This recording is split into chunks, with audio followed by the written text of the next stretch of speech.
It's because it's projection. I guess so.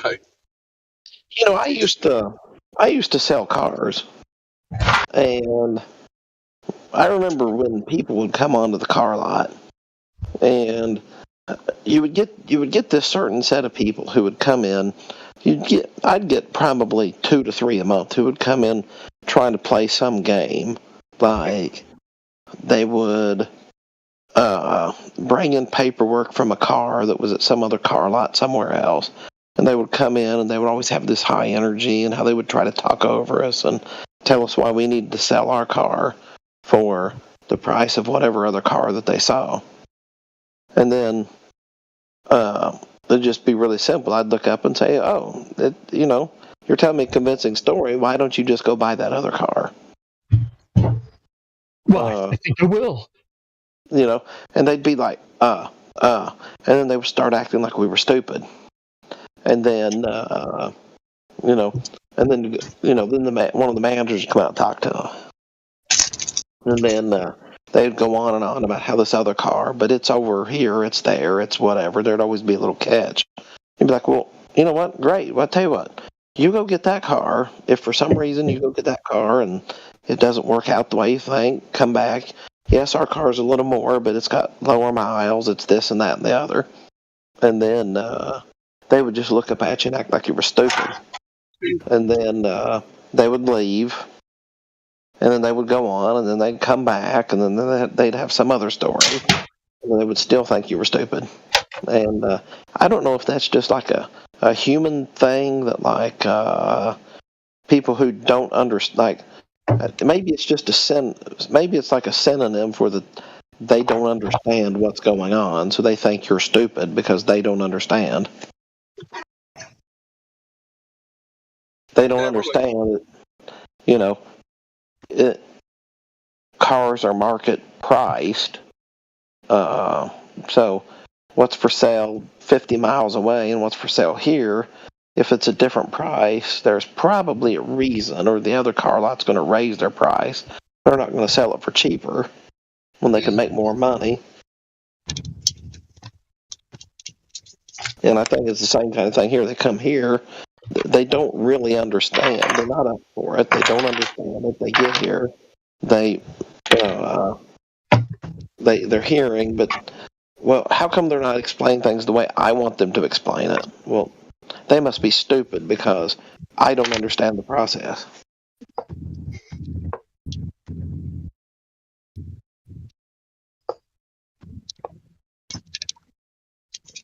I don't understand that I have to actually think about this on my own. That they must be stupid because they can't read and see. Can't you read here that NASA says it's a globe? They must be really stupid if they can't get that it's a globe because NASA told them it's a globe.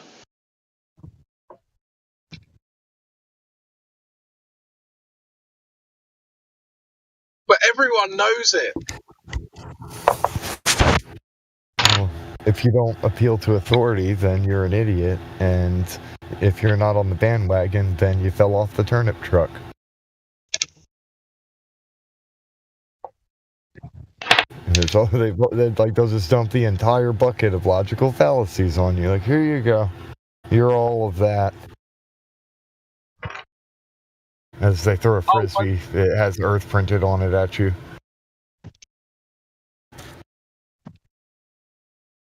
By the way, guys, it's currently the 24th of December in the UK. Therefore, it's Christmas Eve. Therefore, Merry Christmas. I just had to say that to all of you. Merry Christmas. Yep, Merry Christmas. Oh.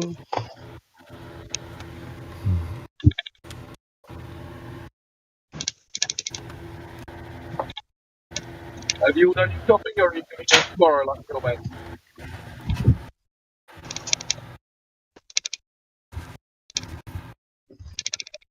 Oh, man.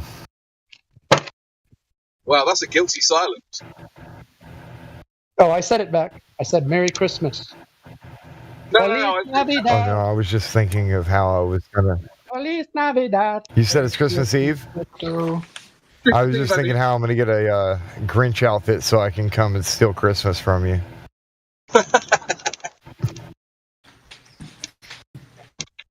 Right, I'm going to have to Bah rename humbug to you too, sir. I'm What was that? I'm sorry, I interrupted you, man. going to have to rename you to Stink, Stank, Stunk. Bro, you're killing that controller too. What are you playing? What are you playing? Right. No, not you. Stink, stank, stunk. Dang, it's like, let me see. I hear you playing. Why can't I adjust the sensitivity?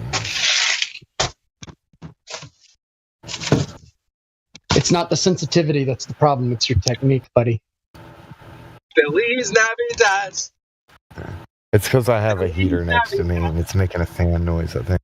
Feliz No, Navidad. Yeah, let me try and I fix hear that. the buttons. I hear the buttons. I want to wish you a Merry Christmas. I want to wish you a Merry Christmas. I want to wish you a Merry Christmas from the bottom of my heart. Feliz we go. Navidad. Feliz Navidad. There is no curve. Da, da, da, da, da. There is no curve.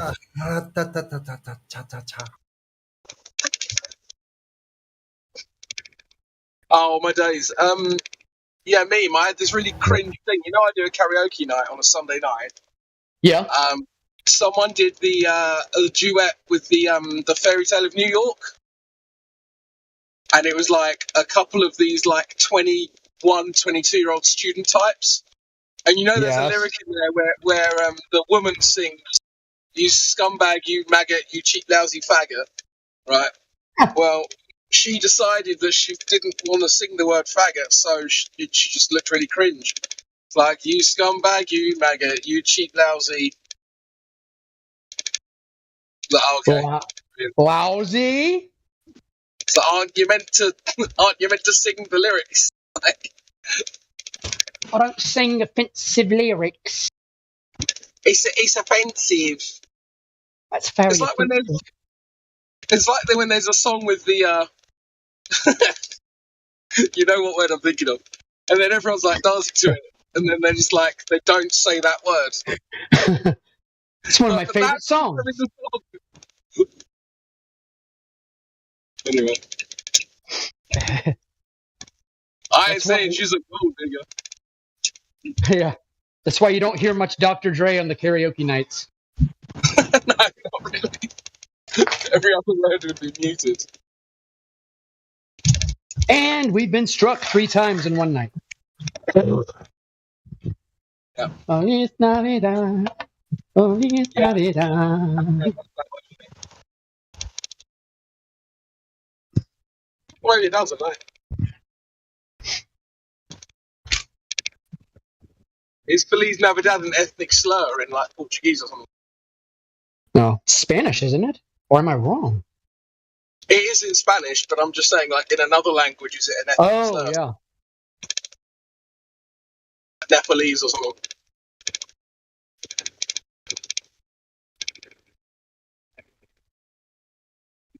It's funny because here, if you want to say, like my homie in Spanish, you go mijo. That means my son.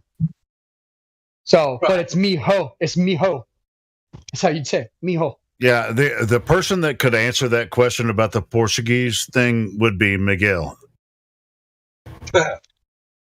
And he's from Portugal. So Portuguese. He's a Portuguese. yeah, it's Portuguese. Gay. you know, if you've read Lovecraft, I don't know what he had against the Portuguese. Who? He considered them a swarthy species. Who said that? Lovecraft. Every time there was a Portuguese, it was the horror at Red Hook. There was in The Shadow over Innsmouth, and there was another one, The Case of Charles Dexter Ward.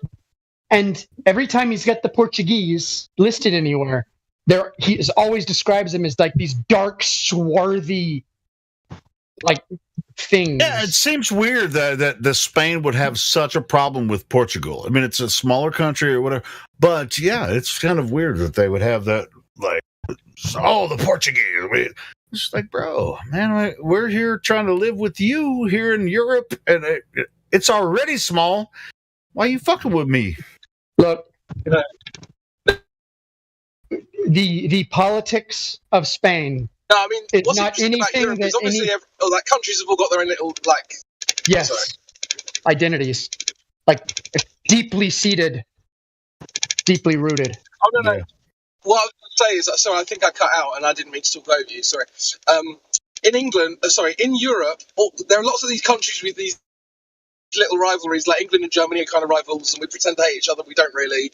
And then, let's just say the Norwegians and the Swedish, they're kind of Scandinavians. They kind of hate each other, but they don't really, But there's two countries in Europe that are actually genuinely hated by everyone. And it's the French and the Portuguese. And I don't know why. Well, the French I know why, but the Portuguese I don't get. But the French don't even border Portugal, right? Doesn't matter. They're a bunch of degenerates, a bunch of frog-faced degenerates. We should bomb France. But yeah, for some reason, everyone in Europe hates France. Everyone.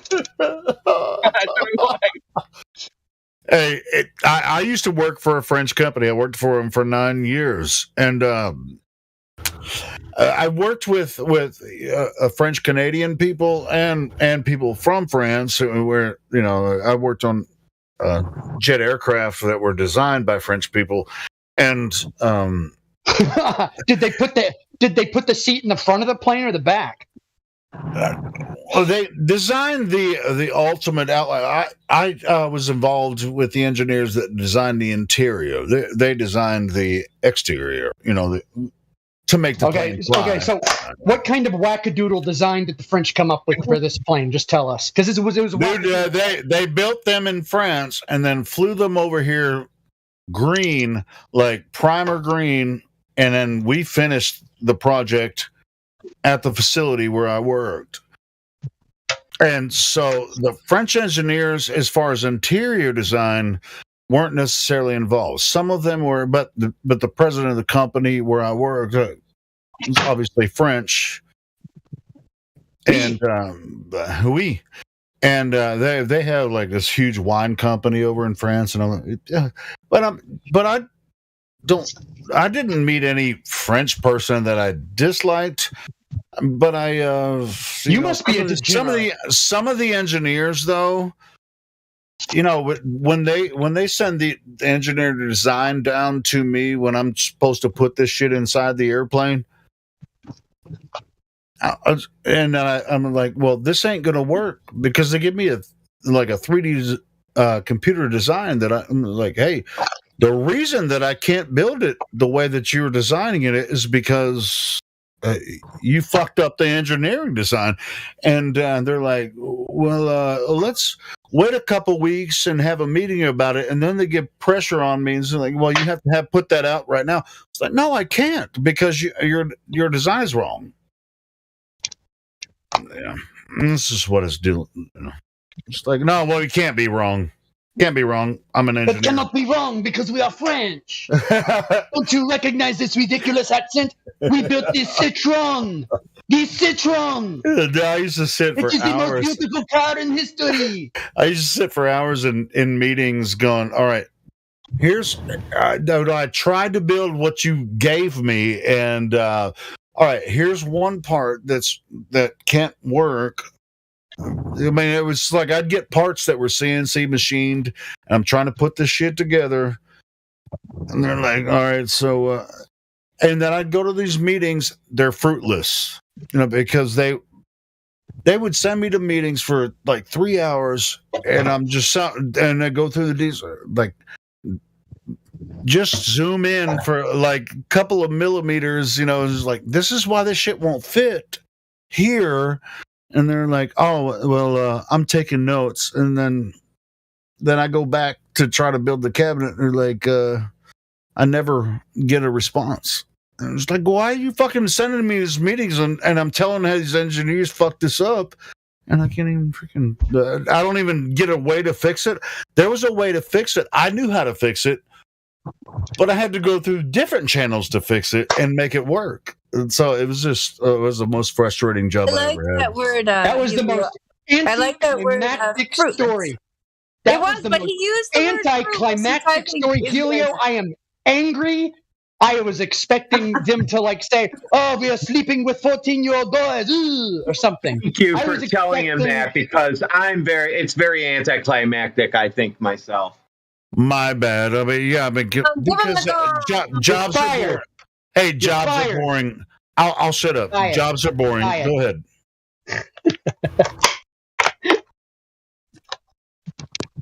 That Dandelion trying to talk. Oh, I was admiring his use of the word fruitless. I thought that was nice, but overall, yeah, it was my satisfaction level was not really high. I give it a 4. There you talk about the French, and you say that everybody in Europe hates the French. Well, we hate everybody else, so maybe that's why. Well, it's ironic to call the French fruitless because actually, fruit is the only thing they can do well.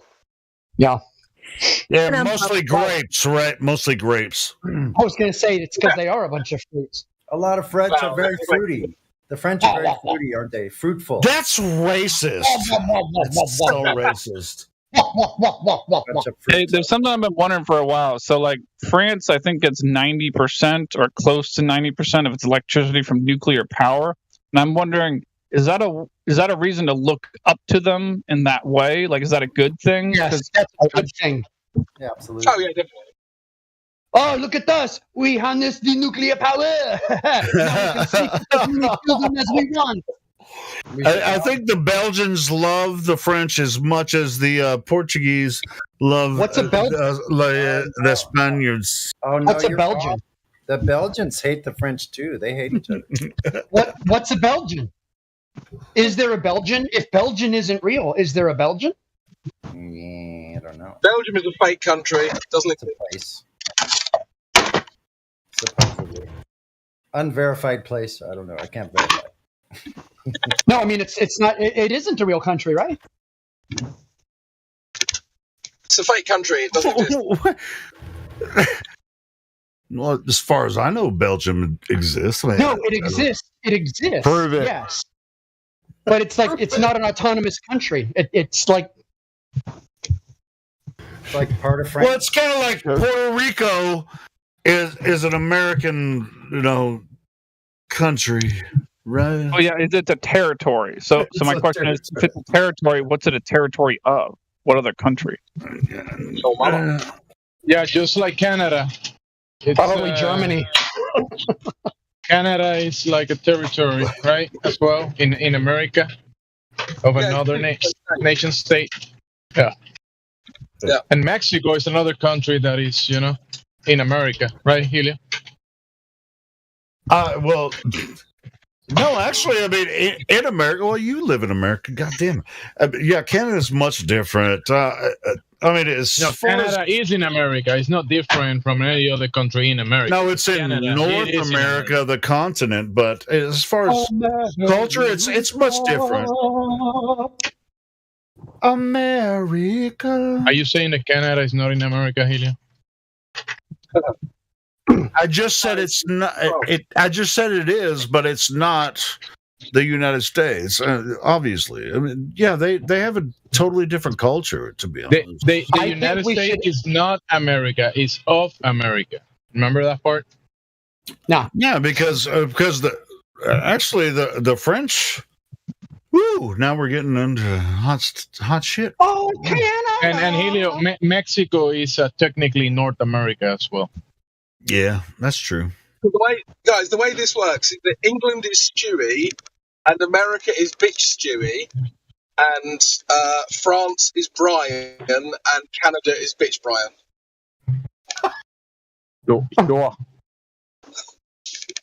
Who's the pedophile? Is that Britain? And this is trippy. Miguel's from Portugal. The colonies. I love Miguel- going to the colonies. Miguel, who's from Portugal, would have an opinion on this, but He's no one usually here, but he's not here now. So anyway, but that's Yeah. By the way, me, the Herbert the Pervert is Vatican City. Oh, ooh, Bazinga! that's a good one. Oh, how you doing, Lee? I could snuggle up just inside you.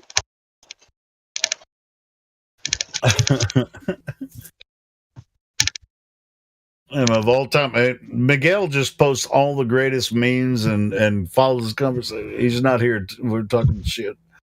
I got a It's like the story fourth on time how I'm sure I'm Miguel's ready. here. I bet Somebody's he's in listening. love. I got a story on how it took a year. It's going to be a long story and probably pretty boring, but it took a year to get a machine online at work. If you want to hear all about it, it's really a lot of engineering and meetings and stuff, and there's really no punchline to it. But if you guys have a couple hours, I'll tell you about it. No. No. Yeah, well, I'll give you 1 minute. 1 minute. Brilliant. Pretty sure he was making fun of you, Helio. I don't mind that because I fun of Helio ever. I don't mind that. You know, I own that shit. You know what I'm saying? Helio, did you go jumping off that cliff for me today yet? I would, but I know it's too snowed. far away and it's cold as fuck. You know, speaking of cold as fuck, it's -7 here without the wind chill, and that's pretty cold. And with the wind, I think it's -22 right now. By the way, in my defense, I was looking it up again today. You can't find the height of that cliff from Google Yes, you Earth. can. I'll show you how to do it. But anyway, You touch the water, it gives you meters above sea level. Then you touch the land, and it gives you meters above sea level, and you subtract the difference, gives you your height.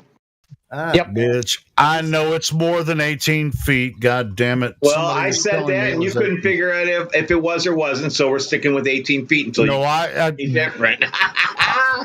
I know for a fact it's more than that. But anyway, because Anyway. I've been there and you haven't, so whatever. He knows for a fact. the reason it's 7 below and over there is because of the warming thing. Yeah, you know. Wait, when you say 7 below, do you mean 7 below Fahrenheit or 7 below Celsius? In American, 7 below Fahrenheit. below Fahrenheit 0. Okay. So what's that Just checking. in Empire units? Yeah, imperial units. Well, I'm just asking because like it is around where I live in Crypto's common. trying to trick us. It's No, not free. Imperial units, Empire units, like British units. It's free cups of tea wide. You said free cups? Free cups? 3 cups of tea wide. Free cups of tea wide. Okay. Pretty cold. I just think it's easier to say the degree number and then Fahrenheit. So like right now it's about roughly 23 degrees where it was the other day, 23 degrees Fahrenheit outside. And that's basically the coldest weather I've ever been in my entire life. Like it's very unusual for northern Oregon to actually get to 23 degrees. Yeah, you're in the Northwest, right? Yeah. The salt in the air normally stops them from being able to snow here at all. And there's like 2 inches of snow and a bunch of freezing rain that happened yesterday. So it's like God, I'm freezing jealous. rain combined with snow. And Yeah, but it's still drive amazingly enough. Still the way When I lived in Washington, right across the sound on the west side of Puget Sound on the Kitsap Peninsula, it got to below 20 degrees for like 15 or 16 days in 1990, I think it was. A huge blizzard. There was thousands of cars that were abandoned on Seattle streets. Like everybody they left the car, so you could not drive. It didn't matter if you had 4-wheel drive; you were slipping off the road. Weirdos don't know how to 1990. drive in the snow. That's what drives me crazy. I just got done driving in the snow, and I want to push people off into the side so they spin out. Because don't drive if you're going to drive 10 miles an hour. There were more 4-wheel drivers abandoned than. I have 4-wheel drive, rear-wheel drive, and front-wheel drive cars. And I took the 4-wheel drive tonight, and it was perfect.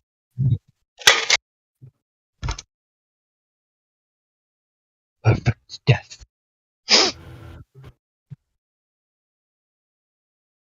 So last night I was like walking through a parking lot, and it was just kind of fun, like when it's that fresh, freezing rain, and it's just right, where you can just safely, like if you have good balance, like you understand I've spent a lot of time longboarding, so I have like good balance just on my feet on regular surfaces. And so like you can just kind of run just for a second and then stop and slide on the ice and then do it again.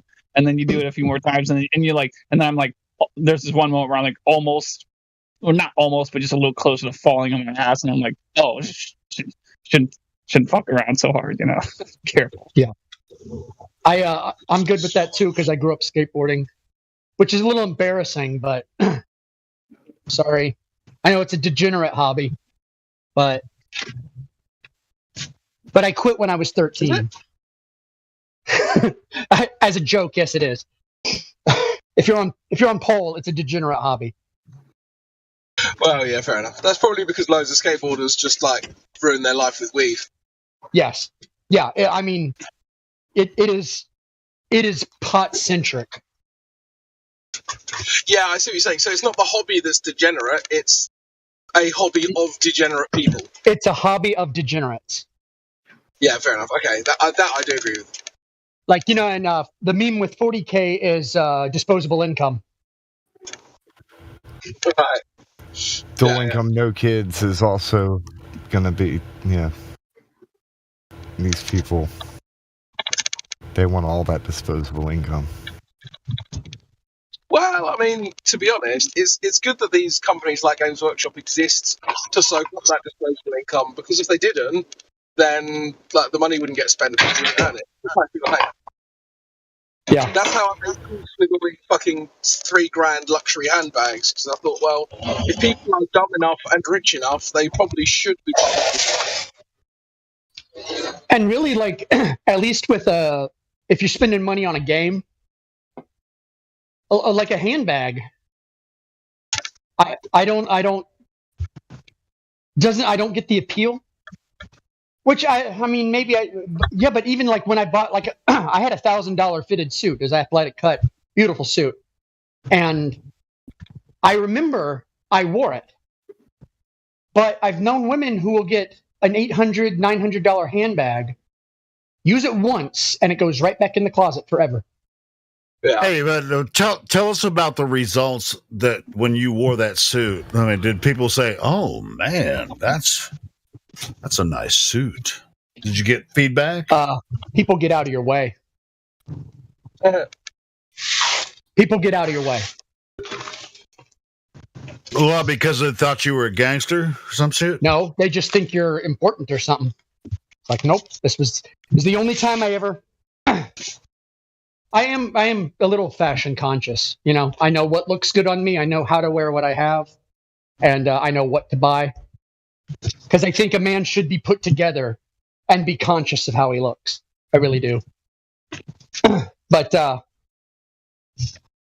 that suit, man. What's funny is $1,000. That's a pretty expensive suit, man. It was the most I ever spent on it. I'd like to see you in it. I mean, just to see you, you know, just going, look, here's my $1,000 suit. You know, because I had never spent that much money on a suit. I bought suits from Goodwill and shit before. Yeah. When my mum got remarried, I spent $1,000 on everything. So that's the suit, the shoes, like the waistcoat, everything. Oh, for a marriage ceremony? Yeah. But the thing is that I've used for about 8 different ceremonies since. So hell yeah. That's the thing.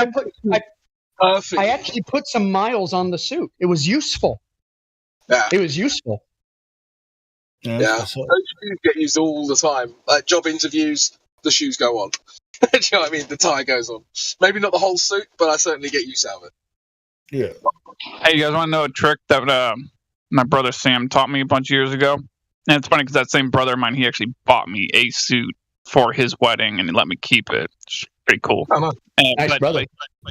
but he didn't buy this suit that he bought me or the one for his wedding. I don't think he bought these this way, but he told me this trick, which is that if you go to Thailand, if you're just vacationing in Thailand or there on a business trip, you should do your best to find a tailor and buy a very, very high quality suit made out of very, very expensive materials, because you can buy suits made out of very expensive materials and very high quality in Thailand, but a suit that would cost about $150 there would be about $1,000 here. Ooh, So man, if you ever go there, Thailand just for that. basically, yeah, because basically it's just tailors there just don't, for economical reasons of various sorts. They just don't. Yeah, but isn't it going to cost you $2,000 to go to Thailand? Okay, Well, it wouldn't cost that much to go there. A plane ticket would only be like $700 or something. Yeah, to buy a round trip ticket for $700 to $1,000, and then buy $1,000 worth of suits. Yeah, that's not a bad idea. Yeah. And that way, you could land as much bumper as you wanted with a different suit every week. Not bad.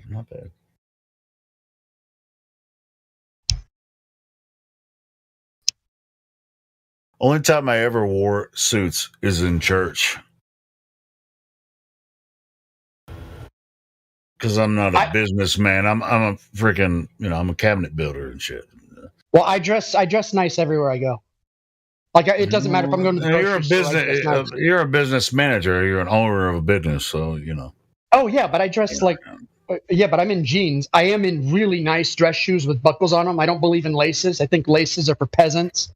It's just really peasantry look if you have laces. So all my shoes, they're either a loafer style where you can slip them on, or they're a buckle. Yeah, well, hold on. Now, I understand the look aspect you're talking about, but functionality, as far as functionality goes, those shoes are garbage. Functionality is for cars and tools. Fashion is about ego. Yeah, I'm just saying that, like, there's a point where, like, the functionality breaks down to the point where I'm straight outright uncomfortable wearing shoes like that. Like, at that point in time, like, you might as well dress your hair up to be 10 feet tall, like an ancient queen of some kind. I mean, what the hell are you really doing? You know what? One of my favorite things to do is I would be out in, like, I also had, I still have some sportier dress clothes where, like, it's like a suit. It's like a gray top and a gray jacket and black pants, and I wear sneakers with it, and like a polo shirt. So it's not always dress shoes and stuff, but if you get sneakers, you always want to have laces, but you don't want to have the bowstrings showing. Listen, I mean, Orion, you're talking to someone that lives in Savannah, Georgia. I mean, this is like Georgia style. Right. Well, it's a lot of hipsters around here too, and I do kind of have. A lot of hipsters. I mean, just like fashion doesn't matter. Ghetto doesn't matter. You have the money, you spend the money on clothes you represent. Yeah, clothes are. Well, I wouldn't say clothes are too important. If you're trying to make impressions, clothes are important. The thing is, I already have a bunch of nice clothes, and so it's not like I'm buying clothes. I just have a big collection of nice clothes. Cool. That's cool. But like in the wintertime, I'm the guy in a cardigan and a scarf. Now, let me tell you something. Girls love a cardigan on a guy. What? Are you serious? Yes. Girls love a cardigan on a guy, but you got to get an athletic cut cardigan. You don't want some drapey thing looking like a muumuu, like you're going out to, like, the King's Ranch buffet. I don't know. You want a cardigan, leave it untucked in the back. Just leave it up a little bit where a little bit of your small buckle is showing. Then you got on some fitted jeans, not super tight, but fitted. And I don't get out much. I don't get out much, and I'm not in a woman's mind, so I wouldn't even necessarily know. But I'm not. I'm the honest truth is I'm not either. I just like looking good when I go out. I'm not even trying to. I don't give a shit about impressing. No, I get that too. I mean, even if I'm doing like if I'm going to a metal concert, I dress metal. Like I'm going to do my metal thing with jeans and the coolest T-shirt, whatever. So it depends on where you are. Like if I was going to a punk rock concert, I'd pull out one of my tattered up Misfit shirts. I'd have my single button suit coat and some slacks and dress shoes. I saw That's what I'd Misfits. go out in. Yeah, do you know that? I saw Misfits about a month ago in Dallas. The reunion Misfits with Danzig. Yep. Cool. Yeah, it was Misfits and Alice Cooper, man. I saw them in Dallas. Me and my brother. Holy shit! How much oxygen did they have on that stage? It was fucking awesome, bro. I ain't gonna lie, it was awesome. Well, there's a bunch of old people watching a bunch of old guys. Yeah, but it's just like I'm not a huge Misfits fan, but everybody, I know you are. Everybody there was like at least 40,000, 50,000 people there. They all knew all the Misfits songs when I was watching. I was just like, and they were just like, everybody sings along. Yeah, they were singing along and they're rock fisting that shit. I was just like, oh my God, this is freaking awesome. Yeah. You do metal shows. You haven't done a lot of punk rock shows, have you? You mostly do metal shows. Yeah, I'm mostly a metal guy, but I've always liked Danzig, I mean, just for like some mother. Yeah. Tell your children not to walk my way. Tell your children not to hear my words.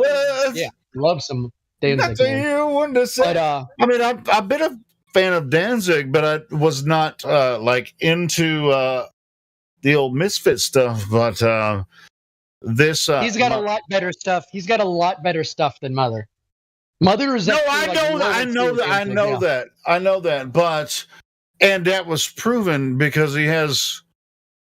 Him and the entire Misfits band has. Dude, I met a couple that stayed in the same hotel in Dallas that came from Australia to see that show. And we met them at the concert. They came all the way from fucking Australia to see that show in Dallas. Danzig. Yeah, they did. They came to see freaking Misfits. It was freaking awesome. It was me and my brother had a really good time there.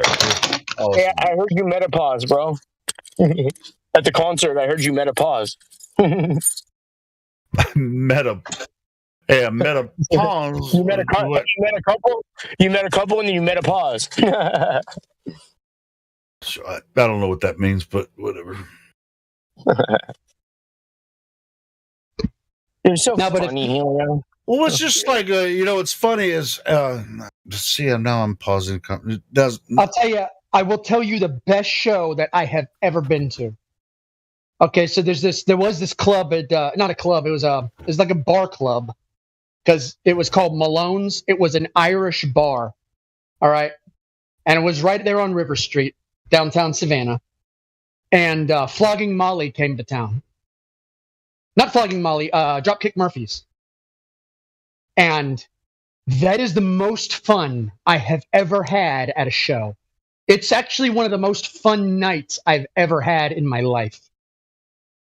Like, I remember every bit of that night. It was so awesome. I didn't have a single drink. Where's Flogging Molly from? Flogging Molly's from Ireland. Dropkick Murphys are from, I think, Chicago? Or Boston. They both played that night? No, just Dropkick Murphys did. Oh, Dropkick Murphy. Yeah. But I mean, there were fights. It was like 150 capacity bar. 300 people were in there, just packed, shoulder to shoulder. And there were fights, and there was moshing, and there was blood, and it was awesome. I loved it. And dude, back early 90s, I used to play shows at Vino's in Little Rock, and Beano, isn't that a gas medicine? No, it's Vino's. It was just like Vino. That's an Italian name, right? And Vino's, which is still there now. I mean, and they still have shows. It's one of the most popular clubs in Little Rock, but it's still a small club, so you can only fit about at max, 250. people in there, but at 250, it's at capacity, right? And back in the day, when I was, doing gigs and stuff, be packed out, and people jump on. It was back in the grunge era, right? So we'd be playing. Ugh. Dude, The dark times. I hate it it. was it was the good times for me because I was actually there. Having fun. And when we'd play, man, there'd be like 200-300 people filling this little room. It was fun, man. It was so fun. And we get free pizza and beer when we play the show and get a little bit of money. Fun stuff. And get a little bumper in the process. Oh, and then we'd have an after party. So that was fun too. Or we had a pre-party and an after party. So that's not very smart. Well, can't be too inebriated when you play. True. I mean, there was a couple of times never mind. We're not going to talk about this. But for the most part, I mean, our shows went pretty smooth when we played. People digged it. Otherwise, we wouldn't draw 300 people in a club that can barely fit them in there.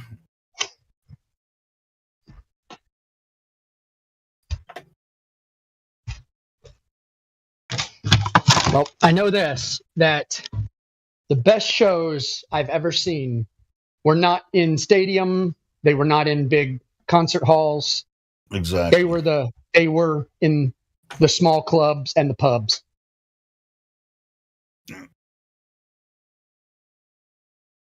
I will say some of the best performances were at large venues that I've seen, like Tool, but I mean, it's the music I already knew, but it's really more at that point. It's more performance, just watching the light show,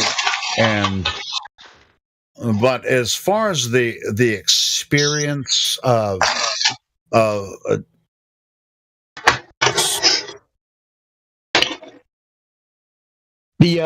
when I was a teenager in Little Rock, we had there was a venue called Barton Coliseum. You can look it up. But if they made it to Arkansas, the only place they're going to be playing was Barton Coliseum. And every time you went to see one of the major bands was at Barton Coliseum, and it was every single ticket was general admission. There was no seating. So you just bought a ticket for $17, and then you just parked your ass wherever you wanted to once you jumped in there. Yeah. Yeah. That was the best time ever. And I think I saw at least like 30 concerts there, and it was so awesome.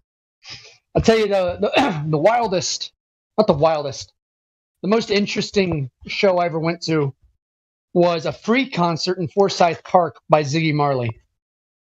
Ooh, I never saw him. Yep. You just walked into Ziggy, and everyone was smoking weed around the cops, everything. It's just like a cloud of marijuana over the whole park. Yeah, it's just like where we went, like all the people that knew each other were going to meet up in P section because that's the party section, right?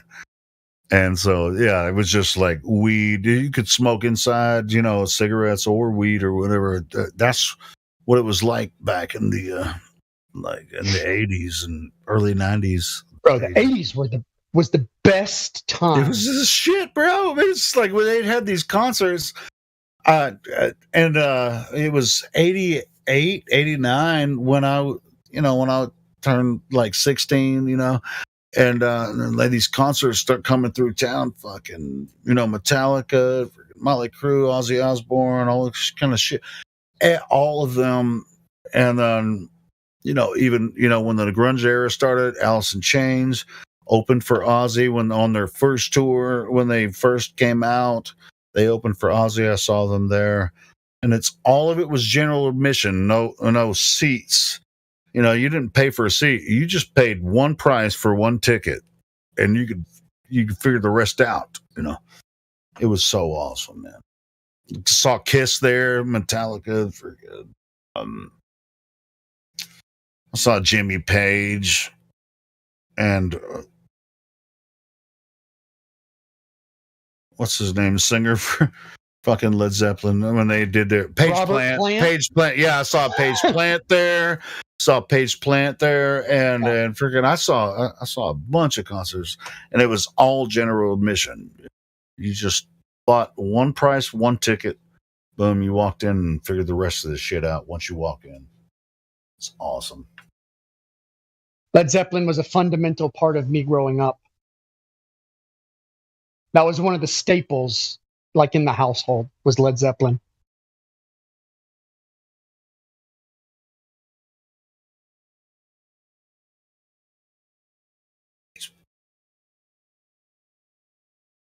No, it was Jimmy Page and the singer for Whitesnake. Didn't they do a project? Page and Palmer. Page, no, not Robert Palmer. Oh, no, it was Paul Rogers, The Firm. Paul Rogers and Jimmy Page. Okay. That's not it. The Firm. Who's the singer for Whitesnake? Whitesnake, yeah, because they did. Oh man, they had a great. The singer for Whitesnake is David Coverdale. He used to sing for the Deep Purple. But Coverdale and Page did one album. That's together. what I saw. See, I knew I was wrong about Coverdale that. And Page? Yeah, it was Coverdale and Page. Page. That's what I saw. That's who I saw there. Really? Yeah. I was thinking it was Paul Rogers. Yeah, and I also saw Whitesnake with Steve Vai there. That was freaking awesome. And when Steve Vai played with Whitesnake, that was awesome too. Steve Vai is the most boring talent I've ever heard. I don't know why. I know, but it's just because I know the music is awesome. It's really well executed. Yeah. The man is obviously a natural talent, but it's just musical pontification. It's like nobody else can do this. Watch me do it. Okay, so Steve, if you're so awesome, why am I going to go? Why am I going to go see a punk rock band that only knows 3 chords and that I like more? Why? Yeah. No, I get that too. Yeah, only Sonny can outplay Steve Vai anyway. So there's that. There you go. It's like the kind of people who are into Dream Theater. It's like, oh, come on. Oh, had a couple good songs, man. Whitesnake has some badass songs, but not. Whitesnake has one of my favorite songs ever, and that is "Here I Go Again." Yeah. Dude, that's an awesome video too. I used to blast that on my cassette in my Camaro, driving 100 miles an hour. Hell yeah! Here I go again on my own, going down the only road I've ever known. Yeah, like a drifter. I love it. I wonder if David Coverdale wrote those lyrics or somebody else in the band wrote it. Who even knows?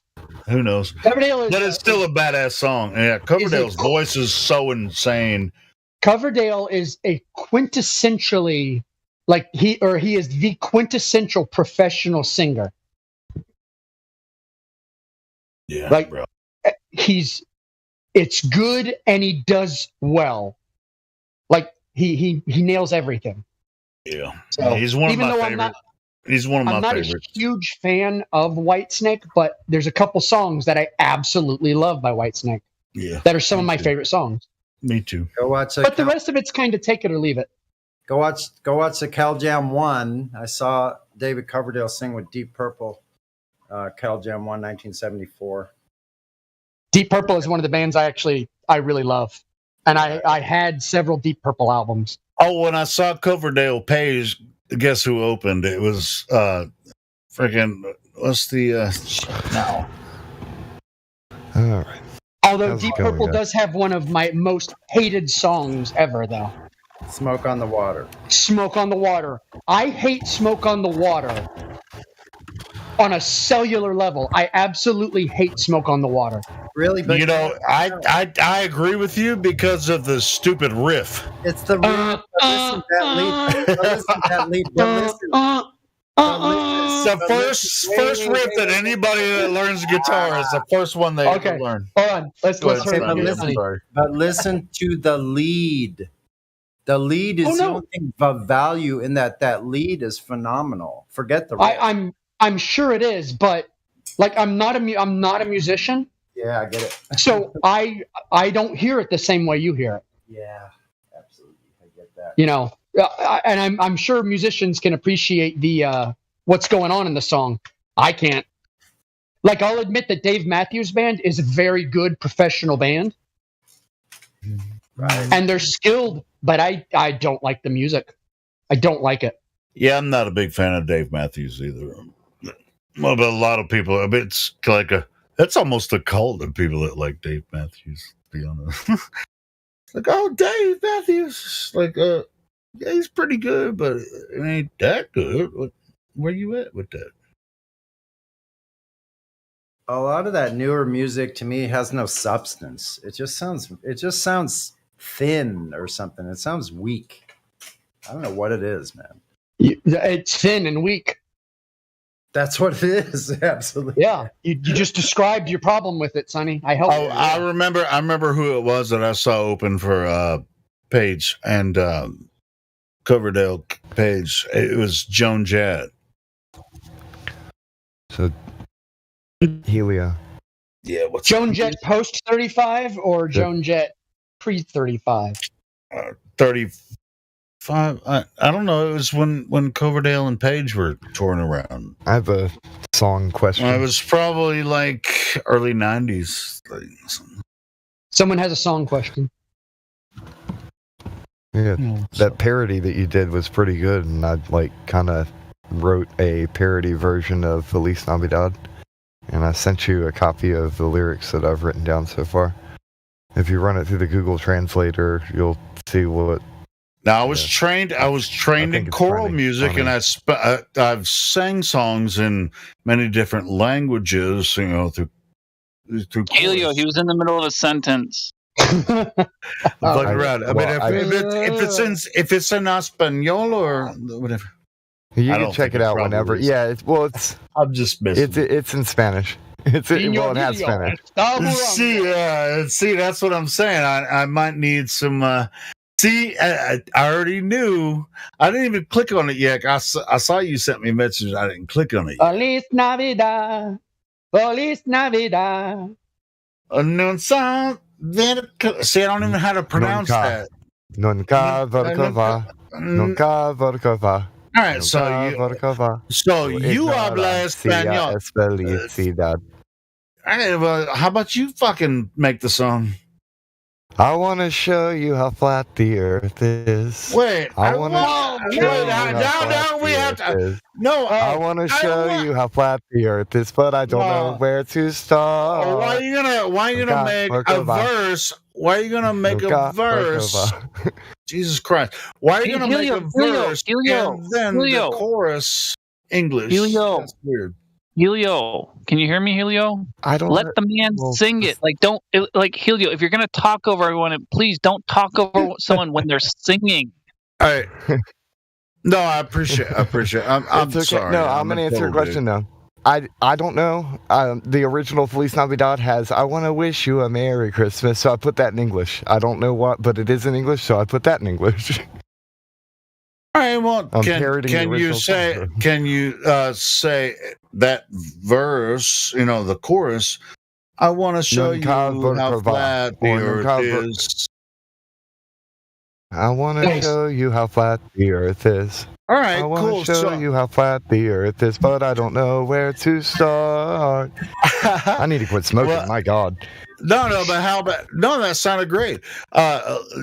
Do that in Espanol. Do that in Espanol. I didn't translate the "I want to show you how flat the earth is" because it doesn't say that.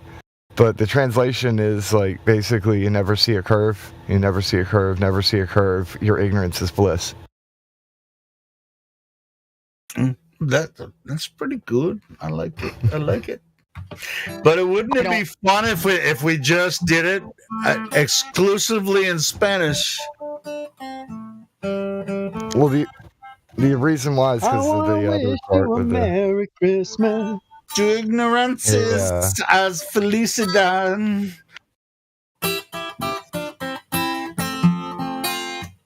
I want to show you.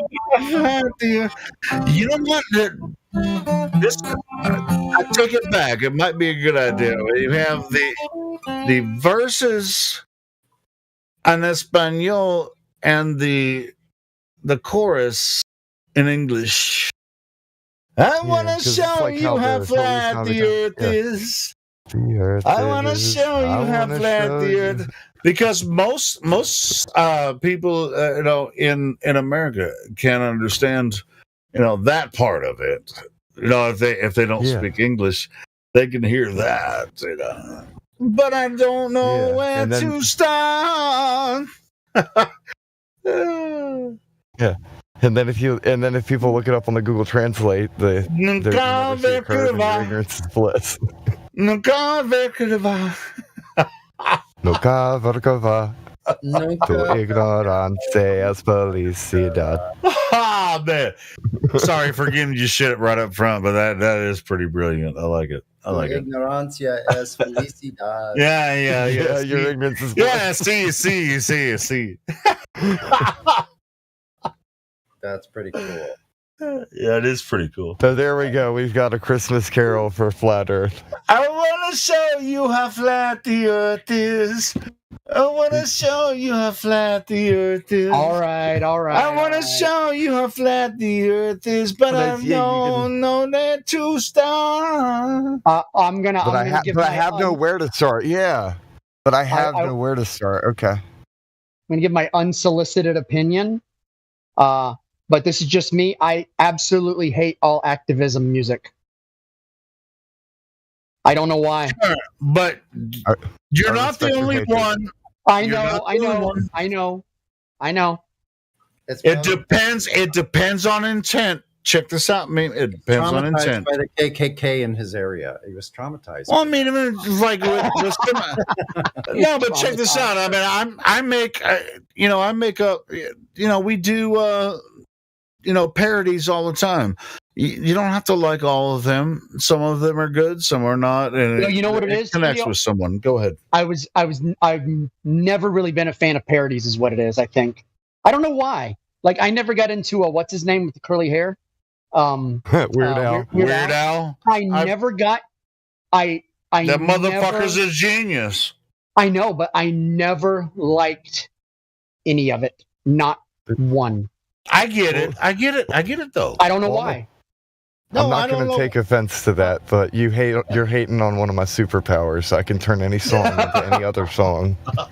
Well, to be fair though, it's like he's a particularly corny parody, right? Like that was really more. It's not parody, corny. But that is the point that Weird Al did. He made it all corny on purpose. It's super cheesy, like super cheesy and so the corny. point Cheesy corn. So what I'm wondering is like, is it the corniness or is it the parody that Memius doesn't like? No, it just doesn't. No, because even like hardcore parodying, it's never appealed to me. Like even if it's like polemic and someone is actually like trying to insult somebody with a parody, even I don't even think that's funny. Even when it's like clever, there's just something about parodies that I don't like.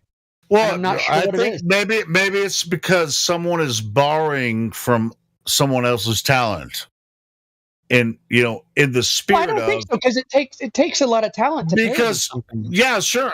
Like with Weird Al, with a lot of his parodies, he asked permission to do his parodies from all of these musicians, and they said, "Definitely parody me because I love what you're doing."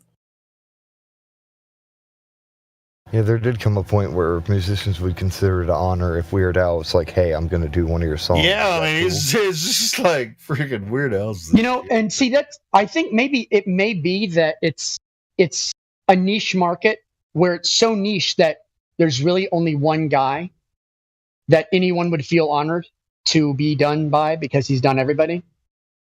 If you know what I mean? Like, Yeah, I mean, he actually talked to Kurt Cobain about the "Smells Like Teen Spirit" parody. Yeah. And I know. And he And I was heard all like, these. and Kurt was like, "Hell yeah, do it." I think, Helio, it's the same reason that I hate political humor. I think there's a lot of cleverness and a lot of talent that is attached to creating something out of something else, right?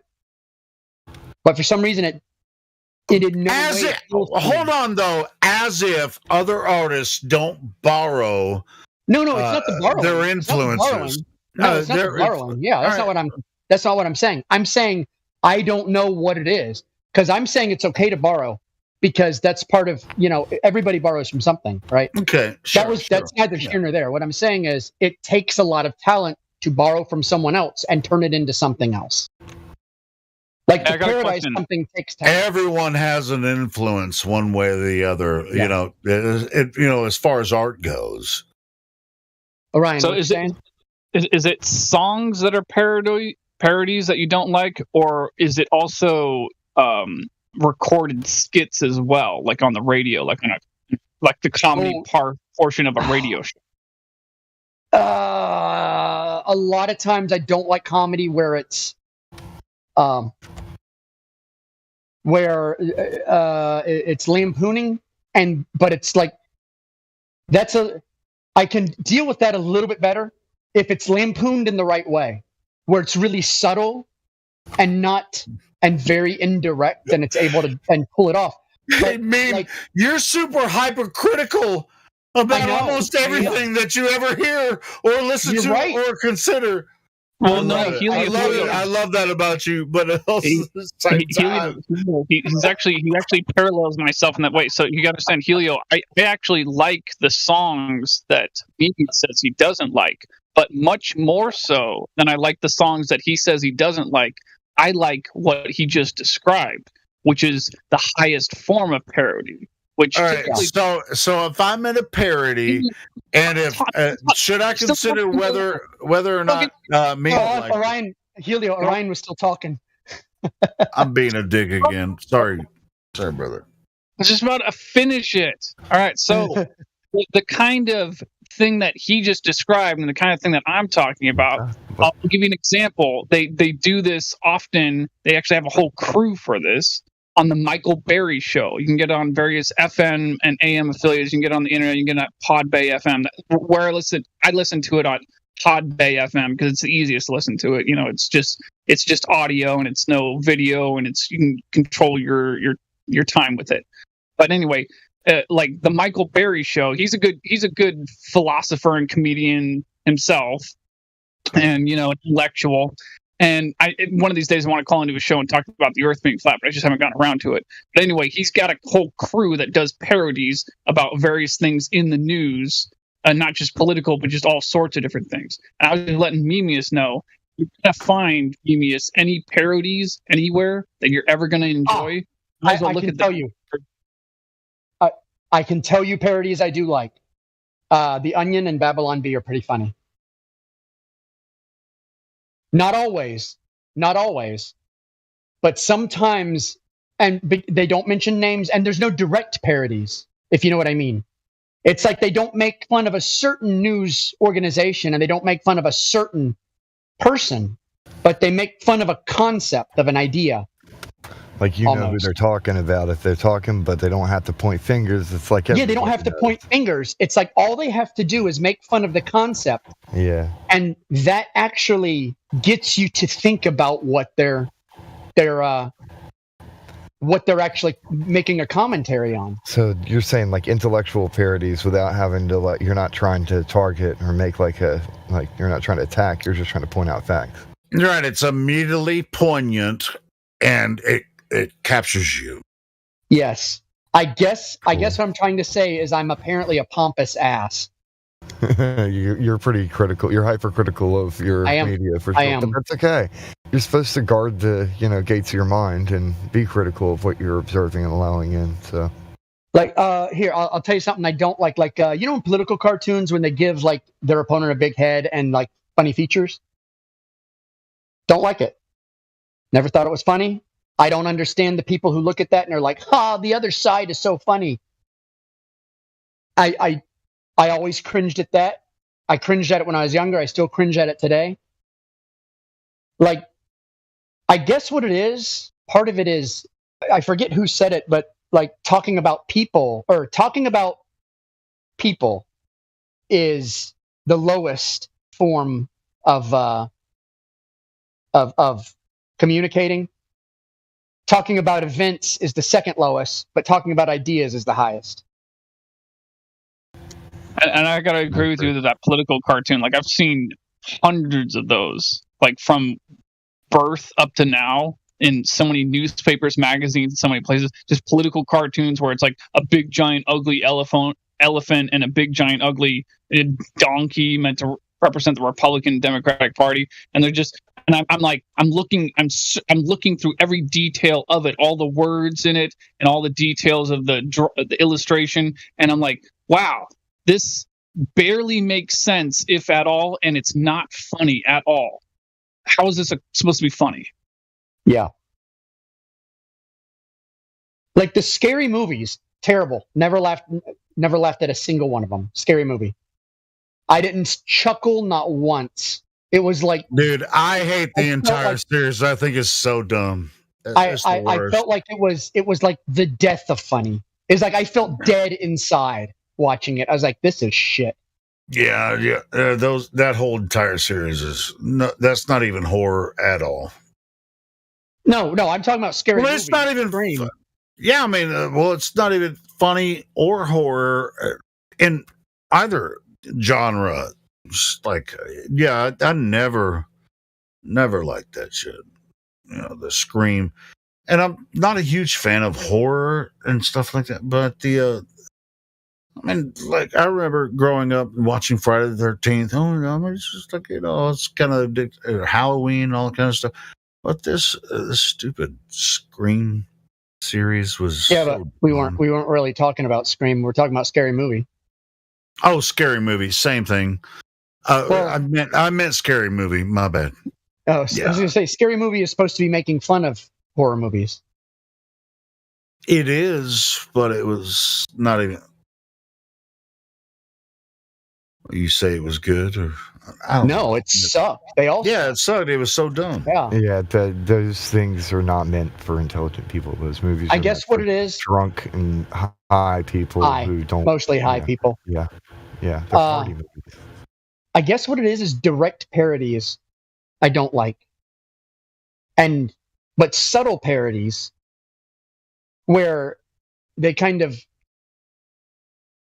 they activate you instead of you reacting to them, or they activate you to think about, even if you don't know that, if they can make you think without knowing you're thinking about it, that's what I love. So I'll give a great example. There was this Mad TV did a skit where the guy, he would always he wasn't making fun of Steve Jobs. He would get up there, he was in his black turtleneck and there's like the blue background and stuff, and he would play the part of Steve Jobs describing something, but he wasn't making fun of Steve Jobs. He was actually making fun of the something, using Steve Jobs as his avatar. So he said, we've come up with a new product called the iRack, and it's a rack. It's just a rack. And he says, and you can fit anything in the iRack. And he keeps loading it up with stuff. And people are pointing, saying, the iRack looks unstable. And then he goes, nonsense. That's pretty witty. And then he introduces, and he says, and here's an upcoming product. And he holds up a shoe, the iRan. And I thought that was really funny. But when they make fun of someone, or they get too meta and like break the fourth wall, I don't like that stuff unless it makes sense. Like when Mel Brooks would break the fourth wall, it made sense in the context for some reason. Yeah, Mel Brooks is a genius when it comes to that. Yeah. Altogether true for Mel. That's the problem. I grew up on Leslie Nielsen and Mel Brooks and Benny Hill and Monty Python. Yeah. And They I knew how think to do it. all of that made me completely cynical about comedy.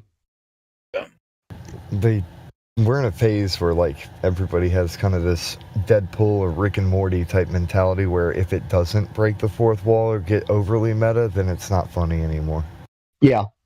I'll give Deadpool a pass for the simple reason that back when Deadpool was a new comic, he would regularly break the fourth wall. And that was part of his shtick in the comic book. Like, he was self-aware. Well, then that's not the problem. The problem is, like, people over... Everyone else, Yeah, they're basically, Deadpool... And it's like, dude, no. The entire... Proliferation. Proliferation of the shtick. Proliferation. Yeah. Or trying to be like Rick. Like, the entire point is you don't want to be like these particular characters for one. But I digress.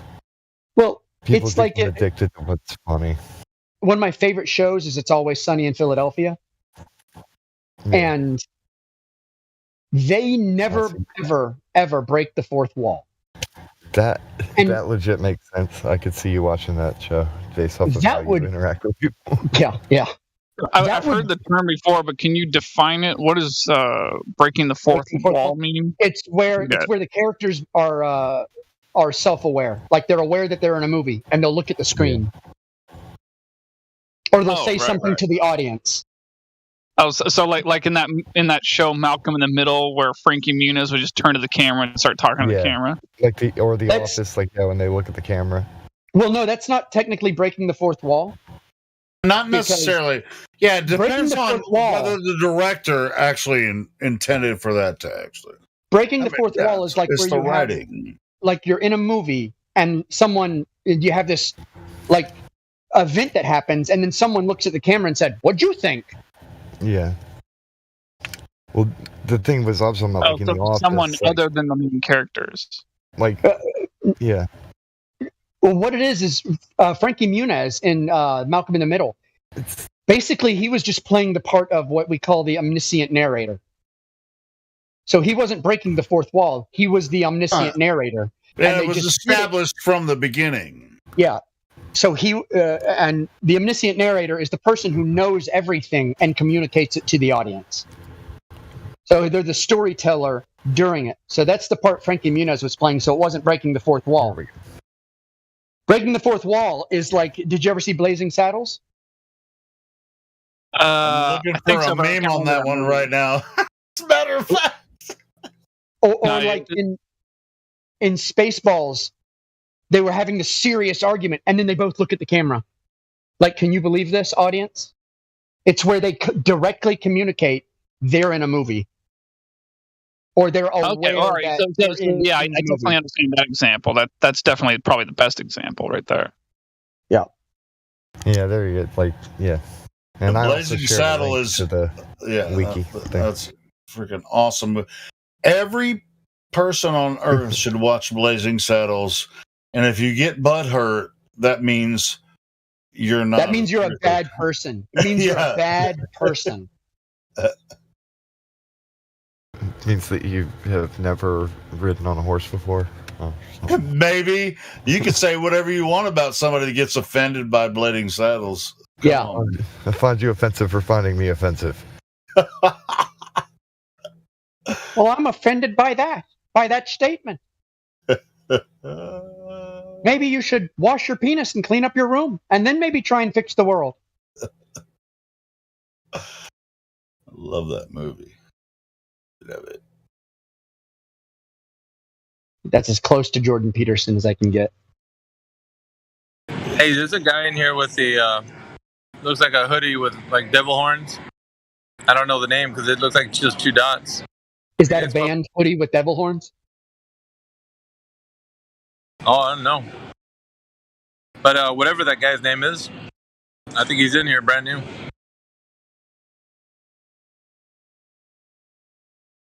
What would we even call him? 2 dots? I don't know. How about Mr. Dot?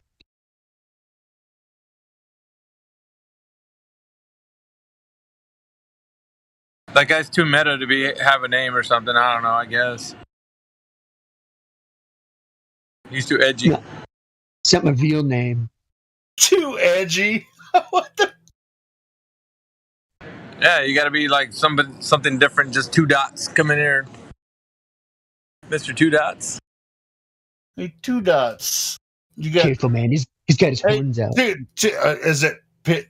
I mean, it might be 2 balls. I mean, maybe he has enough balls to jump in and talk to us.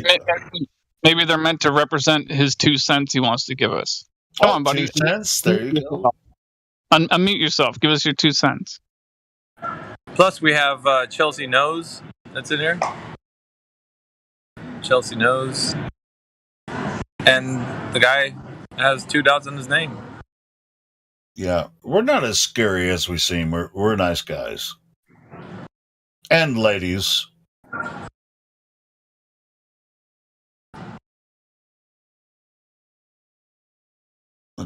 I'm not a lady. I was just saying. Well, can't say I did give the floor. Yeah, that's trippy, man. It's like, hey, they found their way here, but they can't find their way to open their microphone and talk to us. ... -1 dot. Come on, dot. This is Morse code. What is ... Yeah, what letter is ... in the Morse alphabet? I don't know. Somebody does, though, right? I'll know in a second because I'm obviously going to look it up. Yeah, I was about to look it up, but I figured somebody else was, so he'll find it before I do. I. That's not a bad screen name. ... I. Yeah, I'm going to call it ... I. What's up, I? This is better than calling this person ... Yeah, that's the thing. I think this server should change. Like, if somebody doesn't come in with like a name or something, just arbitrarily give them like Bob or something. Well, that's cool. I mean, Dougie is in here. VC verified. I think you probably already talked to him. Maybe you would try to. VC verified. Obviously, they're coming in here and they want to listen, but do you want to get involved in the conversation? We have this. I want to hear what you guys have to say. That's the weirdest thing that somebody comes in here to talk about on a voice channel that's talking about the shape of the earth. I just want to hear what you guys have to say. All right, well, I ain't got to say much, but if I'm talking to these guys, we're just going to banter. There's nothing to talk about. Yeah, we're just bantering, talking to each other, but yeah, I mean, you can hear what we have to say just by listening to the YouTube chat, but and listen to YouTube or any other live stream. But you came in here into the Discord. That's a weird opening, isn't it? Huh? Like when they come in here and you're like, so what brings you to the Flat Earth 24/7 Flat Earth Discord? They're like, well, I just want to hear what you guys have to say. Okay. I gave him a name. Oh, he's got a name now. All right, Bob or something. Yeah, that'll work.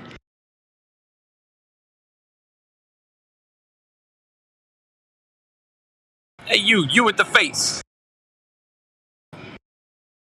So Bob or something, and Chelsea Knows. Chelsea Knows. Is that Chelsea's nose or Chelsea Knows? Oh, Chelsea Knows, as in K-N-O-W. Okay.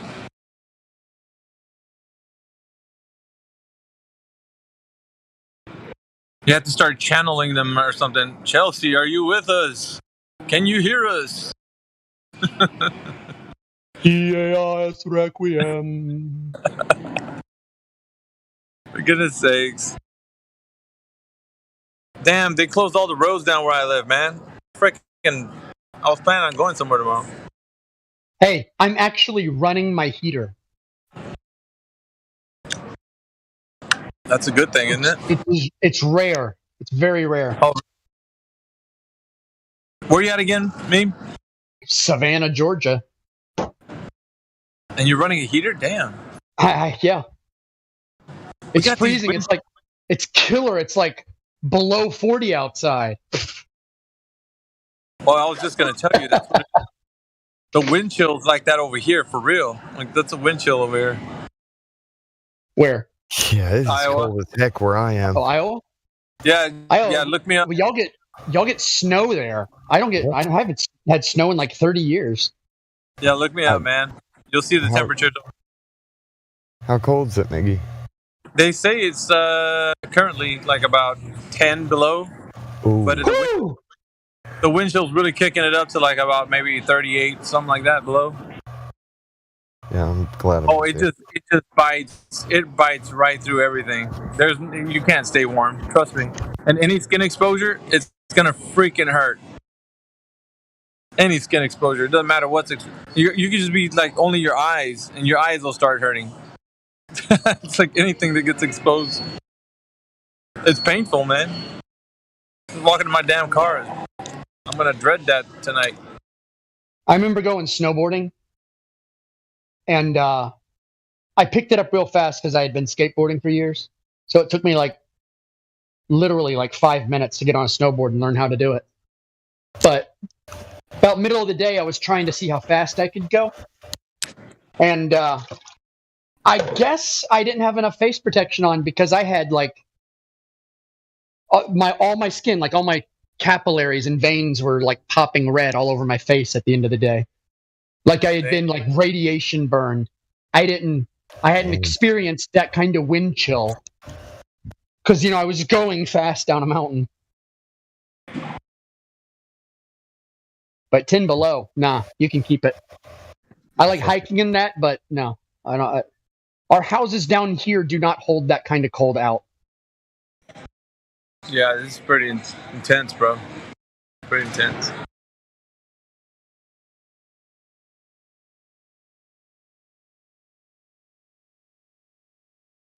Yeah, that sounds like wind burn.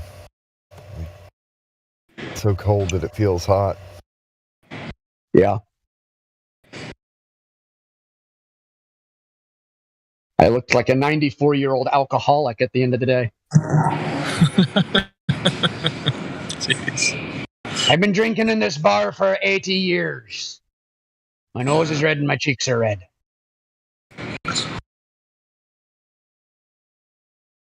It's usually what they look like over time. Yep. No matter how much I drink, I can't make it go away.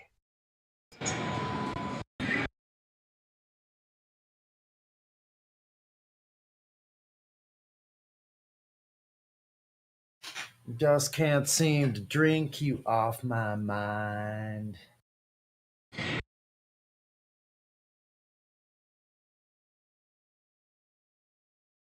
Rolling Stones.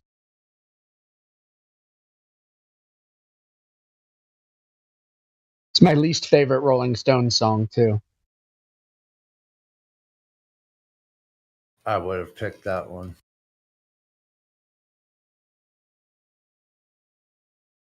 Let's channel some more people. Who else is with us?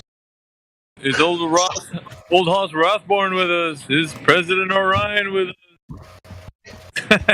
It's a flat Earth seance where we just try and get people to answer on stream. Yeah, everybody just parked their car here. I guess they went to go get snacks at the drive-in. You know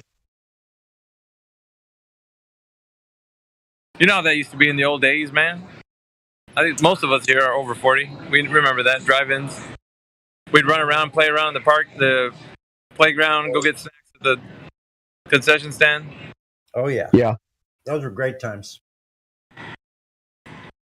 Big old plate of nachos with jalapenos. That's what's up.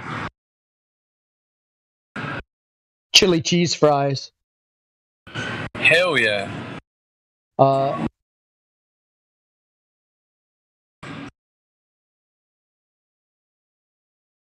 Trying to think about what else they had there. Oh yeah, funnel cakes here. Funnel cakes. Holy cow.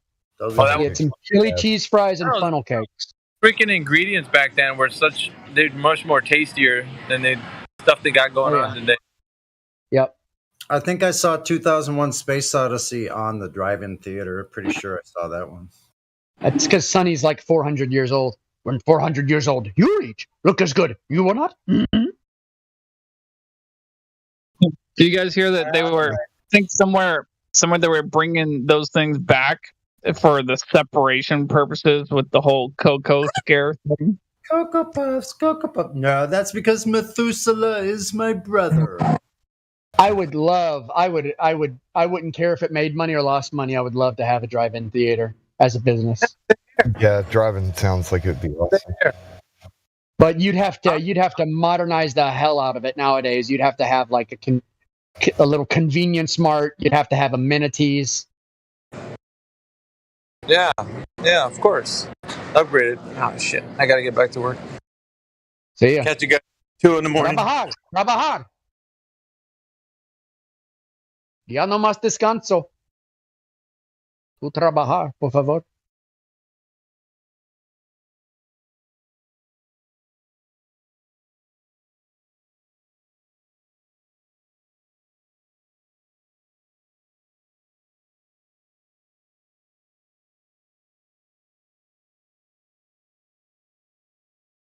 All right, you bunch of dildos. I'm going to go to bed.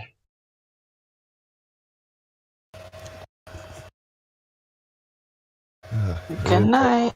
Midnight. Sayonara. Vaya con Dios. Good night. Hasta luego. Adios. Stay blessed and watch So out for early. zombies. It's only 8:25 and it feels like it's midnight. 11:25 where I am. Yeah. Oh shit. All right. Tuck it. And it's freezing as hell. Stay warm.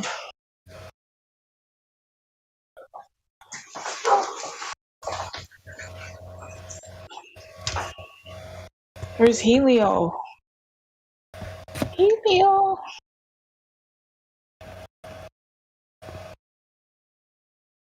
Somewhere around here.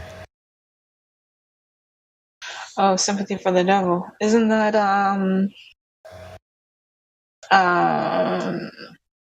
hold on. Oh, Rolling Stones. That's Rolling Stones. I'm here. I was out smoking, but I wanted to hear. Did Meme leave already? I asked him in the text what his favorite Rolling Stones song is. But whatever. I think it was Sympathy for the Devil. He put in the That's a good voice one. chat. Yeah, that's a good one. Yeah. I saw them in concert, Rolling Stones. Oh, and they had a blow up, two blow up like things, one on one side of the concert of the stage and one on the other, and one was a cowgirl, one was like a stripper, I guess, I don't know, with the bikini, and it was pretty cool. Yeah. Hey, you know what? As a birthday present not a birthday, Christmas present. Birthday. Well, it might as well be birthday because the concert. What's your birthday? When's my birthday? Well, I'm a solstice baby, summer solstice. Not for a minute then. June 22nd.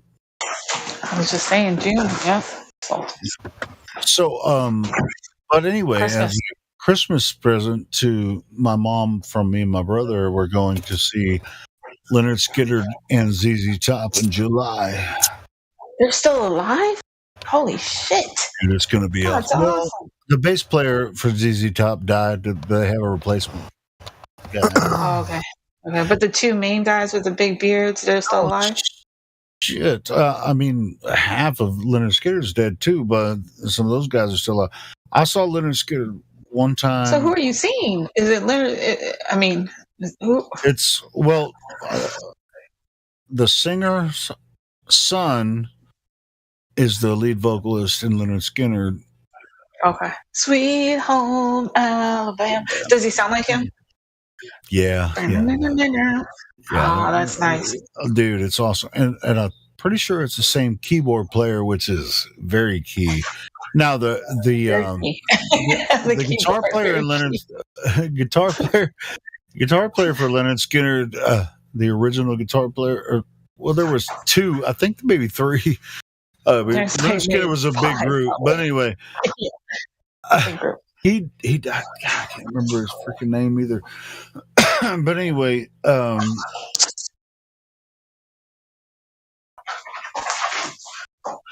But Billy Gibbons is going to be, he's still alive, and they're going to be. Well, if he makes it till July, we'll see. Amen. I hope so. Tickets are already bought, So anyway, so you're going to see somebody. You're going to see someone. Yeah, hopefully. So we're going to see them in July. That's 6 months from now, but whatever. Nice. And but I didn't. It's me and my brother. Went together on tickets. Me and we took her to see Styx and REO Speedwagon a few months ago. It was an awesome concert, and so now we're going to take her to see ZZ Top and Leonard Skinner. It's gonna give me 3 steps. Give me 3 steps, mister. Give me 3 steps to the door. Yeah, I love it. That's awesome. Yeah. Skinner. Have fun. Shit. It's going to be awesome. That's nice. Yeah, I mean, and Sympathy for the Devil is a really good song, but it's not. God legs. Does she know? Oh man, that's old school. Holy shit! I know, but I mean, you're gonna hear all the jams. It's even like all the See, like I know why Meme likes. I think the Rolling Stones stuff from England was a precursor to a lot of the punk shit that was coming out in the 80s, right? So it's just like you can't help but love some of the Rolling Stone shit, Yeah, you got Def Leppard. They're not from they're from I was a huge Def Leppard fan when I was. Yeah. I was a huge Def Leppard fan. As a matter of fact, the first concert I ever actually got to go to live was Def Leppard. See, I know these things, Helio. I know. How do you know? I know. Because I know the music.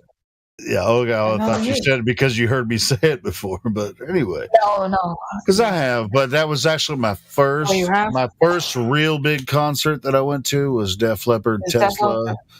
It was Def Leppard and Tesla. Yeah. Love song. It was at that venue I was talking about earlier. Oh, dude. Tesla. Yeah, Tesla, man. That singer he's one of my inspirations. Yeah, that was a cover. But it's still great. Yeah, but it's good. They did good. Dude, a dude from Tesla, man, his voice. I can't remember his freaking name, but yeah, but I saw him recently, and he looks so bad. I was like, oh, what happened? Damn. Well, it's just like about 5 years ago, I saw Motley Crue live. Alice Cooper opened. Alice Cooper always puts on a great show. Yeah. Motley Crue back in the day put on a great show. I saw Motley Crue in concert. Well, I saw Motley Crue like 4 times, but the last time, nah. I mean, it was not, but it's only Vince Neil's fault. Everybody else is doing great. Vince Neil's is total shit. Yeah, but they all were doing really bad. I mean, come on. Oh, Nicky, how many times did he die? Like 6 times?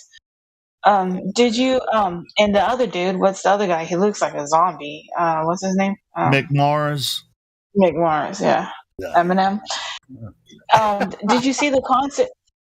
Did you see the concert where Tommy goes in the drum set and it goes out and over the audience and then starts spinning around over the audience while he's playing the song? Over the audience's head, spinning in a circle. Yeah, that's the concert I went to. The last one I saw, there was like a roller coaster thing that took his drum set over the audience on a roller coaster. Dr. Feelgood. No, yeah. Well, I saw the Dr. Feelgood tour. Yeah, I saw that one. I call it Dr. Feelgood. But you know what? Back in the day, Vince was on his shit. But you know what? He likes those strippers. He likes to. He's in Vegas. He's just partying too much. Yeah. Well, do what it do. He's fun himself. It do what it do. Hey, but you know what? At least you're still seeing him. I mean, he's there. The dude from Skid Row. It's just like, he's one of my favorite singers too. But live performance, He can't sing for shit. yeah, No. it's that No. doesn't work the same way. It's kind of weird. No. But Even the lead singer from Rat, terrible concert. The worst concert I ever seen was Rat. But I loved their music, but not live. No, horrible. another one that I've seen. I saw Def Leppard. That was a really good show, and even like Megadeth. I've seen Megadeth over 10 Megadeth, times. yeah, they Metallica put on over a great 25. show. Metallica, yeah, they put on a good show every time. Every time. But there's certain people that shouldn't be I saw doing it Motorhead. anymore. I saw Motorhead before Lenny died. Dude, I was gonna see Motorhead.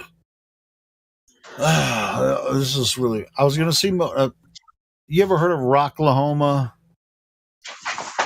It's right outside of Tulsa. There's this big festival they have. It's a 3-day festival. No, never. Anyway, I went there 5 times in a row, and that's where I saw Megadeth and freaking.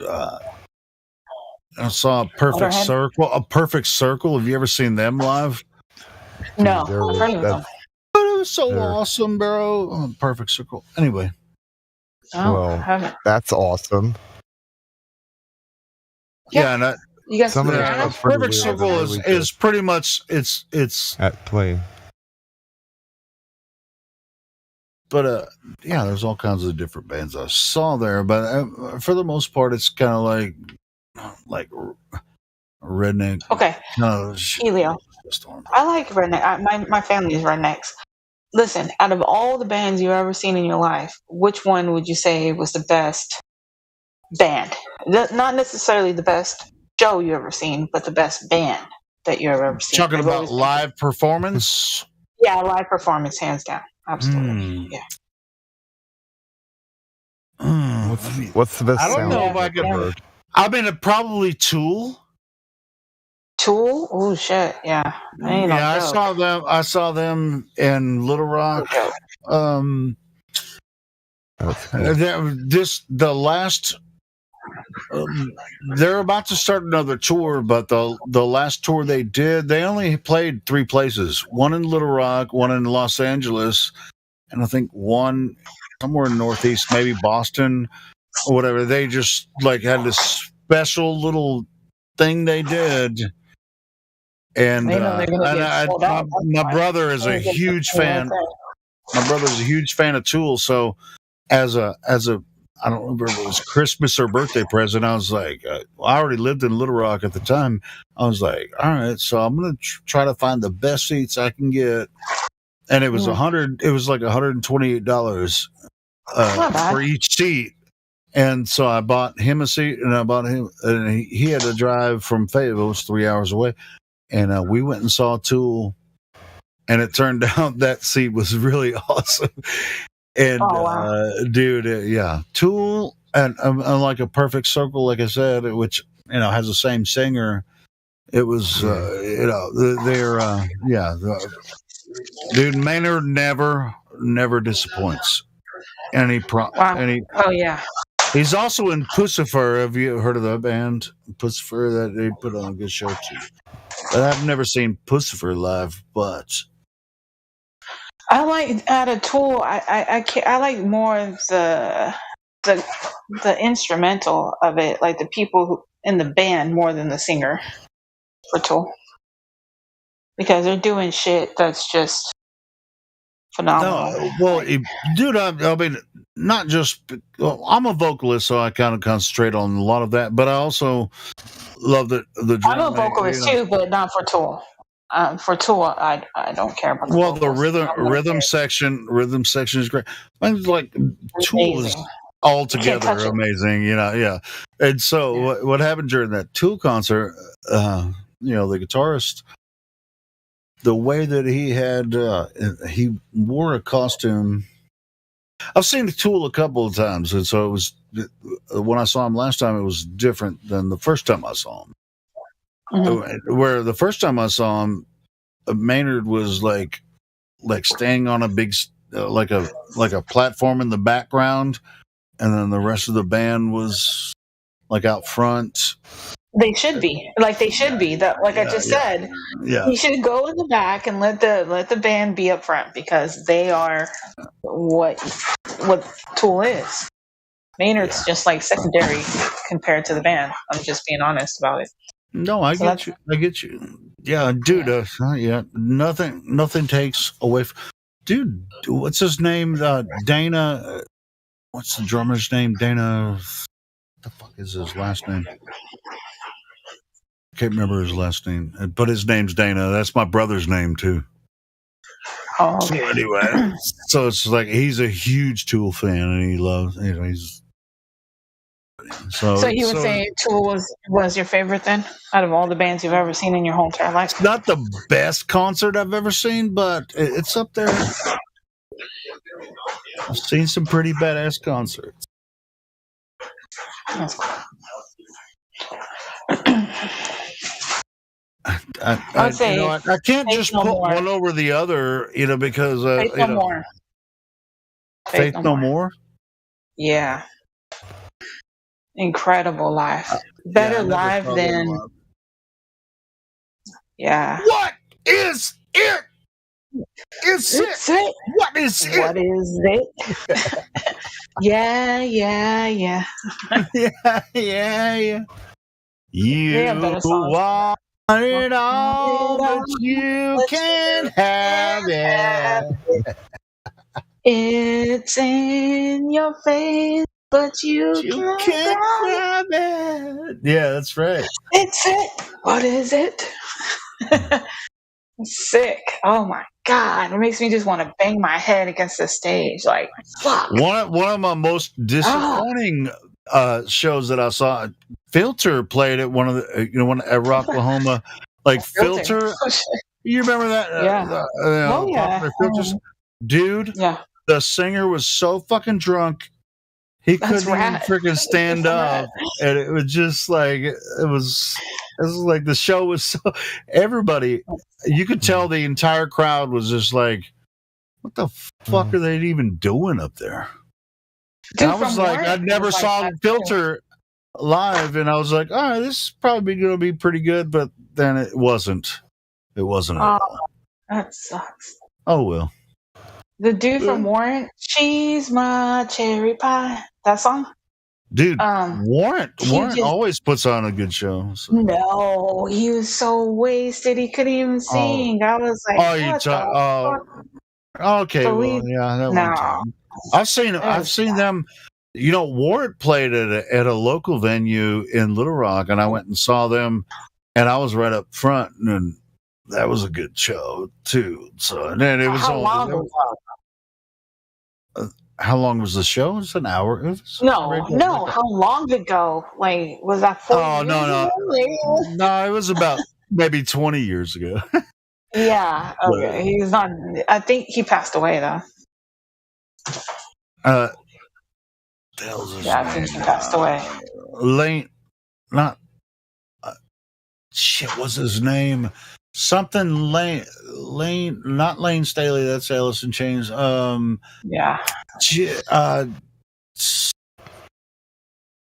all right. Don't hurt yourself. It's okay.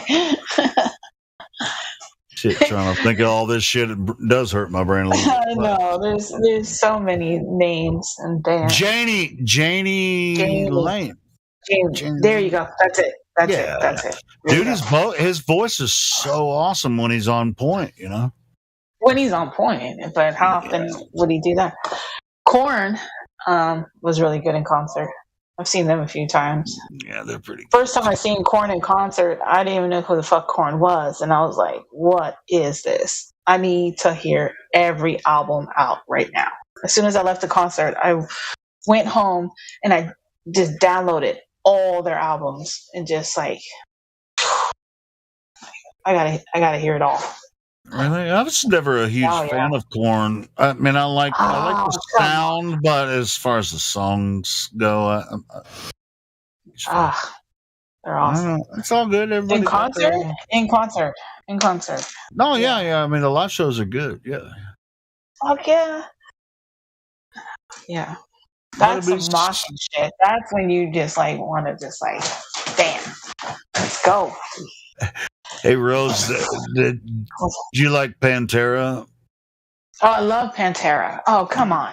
Have you seen the new live stuff with Zakk Wylde on guitar? No, but he passed away. Oh no, I have not. Please send it to me. But the singer died. They played a few shows in South America, and they're coming on tour in America, in United States. No, it's same singer. Wait, I thought he died. No, Daryl and Vinny. Well, maybe I'm confusing him. Yeah, the two brothers died. The Maybe guitarist and the Rex, the bass player, is still alive, and so is Phil, the singer. Oh, you got to see it. It's so freaking awesome.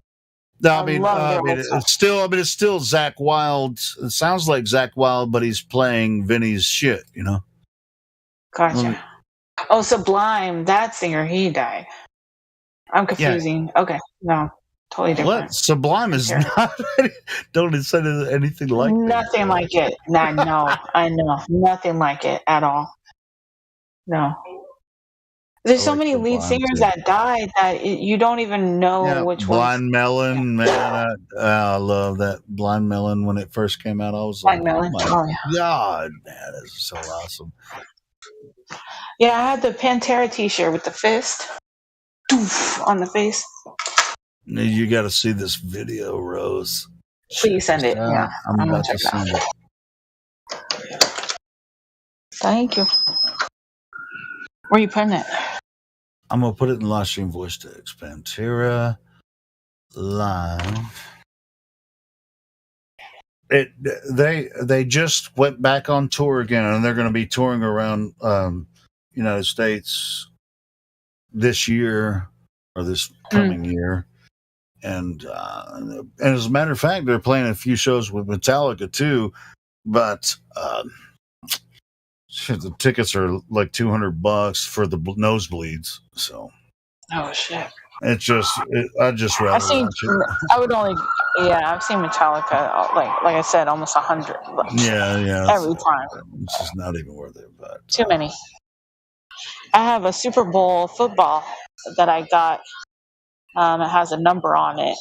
I'm going to sell it on eBay because they got denied the Super Bowl one year. And so then they did their own Super Bowl concert, and then they threw out these footballs, and there's only like 100 or something like that. And so there's numbers on each football, and I was able to get one. And it has Metallica, Super Bowl, and the number on it. I'm going to sell that shit. Gotta be worth some money. The one that I watched. Nice. This is the one that I watched. Is really good. Because there's several videos out, but I think this is the one that I really dug, and you'll be able to see what they're doing now. All right, cool.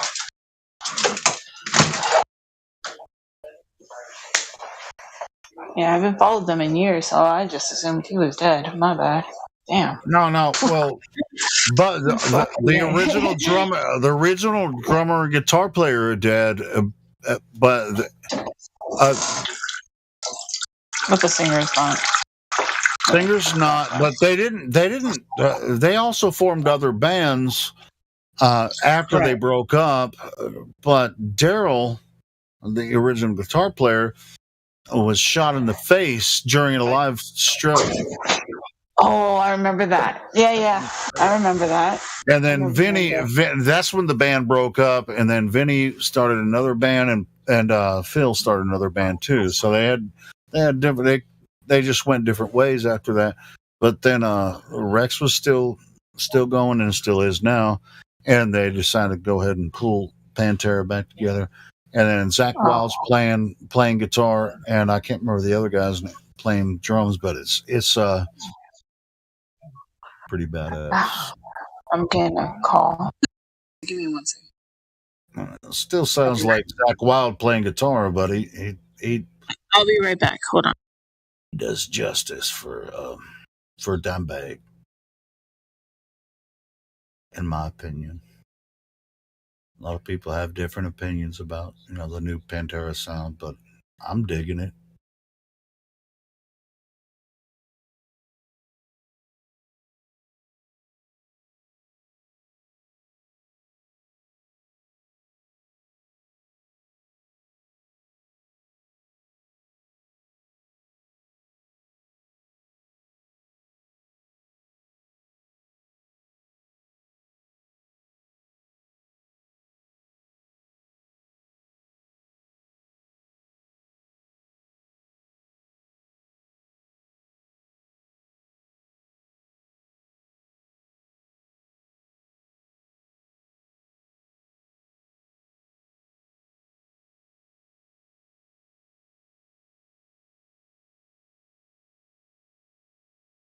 It's going to be kind of a wild weekend here. I mean, Christmas happens to be on Sunday.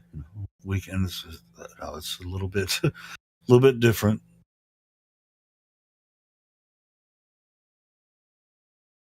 People are home for the holidays. Really everything gets a little crazy toward the end of the year, but Sorry, Helio. I got a call. Okay, let me check.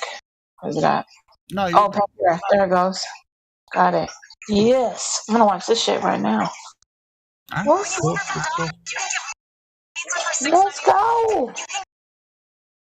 Pantera full first show multicam. yeah, I want to watch it too. Oh yeah. It's just freaking. I'll mute myself and watch it again because I love it. It's good. Hell yeah. Thank you. That's what's up. At least some dead air. Yep. Okay. I'll be right back. 1 second.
Hey Leo, are you jamming? Damn. Seems like everybody on here is like East Coast. Going to sleep. How fucking early. No, I'm here on the West Coast. Oh, you are, Sunny? Oh, Yes, ma'am. sunny days on the west. Nice.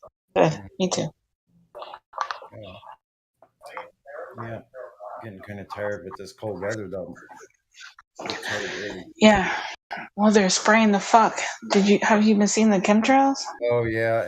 Every morning I look up. It's like right at a certain time. Haze. It's like 10 a.m. They start. I see them going. No.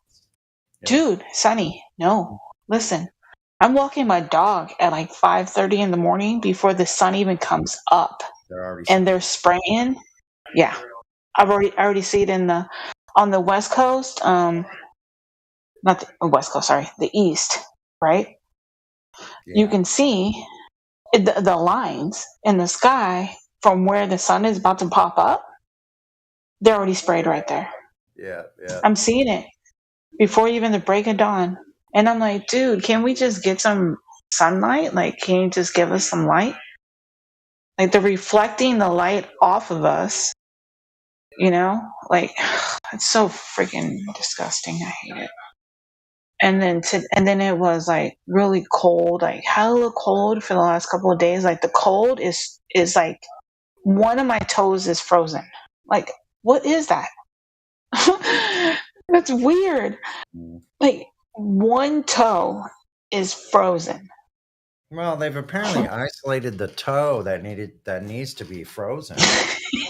They're that good at their calculations. So, fucking here's the problem. Where can we stumble her up the fat or the easiest? Oh, that one fucking toe. Target that toe, freeze it out. You know you can't stand that freezing feeling. Fuck. It's so weird. And I'm like, why is one toe numb? Like, shouldn't my whole foot be numb or all my toes be numb? No, it's one. And I'm like, I'm wearing the sock on the whole foot though. So like, it's just weird. And then the cold is like to the bone though. Like it goes into the bone, you're cold. It's like a whole different level of shit that they're doing.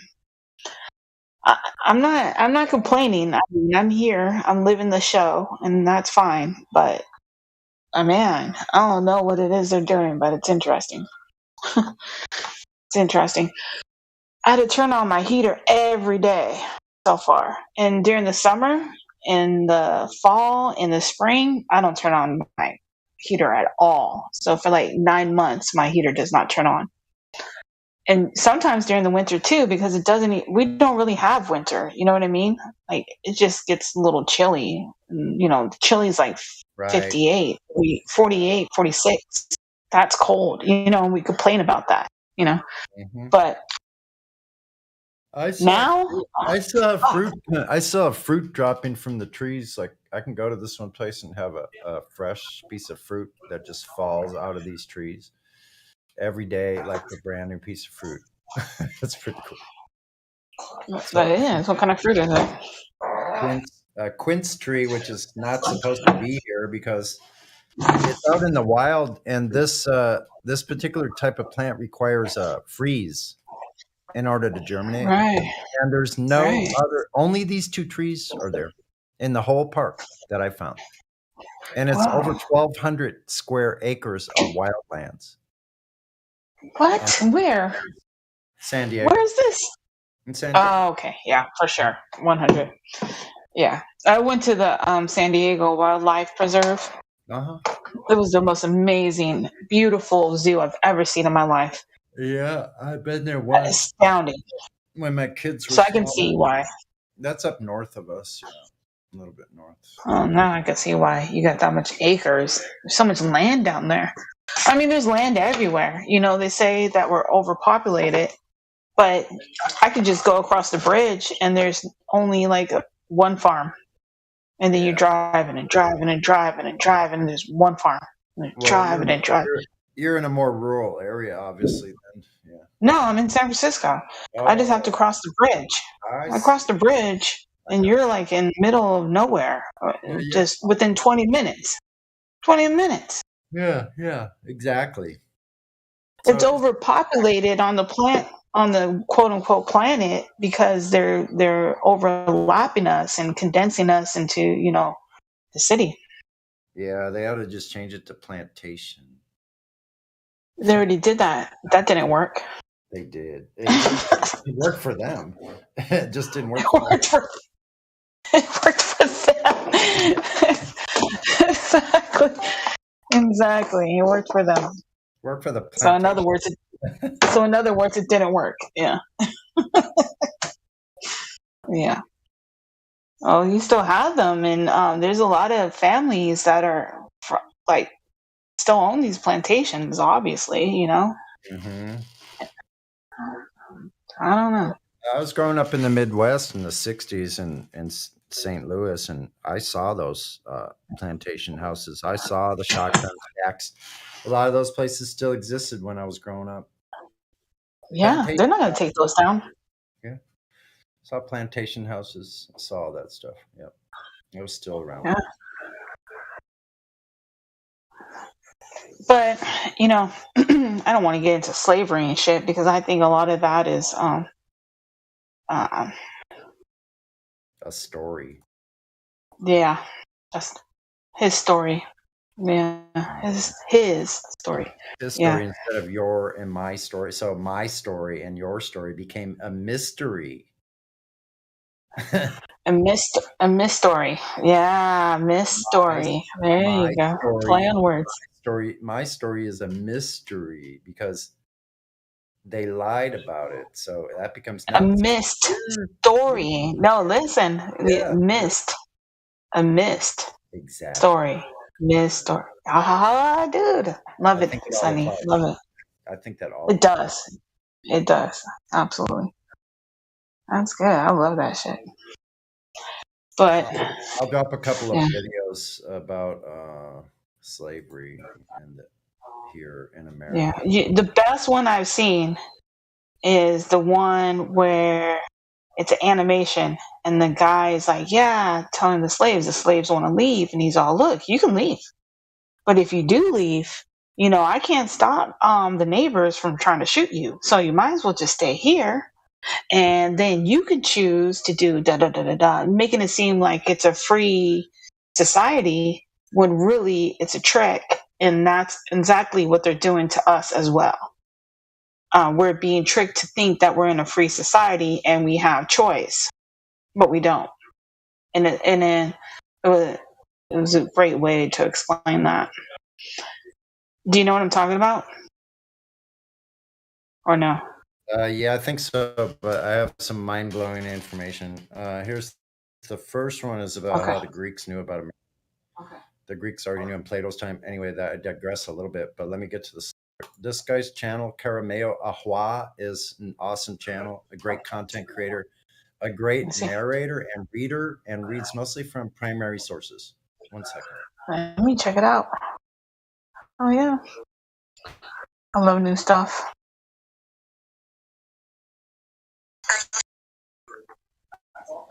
Oh, Greeks knew about America and Atlantis. Well, obviously Atlantis was in the Atlantic, and I think it's a lot closer to home than we think it is. I was doing some research on Florida and the Keys and how we have the pyramids that are now covered up with golf courses and churches.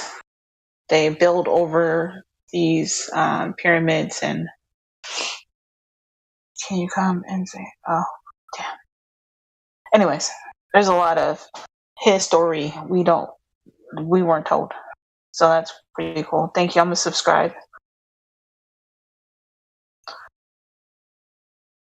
YouTube is full of disinfo and can't be trusted. Texas Bear said. Yeah, that is true. It is. But that doesn't mean that everything on there is disinfo and you can't trust anything. You need to use your discernment and you need to look further. You can't just watch something and go, yeah, that's true. I believe it. Because then you're an idiot. You need to, look into it. I remember Matthew Learns telling me, because he didn't know me. And, I go back to Flat Earth, like back into 2013. I've been doing this a long time, but he didn't know that. And he was like, "Oh, so you watched a YouTube video and then you believe that it's a flat Earth?" And I was like, "No, dude, I looked into flat Earth to prove it was wrong." And then he goes, "Oh, that's interesting." And I was like, "What do you mean? Like, you just think that somebody watches one video about flat Earth and then they just automatically go, yep, it's flat. If you do, you're an idiot. Like, straight up, you're a fucking idiot. You need to look into everything. You can't believe anybody or anyone.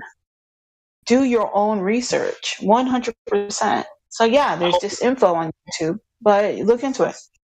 Hold on, I gotta pause you right there for a second. Like, if somebody like, you know, has the ability to think critically and early on, just with their own critical thinking and their own thoughts in their head, understand that since their base axiom is that the Earth is flat and stationary, they see the Earth is flat, they feel the Earth is stationary. They do not know of any time that anyone's directly measured the Earth and detected curvature, or directly measured the spin of the Earth and detected the spin of the Earth. You know, so what I'm saying is, if someone watches one flat Earth video and they come to the conclusion the Earth is flat, I would say more power to them, because that's probably someone that's more capable of critical thinking than the average individual. But what my point is that they obviously had something that made them think that in the first place to even watch the video anyways. So like what you're saying, people already believed. No one had YouTube back in 1200s, 1300s, right? They just knew it was flat. No one, and anyone who told them anything different, they killed them. Like, it was not normal for people to be pushing globe. Like, a lot of these globers think it was, and it's not. Like, they were the ones that were not accepted in their views, and it was looked down upon. Okay, so if you're going to watch a video and watch one video and go, yeah, it's flat, that's weird without knowing there was something that you were already questioning beforehand. There has to be a sense of searching for truth somewhere in there. You don't just go across a flat Earth video, click it, and go, yep, it's true. Well, I'm a little confused with what you're saying. What if you're just an individual that in general wants to know the truth and is not opposed to the truth, and you stumble across the truth and you accept the truth? What's wrong with what I just said? You should look in. Why would you not look into it more than that? Why would you not go, well, that's interesting. Hold on. Wait, stop. I'm not saying that individuals shouldn't look into the subject more. I'm just saying, if they accept the truth for what it is, what's the problem? Just immediately, with no looking into it at all. Hold on. Yeah. If someone accepts reality for what it is, what's wrong with that? There's nothing wrong with that, but there is something wrong with, like, Matthew Learns telling me that he thinks all flat earthers watch one YouTube video and all of a sudden we believe it's flat Earth. Like, we don't have a mind to look into and investigate things. Yeah, but that's Matthew Learns. That's him. But that's how a lot. But that's just how a lot of them. He's not the first one that's ever said that to me. I don't know why you're trying to argue with me. I know. No. He's not the first one. He's just an example. No. Hold on. He's not the first one. I've been doing this since 2013. I've heard this over and over again. He's just somebody that I'm pointing out as an example. But a lot of these people, these globers, really think that we're idiots and we watch just one video and looked nothing into anything. We don't know anything about anything, and we're just stupid. That's what they think. And I'm pointing that out. I'm pointing that out. Yeah, I know. I hear you, but listen to what I'm saying. So if you go out on the street, and talk to your average American, just here in Portland, Oregon, or wherever the hell you live, right? You go and talk to someone. Now, I've done this a lot. Done this a hell of a lot. All right. So I know this already. If you go out and you talk to people and you actually you ask them questions and figure out whether they're on the flat Earth side, the on the fence side, or on the glober side, or on the really, really, really anti-flat Earther glober side, you know, like to the point where you're not the first flat earther they've heard about or talked about, and they hate the idea, you know? Like, now my question is to you, what percentage of those people do you think are actual globers or flat earthers combined together? What percentage do you think that is? I have no idea. I don't know. I'm going to tell you. I'm going to tell you right now, because I don't know what you think it might be, but I'm going to let you know. It's 30% to 10%, meaning on the high end, on the absolute highest end, 30%, and typically most of the time on the lower end, it's closer to 15 to 10%. Meaning, the point I'm trying to make with this, the point I'm trying to tell you, the reason why I'm letting you know this. Wrap it up, Orion, please. Try to have a long attention span, Helio. No, I have something to say about what she was saying about talking to Matthew. Helio, stop talking. All right, so, like, the point is, they are the minority. All right, so if a bunch of idiots in charge to this subject matter are the minority, you shouldn't concern yourself with them. You should only be concerned with the other 85% of people that are not absolute total idiots. Be concerned with them. Don't be concerned with the 15% that are absolute complete total idiots, is what I'm trying to say to you. You didn't say who was on what percent, though. Yeah, that's weird. That's a weird statement. Stop talking, Helio. You didn't say. I'm yelling at me. I was just. You said 10 to 15%. Helio hour. You didn't clarify. I'm trying to. Helio talking. So what I'm trying to say. I've been listening. That's why Helio's still talking. Thank you. Why is Helio still talking? Why are you yelling at me? That's my buddy. Leave him alone. Calm down. I know, but he won't stop interrupting me. All right. So what I'm trying to say is the 15% are the globers. The 85% are the people that can accept the Earth being flat, accept the truth for what it is. All you need to do is reason with them and show them the black swan take, for instance. Oh, well, what delusion are you under? You think they're actually going to think that? What? That's nonsense. Come on, Orion. That's nonsense. Well, on the higher end, it's 30%, but you got to keep in mind, Helio. Even if it's 30% globers, they're still the minority. Yeah, but they don't think they're the minority. They think they're the majority. Talk to one of the very few other people in there that's ever done this. Talk to Whitsitt. Talk to Austin. He agrees with me. It's roughly 30% at the highest end.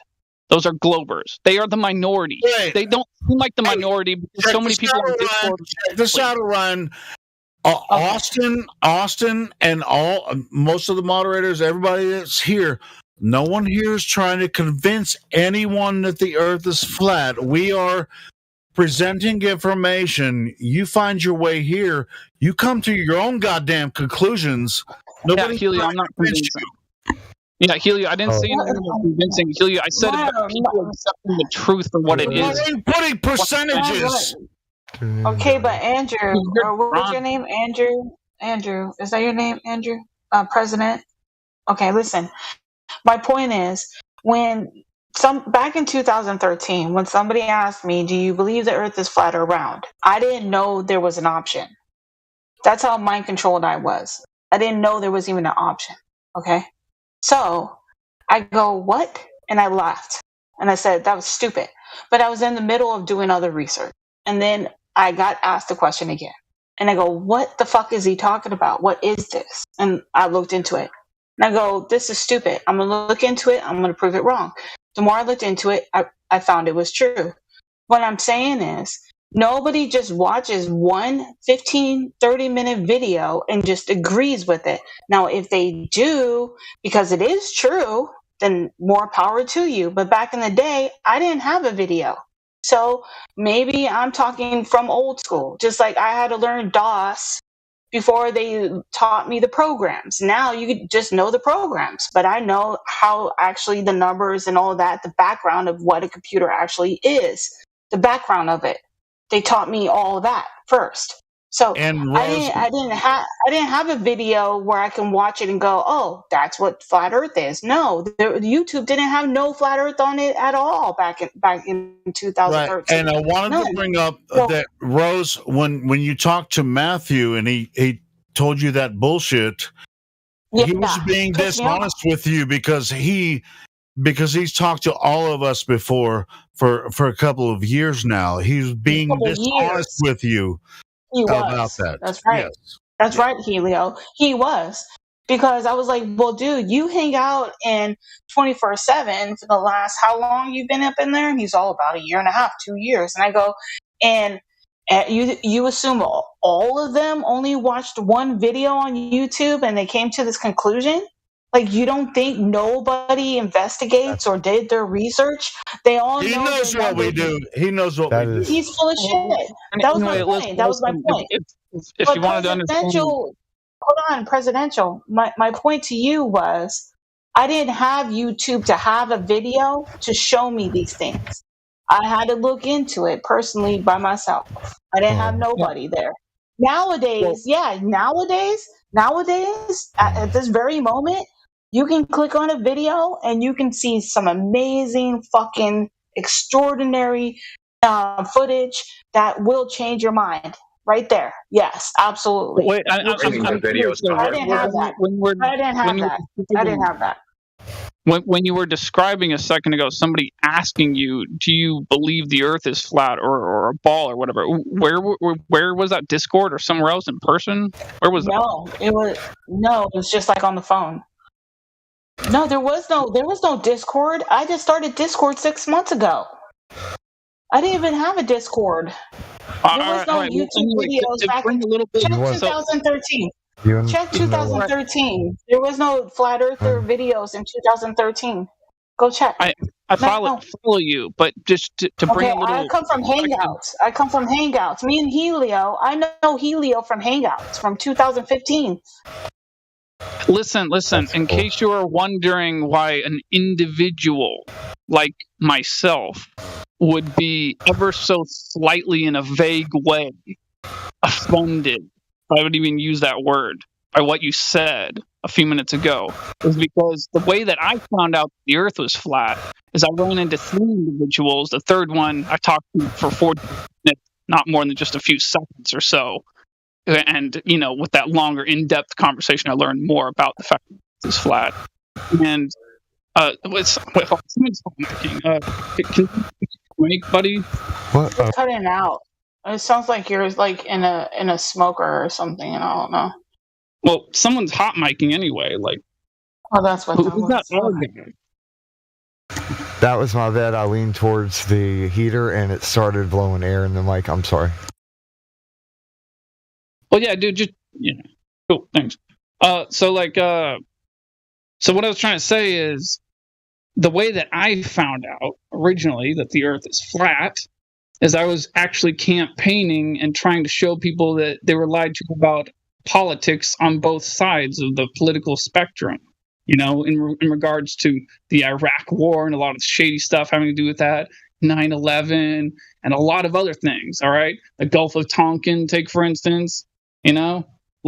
So basically, I was walking around a neighborhood near where I live, handing out these homemade flyers with a lot of different links on them, handing it to a guy on his front lawn, and he reads it, he starts talking to me, and he says to me, it seems to me like you're trying to show people they've been lied to, but do you know what the biggest lie of them all is? I'm like, well, no, what's that? And he's like, the Earth is flat, it's not really a ball, it's flat. And I'm like, all right, tell me more about this flat Earth, that you speak of, is what I said. And what I'm saying is, at the very end of the 45-minute conversation, as I was walking away, I was in a state of mind where I wasn't calling myself a flat earther, because at that point in time, I didn't even know the term really, because I was just having a conversation with a guy about the surface of the Earth. All right, that's it. But as I was walking away, I was in the state of mind where I was completely acknowledging the Earth as flat and stationary. In fact, I was acknowledging it as flat. 5 minutes later, as I was walking down the road, I realized that it was stationary, because he wasn't talking about motion. He was just talking about the fact that it was flat and contained. He wasn't talking about the motion of it. As I was walking down the street 5 minutes later, I realized it was stationary. And when I came to that realization by myself, that was a very shocking moment. That it was so shocking, it actually affected the way I was walking down the street. for a moment because I was in such a state of shock, realizing that the Earth is in fact actually not spinning or orbiting the sun. And I believed it was for most of my life up to that point in time. It's a very shocking thing to realize. Makes you feel kind of funny for 5 minutes when you're walking home. But anyway, the point is, if someone's smart enough to realize the Earth is flat and stationary, that means that they're smart. Doesn't mean that they're stupid.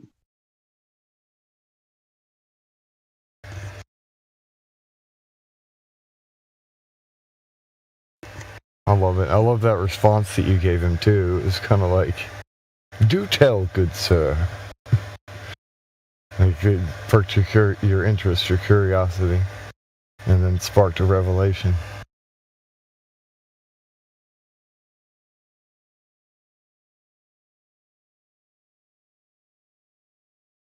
Yeah, exactly. Encourage people to talk, listen, and critically think.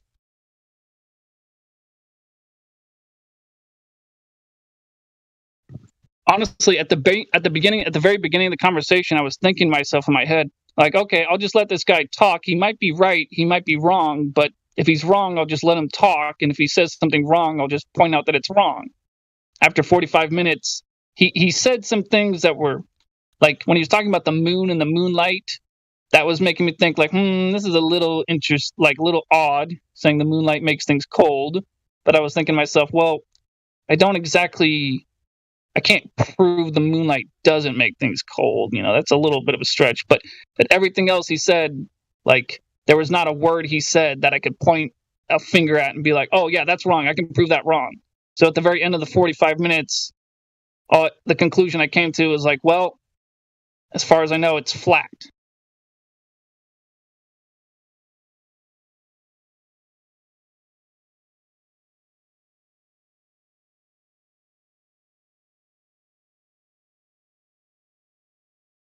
Yeah. Well, the way I see it, I don't believe that it's about proving that the Earth is flat. It's more about reminding people of something that they knew to begin with.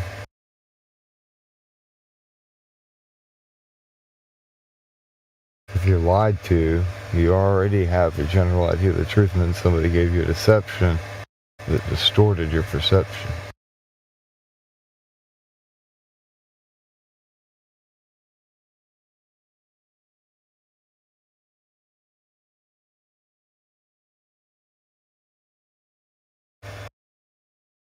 It's kind of like this: why would I have to prove to somebody something that they need to prove to themselves? I can't go and study with their brain.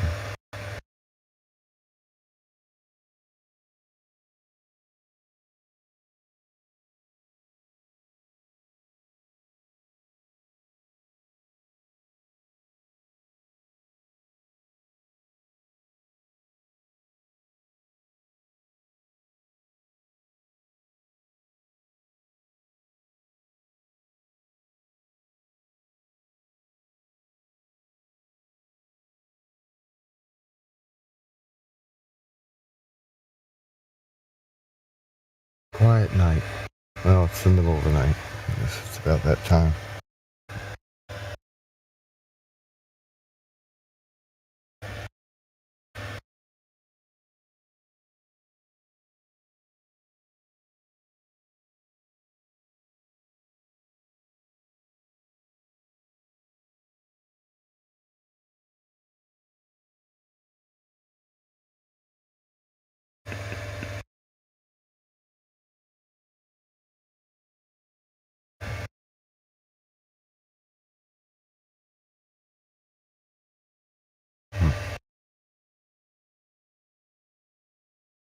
Here it is.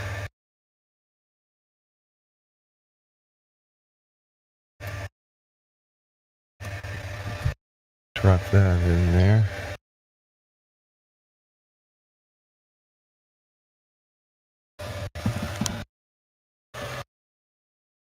I'm gonna try and Hey, what happened to Ryan? I thought you had a lot to say, and you told me to shut the fuck up like 4 or 5 times. Now you don't have anything to say? No. It's not that I want you to shut up, Helio. It's that I want you to not interrupt me or anyone else. On what point? I was. Well, when we're The only speaking, when I want to say something about what you're saying, if you're going on a rant, you're saying that I should let you speak anytime, and I should not get involved in the conversation. I should wait for you to talk for 5 minutes before I actually have something to say about what you're saying. Yeah. At this point in time, yeah, that's the bar I'd put it at. Yeah. Okay, well then, fuck off, bitch. Yeah, well, exactly. You're not willing to compromise even an inch. Well, what the fuck are you going to do about it if I do interrupt you? I'm just saying, dude. It says a lot about your character. It's all you, man. Okay, it's all me. All right, fine.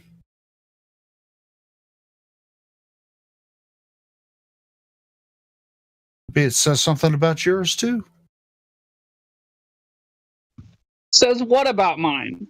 I don't know. You tell me. Yeah, exactly. Whatever.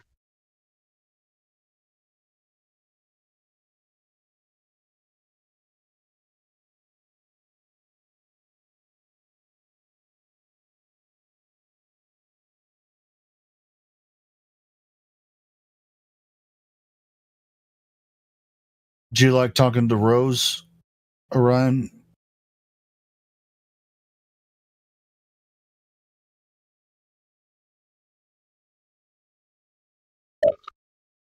Oh, Kenny. Kenny. Are you there, Kenny? You've been unmuted, Kenny. You can open your mic. Or is it? Phone seems like Flat Earther. Yeah. Let's get something else going on here. Another. All fun. Yeah. What's up? Heaven is up. Off on heaven. What about heaven?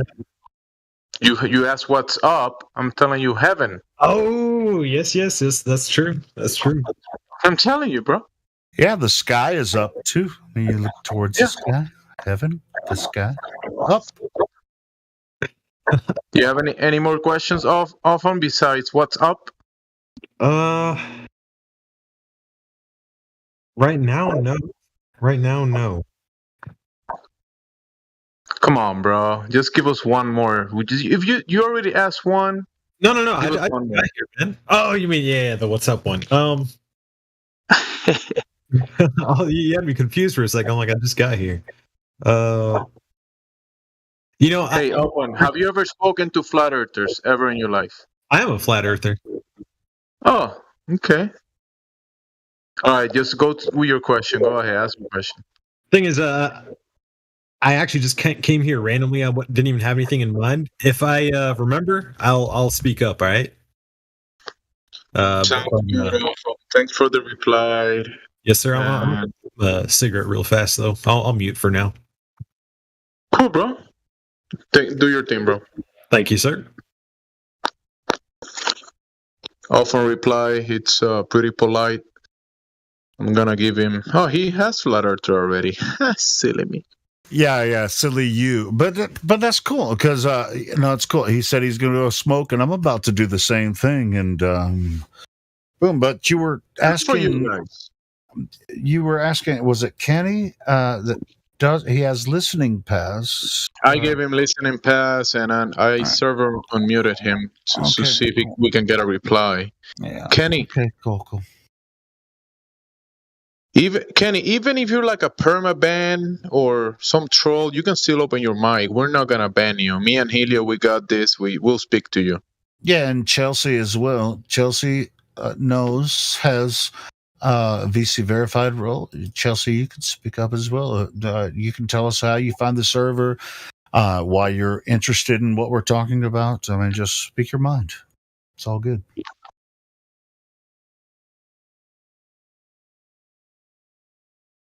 Kenny, Chelsea. Is that Chelsea, Massachusetts?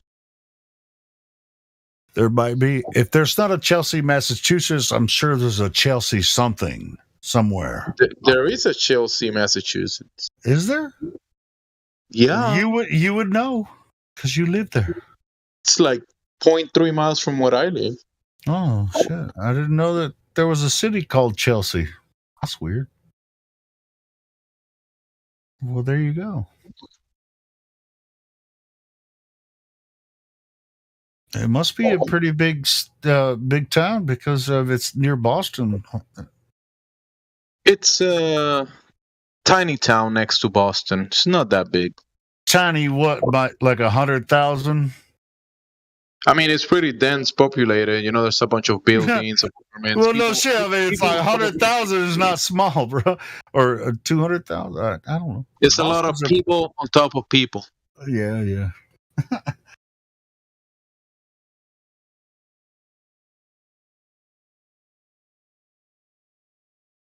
Well, it's like when I was growing up in the Little Rock metro area, which when I was growing up, it wasn't necessarily metro connected, but by the time, now Little Rock it's like all the cities are connected. It's not a megalopolis like LA or Boston or New York or anything like that, but it's pretty heavily populated in Little Rock, and even in where I live now in Fayetteville. Pretty heavy population. There's at least 1 million people where I live now, and there's maybe 2 million in Little Rock Metroplex, if you want to call it that.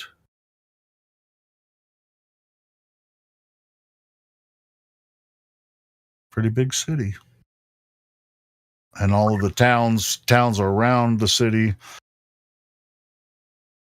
They have, populations of anywhere between 50,000 to 100,000.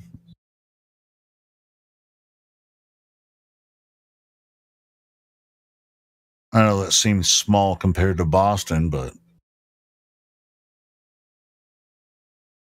So you were more like from a metrosexual area.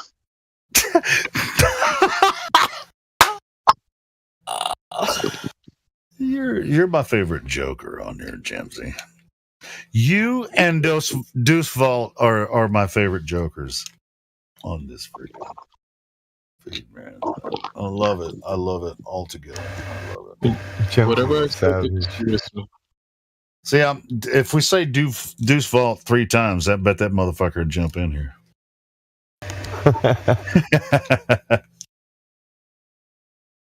I hope not. Deuce Vault, where you at, brother? Man, we've been hanging out here. You're on the payroll, bro. Get your ass in here. Yeah, your check is gonna be sent one of these days, but not yet.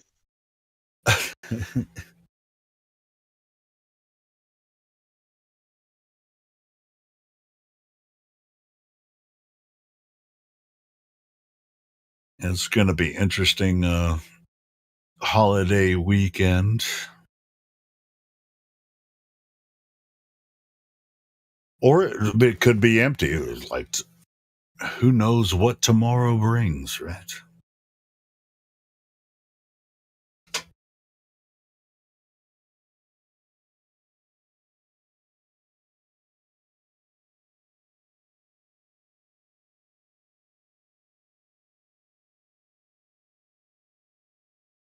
Like yesterday, we had like almost 50 people in the live stream room.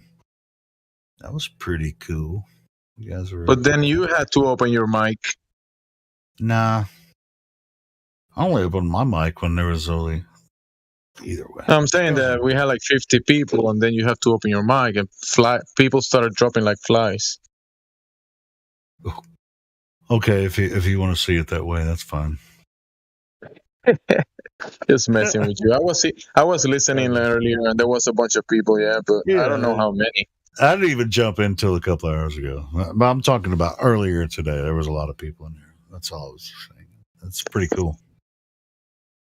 A lot of new people jumping in, and some older friends or old friends, meaning not old people, but old friends, that keep abreast of what we're doing here. Where's Rose? She was just here. Yeah, Orion ran her off. Oh yeah, he can have that effect in some people, just like Healy. Well, it's all right. Fucking with Orion, but he was fucking with me, so I fucked with him back. And so, but yeah. Either way.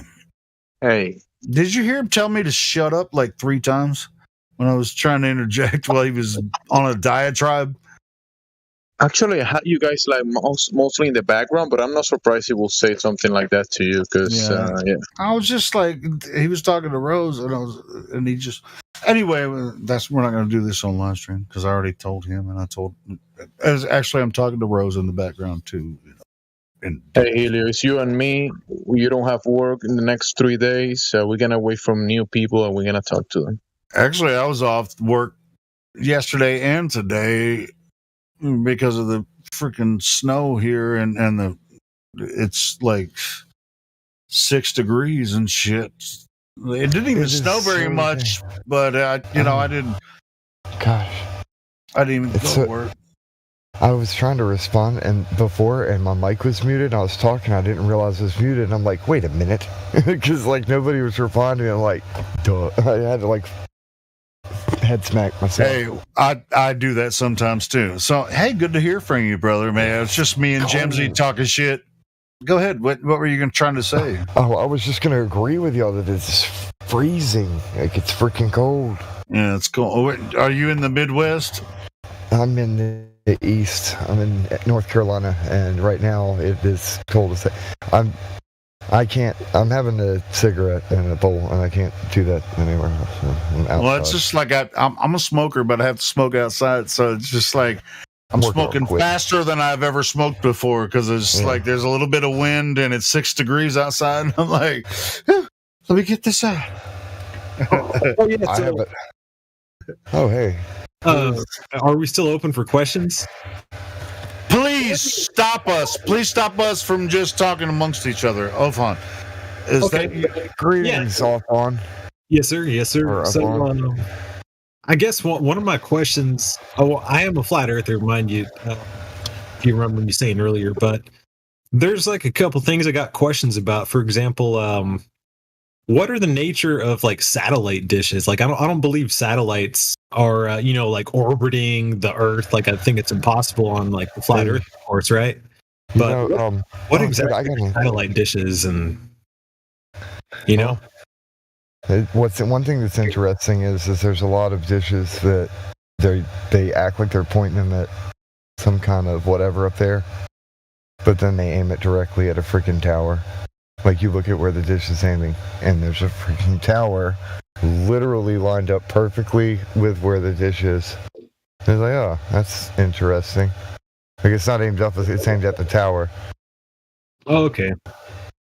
Now, I'm not saying there's not things up there, because I do believe in high altitude aircraft. Things me too. Up there. Me too, because you can see some stuff up there, right? Yeah, but I have seen so many dishes, and I've noticed, I'm like, that's not even pointed at the sky. It's pointed at a tower. Like, it's literally aimed at that tower over there. Yeah. Agreed. It's just funny. I mean, yeah, there's other ones that are, but, whatever. Like I said, high altitude aircraft as well. Mm-hmm. Yeah, one thing that I think is pretty amazing is how, you know how, like, the devil doesn't do anything without God's permission, right?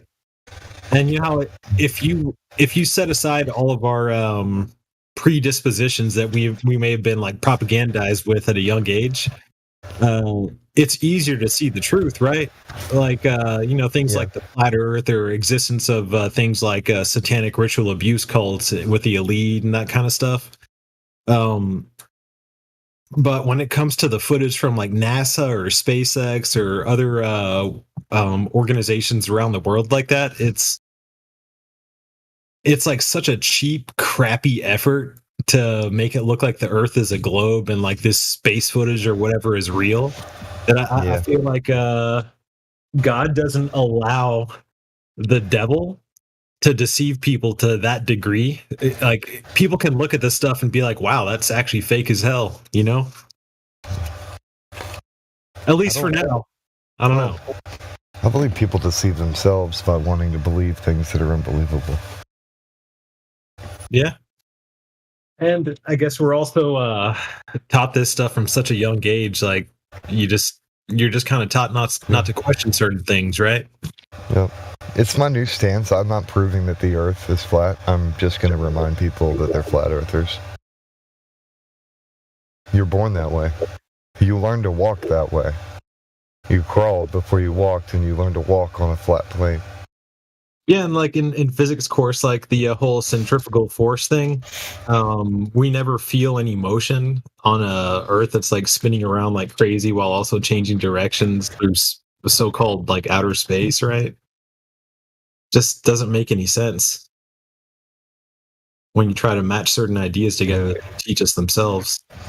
And to clarify, the like kind of what Trinity is saying in the voice chat, there's no satellites as they're trying to portray. Like most of those things are CGI. It's crap. Like they use weather balloon type things and high altitude aircrafts that fly for long periods of time. And some of these balloons, the first one, like Echo 1 and 2, those lasted a long time. One of them lasted about 10 years. And they've gotten tech way better than that now. Okay. I don't know. It seems to be slowing down a bit, but I'm not really hearing much about aliens and UFOs and all that lately on the news, or like whatever mainstream news feed I still have on my YouTube. I think that they tested the waters to see if people would get excited about such things, and when they talked about it and nobody cared, they went with a different narrative to try and start pushing on things. Like they're still talking about it, but it also, okay, well, they weren't that interested, so let's go with this. They're always trying to orchestrate interest to generate revenue. Yeah. Oh, this doesn't really have to do directly with flat Earth. Like, of course, like Elon Musk is obviously like the head of SpaceX, but what do y'all think about his acquisition of Twitter? Well, I don't really care. I don't worship any man. I'm not gonna. Oh, me neither. Me neither. I'm not gonna kind of. But also, to me, it's no different than the way it already was. Like, yeah, Ether Glass. I guess if I had to just be in the middle, I would say Elon Musk is integrating Twitter with the U.S. government. Yes. Twitter is one of the agency of U.S. government now. It's no more public. Yep, he wants to make a service just like WeChat from China over here in the States. He was on video saying that, like where they're. They are integrating everything, brother. I seen the video on the social credit system, so they are trying to implement same thing on the West too. Yep, that's exactly what I was going to say. Social credits with currency, digital currency, and you're going to be paying through digital means, and he's also talking about his what's that shit called, the Neuralink. That totally sounds like Mark of the Beast as well. I don't know. It is the Mark of the Beast, brother. All the vaccines and the other one. Yeah, it's at least a precursor, right? Some kind of precursor. Well, you gotta. At least a possibility. At least a possibility. It's not. And just remember, to the new people that might be talking, like there's certain words we can't say because YouTube, we broadcast to YouTube and they censor certain things. So we gotta speak in code. Just be careful with what you say. That's what I was about to say. Yeah, like there's certain things that you don't talk about it, or you talk about it in like side hustle language. Sorry about that. It's okay. It's okay. The one thing I call it the DivX, because obviously if you spell that backwards, you know what it is. And what's a DivX box? So that's interesting. And it's an easy code word for it. Do you guys think it's gonna start after 2030, as World Economic Forum tells you to do? That's what this is all about, isn't it? I think so, but I'm not sure. I haven't got all the puzzle fixed yet.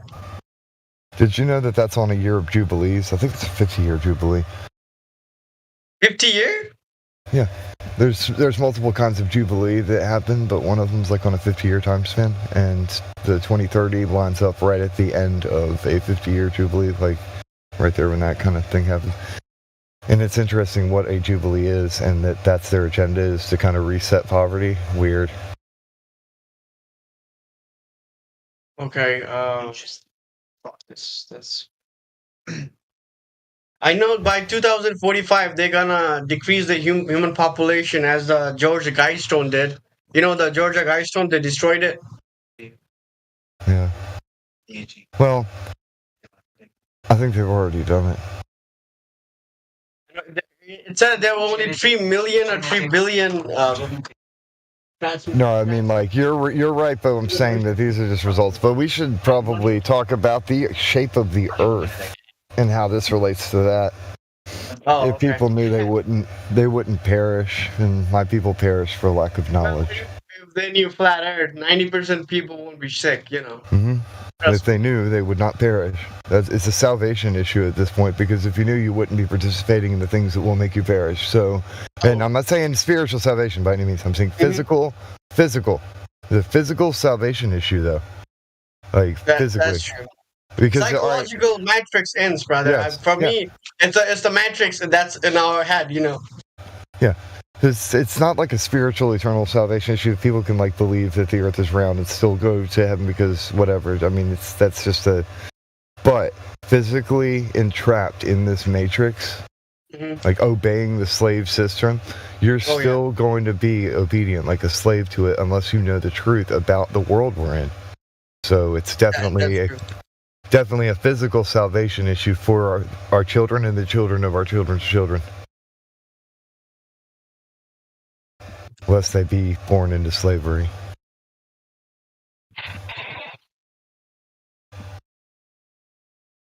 And I've had heated discussions about this where I've been intentionally misunderstood, and it's not that, and then try and be gaslit over it and straw man. Like, no, I'm not talking about eternal salvation. I'm saying physical like, if we're gonna free our people and step outside of this crap, then it must be known.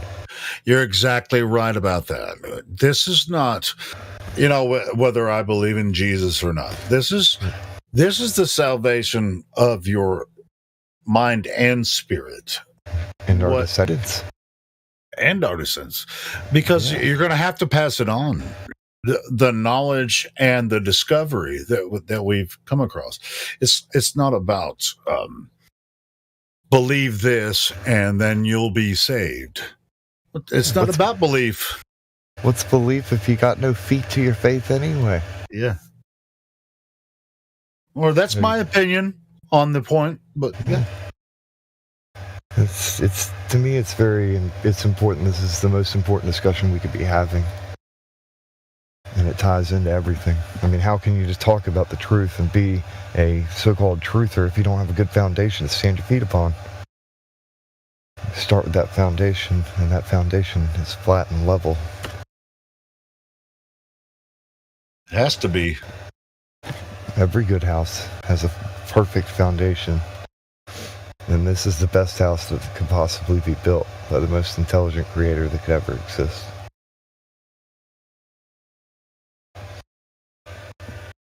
Which I don't want to say. Well, I guess I might as well say it. Maybe we have an audience or whatever. It's nature itself.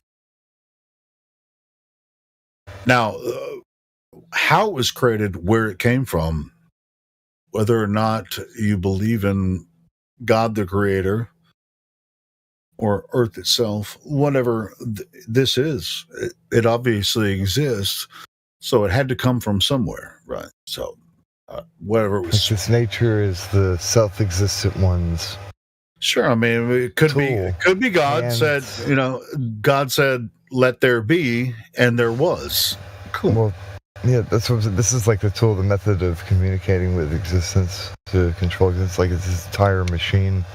It's kind of like you have a computer, you own every aspect of it and all the content on it, and everything's saved on the hard drive, like every aspect of it, all of it. Yep. And we're just data on the hard drive, but he owns the entire computer.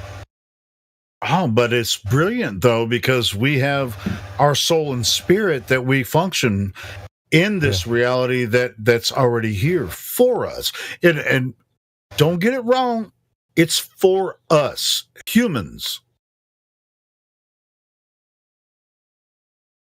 It's for the rest of the creatures that live on Earth, but this place that we live is for humans.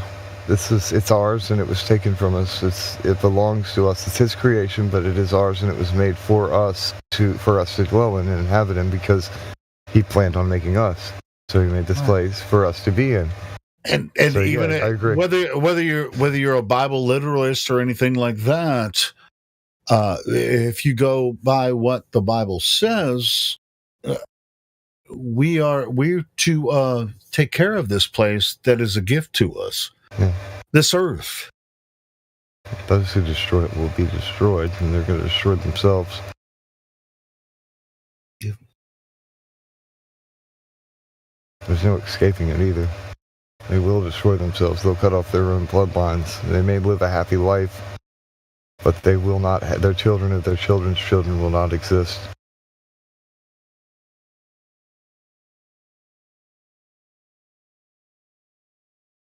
It sounds harsh, but that's just how it is. Yeah. Another thing that's interesting, and people think, oh, this person's wicked, bad for it because Genghis Khan, right? Well, like he said, if it weren't for your wickedness, God wouldn't have sent me.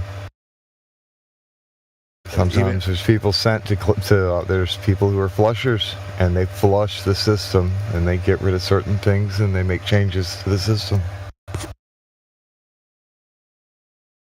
And they're sent to do that. Vessels of honor and vessels of dishonor. Like the creator or the creation.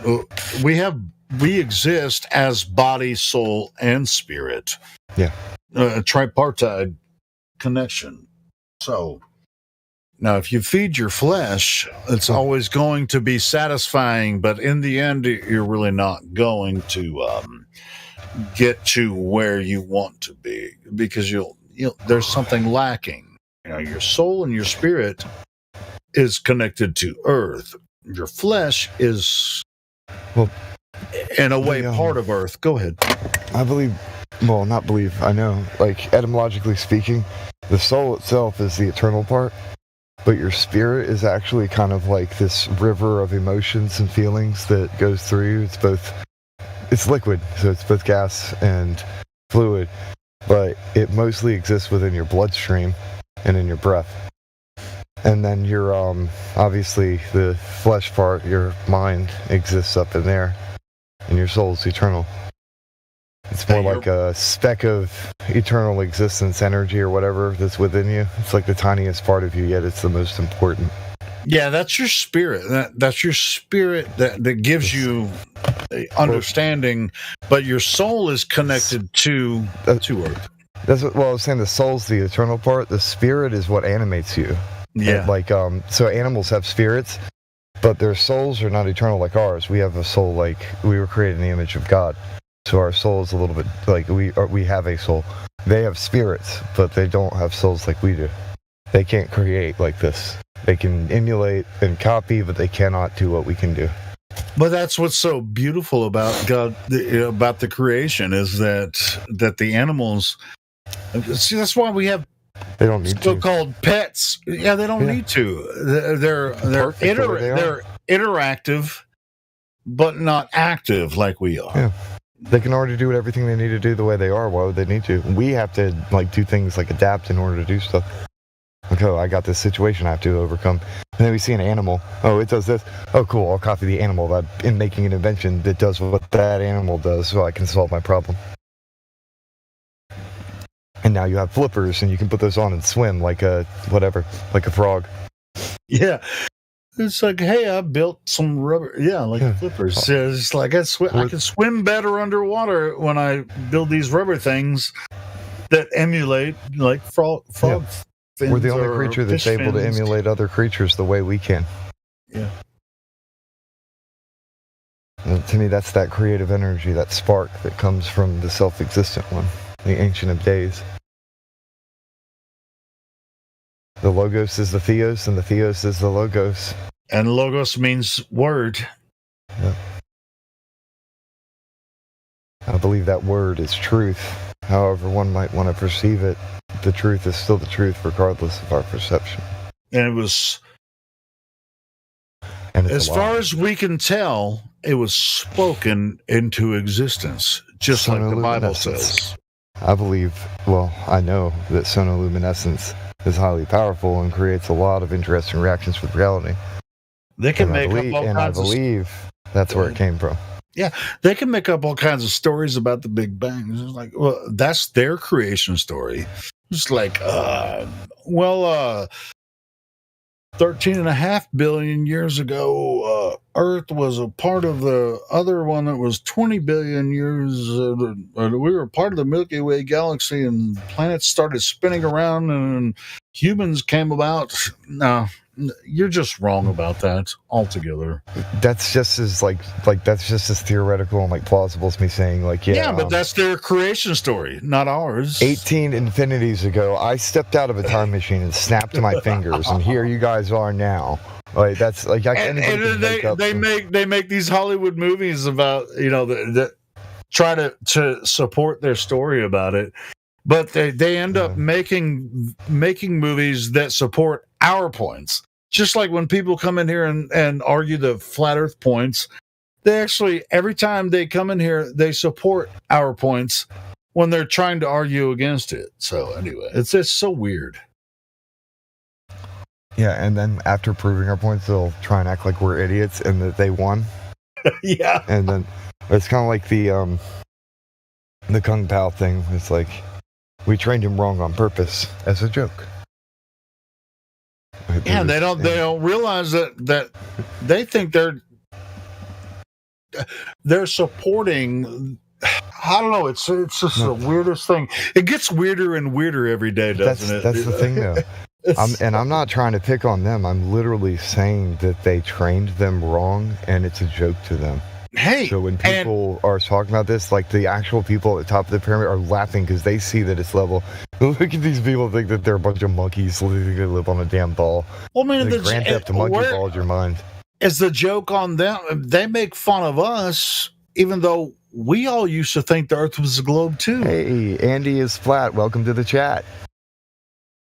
We all used to think the Earth was a globe, so.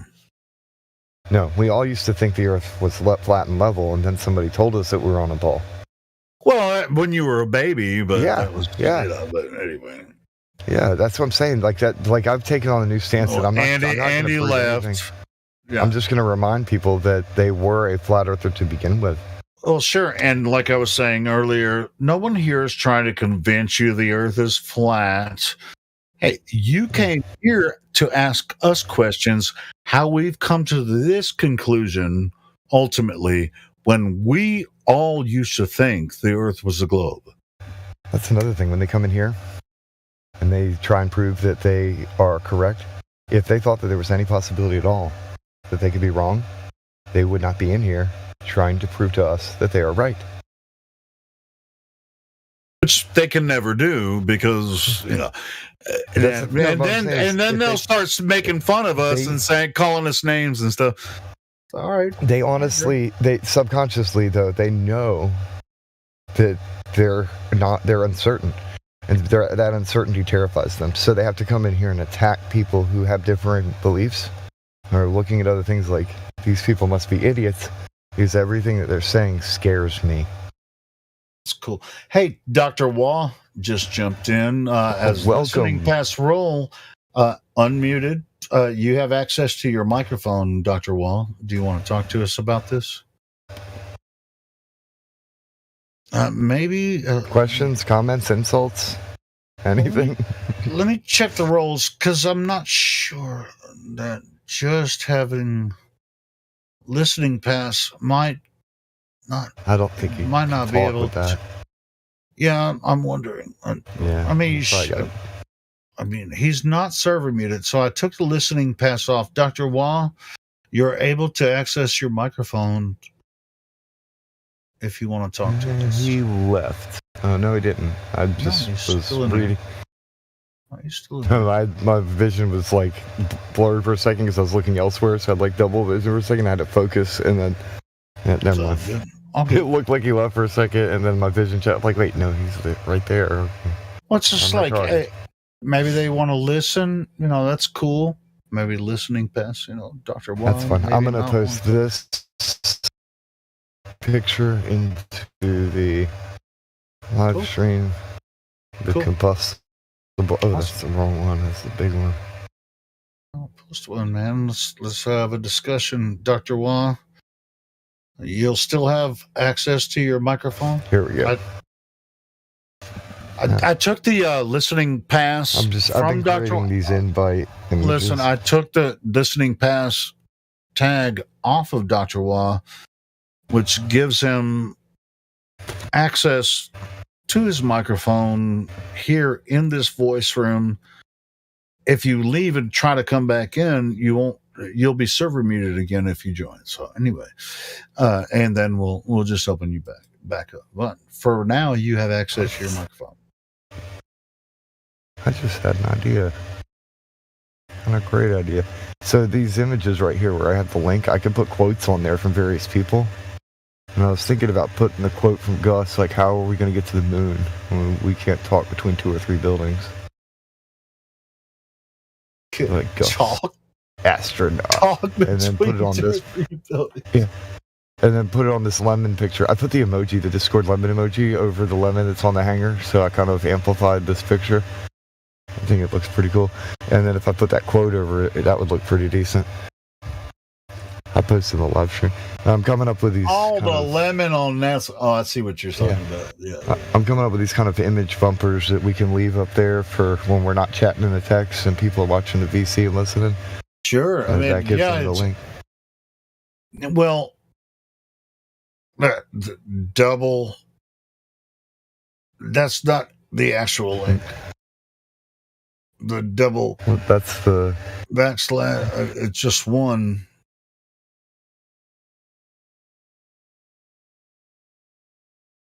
See where. I copied and pasted it directly from the Discord, the invite thing. Yeah, that's 2 on it. I just clicked copy and pasted it into my image thing. I really should have put those 2 backslashes closer together, though. Hey, I'll tell you what, though. If anyone types in their browser disk without the HTTPS or whatever, if you just type in discord.gg/flat-earth, /flat earth, you'll find it. So I can remove that, yeah, because that makes the image look prettier. I could get rid of that whole part and just put the Discord. You're right. And that would make it look a lot better. Even if you go on YouTube and type in Flat Earth Discord, you're going to find us right away. Yeah, so. Yeah, like Adam's got it. Like, yep, I don't even have to put that on there. I'll just take that off. Redo it. I'll give you an example. Let's see. Discord.gg/flat earth. You don't even have to put the HTTP or anything. DISCORD. I believe you. I just hadn't thought about it. I was just kind of copy pasting it and make it look exact. No, it's cool. I mean, I appreciate everyone's efforts to lead people here to the Discord. It's awesome. Yeah. I'm just trying to contribute the best I can.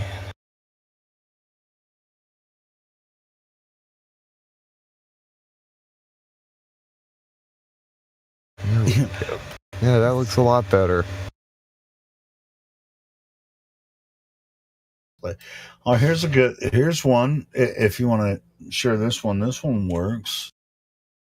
I just typed in discord.gg/flat earth, and then it gave me this link on Google or on my Chrome browser. This one works good too. Copy. Just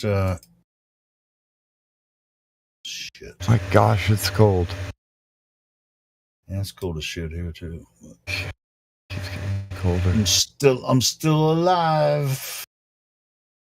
I feel so alive for the very first time. I can't deny you. Yeah, there you go. There's a good one right there. copy that hyperlink. That one will work every fucking time. As long as we have enough of the boost there, we have the vending link, and I think we're way above the. You have to have, I think, 30 boosts, but I think we have 50 something boosts. So that link right there will be good for a long time. And look how many members it says we have. 27,000, and we have 2,500 online that are, or in other discords and says. So that's why we have so much traffic here sometimes. Well, not necessarily at 12:04 a.m. on Christmas Eve.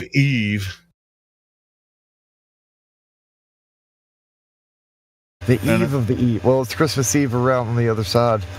Christmas Eve on the other side of the map. And some people might say the only reason that everybody left is because I jumped in. Well, yeah, because they're sad because Christmas is going to be delayed because you're not like over there with the elves or on the sleigh or whatever. You're supposed to be up there, Santa. No, it's because what are you on Discord for? They don't like me. No, I know that's not true, but whatever. Some people don't like me.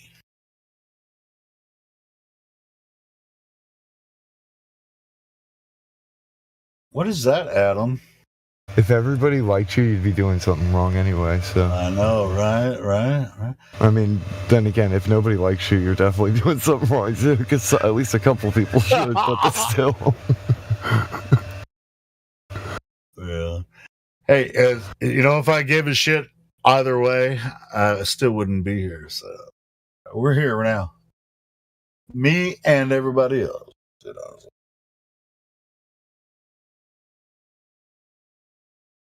And if I was doing something horrible, I wouldn't have support of the admin and other moderator staff in this server. So fuck all y'all anyway.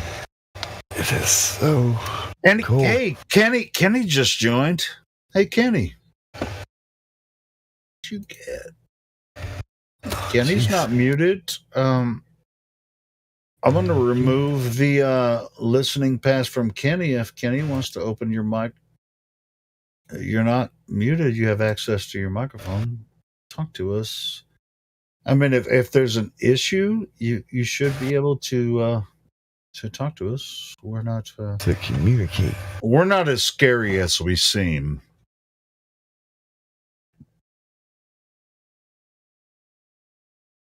Yeah, Helios barks worse than his bite.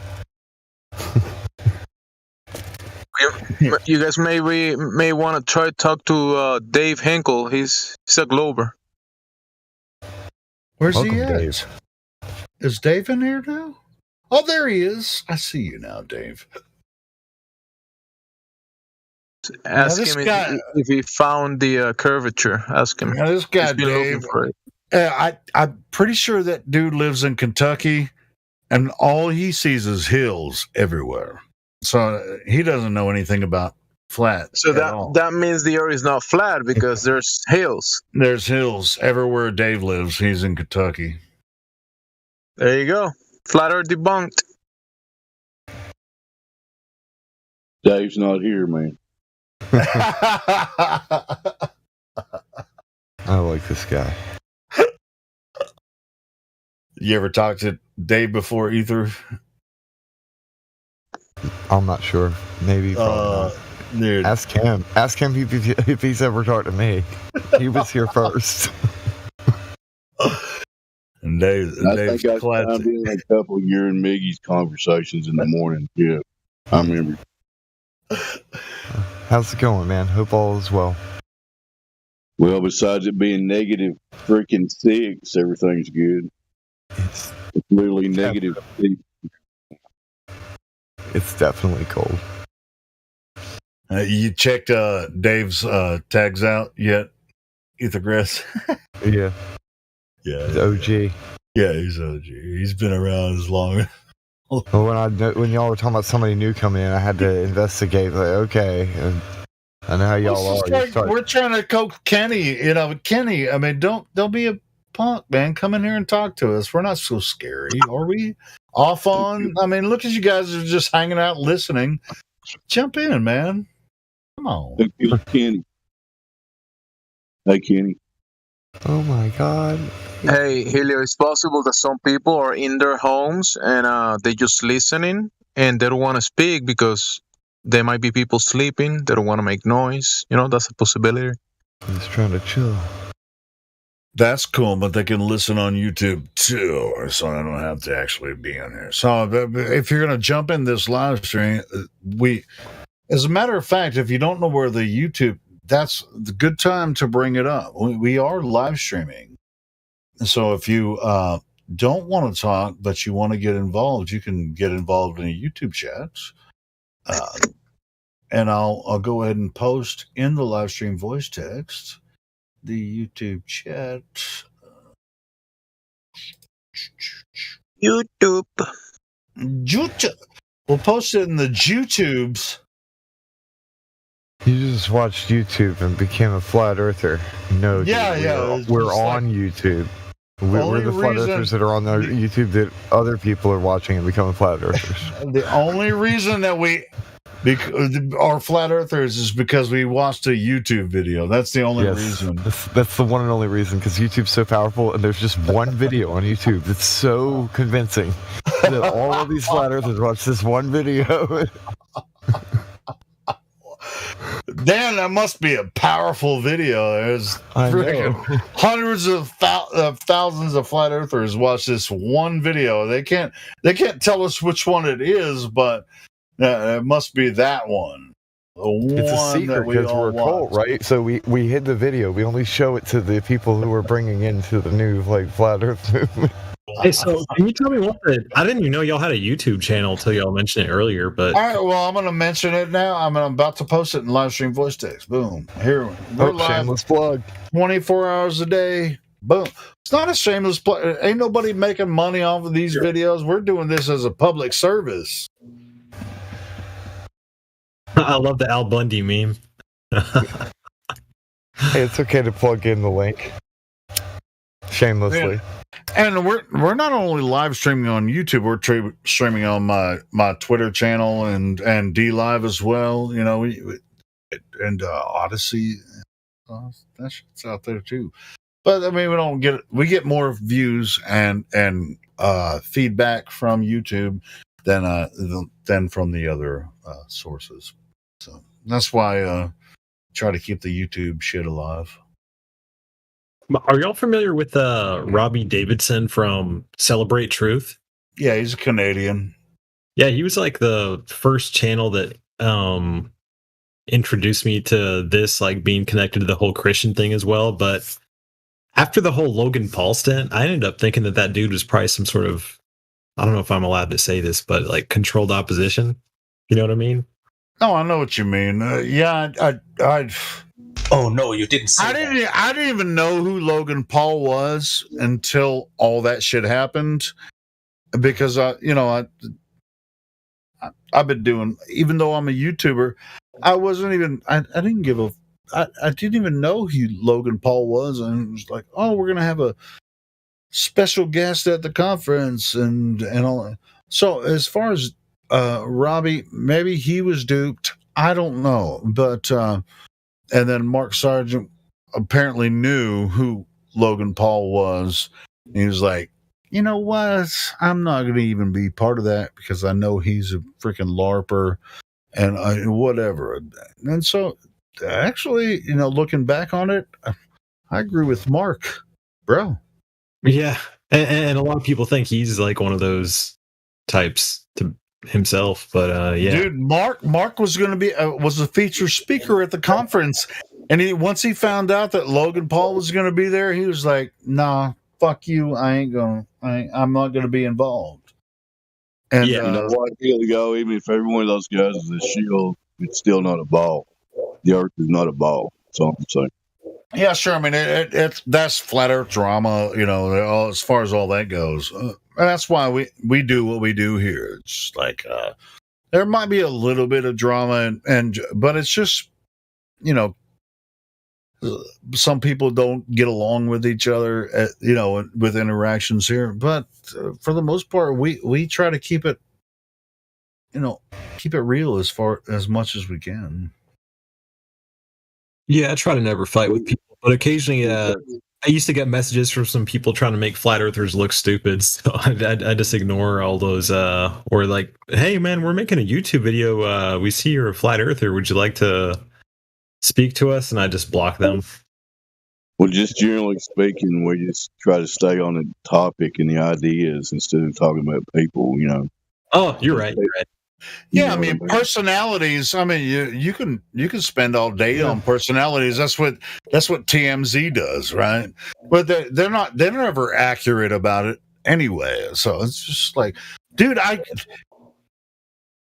everybody could make a whole fucking magazine about my different, shit that I've done on the internet. What the fuck? I don't give a shit, but that's why they don't cover me.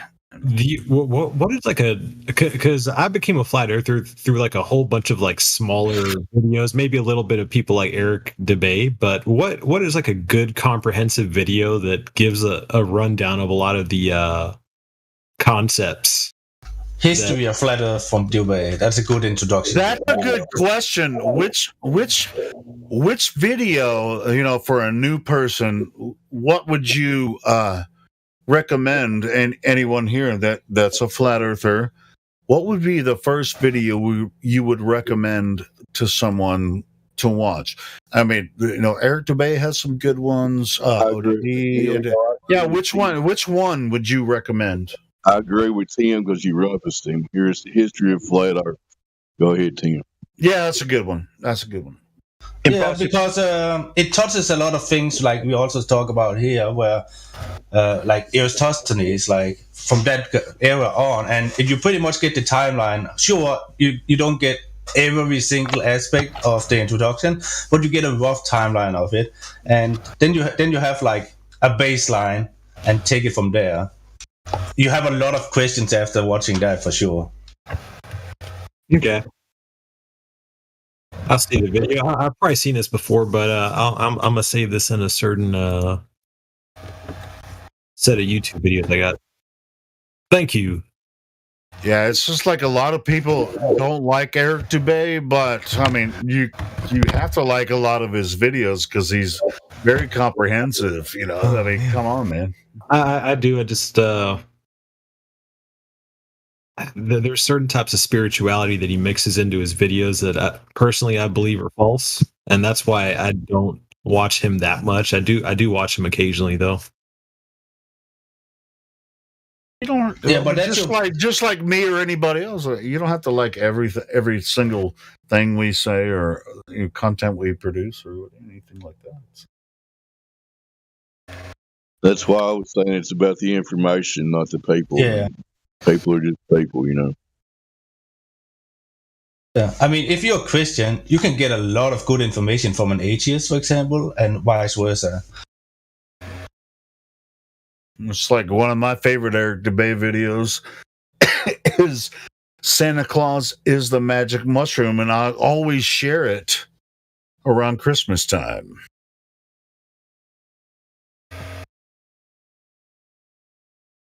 People don't like it, but I agree with Eric on that one. And if you haven't seen it, I'm going to share it right now. Because it's Christmas time. Got a new person in there, Helio. GD Seeker. God Seeker. 3-point participant. You've already acknowledged that you cannot demonstrate curvature, rotation, or the existence of the spinning ball in the vacuum in space. Is that correct? Back to you guys.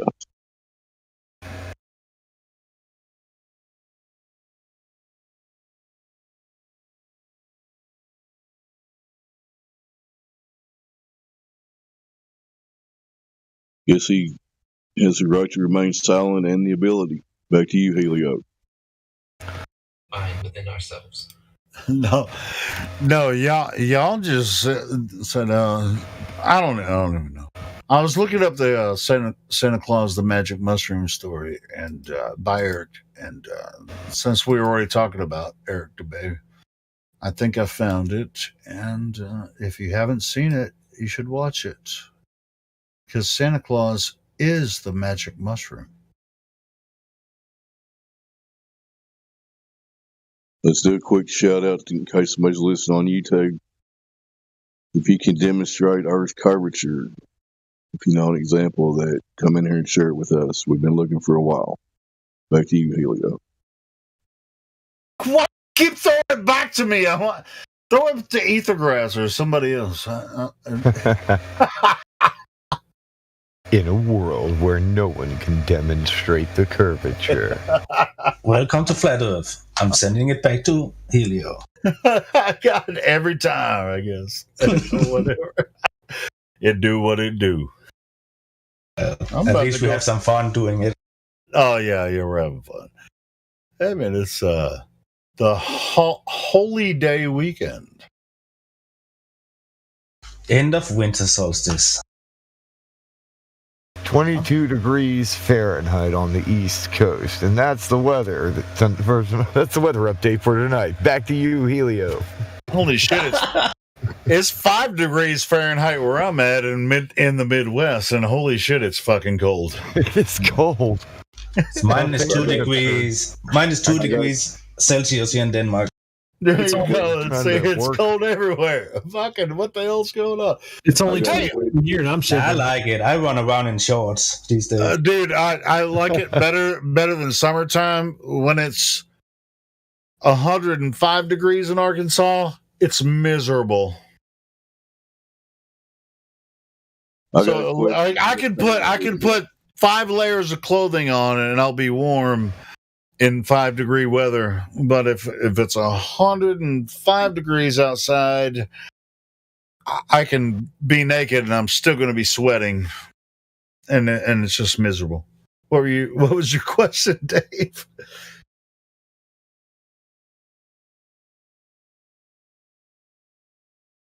I thought you were going to ask a question, Dave. I thought my mic was working. It wasn't working. It is. That was a mic check. Okay. No, I can hear you fine. You sound great, David. Brought up this topic at the Christmas dinner table with family, or I would advise not to. But no, I don't. They already know what I'm about, so I don't break it up. I wonder if anybody had any stories about talking to their family about it, maybe. Oh, yeah, that's an interesting idea. When you get together with family, how often have you, if you're a flat earther, how often have you brought it up, with your family, at gatherings? I don't gather. Oh, come on. You don't have family that you gather with? I mean, like your brother, sister, mother. Come on, man. Tell us. Not really, but people know what I'm about too, so it's like there's no point in bringing it up when they already know what I believe. I talk about it every other day. Well, how about the first time when you figured it out? I tried to tell everybody. I was like, just look at the earth. It's flat. And of course I seemed crazy, but now I still am the same crazy motherfucker, but I actually had the benefit of having my wife with me, like at my side, when her and I simultaneously came in agreement of what we believed. So I wasn't standing alone. But before that, like I'd always questioned stuff, even growing up, because I grew up kind of a little bit different than most people do.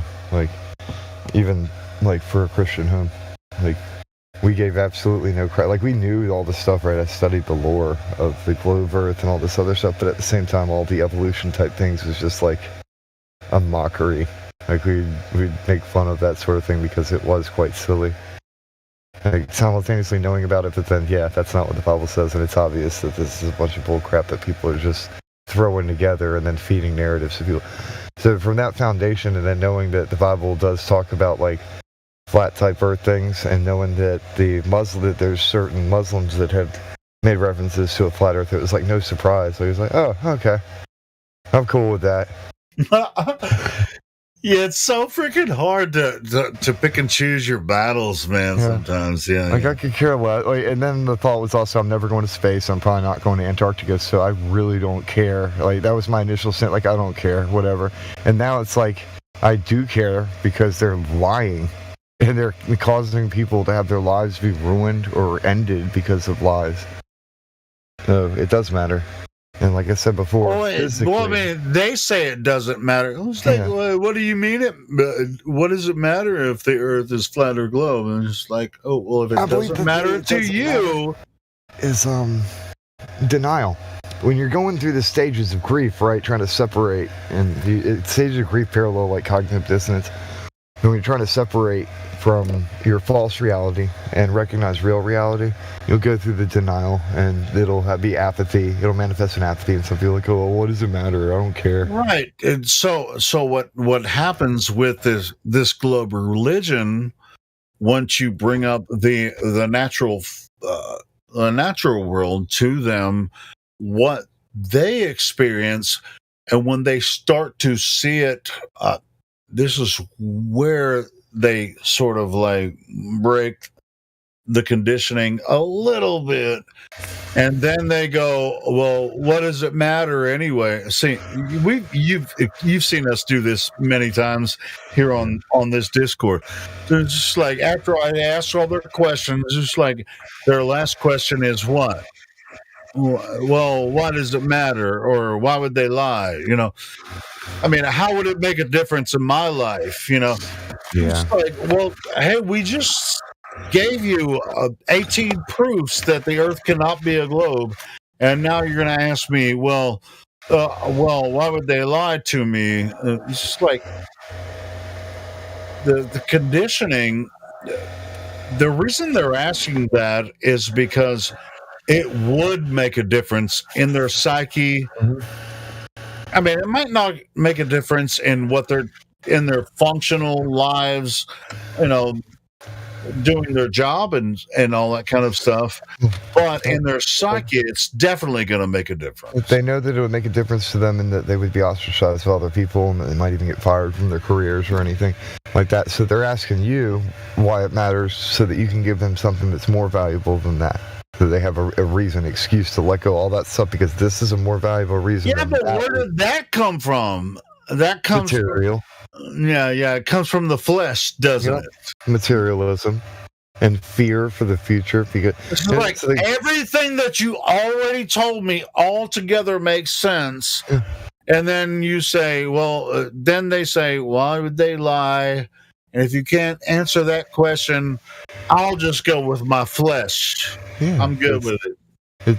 The comforting lie is far more valuable to them than any inconvenient truth. And I think our discussion at the Grass started with that, right? We were talking about the Bible from Genesis and all that. So I mean, that's the encompassing the entire conversation. But I mean, everyone has to be patient, step by step, getting all together, because we went through that, didn't we? Yeah. But there's so much with the scripture thing. Like, all right, the truth is there, but then people use the truth to form lies. You can't make a lie without the truth. And the most popular truths are in the Bible, so the biggest liars use it to control people. Hey, is there a KJV English version of the Bible in the Eastern tradition? There's a lot of different versions. That's the thing. There's English versions before the KJV that most people don't know about, and I have the copy somewhere. Like, it's either on my hard drive. I know that too, but I'm talking about Jesus. There's a Jesus, or Io in multiple traditions all across the world. This really has the Io is the one of the moons of Jupiter. I just realized why it's so cold. My son came and opened the door. The door wasn't closed all the way.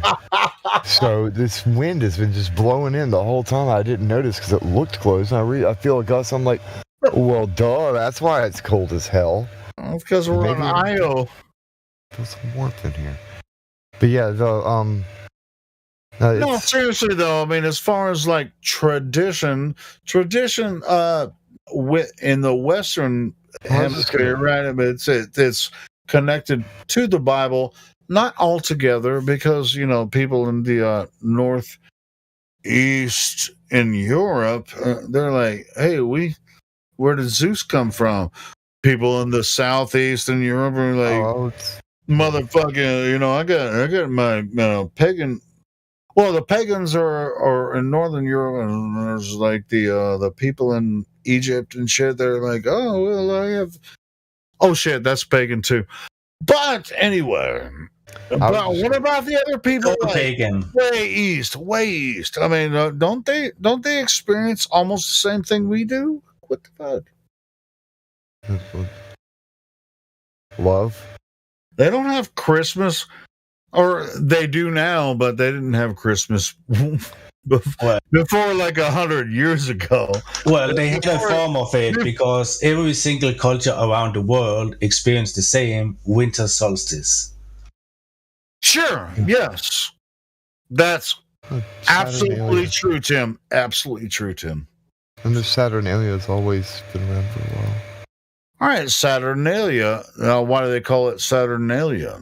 Saturn worship. And what was the Temple of Saturn? That's where all the materialism went, where they weighed the wealth on their giant magical scales that they worshipped. Was it bad or good? Material worship. It's all about materialism. These are do you understand completely what they're talking about in Saturnalia or Saturn worship? I mean, these gods, which are planets, right? Which one is the right god? Well, I don't see it as 100% direct and single-handedly worship of a thing. It's like winter solstice, or it's like Easter. It's like all these kind of things. It's just a period of time where the celestial bodies align in a certain way. Exactly, and that's what I'm saying. When you say that they worship Saturn, they don't worship Saturn. No, well, I'm talking about these particular people. Like no, they don't. Some people that are retarded into a circumstance. Into a religion. I was talking about the Temple of Rome, though. Like, there's literally a temple in the Roman Empire that was the Temple of Saturn, and it was basically that's IRS, Western people. I was talking about the Eastern people. I know I'm talking about Rome, though. Like, in Rome. Well, I guess it's west. That would be the west of the empire because the east. The west. Yeah, I know. Yeah, because in the Middle East. Yeah, so the east would be that when you're thinking the Holy Roman Empire. Yeah, and we're under that now. So anyway, yeah, we're far west.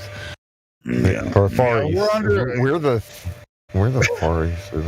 Yeah, I guess if you're far enough, we're the far east. I would just say we're fucked all together when it comes to all that shit. But I'm curious about what the same type of dynastic with like Japan and China and Russia and all.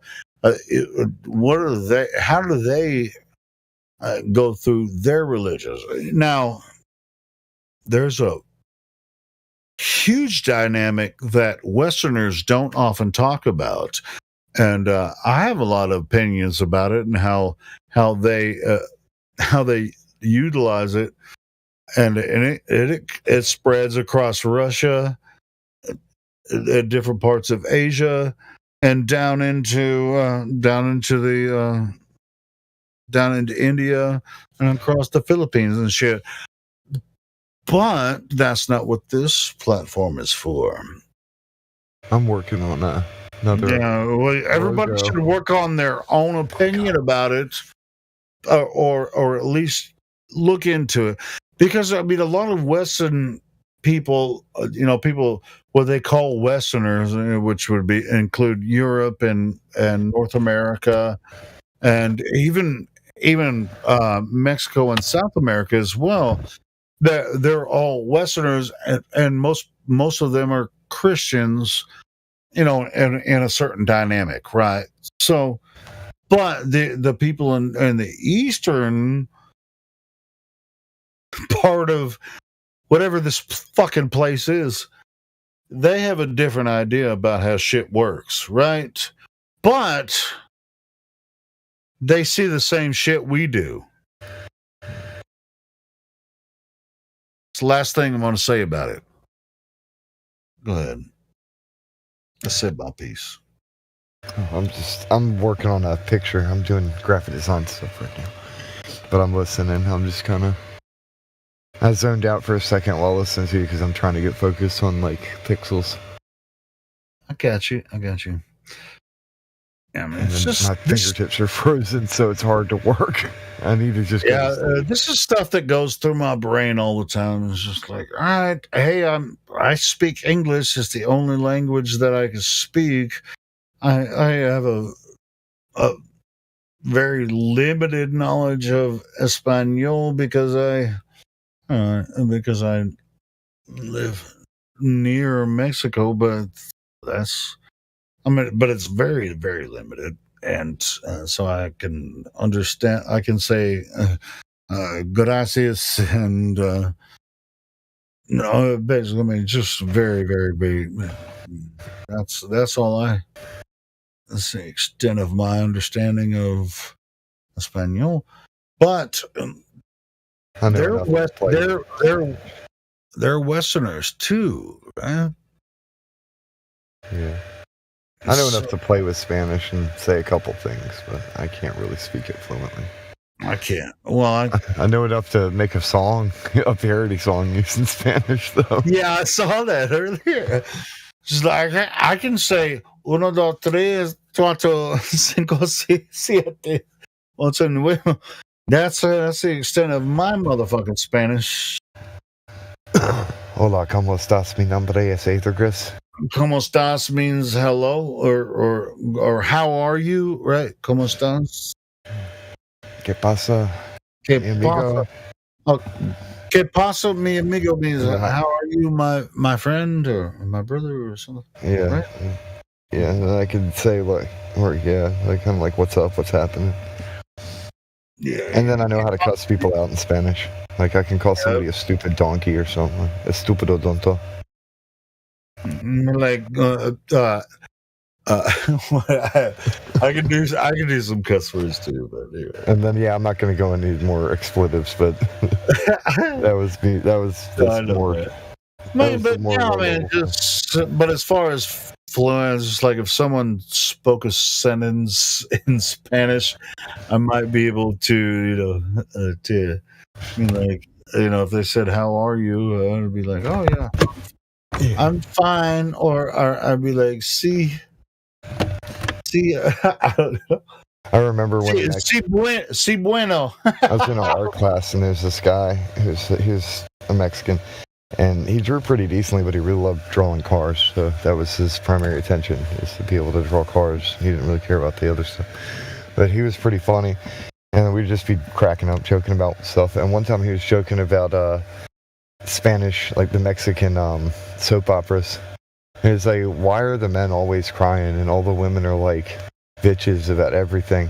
And then the men will be crying and be like, "Por qué, Maria? Por qué?" And it's just funny to me that he's talking about his perspective. I'm like, that's actually true though. Like Spanish soap operas do have some over dramatized things, and the dudes are always like freaking out.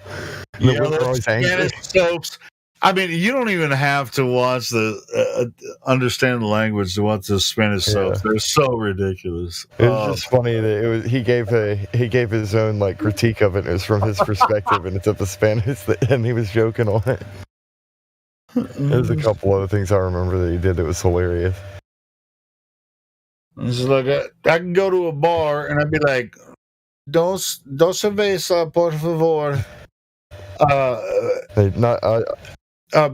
Baños.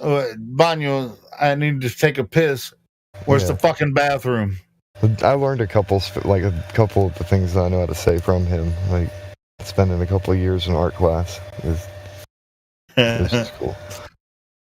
I actually ended up because I only went to high school and public school for 3 years because I was homeschooled for one of the years, but I ended up taking 4 years of art and cramming it into 3 years because on the last year they switched over to block schedule.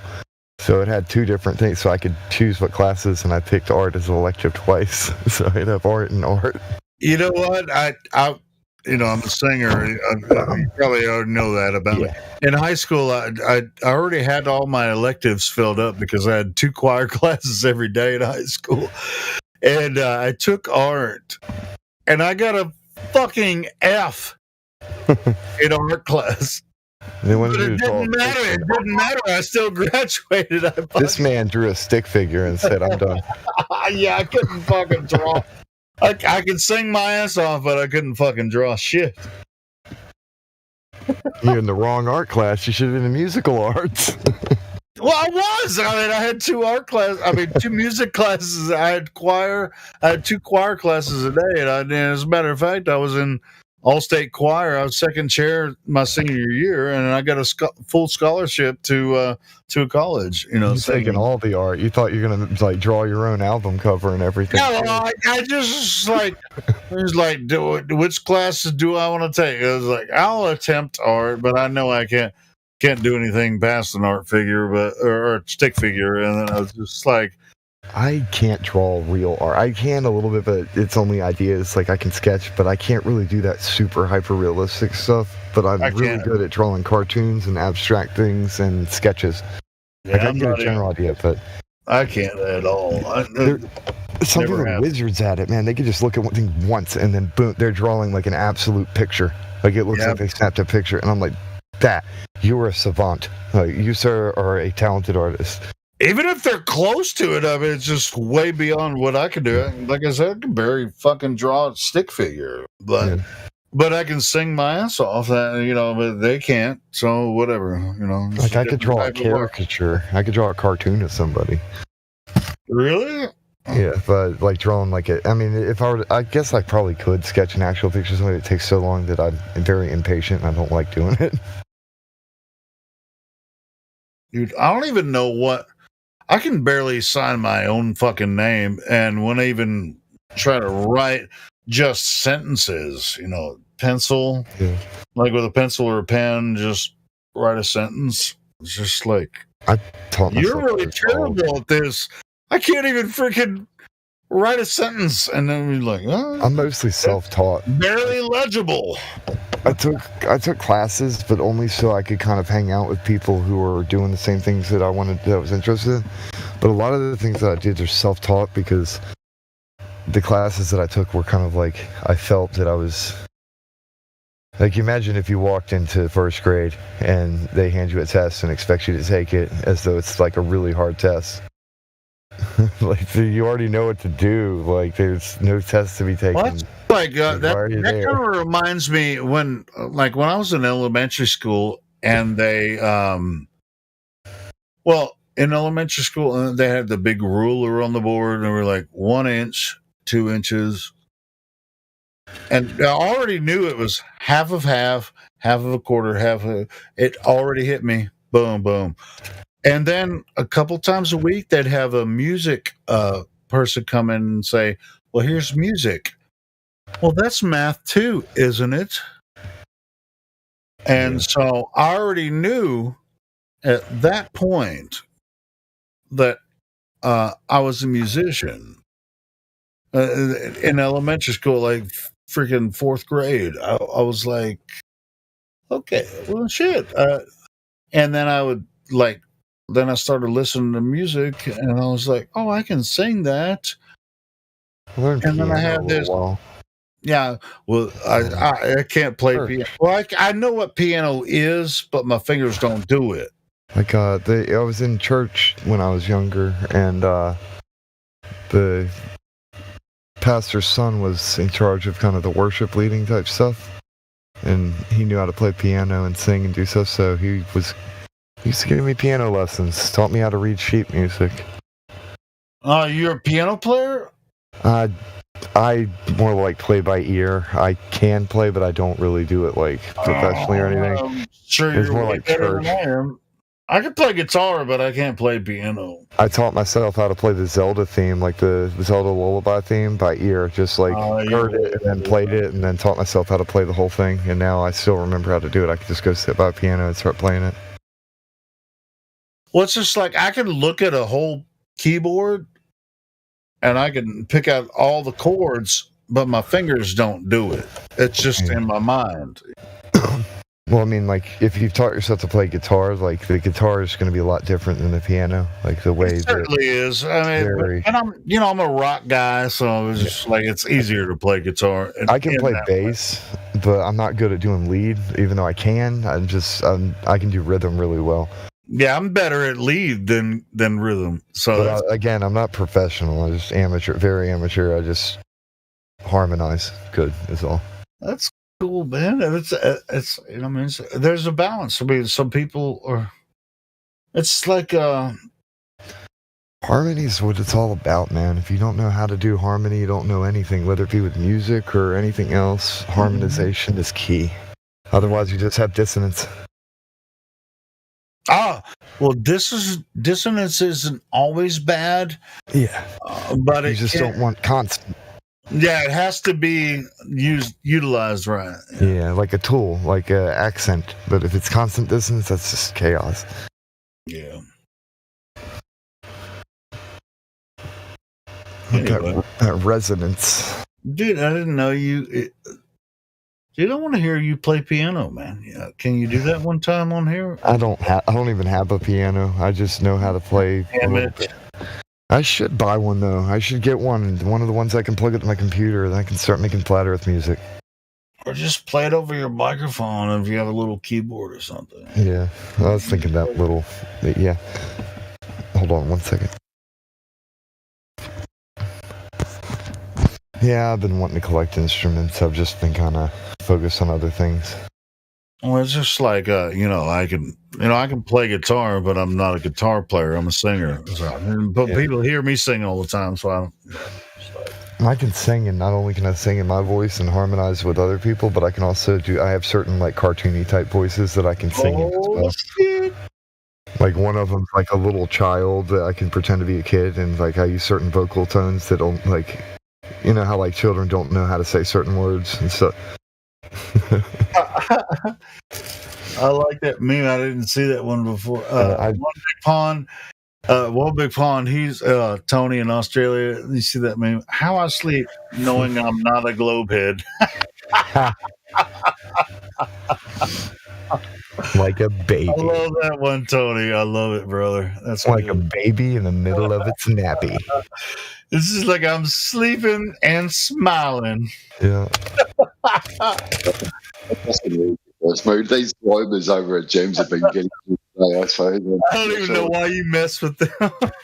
Oh, honestly, I find them fun, and they are teaching me how to speak, because I've never been a speaker, as I'm sure most people realise by now that I don't get on very often and speak. It's because I'm not very fluent with English. Maybe my first language, but it's definitely not my first love. So here's to the earth and not spinning. Hey, Tony, I'll tell you this. I mean, I was very reluctant to join, back in the old days when Hangouts was going. I was very reluctant to join because I was like, I'm not a speaker, and I'm still not. You see how much I fail, and sometimes I'm good and sometimes I'm not. Hey, think about it though. Moses was not a speaker. That was literally its excuse. Like, well, I can't do it. Like, bro, so go. he had his brother do it instead. Yeah, like go anyway, and then he ends up talking anyway. So it's like, it's just like, bitch, I told you so. God said this, and so did my brother. We agree, and look what happened. It was a confidence issue though, because he's literally trying to bullshit God, because he obviously could speak because he was educated from Egypt. So he knew how to talk. He could articulate what was in his head. He knew very well how to talk. Hey, but he had to actually practice it first. He had to practice it first.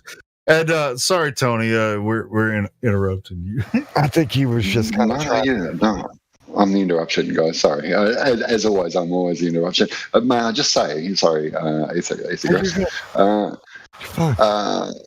the guys over at Gems, they're just in such denial, aren't they? Like if it's not a put down, they just can't accept it. You know? The saddest part, like my algorithm is to try and figure out how I'm going to get along with everybody, and oh, geez, so many people make it so hard. They just belittle straight out, and as soon as you go against the narrative, it's insults and offensive behaviour. I think at this point, Tony, they're stuck in a loop where they can't agree with you, so they're just finding any single thing that they can disagree with you on. That they're just looking for, if you open your mouth, they're looking for a way to disagree with you, even though they're not there to help. They're not trying to educate in any way. It's you're wrong and get out. You know? There's a reason why they got to insult you, because if they're wrong, then they are everything they've called you. Then they are the ones who are idiots and they are stupid. So they have to. I think that all the time. That because honestly, it's a reflection of themselves. Yeah. There's no other way you can look at it. They never stop. They don't allow anyone to change. Yeah. If you've got the same answer as someone else from a week ago or a month ago or a year ago, they treat you exactly the same. Their mentality is broken.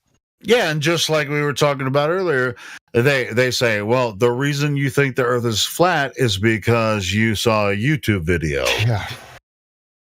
And we're joking. Guys, I'm not going to talk about Trouble because she's not here, but I lived with Trouble for a few months, and we're good friends, and there's there's no problem there. But the fact that she's gone back to Gems and they've supported her with her beliefs now, like they've convinced her to go back to the Globe model. She wants to argue with me now. Like, not argue with me. She knows that nobody really knows exactly what's going on. But the fact that she's pushing that model now, it's confused me. I'm like, Trouble, come on, get it. Snap out of this. Yeah. Trouble brought her own shovel with her, the entire time. We know, but a lot of people in here don't even know who she is. But whatever. I know what you're talking about, though. Like I keep asking the question. It may not be very relevant, but why are both poles above the horizon? Does that not prove a flat Earth? Like, seriously, guys. Wait, poles? Well, the South Pole, the North Pole. Both poles are always above the horizon, are they not? Yeah, like on my model on the app. I don't see any poles. I don't see any poles physically. As in the South Pole or North. Yeah. Oh, well, Sigma Octantis then. Okay, so we've got this cluster of lights in the sky over here, these unbearable... All right, so I said that as, like, yes, we see the polar circumstance,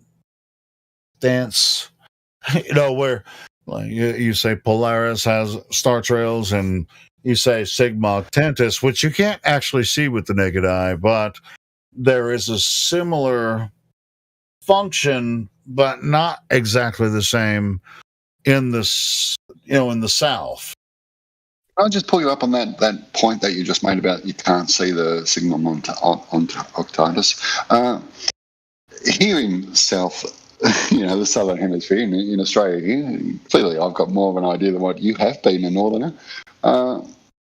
Look, when I put the cameras to the poles or the supposed, where things are moving. Being in Australia, you can't see Polaris ever. It's actually, yeah, that's right. It's not a bright star. It's actually a missing spot in the sky. Like when I do the star trail, like in the night sky mode, in the time lapse in the night sky, it's actually a shadow in the sky. But when I do the star trail, there is actually lights that just go around. But as much as the polar moves, so you've got the Polestar, the Polaris. So as much as that moves, which is very minimal, that's how much the southern pole. So you can capture. You can capture a point where things are going around to where appear to be once you can film it in that time lapse. You know, there's a difference when you point north, the stars go from east to west, and when you point south, the stars still go from east to west. It's the same with the moon. Like I filmed the moon for years. The moon goes from east to west. No matter but it also appears to turn in the sky. Yeah? So it appears to rotate around in the sky, not spin like the right. You see the same time. You see the same time. Yeah. So all the way down in Victoria, which is 2,000 kilometres away.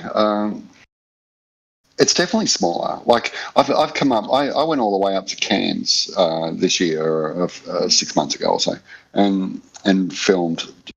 Definitely, things are definitely closer. The closer I get to the equator or to the Cape of Capricorn or Capricorn coast, things are definitely in the cameras and the set positions that I'm filming with. Yeah, they're definitely. Things are definitely bigger and different, and there's things are moving, and we're getting closer. So whether we're going up on a hump, Earth makes sense. Yeah, well, like when you guys go, oh, we've got inner Earth, and the sort of humps down, goes into the water, comes back out. That sort of makes sense with that sort of theory. Where if I've travelled 4,000 kilometres, because so from Melbourne to Cairns, or I even went up to Mareeba, which is a little bit further. Yeah, that's 4,000 kilometres, and I've come back to Brisbane, which is holy shit, 2,000 kilometres from there. So yeah, I did. I've done filming for the last 4 or 5 years, like as much as I can, or when the sky's right, or yeah. Tom, you have a P9 Hunter, right? You put a hold on, Helio. Chill for a second. I just want to fix one thing. Nothing is rotating. If you look at the sky, you don't even star trails. You don't see anything rotate. Oh, I've been trying to explain that as well. The stars take arcs in the sky, right? Yes. That's an accurate description. That's all I wanted to say. People often say, like, I see this rotating. First of all, it's the Earth that's supposed to be rotating. You're supposed to be rotating, not the stars. Right? No, you're spinning, not the stars. If I just make this point, Indigo, I filmed the moon coming up, coming towards us from at sea level, and I filmed it right throughout the night. And the first picture and the last picture that I've taken on the same night, the dark shadowing that may be a reflection of what's underneath, has definitely turned around or moved in that. Yeah, the moon cartwheels through the sky. In a wheel, yes, like a wheel. But not rotating in like a sphere. No, exactly. So no, definitely not. Your point's exactly right. And with the star trials, because we had a guy on here. He's from Australia, and he used to take moon shots all the time. I could actually post some of them. And David Marsh has got some really good shots. From down David Marsh has actually got a video explaining how that turns. Done so much work. I gotta take my hats off to him, man. As far as moon, I think he took moon pictures every day for 3 years or something. Yeah, it's very hard to get as well. Yeah, I mean, I've tried doing the moon. To get the sunrise is quite easy, obviously. But the moon it's covered so easily and hidden by the light as well, by the anode or whatever it may be. So the moon is very hard to get, and I've got some lovely pictures of the moon, but I haven't focused completely on the moon, but I have followed it monthly, all the time. So look, I love it. I love looking in the sky, even though you guys keep saying that you can't prove the shape of the Earth by looking up. I don't feel that you can. Water's clearly always finds its level. It's a matter of logic. That's all that is, though. It's a matter of just pure logic. So what I'm trying to do, Indigo, is something with the shape of something else. Is create a server where we can get people all around the world to get the light as it comes to them, and put it all together and make it flow. But that is a project that it will take a few years. So. But by whom? Where can I go to see what I'm visualing? Unfortunately, he's dead. Has he put it all together? Has he? Yeah. No, I do. Yeah, he published a book. It's called The Book of the Sun. Would you mind posting that for me? I don't have that link. A link to it? Yeah, I'll post. Yeah, if you wouldn't mind. Thank you. Yeah. Thank you. Someone else He's mentioned dead it though, today. and So. like he self-published. He only published like 2,000 copies. I'm sure a flat earther somewhere has a copy that you might be able to buy, like maybe on eBay or something. Well, back in 2017, when he was making that, I was actually waiting for it to come out, but I actually went back to work and forgot all about you guys and got on with my life. And then, anyway, the cycles come back here. I'm either meant to be here or meant to be gone. I don't know what the hell I'm meant to be doing, but it's fun along the way, and I'm enjoying myself. And you guys are excellent to listen to when we're not all fighting. Yeah. So what Antonio did was, and not just him, but a bunch of people. The last thing he did, well, they did observations on the summer solstice, the winter solstice, and the final thing they did was, it was a 24-hour live stream on the equinox where people joined the live stream through Google Hangouts and filmed. So what they did was they had a print of what do they call it? A compass rose, and everybody used the standard like a 16 penny nail. Right, so everybody used the same. That's the gnomon, right? So on the equinox, they measured the length of the direction of the shadow, and the length of the shadow at solar noon, and timed how long it was short. Right, so that's how you can tell when it's at solar noon is by the length of the shadow. You don't need to like look up at the sun and measure the sun, right? Like right when it's getting close to solar noon, you mark like the tip of the shadow. And you keep marking it and marking it and marking it, right? And then when it's the very shortest, that's noon, right? Because then the shadow will get longer. But then they also timed how long it was at the solar noon. So all this was accumulated. But that YouTube channel where that video was on got deleted. Antonio actually lost like 4 YouTube channels. He was getting strikes all the time. And this is before COVID. People didn't like what he was doing. He's done more about maps and stars and freaking like Captain Cook and you name it than probably any other person. Okay, I should have spent more time with him. I bought. He does have some videos. His YouTube, because he's dead, but his YouTube channel is still up. It's called The Book of the Sun. Like you can find it. Who are we talking about? We're talking about basically doing observations of. In this instance, the sun. Oh, you put the link. I was. He was talking about yeah. So that I haven't read it. I've never bought it, but he used to do live streams and talk about it or whatever. Antonio only ever did live streams, and like his stuff isn't very well organized. So I mean, you'd have to, and there's hundreds of videos. Like it's a real shame that he lost some of his channels. I have saved the videos of the solstice observations, but I don't have the video of the equinox observations because that channel got removed like suddenly. I had asked Antonio in his live stream. I was like, "Hey, do you still have the video for that?" And he was like, "Oh, no, I remember that guy." Video. Yeah. He was back in the old days. Yeah, he did. Yeah. He was always on Dell's show, if I remember. Yeah, I mean, he was like, he was on like Nathan Oakley and Glowbusters and all them. Then that Patricia Steer stuff happened, where she like moved in with him out in the UK, then said he raped her or something. Like, it started this whole but after she did that, she like vanished. It was like, whatever, man. Basically, as far as I'm concerned, she made a false accusation and tried to ruin the guy. But what happened is a bunch of flat earthers white knighted because they're a bunch of fucking simps, and and that caused like a rift. Needless to say. Yeah, that hot potato show should never have happened. It was bad. Yeah, she obviously was just like trying to make money or whatever she was doing. I mean, like toward the end, she was actually saying some like intelligent things, but in the beginning, she's just a ditz. I mean, whatever. And then Antonio accused her of being a man. She was a trans. Like, oh yeah, I remember that. Like, fucked her. Him? Like what? Like, she lived in your house. Like, what the hell? Like for months. Like, why are you banging a man for? Well, whatever. I'm not even getting into that shit. Oh my God!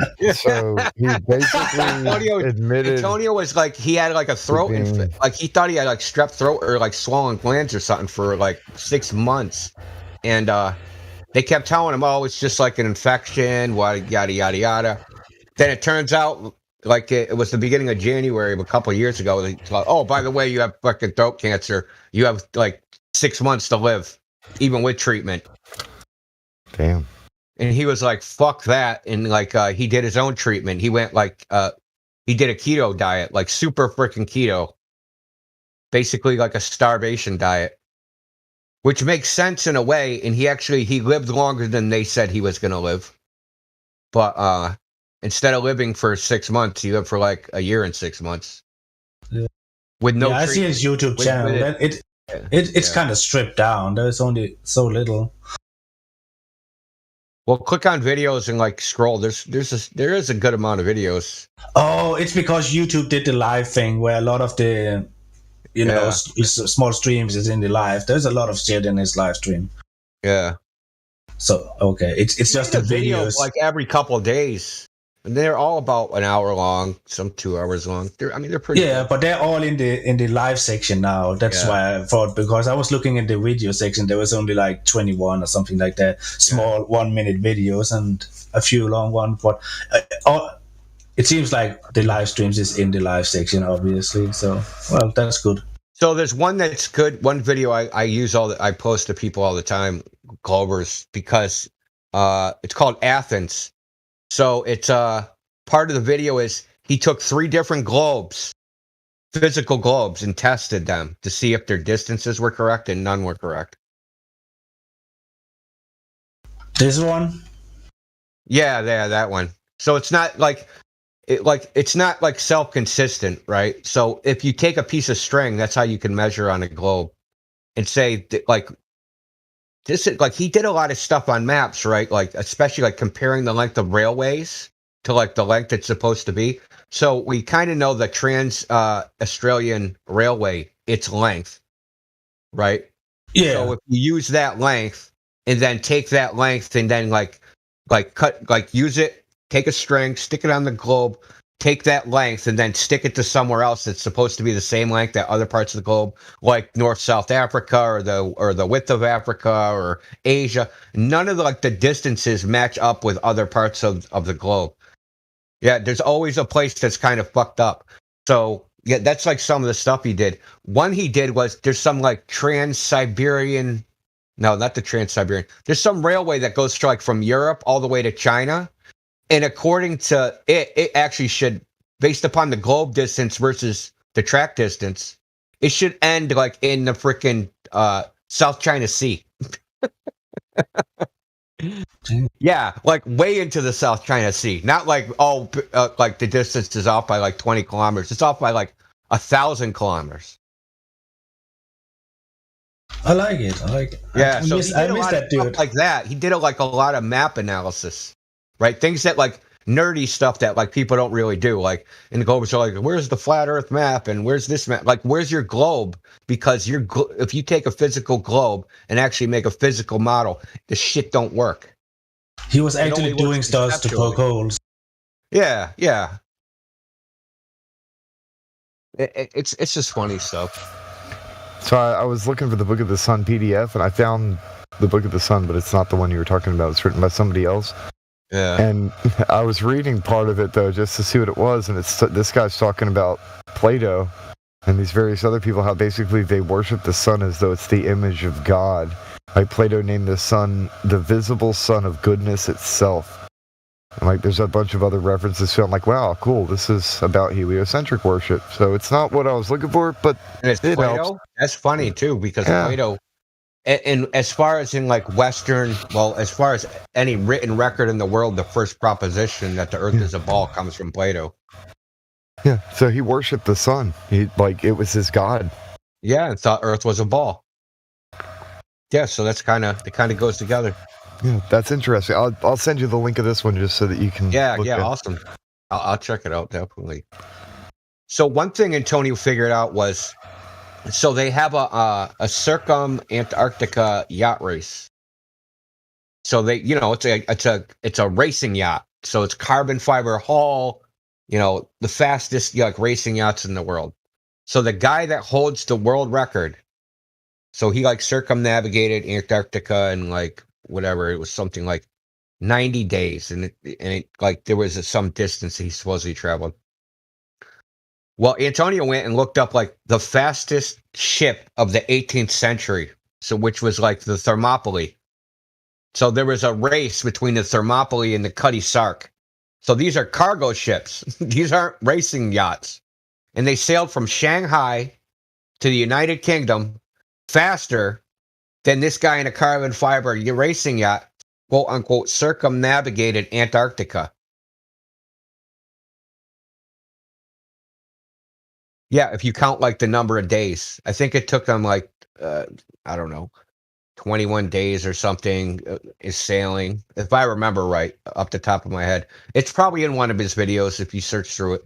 Yes. 100%. Yeah, so it's the Cutty Sark or the Thermopylae. So I mean, like he went on the live stream, he did all the math right there. Basically, an 18th century clipper ship is faster than a carbon fiber 21st century racing yacht. If the distances are correct, right? So that's the thing. If the distances they claim to circumnavigate Antarctica are correct, this guy was half the speed of a clipper ship from the 18th century, which seems absurd, right? Oh, especially considering the Southern Ocean has like, they call it like the screaming 60s, has like constant 60-mile-an-hour freaking winds. So you can go fast as hell. But, whatever. It's a chance because there's always that thing with the distance. What's the distance around, Antarctica?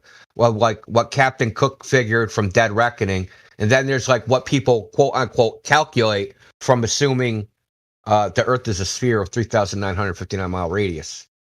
Right? Like, this is always a thing, right? Globers will say, well, the distance from here, so now I'm talking far distances, not like from like New York to Miami or, that's a far distance too. That's probably not known very well. But like the distance from like, Sydney to Santiago, this is X far. Well, how do you know it's X far? Well, they fly a plane. Okay, what's the distance measurement instrument on a plane? Shut up! Shut the fuck up, flat earther. You don't know what you're talking about. You're like, right? So, what's the distance measuring instrument on a plane? There ain't one. Okay, there ain't one. And you're a fucking plane flying in a fluid. You're measuring a fucking fluid. What are you talking about? Like, how are you gonna measure distance in a fluid? Right? So you can tell me how much fluid passed by your whatever. But that's it. But that's not the actual ground distance. So what they do is they calculate distance. How do they calculate distance? They look at some stars and they say, there's an arc between these, there's an angle between these stars and those stars. So when I go from here to there, I'm going to assume the Earth is a point. I'm going to measure that angle and I'm going to assume the radius of 3,959 miles. So I must have traveled X far. That's how they get distance. It's completely based upon a calculation based upon assumed radius. It has nothing to do with any actual measured distance. So then you do like, okay, so go by flight time. Okay, how accurate is the airspeed indicator in an airplane? Oh, it's about accurate to like within 15%. Oh, great. That's freaking horrible. Okay, so let's compare the flight time going one direction versus the other direction. Maybe we can get an average, right? So Sydney to Santiago and then Santiago to Sydney. What's the difference in flight times? Oh, about 4 hours. Oh, fucking great. Oh, it's only 4 hours shortest, right? But if you take the extremes, because sometimes one flight is faster than another flight, that varies by 10%. And then the other way varies by 10%. And then that variation between both of those, that varies by freaking 40%. So the total variation is like 60%. And you're like, what the fuck, dude? Like, you don't actually know the distance, right? You take the plane, you fill it up with like 30% more fuel than you think you need, and then you fly it, right? No one ever landed at the airport and was like, man, I used, 1,000 gallons more than I expected. No, they say, oh, I must have been in a crosswind. Oh, there must have been a headwind. Oh, there must have been freaking wind shear. There must have been drag. The plane wasn't cleaned correctly, so we had more drag, so the plane used more fuel. Oh, maybe it wasn't fuel. Like, nobody, like, it's good enough for practical purposes. Nobody is driving or flying or boating long distances, being off by 10%, and then like calling, the government to say this distance is off by 10%. Oh my God, the globe is wrong. It's just not happening.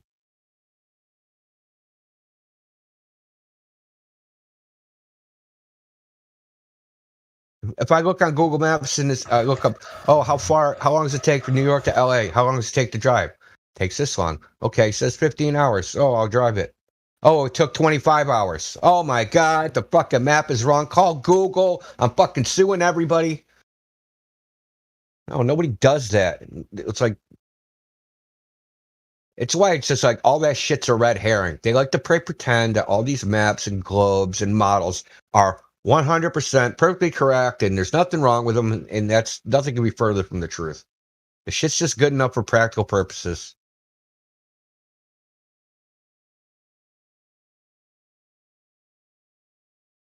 If you're sailing a boat somewhere, then I'm 30 miles off. Oh, but I can see where I have to go. No, I'm going to keep going with my globe frickin' math and just keep sailing in the wrong direction and sail right by Bermuda. Forget Bermuda. I don't care. But my map says I'm supposed to go this way. You know what I mean? No, when they get within there's some seabirds. I know I'm getting close. Oh, there's Bermuda. It's 60 miles away. And our fix set, we're over there, but we're over here. Oh, okay. Who cares? I can see. I'm going to just sail right towards it. Right. They live in their heads.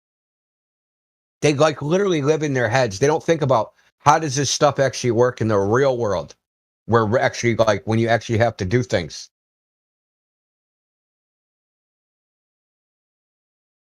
And that's probably the difference between a globe earther and a flat earther is that they live in the world of models and abstractions and ideas, which goes back to Plato too, who came up with that nonsense, right? That the world of ideas is the true world, because if I say the word chair, well, there's lots of different chairs.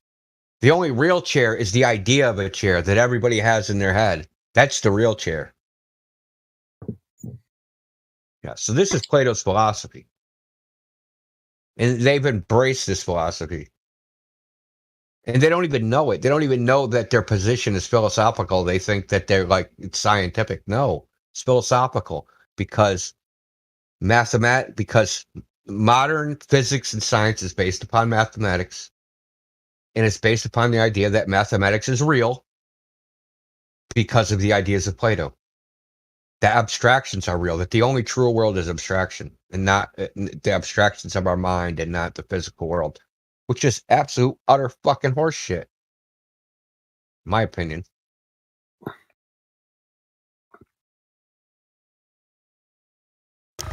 Yeah. Sorry, I went on a rant there. Wow, man, I love it. I get irritated. Dude. You're right. Go on a piff, man. I love it. Piff out. And I couldn't reply fast enough because I was muted and I was typing and doing something else. No, that's fine. You don't have to reply. Who's the troll? Kenny, man. I know that. Kenny's a troll. I'm calling it. He's a spy. I'm calling it. Kenny's sus. He's an imposter. He's totally. I know that Kenny's a troll. They joined yesterday, man. Or they joined on the 14th. Joined on here on the 15th.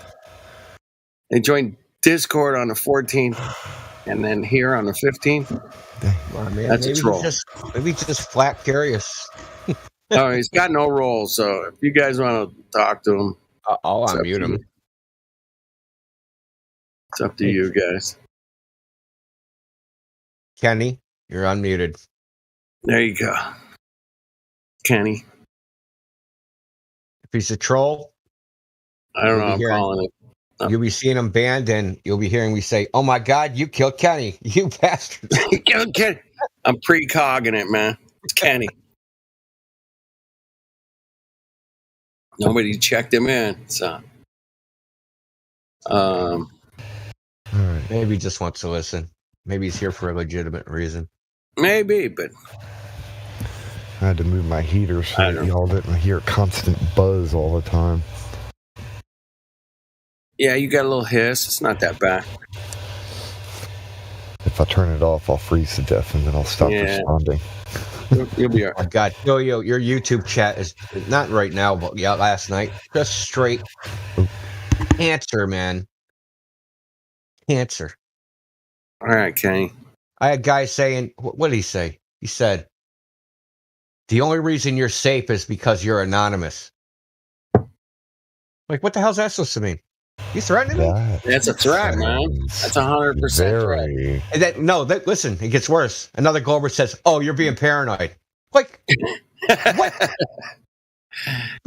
Dude, they just sat there in the chat just gaslighting and gaslighting and gaslighting for like an hour straight. I just kept timing them out. There's a couple gaslighters up in there. We got That's kind of funny because the only reason that guy's safe is because he's anonymous. Because he said he probably was anonymous too. Like that's I pointed out. Like you're also anonymous. What are you talking about? Well, my point is he probably talks a lot of crap online, and so he's projecting like, yeah, you're only safe because you've probably done exactly that. You were only safe because you were anonymous. No doubt, right? Well, he listen. It's just disingenuous crap, dude. Like it's just gaslighting. There was like 3 of them in there, maybe 4 of them, just gaslighting.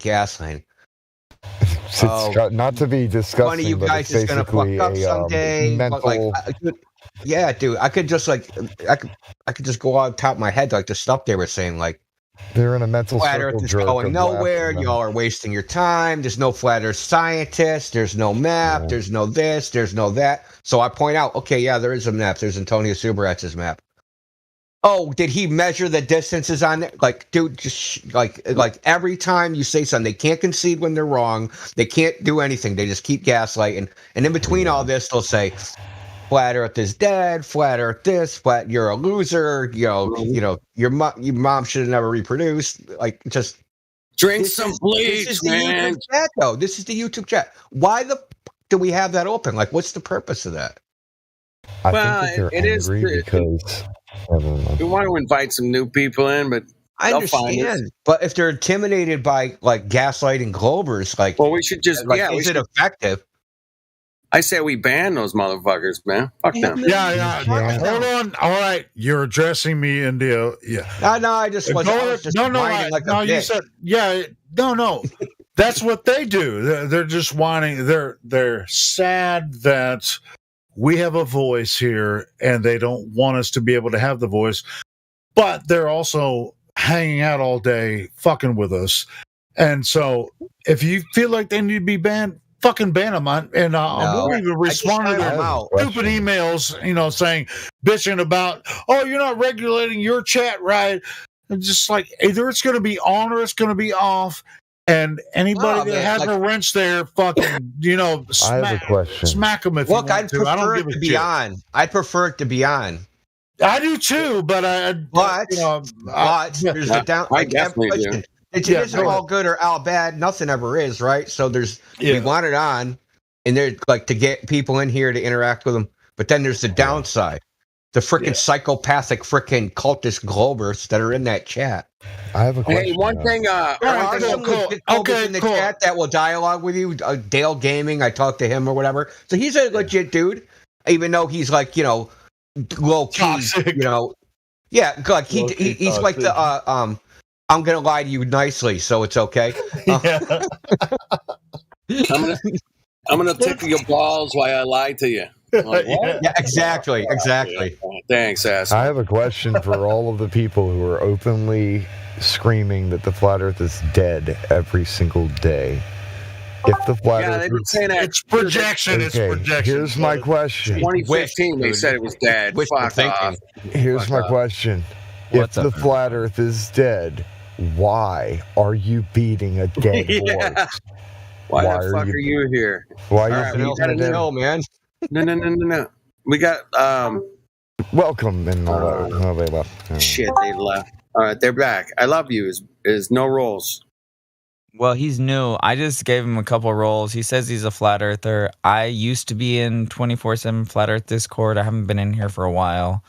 What's up, Brandon? Any extra roles. Hey, Brandon. There's no way that's President you do Brandon. know me? You made 3 complete sentences in a row. There's no way you're President Brandon. No. Yeah, well, That's impossible. all men are equal under God. That sounds about right. There you go. It's a little bit better. It's a little better. You have a positive ID. He drilled on himself. We need CD in here with the noise I clip. used to be in here. I was everyone. Do you remember that screen name? The guy who was everyone? That was back in 2021, man. Yeah, it was. It was. It's been a minute. I after the religious thing, I didn't get kicked out, but I didn't come back. And I'm back with my friend. I love you. He seems pretty chill. I don't actually know him. Gonna be honest. That's all right. It's cool, But man. I know Tim. We're Tim's trying to cool talk as to fuck. Kenny. I wanted to talk to Kenny first, but that's all right. Because I know Kenny. What's up, Brandon? What's up, man? Well, welcome back, man. What brought you back? I'm glad you We're changed your name. curious. What brought you back? Y'all got it tonight, man. Y'all are the only ones awake, and I need somebody to be awake and talk to. Like, I need to talk flat Earth. Like, there's no curvature. Like, there's Brandon, no do you use gas TikTok? pressure, unless there's a container, of course. Well, but that's flat another Earth is story. the hot shit, right? I'm telling you. What's up, Helio? How are you? Yeah, no, I want to ask him, because there's this Caleb Flat Earth or something on TikTok. Is there? I don't get on TikTok at all. That's what I'm asking you. Well, I mean, he's got he's been banned a bunch of times. He's got something like 150,000 followers on it. And Is he the had guy it that- with where he, 80,000, does a little and he had it before with 120,000. So I was just gonna. The reason I'm asking, I wanted to know if you've heard of him. Nah, bro. I don't get on TikTok. I'm just I don't get on gauging, Facebook. because I get on just any like of that. he turned good, up on man. Twitter, right? So I knew about him already, but he's turned up on Twitter. So now I'm trying to figure out this dude's reach, how much is he how is this cancer metastasizing? Because he's obvious to me, he's in it for the moolah, but whatever. Is he taking money? Oh, fuck. I hate He's that. taking money. Well, I mean, yes and no, right? So he has a podcast with subscriptions, but he doesn't talk. But from what I looked at, there's actually no flat Earth on his podcast. His podcasts are about 9/11, Sandy Hook, bankers, money, the typical stuff. But then I click the affiliate links, and it's all some people try to make money off of so-called conspiracy theories, right? Right. Yeah. So I'm not really hip with that shit. Yeah, I'm not hip with it either, man. It's been a contention over, since 2015, and when I really started seeing people actually 2016, 17, when they did the super chats and shit on the live streams and Patreon, and send me some money, support me. I get it, man. I'm gonna buy a camera. I'm gonna buy a drone. I'm gonna buy this. Nobody buys anything. I do. There's a couple of people here and there that I'll follow, on 153 News, or there's some really obscure places, man. And they just say, "Hey, man, here's my Patreon, man. You want to hit me some money? That's cool. If you're not, that's cool. I don't care." And yeah. The same with Helio. I have no problem with people making money. But when it comes into the does this dude even believe what he's saying, or is he just trying to make money? That's. Well, that's where it gets obscured, man. Is I've had this discussion with Jimmy Jedi years ago, man. We're like, dude, man, when you start fucking taking money, man, you are compromised. Now you can't talk about flat Earth if you're like Mr. fucking conspiracy head. Oh shit, you bring up flat Earth, and it's gonna ruin your channel, and then you're fucked. Well, yeah, and that's funny. That's the only, unless you're independently wealthy, and that's why I don't dog on Dave Weiss about it, because he was already rich. Right. Exactly. From my information, Dave Weiss was already rich before flat Earth or anything. He's wealthy from owning an internet company or a computer company or something. Yeah, same with Mark Sargent too. I mean, Mark was already successful before. Yeah, but I don't know. Maybe not rich, but not rich, but he didn't have he had to. I don't know if he had to work or not. I don't think. Well, wasn't he he was in the gaming community, right, for a long time. Yeah, something like that. Gaming company. Yeah, I mean, he wasn't rich. Yeah, so he was a beta tester for video games. That's not really Well, whatever, man. He made some Unless you're money. awesome at it. Like, I'm the best bug finder in the freaking video game industry. I kind of doubt that about Mark altogether, but Hey, I met Mark a couple times in person, and I'll say this about him: his shoes are very shiny. Does he have big feet? Does he have big feet or little feet? Is he a glowy? He's got some big feet, man. But I always like, hey, dude, your shoes. He's over. Is he over 6 feet tall? I think he looks like he's like 6 foot at least. Yeah, he's about 6'2". Some he's pretty. Yeah, he's a tall guy. I have to look up to him a little bit, not too much, but yeah. yeah. I'm 5'10", and I'm like, hey, since I got a little break in the combo, someone just said they to look up the Mark Sargent. Delete the stream. Listen, nobody Brandon, be looking up to Mark Sargent. Well, I'm sure he's a nice guy, but he says some dumb fucking shit. He does. It's exactly. So do I. Yeah. I call him out on his dumb shit too, man. When he went on with that astronaut, I was like, "Fuck me, man! Shut up! What the hell are you doing?" Anyway, the commercial got to be cordial, though. With the other guy. Like, if but he's gonna I get have it. Show. He's really, really, he's like a low key Art Bell kind of. You know what I mean? Tries to be, but yeah. He wanted to be the next Art Bell, man. I'm pretty sure. That's all right. That flat Earth commercial, man. That's the unforgivable sin, dude. It's unforgivable, man. that commercial is just an unforgivable. It did more harm than it did good by far, man. And you have to have that discernment. If you don't, man, I gotta call you out on it. I'm not gonna say you're an asshole or you did it wrong, but I'm just gonna say, hey, man, you fucked this one up. Okay, admit it. Big time. And because a lot of people are going to watch that commercial and go, "Oh, it's just a joke." Haha. Yeah, exactly.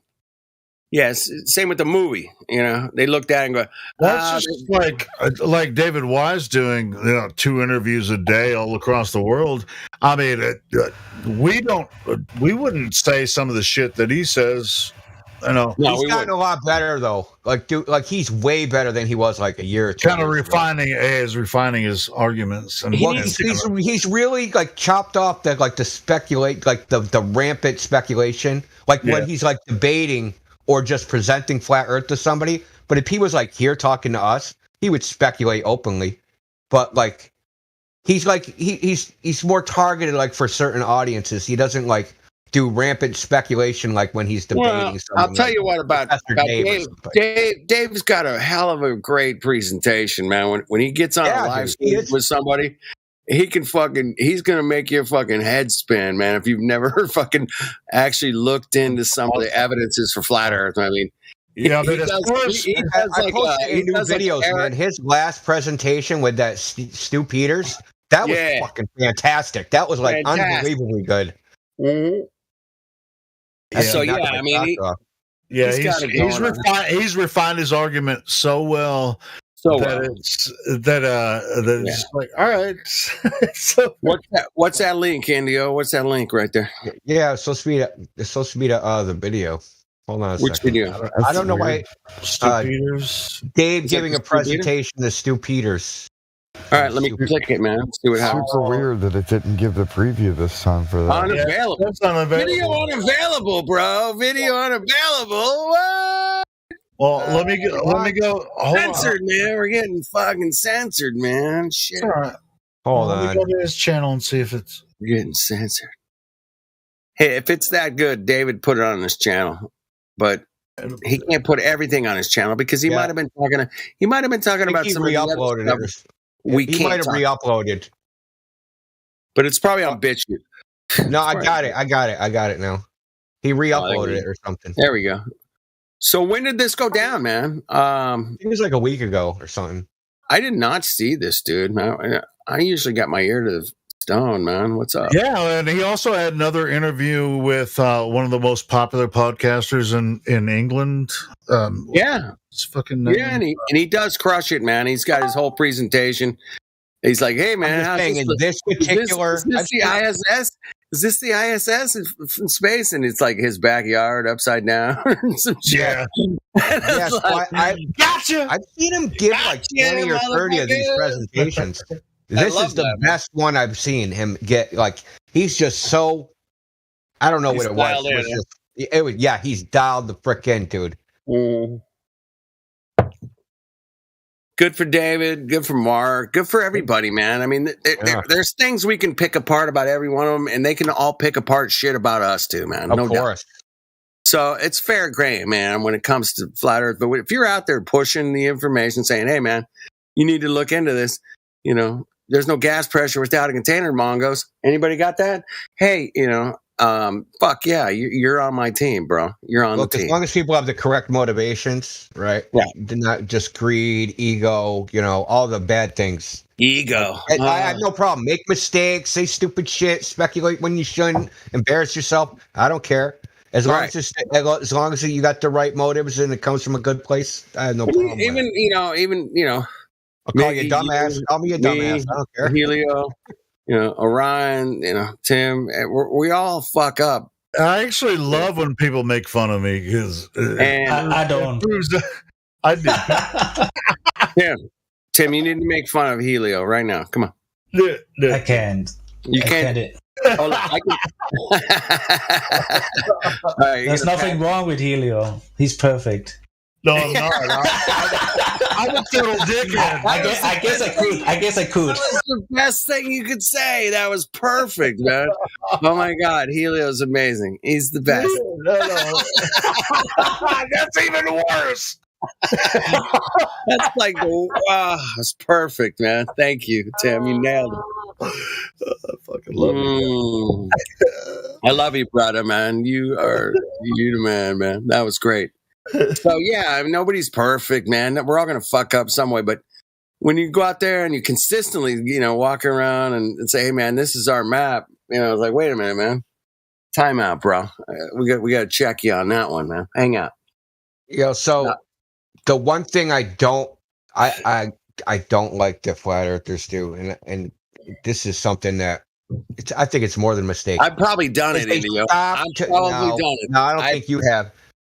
It's like beyond the curve or whatever the frick that Netflix thing. Behind the curve, yeah. Like, why did they trust those people?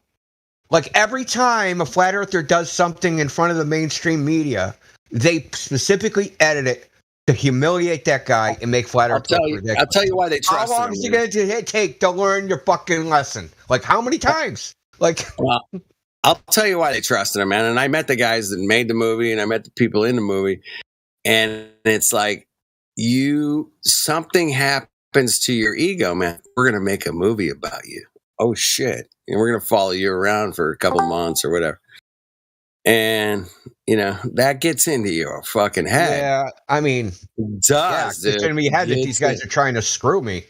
But I got offered the same thing, man. I'm like 12 times, dude, in Hollywood, man. Like, dude, we want to follow you and do this and do that. And I'm like, nah, you ain't fucking. They're not trying to make you famous. They're trying to make themselves famous off of you. Like, yeah. And I'm like, nah, fuck that, man. I ain't doing that. I got invited to all kinds of these video shoots and shit in Hollywood, and I'm like, nah. I went to one of them, man, and I'm like, oh shit, this is an ambush, man. I guarantee it. Wait, they want you to be on Big Brother? They wanted me to like be on some new show that they were creating or something, but I don't even, you know. And I'm like, yeah, I'll show up. There was a flat earther on Big Brother, and it was a total kind of shit. That was in England, though, the Big Brother version. Yeah, so I mean, it's easy to get sucked into this shit, Indio, man. You can go and just, you know, if you want to let yourself get into that Hollywood scene and be the camera in front of the camera guy, man, it's there's an ego there, man. There's something there. It's so weird to me, man, because that's like something I've always tried to like avoid. I've always that's specifically what I don't want. When I was like 16, 17, man, I'm working with this guy, man. He's like, dude, the last thing in the world you ever want to be is famous, bro. Trust me. You know, it's like, yeah, no doubt. You know, you can be under the radar, you can do a lot of great, cool shit, but if you're famous, man, you are fucked, man. You go anywhere, man. You're, hey, how you doing, babe? What's going on? You know, you're constantly being, you know, distracted. I figured out at a young age I don't want that. It's such I don't want that shit, man. Because when I was young, right? What do we got? So third, second, fifth grade, I was in drama, acting, all that stuff because it's easy for me to like remember lines. So boom, it's easy to get to like the lead part because you remembered all the lines and no one else can remember them. So you're automatically in by default. So, but with that, right? So with that comes a lot of everybody knows who you are, and I don't like that, dude. I like being anonymous. Yeah, man. I mean, when I was running like track and I was like track star, and they would go on Monday morning and go, "Hey, Kenny, ran the track and won the blah blah blah," and I'm like, "Oh shit, why are they fucking talking? Why the fuck they talking, dude? I just ran track, man. I didn't."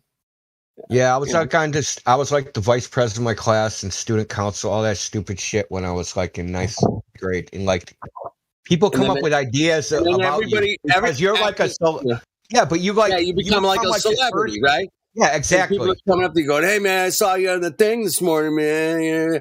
You fucking kicked that." And I'm like, "Shit, man, I didn't really, I didn't do it for that." This whole fairy tale about you in their head. Right? It's crazy, man. Can you imagine being like a major celebrity and trying to go to dinner and like all these people are thinking all this shit about you? It would just drive you fucking insane, bro. Well, I was popular as a young man just because I can sing. I can sing. That was you're a singer. You know what I'm talking about. Yeah. Plus, people you were in bands and shit. Oh my God, Helio, you sing so. That's not your real name. Yeah, no shit. I already know that I can sing. I know. Hey, you can't just sing had tonight. Flex. I heard. Wait. I heard you singing earlier, Julio, and you were fucking off like a motherfucker, dude. I can sing bad and good, but only good singers can sing bad. I think you might have something there, man. We might have to scientifically approach that one, but nah, man, I'm just fucking with you, man. You were off earlier. You were way off. What was I singing? What was it? Shit, I don't know. I don't know what you were singing, but it was. Dude, if I'm doing a performance. I got something real. Oh yeah, Feliz Navidad. Maybe that was it. It was the Mexican thing. It was that Feliz the flat Earth. Yeah, that was it. The flat Earth thing, man. Okay, I get that. Now check this out. If I'm doing a performance, I get the difference between rehearsal. It's gonna be hot shit. Performance. If I'm just playing around, I'll just maybe off a little bit. Performance and rehearsal are two different things. Brandon has a question. President Brandon. Now, President. Yes. What happened to I love you or whatever the person name was. What can I say? But can I get like at least flat Earth roll? You know what the El Presidente is? Oh shit! The El Presidente is an assassination scenario. I was gonna say, man, you don't want one of those. No. Yeah. You do not want the El Presidente. Nope. I think that's the necktie around the door handle. No, that's when you have like it's you're guarding someone, and you have two armed attackers with pistols. And you have a pistol. Who do you shoot first? It's like get a grip. It might be three now that I think about it. I can't remember. I haven't looked at it in a while. Could be three attacks. All right. So let's Brandon. We can give you a flat Earth roll if you can answer. Let's bring it home. Three questions. Three questions. Give us your three best proofs for a flat. All right. So I was looking at this water tower, and it's like 11 miles away, and I shouldn't be able to see that shit at all. Should be about 80 feet below your vision. And it's only depending on your height. So basically, I should only be able to see maybe the top 20 feet of it. Okay, what if it's that tall? It might be, but either way, that's just as a distance kind of requisite. Have you actually done like the actual gas pressure without a container? I don't feel the Earth moving unless I get really fucked up. Like, I gotta be wasted. Otherwise, it's a stationary thing. You know, we live in a flat and stationary and geocentric, non-rotating plane. You know what I mean? Oh, give him a flat earth roll, definitely. Wait. We got to go a little deeper. Hold on. I'm just. Don't you? Come on, Helio. Check what my account is. I've been in here for a while. I had I know you have. got deleted because my server got deleted. That's not how we give the roll. We don't. It's not based upon the time you're here. Yo, That's fair. That's absolutely fair. We But don't yeah, I'm use just saying. arbitrary time limits. I have a good question. Yo, Brandon. Why is Earth the only flat planet? Well, the definition or etymology of planet is wandering star. So, what are stars except lights in the sky? Some of them wander, but I don't know, man. I've never been up there. What the fuck are you talking about? All right, he's in, man. Fuck it, man. Helio. Flat Earth. I've been here for a long time, like 2019. Right, he's done. Okay, listen. I'll give you the flat Earth roll. Don't embarrass yourself and don't embarrass us. If you know do, how man. you listen. You know how we roll, bro. Hey, Bro, I used to share your Indio meme all the time, just so you know. Okay. It's like one of my favorite memes. Remember, well, Brandon, when you come with the everyone name, how did you know? Who screams told troll, you? bro? Yeah, exactly. But that screams troll. Hey, that's great. It does me. It leads to a little bit of a speculation on our part as maybe you're not legit. You know what I'm saying? It's nothing on you. Me all you want. When you change your name, I've actually been President Brandon since I got kicked out, basically. Like, not kicked out. I didn't get kicked out. Yeah. I never. Oh my God. I got kicked out, but I didn't get kicked out. Okay. And I'm not even religious anymore. Like, I'm not even I religious. thought you just left, man. You didn't say you got kicked out. All right, take that flag. No, I feel like I did because I was in the group. Not that y'all did, but I feel like I did. And then my account got deleted, and so I really got kind of kicked out. How could your account got deleted when you say my server got deleted? I had a server and it got deleted. Look, I'll tell you why I gave you the flat Earth roll. Because you mentioned a person. Because you mentioned your own observation. Though I don't think you did the calculation. I did not. But I think you actually. I think you actually made the observation you said you made, which is better than 99% of the fakes that come in here, which say because NASA's a bunch of liars. I mean, that's not a reason. That's true. Yeah, Brandon, just roll with everything that the conversation. Roll. You don't have to defend yourself. Just roll. Man. Listen, Brandon, you're gonna get flat smacked regardless whether you're fake or not, dude. You can't unring a bell. Let me ask you: have you guys heard of a song called "Ball-Tard Clowns"? I've heard of it, but I can think of who it's about. Can you think of who it's by? I'm gonna go with not ODD, but no. Ball-Tard Clowns. It does sound like an ODD song, man. He actually, the guy. I feel bad right now. Hey, now that you're he had a heart condition and he does not come on here anymore. He gave me this song to sing and I produced it and whatnot. What? But all he did was write the lyrics. I want to say it's like Dave Hinkle. No, Armiston. Dave Hinkle. Aaron Mister. Yeah, he wrote lyrics. Dude, man, that guy writes some lyrics, man. From my son. Busting on my buddy Dave. Name? I feel like I got the wrong name. Was that his name? Aramiston. Yeah. Aramiston. Yeah. He gave me that he song. wrote lyrics to a couple of my parodies. Yeah. Oh shit. We're talking. All right, it's coming together now. It's coming. I mean, I can share the link or whatever. YouTube cut the very last verse off. Fucking ass. Really? They cut the last. Oh my god! YouTube will either delete your whole video. They can't. They don't delete just a portion of your part of it. Yeah, usually they just upload. Like you'll see when you listen to it, the very end got cut off. Well, then you uploaded it wrong. Yeah, there's a technical issue there. It's not a YouTube. So should I expose Brandon or should I just keep going? Should we just keep going? I don't know. I can expose you with one question. Go ahead, expose me. Okay, expose one me. question. I'm going to ask you one question. What was the final piece of evidence that made you realize the Earth is flat? Ooh, probably Yeah. when I saw that video where the rocket goes in a circle. I mean, I know there's some question about that What? video, but Rocket in a circle? it goes up and it hits like something, and then it goes in a circle really fucking fast. Oh, the Go Fast rocket. Yeah, whenever I saw that shit, it was like, what the hell? Like, I'm not sure what's going on, but there's like everything has been brought into question at this point.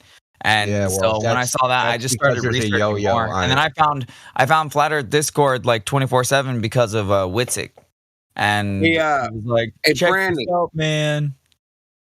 Hey, Brandon, I'm man enough to admit that the Go Fast rocket went up and it looked like it stopped like on a dime, right? I don't know anything about it. I Okay. just saw the rocket, and that You made saw me the bring rocket everything go into up. We question. all saw the rocket go up and it stopped on a dime.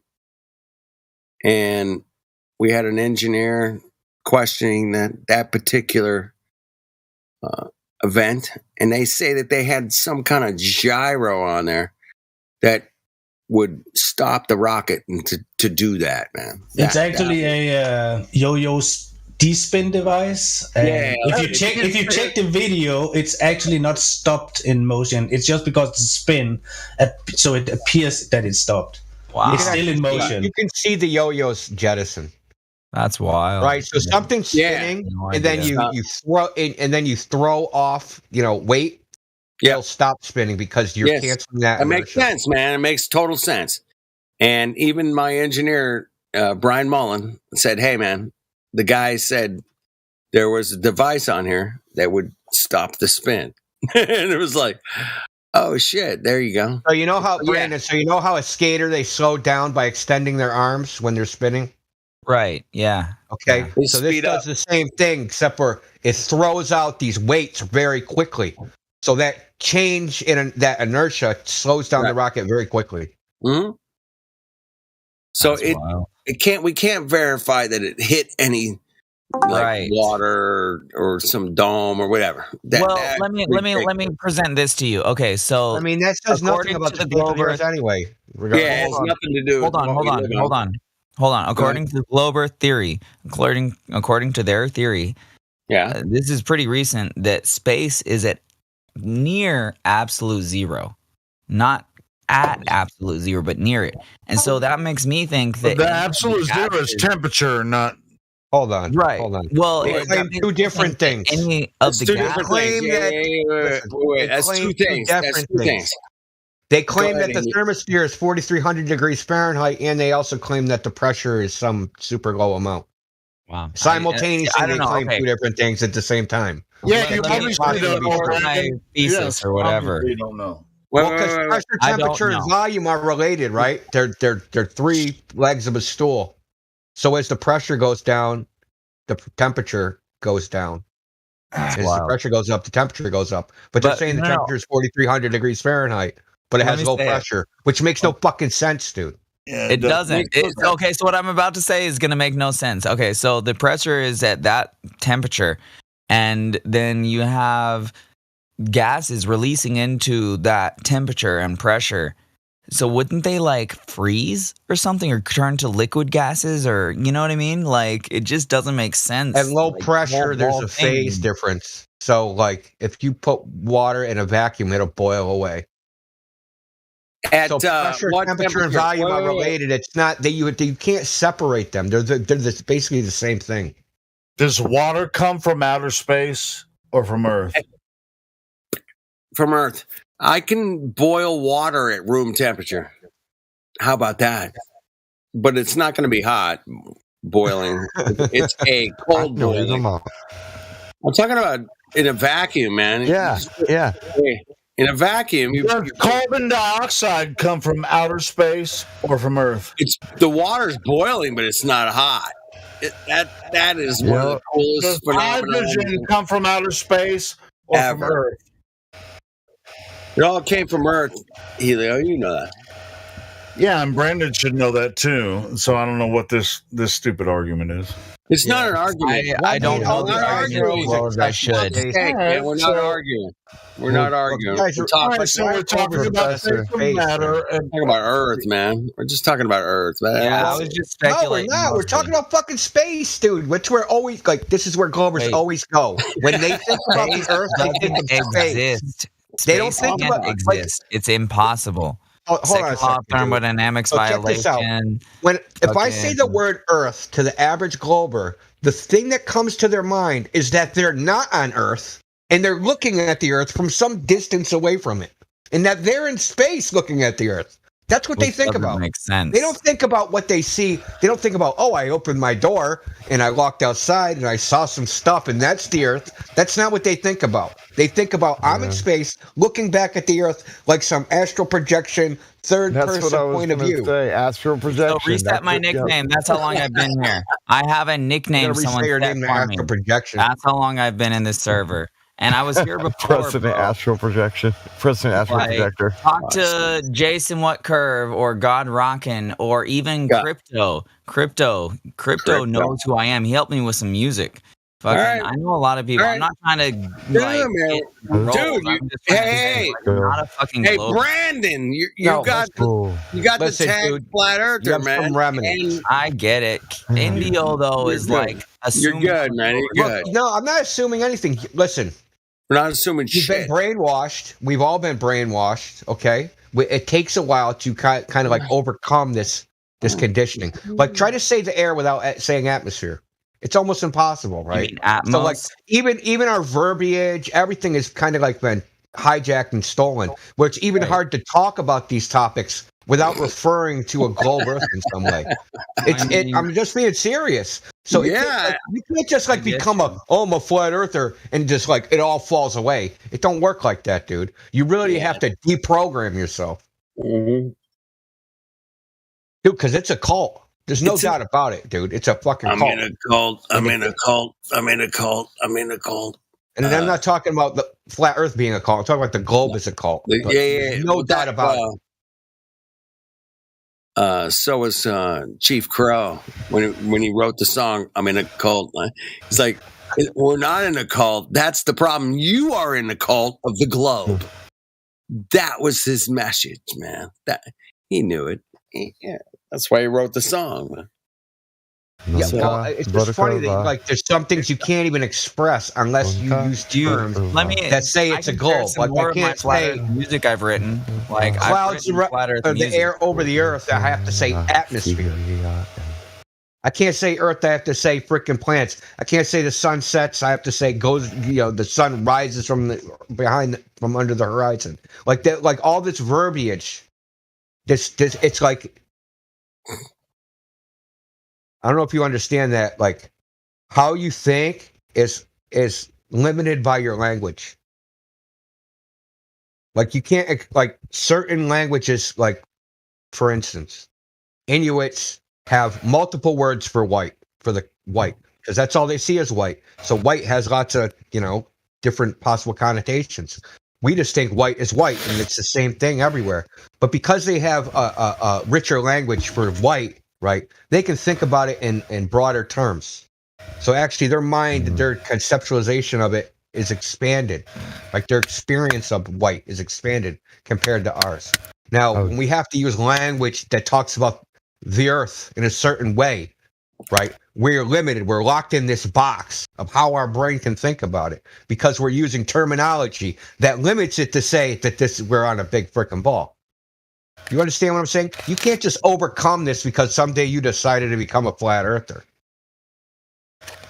Yeah, it's hard. Every day, there's certain words that it's like, but if I say that, it's a lie because that's not the truth. Those words are not what it means. Yeah, it takes a long time to break out of the matrix, and even if you have been into this for like 20 years, you're most likely not 100% broken out anyway. Yeah. The indoctrination goes deep. Yeah. 2 days ago, I said the sun comes up from under the horizon.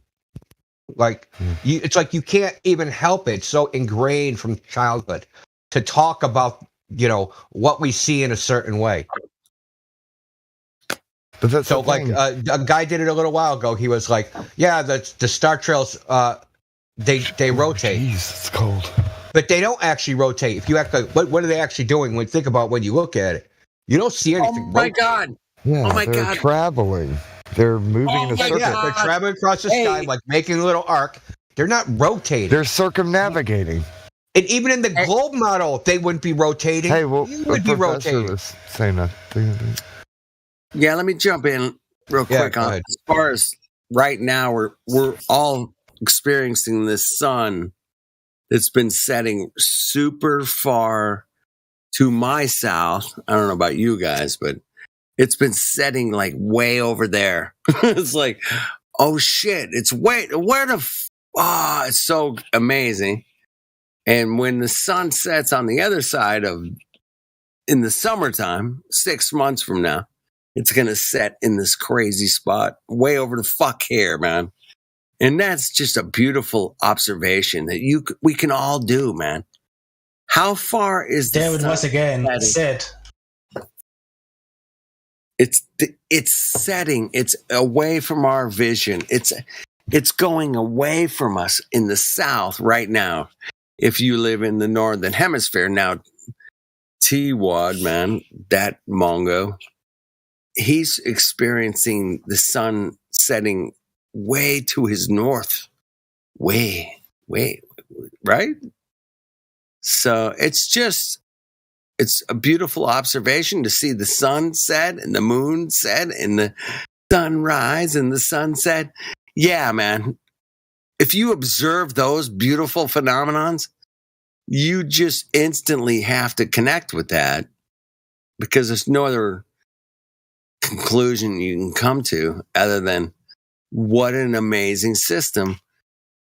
It knows where to go in the winter and it knows where to go in the summer.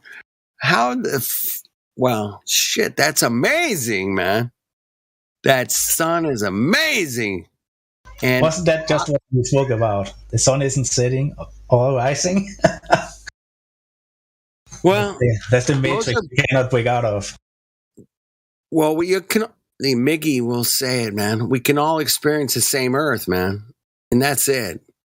If you want to deny what we're experiencing, cool, man. That's on you, bro.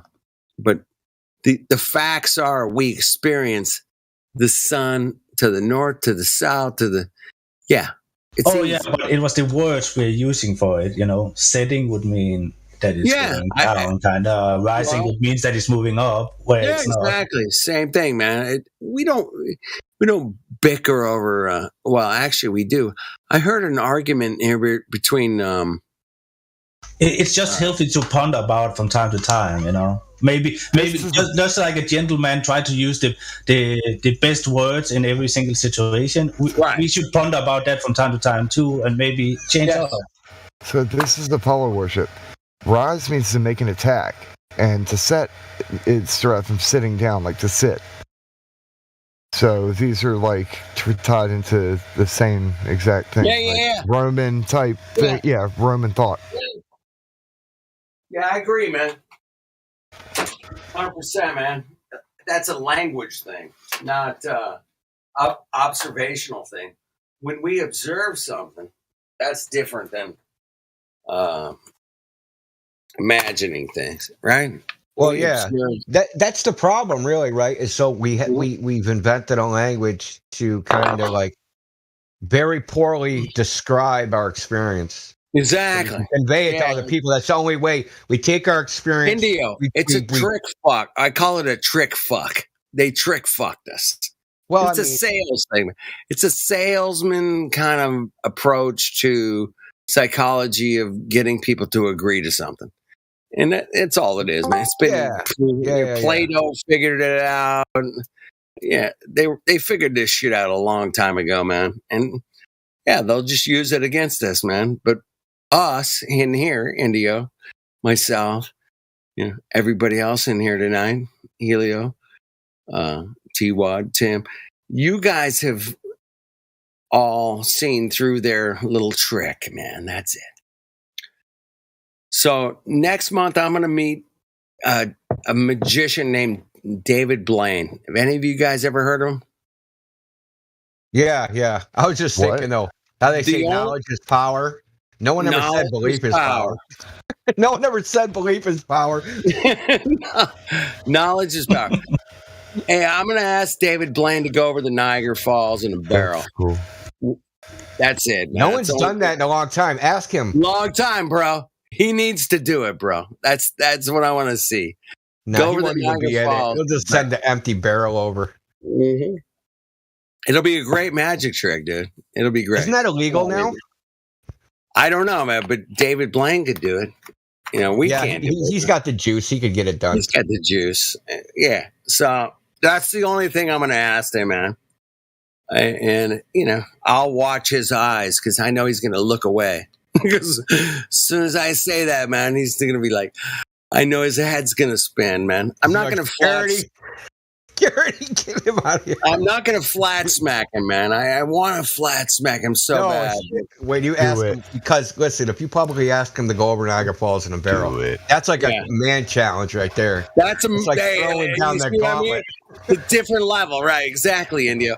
And it just came to me like in a vision. I don't know, I was just like, what would I say today? I can shake his hand and say, why haven't you gone over the Niagara Falls yet in a barrel? You know, oh my God. That was like the answer to like Houdini's tricks was like, yeah, we'll do a real trick. We'll go over Niagara Falls in a barrel. Hey, Professor. Nobody's done it in a long time, man. ESPN can cover it, you know. It'll be awesome. ESPN Extreme Sports. Extreme, the thing about flat smacking, though. Like, look at the meme that I posted in the voice text. What do you got there? Oh, with the Muppets? Yeah, with the current. Do it.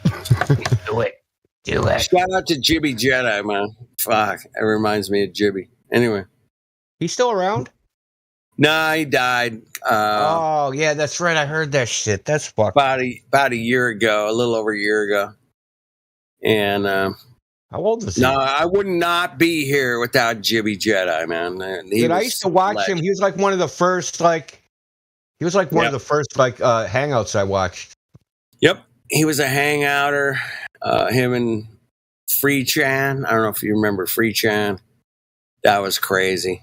It was like I don't remember Free Chan. I'm trying to. Free Chan was. That was like way in the beat. That was like way. Literally in the beginning. Yeah. It was crazy. That was kind of like a crossover thing, though. That didn't like start on Flat Earth. That was like something else at first, wasn't it?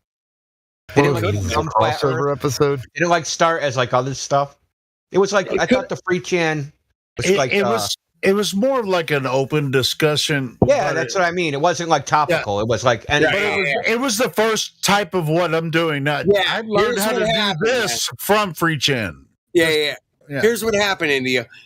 Us flat earthers invaded Free Chan, and it absolutely fucking spun the place out of control, man. That's how it happened. That's my take on it, you know. Yeah. But if you were not there, man, yeah. No, I remember seeing the stream like 2 or 3 times. I know I saw the stream. But like when I tuned in, they weren't talking about Flat Earth or anything. I don't. Yeah. Can't remember what they were talking about. They might have been talking about the freaking Loch Ness monster for all I know. You know what I mean? It wasn't like dedicated to like Flat Earth. It was not. You're right. It was just an open forum. But once Flat Earth got in there, man, it started taking off in like early 2016. All this shit started coming out, and Free Chan was all over that, man. They would have Flat Earthers versus Globers just yelling, dude. The channel's still up. You can check it out. Can we join it? Let's go on there. No. I mean, the old videos are there. No, it's not active anymore. But the videos are still. When's the last time they made a live video? 5 years ago. Shit. Yeah, it's been a minute, man. We should get in contact with them, just like reawaken it, and like do like an anniversary episode and go on there just for nostalgia and go crazy. We should. Well, you're gonna have to invite a lot of people from from Jim's Discord. yeah, there was a lot of those guys. Yeah, there. Pillbox was over there. Yeah, man, there was a. Oh, and Jim Panda was there all the time, and Panda. Mark. Oh, what was his name? Mark. I saw him in the chat earlier. Mark Taylor. Hey, Mark Taylor. He was in the YouTube chat earlier. Yeah. Hey, Healy, remember? Damn, you guys! I was lurking for a long time. Do you remember Flat Earth Hillbilly, Helio? Yeah, I do. Yeah, he was a dude. I remember when he exposed Gem Panda and all Gem Panda sock accounts. There was something like 30. Yeah, that was classic. Yes, that was. Yeah, Flat Earth Hillbilly was legend, bro. Legend OG, killing it, bro. And they exposed Sly Sparkane as a fucking liar during the 2017 eclipse. Yeah. He just did this totally chopped up, like quote unquote animation, and they totally busted him just being a snake. Yeah. And you know where he was from? He's from Ohio. He's just like a hillbilly in Ohio. I love hanging with you guys, man. You guys know the history, and when you go back and you mention guys like Flat Earth Hillbilly or it's like, oh my god, that dude. Oh my god, he came in and just like me and him never. Great. I loved his stuff, man. He was great. Yeah. He was, but he didn't love me. Every time I talked to him, we never got along. Love you, man. Yeah, the reason he don't love you because you're a hillbilly. Maybe so. Hey, I was born in Ohio, but I grew up in Arkansas. Maybe that's what it is. I don't know. Nah, you're not hillbilly enough for Flat Earth Hillbilly. I mean, I'm not. He had all the pet raccoons. He had pet raccoons and shit. You ain't even close, Helio. Last I knew was like someone was supposed to send him money or something. This is involved with Antonio drama. I mean, sent him money, and then some girl got it, and then she freaking did it with it. Yeah, I mean, they turned it to a shit show at a certain point. It was just like, hey, this was well, I mean, his wife died, and like he fell apart, like emotionally or something. You know what I mean? Like, because a lot of stuff. I remember on the stream, he'd be like, "Yeah, I got to bring my wife to the hospital. She's got like COPD or something." He's constantly like, just doing normal fucking human bullshit. But his Flat Earth stuff was great too. I mean, I just assumed that like he just because he deleted his channel, which pisses me off, dude. Like if you're gonna leave, but don't delete your shit. Hey, can I bring up something, man, real quick? Is that I was not present for the whole Sue Bratz, Patricia Steers drama, dude. I was in a completely different realm of Flat Earth, man. I was over there hanging out with Robert Bassano, and at the time his name was John, but you guys know him as QE. And those guys were hanging out and doing live streams every day, and that's where my head was. It was over there hanging out with those guys. Dude, I saw the live stream the first time QE was on Bassano's stream. Yeah, it was on Bassano's. Yeah, exactly. So I was way back there concentrating on, the physics of our reality. Yeah. And everybody else was concentrating on Patricia and freaking Sue Bratz. And I was the political hillbilly thing happened before that. Right before that, it was a totally different thing, a totally different drama issue involving, coincidentally, Antonio again. But it wasn't anything that Antonio did. He sent money to political hillbilly, but he couldn't get it, so he sent it to like a third party that was supposed to deliver it to him, and that person never delivered it. And then the next thing I know, his channel's deleted and whatever. Right. And then the Patricia Steer thing happened like a few months later. I don't know about that. To me, that's he said, she said shit. I wasn't in the bedroom. Exactly. He's got a dick. I was listening. Listen. If you rate, dude, I just talked about this, right? So like, you claim she was a man, but you let her live in your house and you're sleeping with her for 3 months. Like what, dude? What time? I never bought into that nonsense. India. That's what fucking freaked me out when I came back and said, "What happened, man?" And I heard the story, and that I'm like, "What?" I mean, maybe it's just like a Sue Bratz- miscommunication Hey, thing. by the Maybe way, he did. Sue Bratz is dead, man. Do you remember that? Yeah, he's He dead. died. Look, he I did wanna good stuff. Regardless, like you can't like dismiss. Wait a the things minute, he man. did. The He guy- might be a wait a minute. shitbag human being. He could say everything he said is true. I'm just Yeah. saying. Even if you imagine everything bad about him is true, he still produced what he produced, and it's correct. That's right. right, It doesn't man. it doesn't matter Oh my about the God. bad shit. Dude, India. I watched at least a dozen of Sue Bratz's live streams, at least. And that boy could really, even though his background was kind of funky, that boy could really bring down the house as far as the globe. He could bring the globe down, bro. And easily. Thank you. I was listening. I was listening back when Nathan Oakley and Patricia Steer and Antonio had a live stream before everything really got hot or whatever, and they were each individually doing their own thing. I was listening, and Jeranism was on there too. I was listening to that shit before they all started doing their own thing. Yeah, that just listen, people tried to get YouTube famous, and they're all like clawing at the same, half-eaten Snickers bar. Yeah, that's it, man. They're all eating at the half-eaten fucking chicken bone, man. Go ahead. Exactly. Like a bunch of little rats, man. Like you ever seen pigeons fight over a French fry? That's what it's like.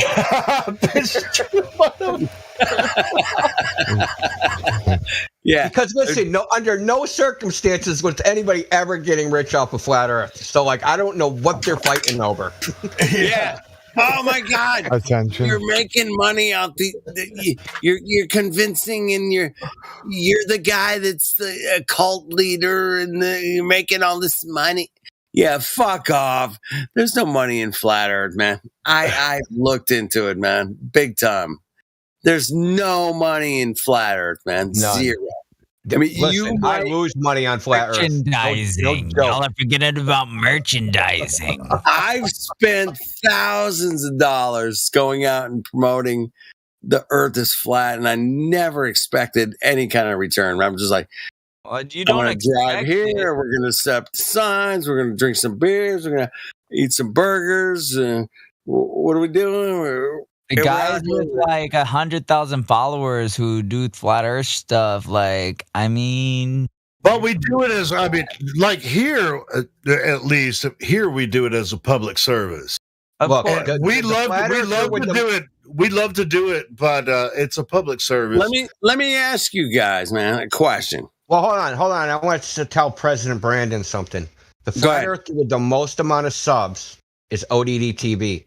That's true. He had 300,000. He had all those before flat Earth, right? I mean, he got some from flat Earth. I'm not gonna say he got none.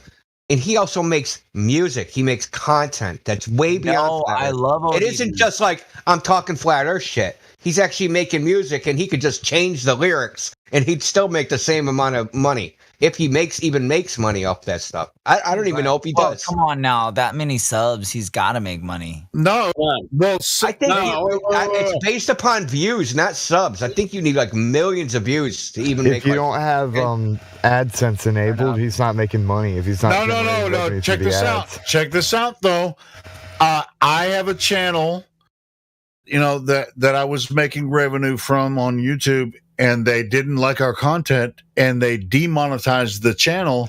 Yep. Because they don't like the content. Yeah. And I was like, fuck it. So we can still do YouTube, but I won't make any money off of it. Tell us how much money you were making. I think I made, you had to laugh. Over 2 years, I made like $500 from It's actually there's several factors in it. And how much in internet did that cost you? More than that. Yeah, every month I pay for internet. You guys get to receive this content and listen to the live stream because I pay for it. No, So- Yeah, but you went out and got a special fiber line. You got a dedicated line. Yeah, dedicated. Yeah, exactly. And another computer just for the live stream. Yeah. Yeah, so you've lost money. So why don't we have a server set up? There's at no Helio's doubt house? you've lost money on this. Like, even all the money YouTube revenue, you lost money. What I'm saying, though, like it's a public service. And just like ODD, he might make money from his music. I don't think he's making much money from YouTube for his YouTube channel. And also, Eric Dubay, actually, I think it has a bigger subscriber base on YouTube. He's lost a couple of channels on YouTube. Oh, shit. Hey, do you guys remember when Eric Dubay dude, that motherfucker has more subscribers. Helio. Eric Dubay almost had like 500,000 subscribers. Almost. Yeah, he had over 1 billion views on his first account. They got rid of his channel. Might have been 1 million. You're right, Tim. You remember that, Tim? Yeah, I think he was almost up. He was approaching like 700K, maybe 700. Yeah. Oh, yeah. Bro. They got rid of his channel just without even, no question. Boom. It was gone, dude. It was gone overnight, dude. I remember. I was like, "Oh shit!" I don't even think they told him. They gave him a terms of service violation. No, I think they just deleted his channel. They just it was gone. No, it was gone. He talked about it on Facebook because I follow him on Facebook. Made videos about it. They're like, you smell like Andrew Tate. Your channel's gone. You're gone, Indio. You're gone, baby. You're done, man. Your channel's been deleted. Hey, but guess what? Now he's made another one, but he's not making money from YouTube. But the channel's still up, but he's not making money from YouTube. Just like I'm not making money from YouTube for these channels.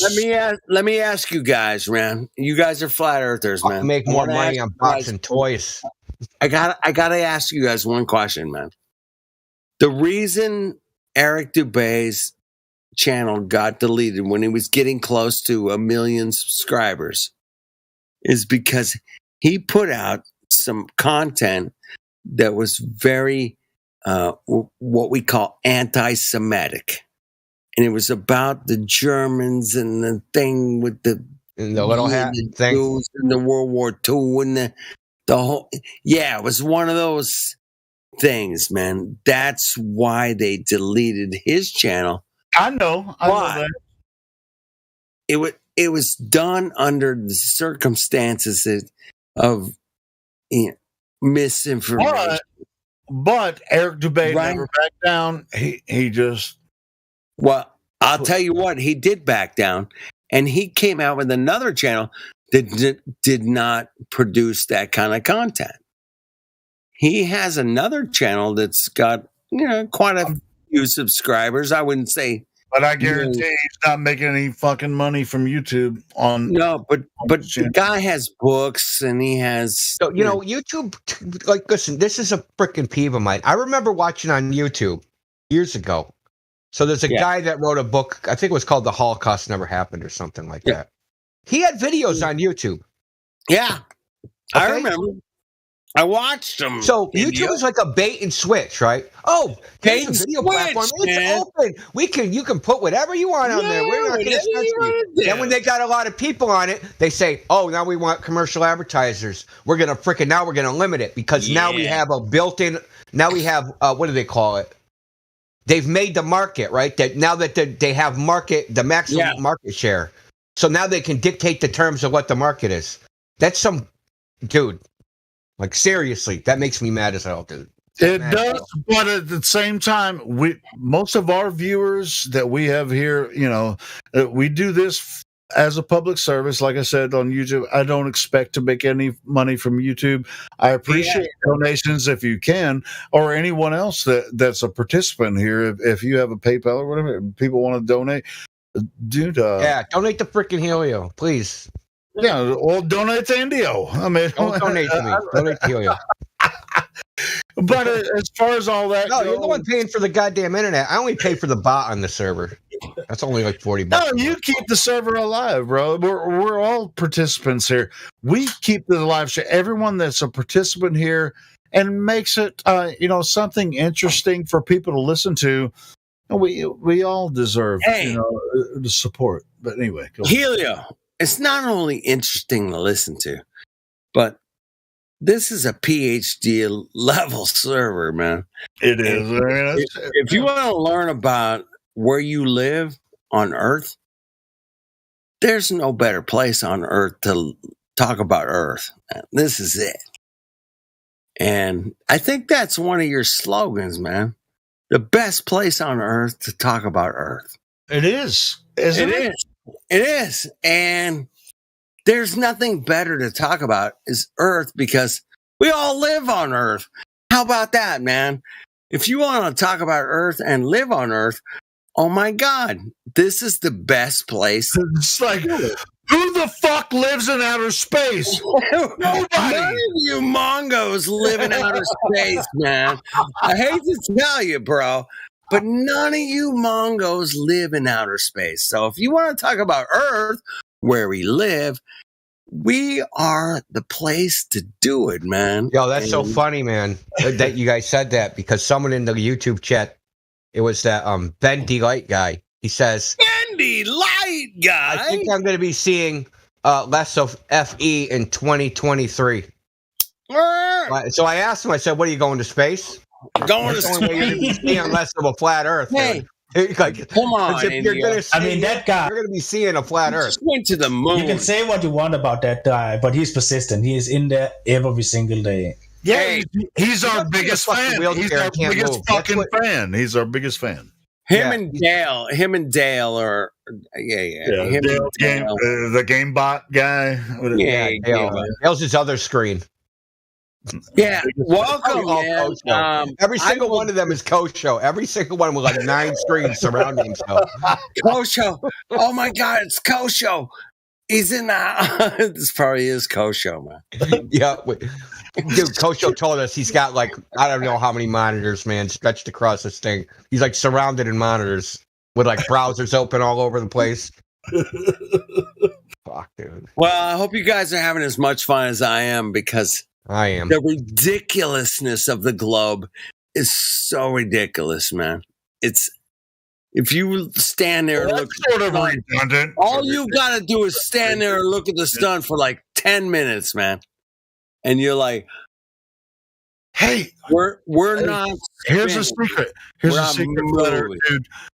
You're not supposed to look at the sun because it'll burn your eye sockets. That's true. They do promote that retinal damage of your corneal could be potentially damaged by staring at the sun, which is probably. Have you ever done it, like grounding and looking at the sun? Yeah. I want to bring something up since it's the winter solstice. Yeah, and we were talking about. Oh yeah, especially wintertime you can do. And we were talking about Dave. So like when Dave debated Dave, one of the things he brought up was seasons, right? Mm-hmm. And what Dave was trying to explain to other not a professor Dave, was that in the winter, like right now, the sun is low on the horizon. Fuck and it's yeah, freezing out, right? And Dave was trying to tell him in the summer, when the sun rises 10 in the morning, it's also low on the horizon, and it's 100 degrees out. Right. So why is that? Why is that, Dave? Professor Dave couldn't even comprehend what was being said to him. No. Couldn't even comprehend it. And just saying you're making a flat earth jargon, you're using your talking points. There you go. What are you talking about? I don't understand you.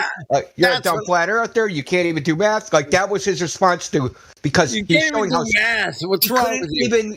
It's something so simple that in the winter the sun is low on the horizon, and in the summer at some point in the day the sun is low on the horizon, but they're not. It's not the same temperature out, right? Nope. So, yep.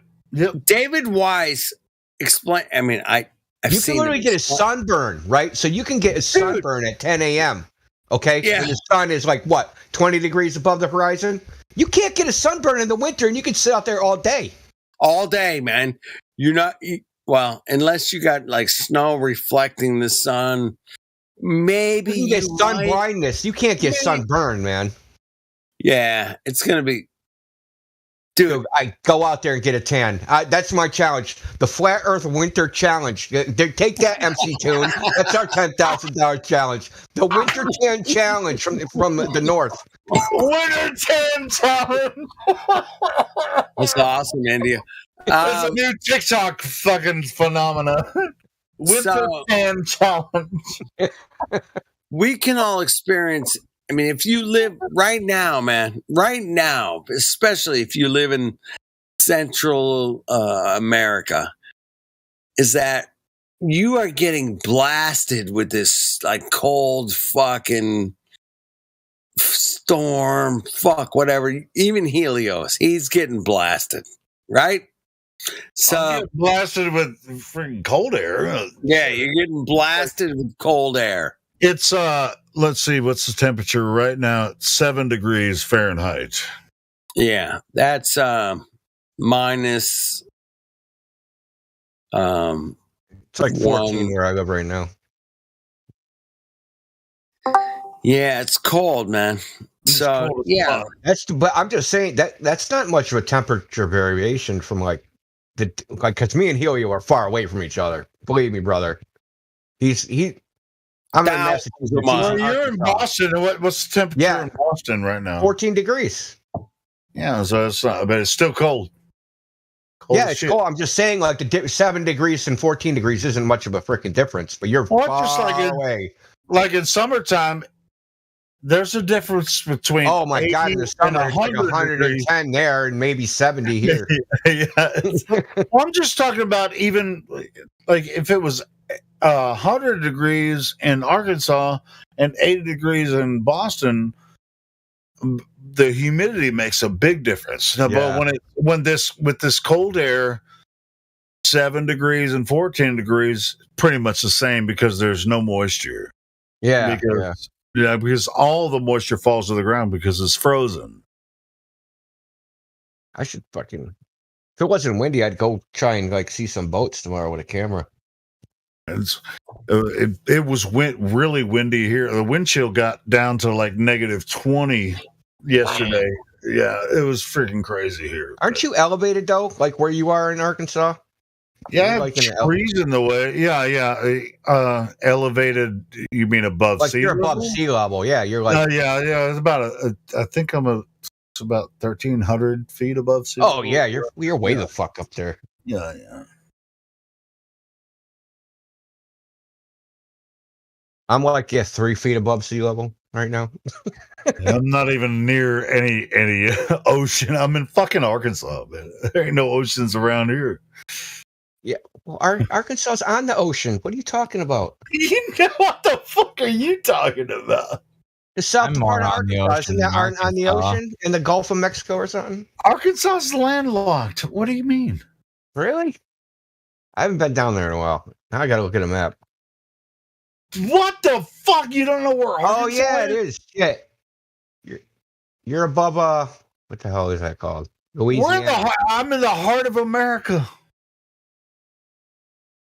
God, I must have been lost. Because I've been to Arkansas. I thought I was drunk. God damn. I was in what the hell? Trying to figure out where I was. I went to Mississippi, I remember that. Went to Tennessee, Mississippi. Tennessee's landlocked. Yeah, I know that. And then no. I'm really confused. I was young, man. I went on a trip in a tractor trailer across the country. Hey, let me give you a recommendation, India. You have the Google Earth app? Yeah. Just open up Google Earth, even though I'm looking at it right now, man. Stupid globe. It's a stupid globe. But just zoom in and look in everywhere. I've been on that Google. I've seen everything on that stupid. I went to Hot Springs, Arkansas. That's where we went. Oh, you did? Yeah. But when I was it was 1990, 80. Oh shit, that was a long time ago. So you were a kid when you went there. Yeah. I was a child at that time, man. Dude, Hot Springs is pretty fun, man. If you it's even funner now as an adult because I just remember rolling down the window in the middle of the summer. It was 110 degrees out. I'm not joking. It was 110 degrees. I rolled down the window, and there was literally like a million mosquitoes in the vehicle in like 3 seconds. Yeah, see, that's what's up, man. That's what. He's like, that's how we keep out those northerners. So we got freaking attack mosquitoes. Bill Gates ain't got nothing on you. Yeah, man. Hot Springs it's a tourist town. And you know what's really funny is like all the gangsters from Chicago used to go to Hot Springs, and that's where they did. When they got warrants. Yeah, but check this out. That's where one of the they have horse races there. So anywhere they have gambling, the mafia is involved, or the mob. All that shit. So it's gambling, right, and drug dealers, right? Most of the drug dealers that I've met that like good drug dealers that make a lot of money, they have their own addiction. They're gambling addicts. They just piss their money away gambling. No. Oh, sure. Now Arkansas, has had many laws against that. We didn't even get the lottery until like 10 years ago, or 10, 11, 12 years ago. Like the lottery where you scratch offs and all that kind of. We had to vote that shit in, but yeah, they did. I like to gamble, but I don't even play those scratch offs and shit. No, I don't do that. I like to play blackjack. I like to go to casinos and have fun sometimes, but that's just every once in a while. But what happened in Hot Springs? Like Arkansas had Hot Springs and West Memphis. That's the only two places in Arkansas that you could gamble legally for a very long time. And it was only with the races, Hot Springs being horse races. Horse races? Are they West Memphis being greyhound races. Are they the freaking, what do you call it? I can't remember what they call them. Are they on the horse, or they got like the fucking, what do you call it, the cart, or I can't remember what the hell. No. In Hot Springs, no, they had riders. I mean, it's definitely riders. It's similar to like dog tracks, anything like that. They had dog tracks in West Memphis. Yeah. If you ever been through West Memphis, you only want to be there once.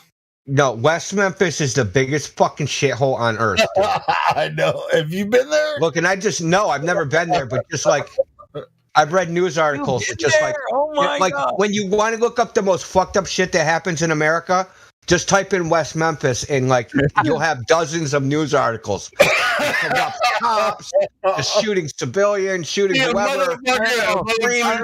Boston knows that West Memphis is a shithole. I was just gonna say New York these days. I mean, isn't it deserted? Oh well, it's like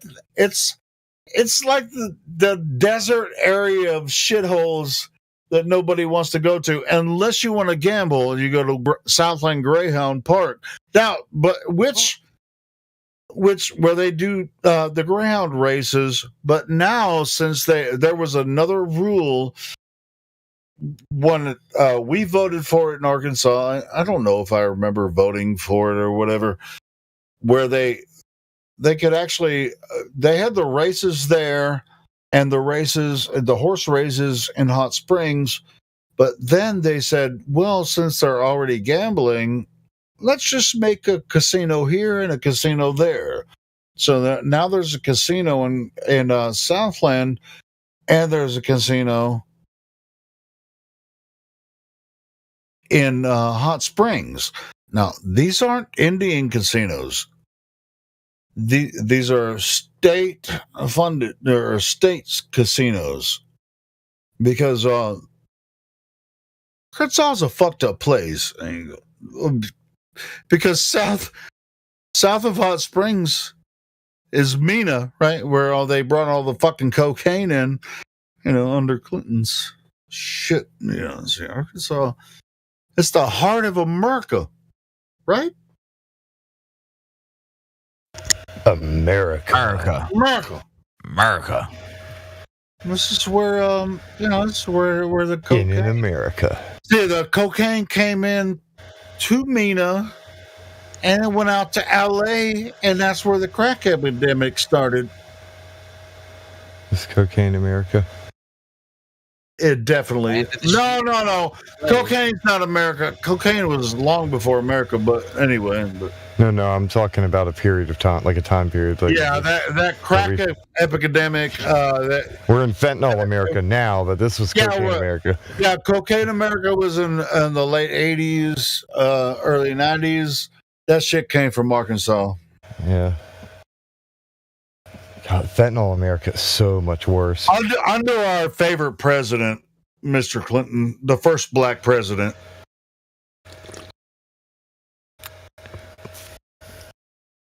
I'm so cold I decided to make coffee. Well, there was already coffee, but I heated it up, and now I have coffee. And I feel less cold. Isn't it weird that all of the black people said that the white Mr. Clinton was the first black president? That's the weirdest shit I've ever heard of in my life. Have you ever actually seen a person who was literally black, though? Like the color actually black, or an actual white person who... And I'm not talking about a picture of an albino or somebody with melanism. No, I mean a literal... I have seen someone that is like... I mean, literally... Africa, that is literally the blackest person I've ever seen, and their skin is completely black. It's the supermodel from Africa. Her skin is amazingly freaking super black.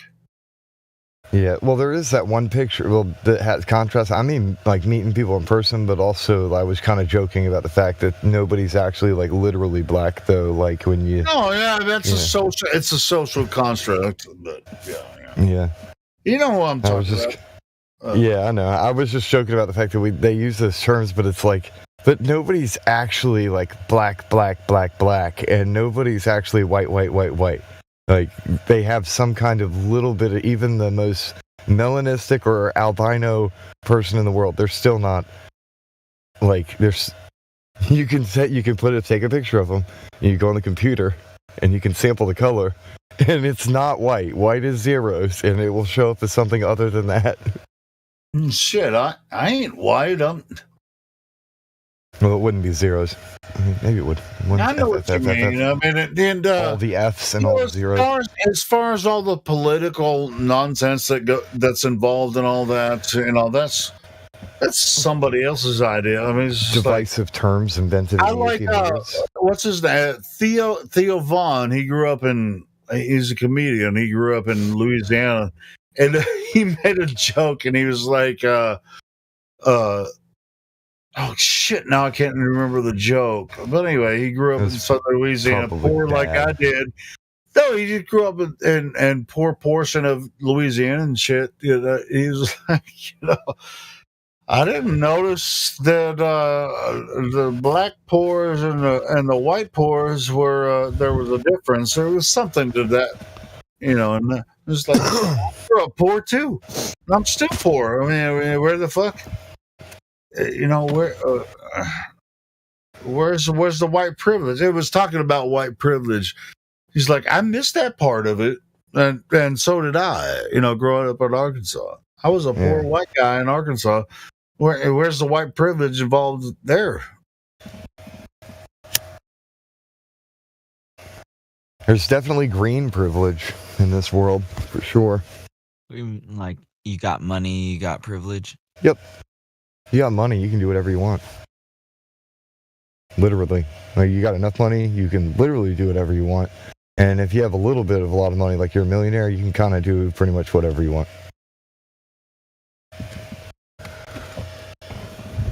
You want 5 heart transplants because you've been living an entire life of sin and debauchery? You don't have to wait in line. You get 5 heart transplants. Find that Theo Vaughn clip. It won't be hard to find.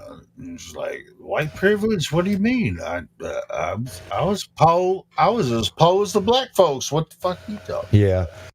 These are polarizing terms that were invented in the 1800s as divisive rhetoric in order to prevent people from interbreeding with, oh, those people are this color and these people are that color. They created contrasts when there's no difference between populations of people as far as, like, if you're in poverty, you're in poverty, and you're going to suffer from the consequences of being impoverished.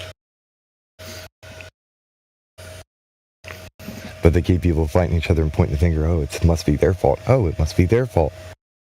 Always finding a scapegoat to blame.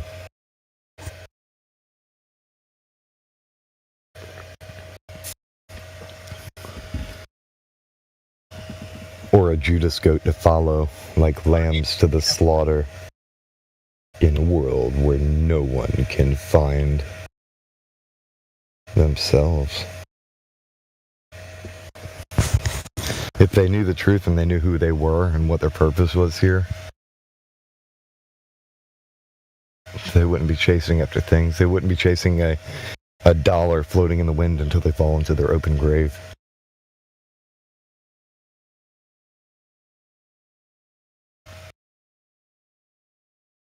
Hey, check this out. Since this is my YouTube channel, I want to play. It's a 2-minute clip. I'm going to play it. I'm going to take the risk. This is from his YouTube channel,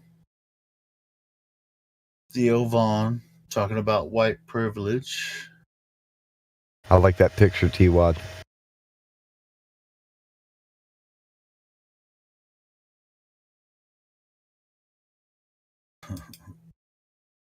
You can tell they're the same because they look so different.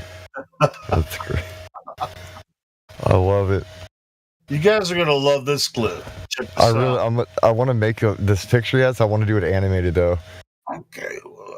Like, it would be so great to do like a spherical Earth anime, but have all these different. I have to look for so many videos to try and like piece them together that make it look like it's rotating, but it has all these different things pieced together in like a pie.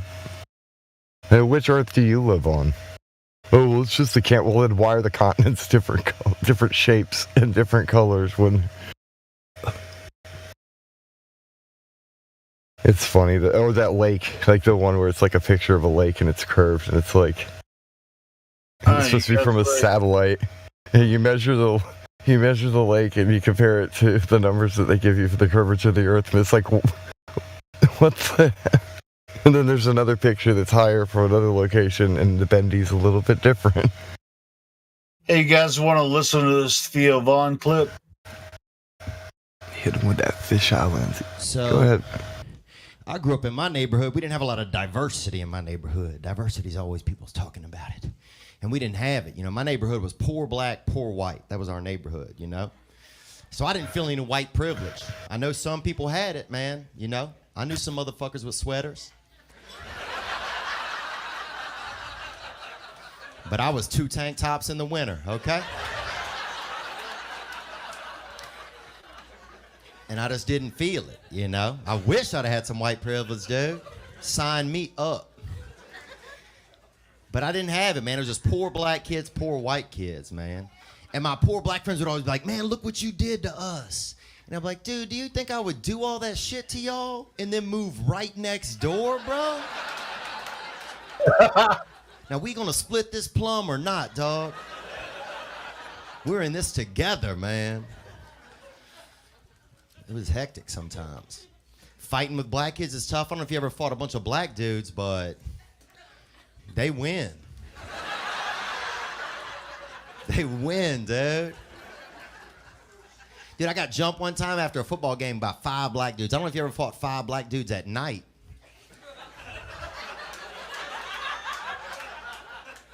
Just imagine you're fighting 5 black dudes, right? Now close your eyes. Now how many black dudes are you fighting? As many as your imagination can hold.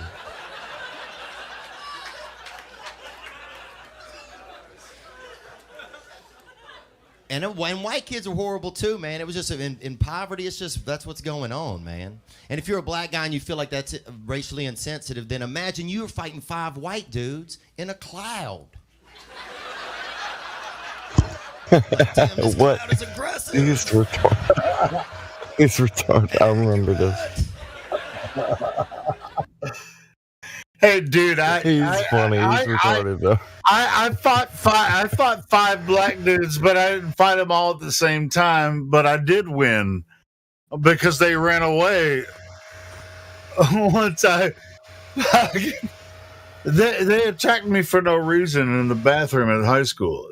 I was just like, I'm taking a piss. I'm trying to leave, and they're like, anyway, the story I've told before, but whatever. But yeah, man, I went through sort of the same thing that Theo was describing there, but it's like he grew up in Louisiana, I grew up in Arkansas. I mean, it's just like black and white. It's like white privilege, my ass, motherfucker. I'm poorer than your motherfucking family. The fuck? I mean, I have to admit though, there is that in certain. It only works in certain places. But the thing that they're talking about, it happens to be in liberal states mostly.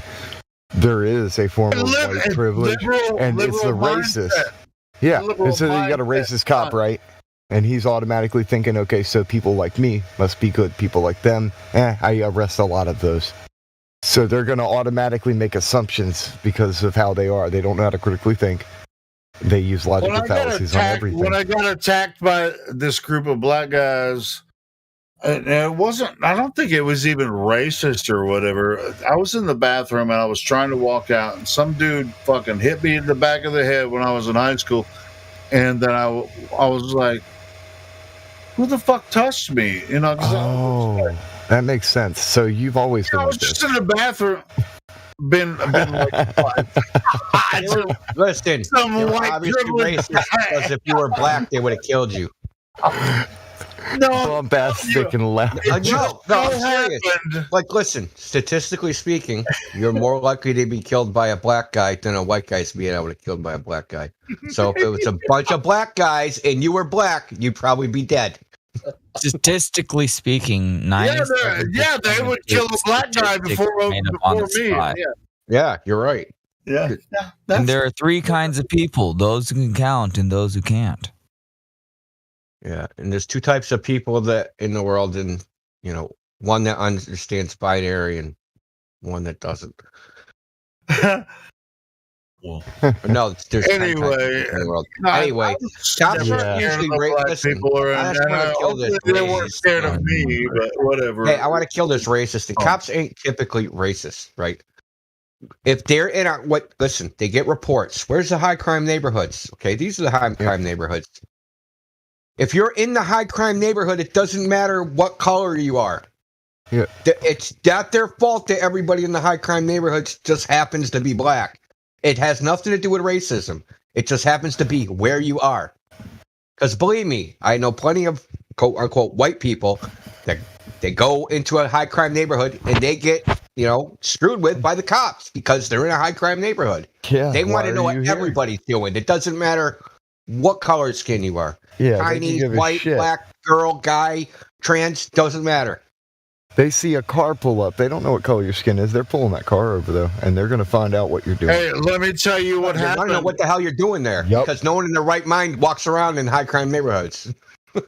Well, let me tell you what happened when I was walking out of the bathroom and somebody was just there was just like a group of these guys walking in, and they all happened to be like friends or whatever, and somebody just pushed the back of my head. Now I could have just let it go, and I was like, who the fuck touched me? And I turned around and talked shit, and they were like, it was me, motherfucker. No, it was me. It was me. They were like, oh, who do you want to start a fight with? And then I was just like, oh, whoever wants to come at me, right? And so then come at me, bro.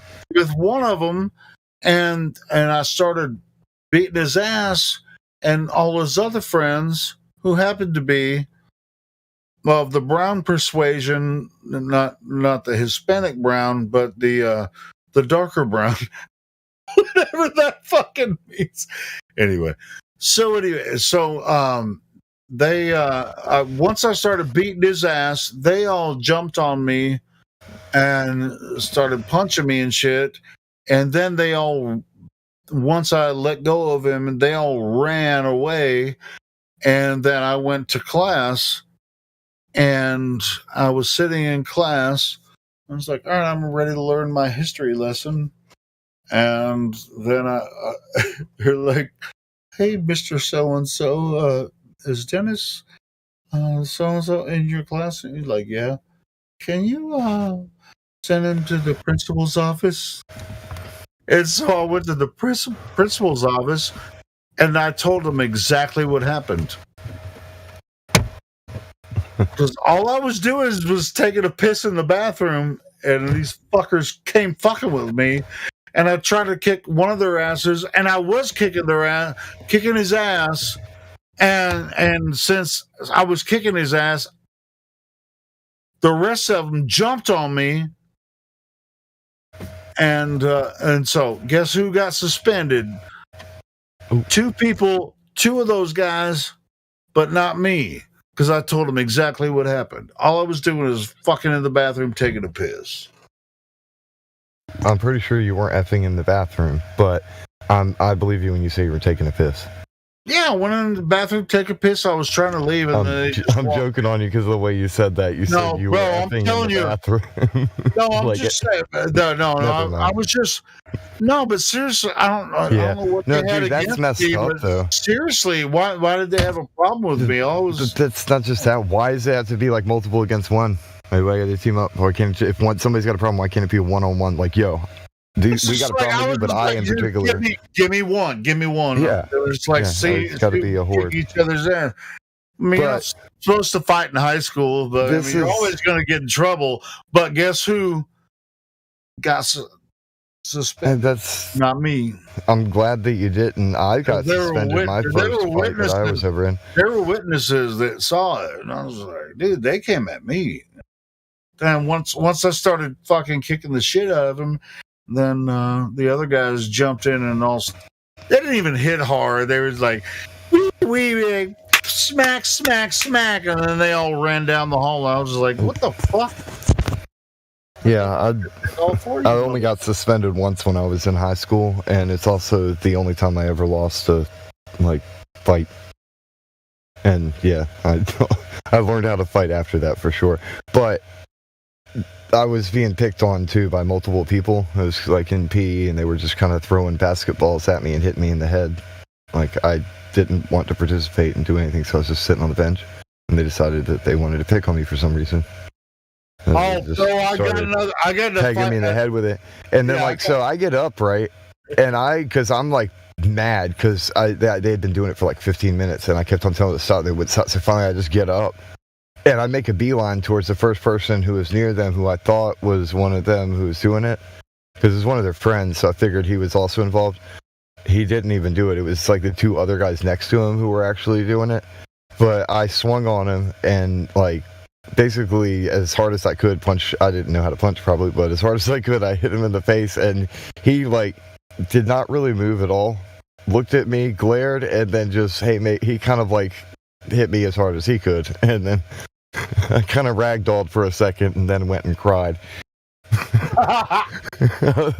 I get that. But we both got suspended for fighting too, and I felt really bad because it's like, damn, because it was the wrong guy. I was like, it was those assholes. They got us in trouble, and I'm like, so I learned to keep my cool though. Like, don't just jump into a fight. You got to know what's going on. And he and I became cool later because we talked about stuff.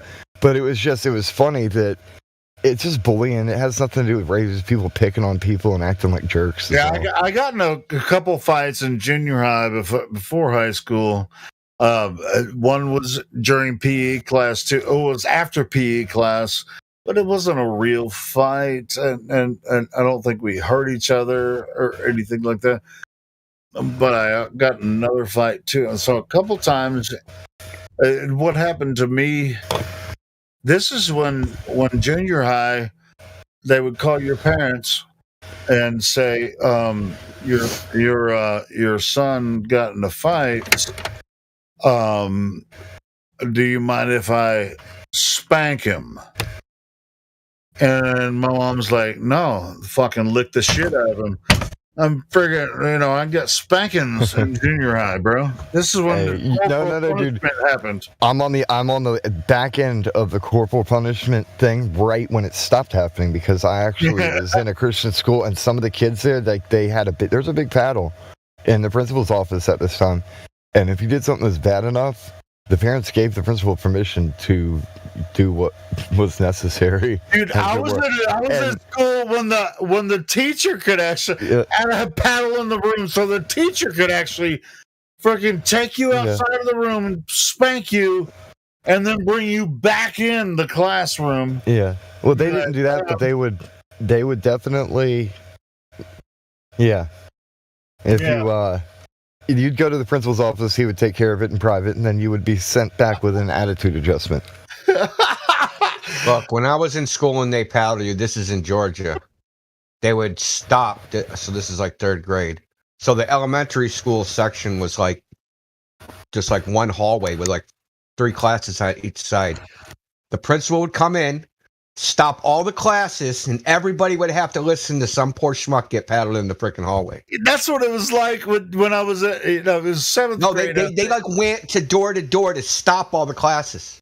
Like, really? Okay, like someone's getting corporal punished. I don't remember what they would say, but they would say something and stop all the classes. They wanted all the kids to hear somebody getting paddled.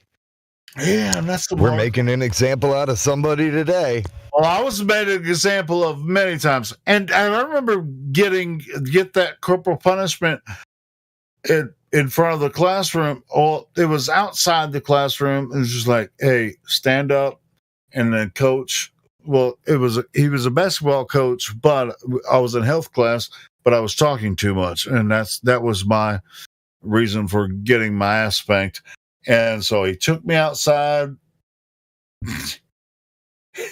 and whack. Ooh. And and then I had to walk back in class, and he's like, yeah, see y'all what happens if you talk too much. I never actually got any spankings from any teachers or principals. Dude, I got it plenty of times. But it was there. And they did not do it in public schools at the time, but it was in private schools, and probably no longer, but maybe in certain very few places. Was that in public school, India? No. Yeah, that was public school. That was public school. Oh, India. Wow. In 3rd grade? 3rd grade, yeah. Oh. Holy shit! What? Well, India's a bit older than me, just a little bit. Yeah, so this is like 1983-ish. Yeah, you're about the same age I am. Holy shit! I never. Well, I mean, I was disciplined in. I was born in '73, so I was disciplined a little bit in elementary, but I didn't get licks until I got to junior high. Yeah, that's weird. I mean, they paddled kids. I there might have been a lower limit, but they paddled kids like 2nd, 3rd grade. Or they give maybe like not kindergarten and 1st grade. I don't remember. The yardstick. Yeah, hey, but you like a paddle. Hey, maybe that's why you're so smart now. You're a smart motherfucker. Yeah, because they beat some sense into me. Maybe. Actually, that school, I didn't actually have to. I ended up not having to take regular classes because I scored so high on some fucking stupid test. Yeah. And they put me in some fucking advanced classes where we'd fucking read George Orwell and bullshit like that and take like standardized tests all the time. It's just like I read like 1984 in like 3rd grade. You're not for the standard programming. We're gonna put you in the advanced programming. Yeah, that's exactly what it was too, and I didn't realize it until like I'm an adult, like what they were trying to do. Like, I don't know what the hell they were like. Me and Meme talked about it because he was in the same stuff. He was in the same program. Yeah, I went through something similar too. There was some program, I can't remember the name of it. He'd remember if he was here. They called it the AIM program. It's an acronym for something else. So like if you had a certain score on a standardized test, if you were like, I don't know what the but the collegiate, they would take you and they would stick you with the other START kids. Like it was like a thing for like quote unquote gifted students. Right, but like we did nothing. But the thing is, we didn't socialize with the rest of the school anymore. They like isolated us from the rest of the school. Right, and, but the people that are collegiate, they left in the system. They're smart, but they're collegiate. They're tending toward college. In third grade? No, they start early. Yeah, they already know. They know. Yeah. They've got They can psychologists that study every age and they know early. But India, I made a realization. Like, I was talking to my brother-in-law today, and he was in all honors English type stuff. And I was talking to him about how people can't critically think. They don't know what logical fallacies are, and they don't know what words mean. And he was taken for granted that he was taught how to debate and how to discuss things and how to actually properly argue and make arguments. And then it occurred to him that he was in an honors class. Most people don't take those classes, so they never cover that kind of material. That's one of the reasons they don't know, because of the dumbing down of everything. They don't know how to do things that used to be normal. Yeah, I just read an article about the dumbing down of America. Dude said he's got 3 advanced degrees, and he said he learned almost nothing. Everything he's learned was not in university. Anyway, the thing is, they're talking about removing algebra from school education. Oh, jeez. And at one point, algebra was taught like 7th grade. Because you need algebra in order to calculate the bullshit. Like, you don't need algebra anymore. You got a fucking computer. You know what I'm saying? You know how to do anything. That if you but if you don't use a calculator and you have an understanding how algebra works and what that leads to, and you have an understanding of like X, Y, Z axes. Look, you could listen. You can I'm saying you can visually speech and never have to 2x plus y, y to the 4th equals 0, and the computer would just tell you what it is. You don't need to know how to do anything. Yeah, and they kind of engineered it, but also it's just kind of a byproduct of. But that's not what I mean. These people no longer can visualize math because the computer's doing it for them. Almost. So if you try to explain them the horizon, right, of what a horizon is, or that there's no curve there, you're not looking at a curve. You can't even explain the math to them to explain why what they've been told is a lie. Yeah, Ethergris. Almost anyone, doesn't matter if you're good at math or bad at math, can understand a squared plus b squared equals c squared. But when explained properly, right? Yeah. But that's the thing, those letters scare them. They don't understand that these variables that you plug in different pieces in order to get your answer, they don't know how any of that works. So it frightens them. Oh no, letters with numbers. What do I do? Yeah, I mean, we got lots of problems. I don't think that's the biggest one. I don't think mathematics. No, that's the least. I don't think mathematics of education is the salvation of America. No, of course not. Well, no. There's no single salvation. Right, I mean, but not that we can do. Sometimes, but when people come in here, we do use math sometimes to explain why we know the Earth is flat and all that kind of stuff. Right, because we use a simple Pythagorean theorem that way: a squared plus b squared equals c squared. And that is it's a simple calculation. What you were saying the same thing. Go ahead. Okay, let's keep it real. Well, I was just pointing out. When's the last time you actually used algebra in real life? Yeah, that's the thing, is they're mathematical equations that these illusionists give, because most people don't know how any of this stuff works. They just believe it. They're like, okay, yeah, I see numbers. That looks mathematical. Much science, much wow. Yeah. So they defer to them because they'd rather not think about it. Even the people that would be using the mathematical equations, they're not actually doing the equations. They're sticking them in Mathematica or some other piece of software, and the robot's doing it. Yeah. And when the numbers you feed in are hypothetical, what difference does the answer make? It's purely the theoretical physics type stuff is what I mean. When it's purely hypothetical and there's no realm, all your answers that you're plugging in are just all I grab this one, this looks like it might work. And then they do that, and it's by the seat of your pants science. Listen, there's nothing intrinsically wrong about theoretical physics. It's when they start. The problem is when they start saying it's the truth. That's always the problem with all this stuff. There's nothing wrong with the stuff they're doing. It's when they take that leap of logic and start saying, well, this is the truth. And if you don't believe it, you're a science denier, because me writing a bunch of equations down on a fucking chalkboard is science. That's just horse shit. And They're by just the trying to way, justify their job. that chalkboard is flat as fuck. But that's another thing, is they're trying to sell a product. They clean it up and package up an idea, and then they give you a bunch of like CGI and cartoons and other crap, and then some fancy big-headed people who can articulate ideas really well. Now here you go. And then they're just marketing though, and lobbyists with it, who they want those ideas to sell. They take money from various movements that'll be supported and go put it where it really needs to go. And when it comes to a lot of where they want to theoretical physics, they'll use these vast radar arrays miles wide and call them telescopes, which are just receiving radar transmission, and that's fed into computer systems, which are on a 2D screen. And they're like, oh, this is what the universe looks like. And then this is where we get this millions and millions and billions of miles away. Yeah, that's what they claim the universe is. But they don't really have physical evidence for any of their claims about that. They'll see a speck, and then they'll create like visualizations so that there's color to their black and white imagery, or it's grayscale type looking weirdness. And they're imagining pretty much every aspect of it, or using CGI to generate an imaginary image.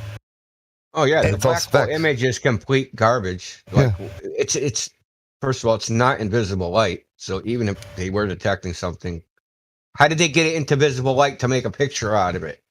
They just assigned a color value to some other frequency and then made an image out of it. Yes. Yeah, whoopee-doo, but that doesn't... They're not synonymous, right? So like the spectrum of the visual spectrum isn't just... I can't just take that and stick it on some spectrum of radio waves and say the radio waves are spatially the same thing. It's not how it works. Yeah. Right. It doesn't work like that at all. They have different tech teams that gather the information and then feed it through other tech teams that get to the people that are making the CGI images. Yeah, the Rob Simmons. I'm a data visualizer. It is whatever the fuck Photoshop, that is. but it has to be. What the hell is a data visualizer? Imagine putting that on your resume.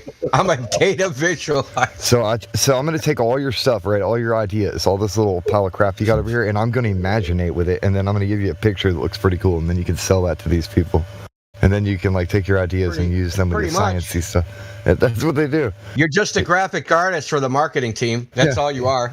Glorified graphic designer is all he is. Yeah, for the marketing team. Mm-hmm. It's not even like a graphic designer for production. It's for the marketing team. It's sell all your marketing. crap to somebody else. Yeah, because if it was for actual science, then it wouldn't be like that. So like edited, it would be raw data, because that's what scientists look at. They don't want that fantasy picture. They want to look at the raw data and make their own judgments on it. True scientists. Sorry, India. My bad. No, I was thinking there was a press conference. I think it was like LIGO or something.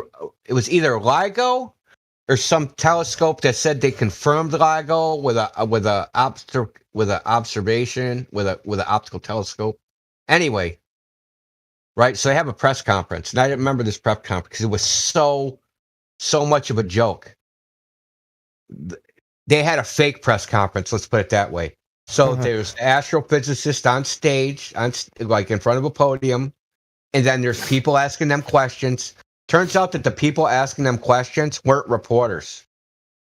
They were other scientists on the same team. They hide. Yeah, dude. They like we investigated they tried to create the ourselves. perception that there's some public interest in their mental masturbation. So they created this fake press conference and asked themselves questions and oohed and awed themselves.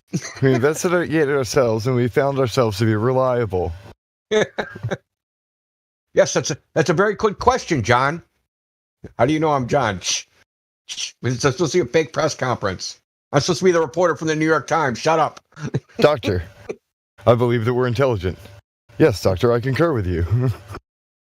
Can you imagine that, dude? Imagine think about it, and something else like a race car.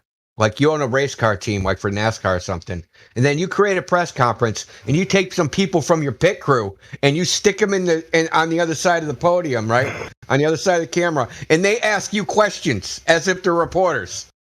Can you imagine that shit, dude? That would be like plants. Exactly, and this is what they did, and like. It blows my mind, man. It reminds me of when Kamala because got there were actual actors. press there. But that's the thing, there were actual press there. But they and that actual press didn't even like call them out. Like, hold on, this dude ain't a reporter. Like, this guy's on your team. This is Dr. So-and-so from the University of blah, blah, blah. Like, he's on your team. Like, why is he asking you questions? What's worse is some of these press people are so disconnected and dumb that they didn't do any investigation. It shows you how like some of these stories are generated. Yeah. They're self-generated. There was a report that came out, I don't know, like 20 years ago that said 80% of the articles you'll see in the newspaper are generated by businesses.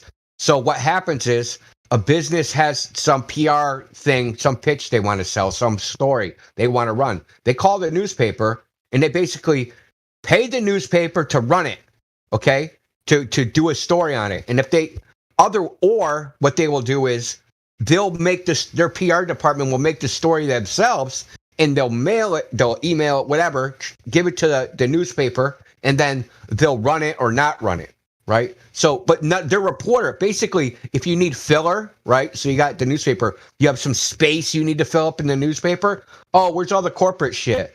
Oh, we need a 500-word article. Okay, boom, we just get this. Here's 500 words. This was written by frickin' Pfizer or something. Let's stick that in the newspaper. And it'll be something, it won't be like directly, it won't be like, yeah, Pfizer this, Pfizer that. It'll be some fluff piece that's mildly related to it, right? So it's hard to tell that it's actually affiliated with the company that's actually promoting it.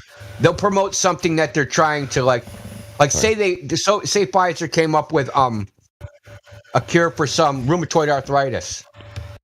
The article would be about how rheumatoid arthritis is on the rise and what the symptoms are and what you can do to combat it and blah blah blah blah blah. It'll say go see your physician at the bottom, and they know because they bought up all the physicians because they just sent all the physicians in that area on a yacht trip to the Turks and Caicos, right? And they're getting these free So one thing that the pharmaceutical companies do, they give them free samples. Right? So the doctor will give out the free sample of the medication to the patient. And then the patient's like, oh, this works or this doesn't work. Or, yeah, keep giving me the same thing because I don't want to try something new. Right? So this is the whole thing was a plot and a plan. Everything I just said. But people think this all happened organically, that they just happened to read a newspaper article and man, what a coincidence. My fingers were hurting anyway, right? So they think that all this stuff happened organically, that somehow they ended up on this, $50 a week freaking medication. Yeah, $50 a week is probably a mild number. $500 a week medication. They think that they did that. They think that they took the initiative and all that's happened because of their actions. No, dude. You were freaking guiled and baited and played into doing all this. Because you thought the newspaper was writing articles for the public interest, when really it's just a frickin' giant advertisement. Big ass piece of propaganda that you should be wiping your ass with. Indio, you sound like me in the morning. Yeah, I heard you listen, bro. I heard you yesterday morning ranting, man. Dude, look, before I start my day, if you're in here, I jump in I listen to the live stream on YouTube and just listen to you go off. Because it's like a cleansing. Yeah, hey, it starts my day, it focuses me, yeah, man, let's frickin' just burn through this. Yep. Sometimes we have to, man, because we get nonsense from all sides, man. And it's like, if we don't stand up for what's right, we're just going to fill up another server. It's just going to be like any other server. And this isn't like any other server. It isn't. Yeah, I'm not dying in silence, man. Screw that. Yep.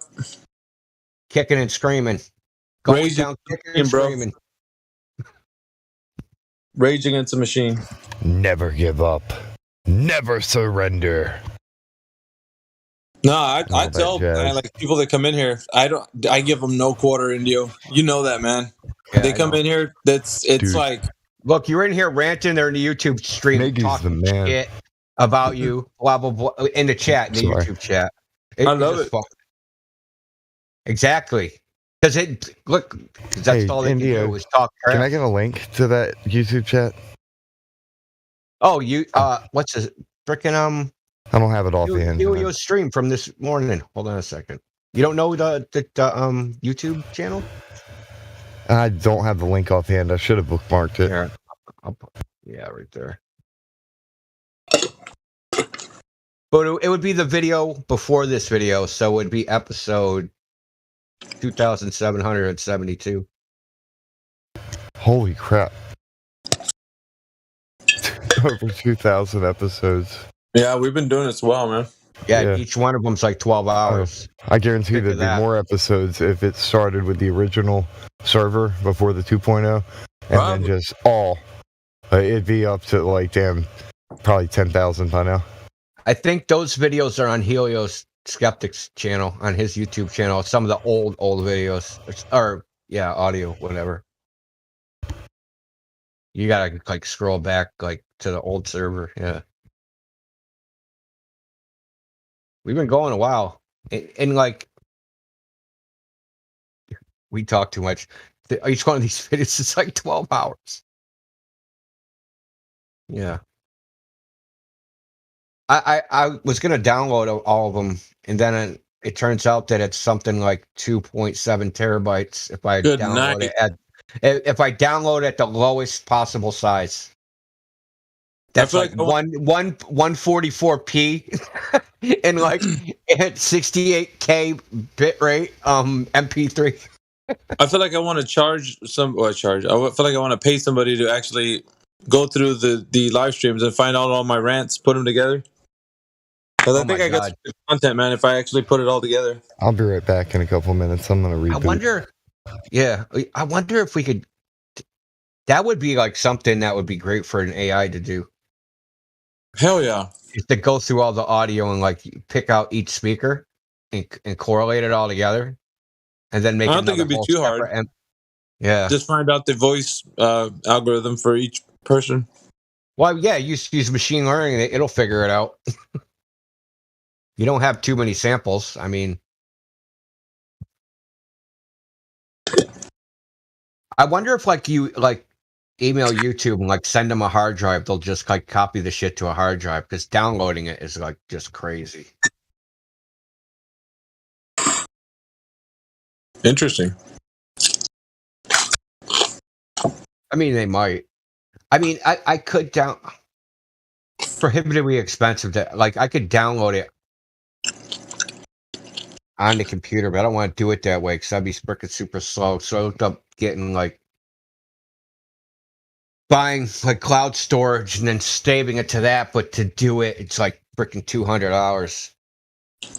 There's some like I think intermittent chats we've had on and off, like you, me, Helio. Like people that've been here a while. We've had some like really good like chats that have just probably we don't remember, because we've had so many that I think would be like pretty cool to kind of showcase for new people. Oh man, we've had some awesome rants in here, man. Mm-hmm. Not just us. I mean, Meme, Jose, like Michael J. Smith with Battlemod. Like, I mean, I could go on and on. Dandelions had some amazing rants.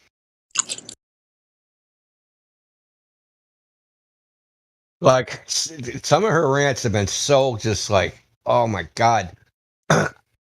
Like the person she's ranting to, I can just see them on the other end, just like shrinking, like getting smaller and smaller. I'm shrinking. I actually want to see all 10 toes before I take them down a peg. I want to count them. 1, 2, 3, 4, 5. All 10. Good. I like it like that. Yeah, because they sit in the YouTube chat talking all their nonsense, man. But like, it's all bravado. Come in here. Like seriously, just come in here. Oh, you just ban me, or it isn't worth my time, or any myriad of excuses they have. They sure have. I a lot go of in them. there, man, but it's Tuesday. They'll just ban me. Yeah, because you won't stick to the topic. You won't stay on your point. You'll just deflect and always resorts to the same thing. It's the same cycle over and over again. They make us claim, we destroy it. Instead of conceding, they start talking about us over and over and over again. Yeah. Star Trails, blah, blah, blah, blah, blah. No, but blah, blah, blah, blah, blah. Oh, I concede. That's not what happens. They say, oh, you flat earthers, blah, blah, blah, blah, blah. Like, that's their response, is something about us. Like, dude, it ain't working. What you doing? Like, we're still here. I mean, If it's a what case you were of doing was working, Globers, we wouldn't be here. It's a case of Stockholm syndrome. That's what it is. They love their abuser. Yeah. They defend him. It's like the wife that gets beat on, the bad analogy, but like that's what it is. Defends the husband. It's like, why? He's a jerk. Yeah. Well, you know where Stockholm syndrome comes from, right? They like took like a bunch of hostages. And then the hostages ended up like siding with the terrorists and trying like basically like took their side and tried to like, get their demands met and like a bunch of shit. No. But I think in a way, I've never really bought the stock, at least in this instance where the Stockholm syndrome came to be. I think the so-called terrorists actually had legitimate gripes. And I think that's why they got on their side. I don't think it was but of course the government has to say, they can't possibly be right. These people got a psychological illness, right? Yeah. But like Globers, they definitely have Stockholm syndrome. But they're in denial that they're. So the people that had Stockholm, they weren't in denial that they were captives. But the Globers are in denial that they're. Well, hold on, Helio. The Globers are in denial that they're even captives. They think that they're thinking freely and that they made a conscious, educated, reasoned, logical choice, and they chose the globe. No, nothing can be further from the truth. Yeah, but it was rammed down your fucking throat. Right. They develop what I was going to say. They develop an affinity toward, since they almost have no choice, because they develop an affinity. I'm just like, well, this is, that's the most plausible thing that I can believe. Since I'm a prisoner here, I might as well go along to get along, and that will eventually lead me to the best conclusion for my survival, I guess. So you're saying what? We should all just like voluntarily drop the soap in the shower? No, I was telling you what the Stockholm syndrome is. I'll tell you what. Yeah.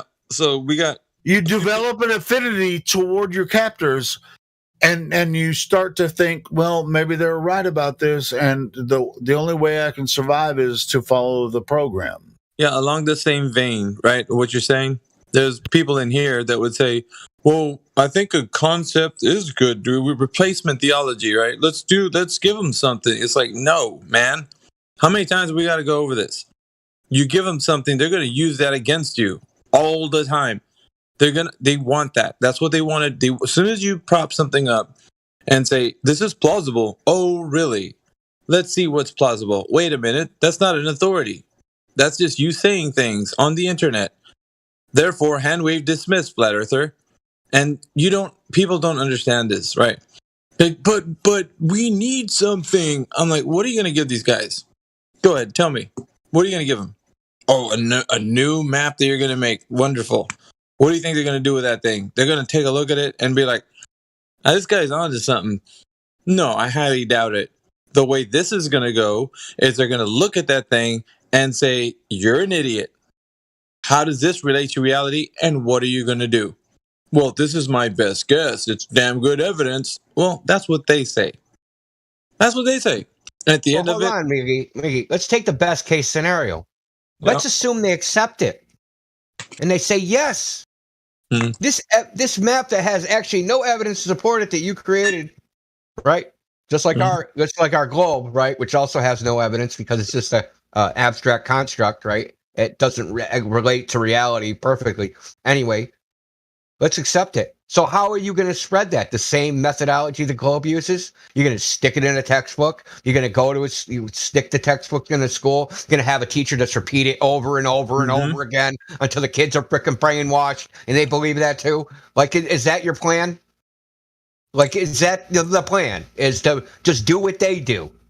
Yep. That's what a shit plan, man. It is. But see, Indio, that's what some of these flat earthers think that that's the best way forward. It's plausible. Let's give them something plausible. I'm like, let's not. What are you going to do once you give them something plausible? Well, I have to show them how. Let me put something down on a table. I'm going to upset some stomachs here when I say this. Put a compass down, right? And let's go around a magnet and show them how the flat earth works. I'm like, man, you don't even know how that's how the flat earth works. For you to say that, what you're giving them is another way of them to think about something that they have no knowledge on. And plus, you don't have any knowledge that that's the way it works either. I mean, there's a lot of ideas working right now. Here's the thing. Let's look at some of the simple questions that people come in. How does this work on the flat earth model? Doesn't matter what the question is, right? How are we going to respond? And Miggy, yeah, and I like what you've been saying lately, Miggy, about that. And I've been saying it for a long time, too. It's like, which model are you talking about? I mean, this is, sure, I mean, are you talking about that?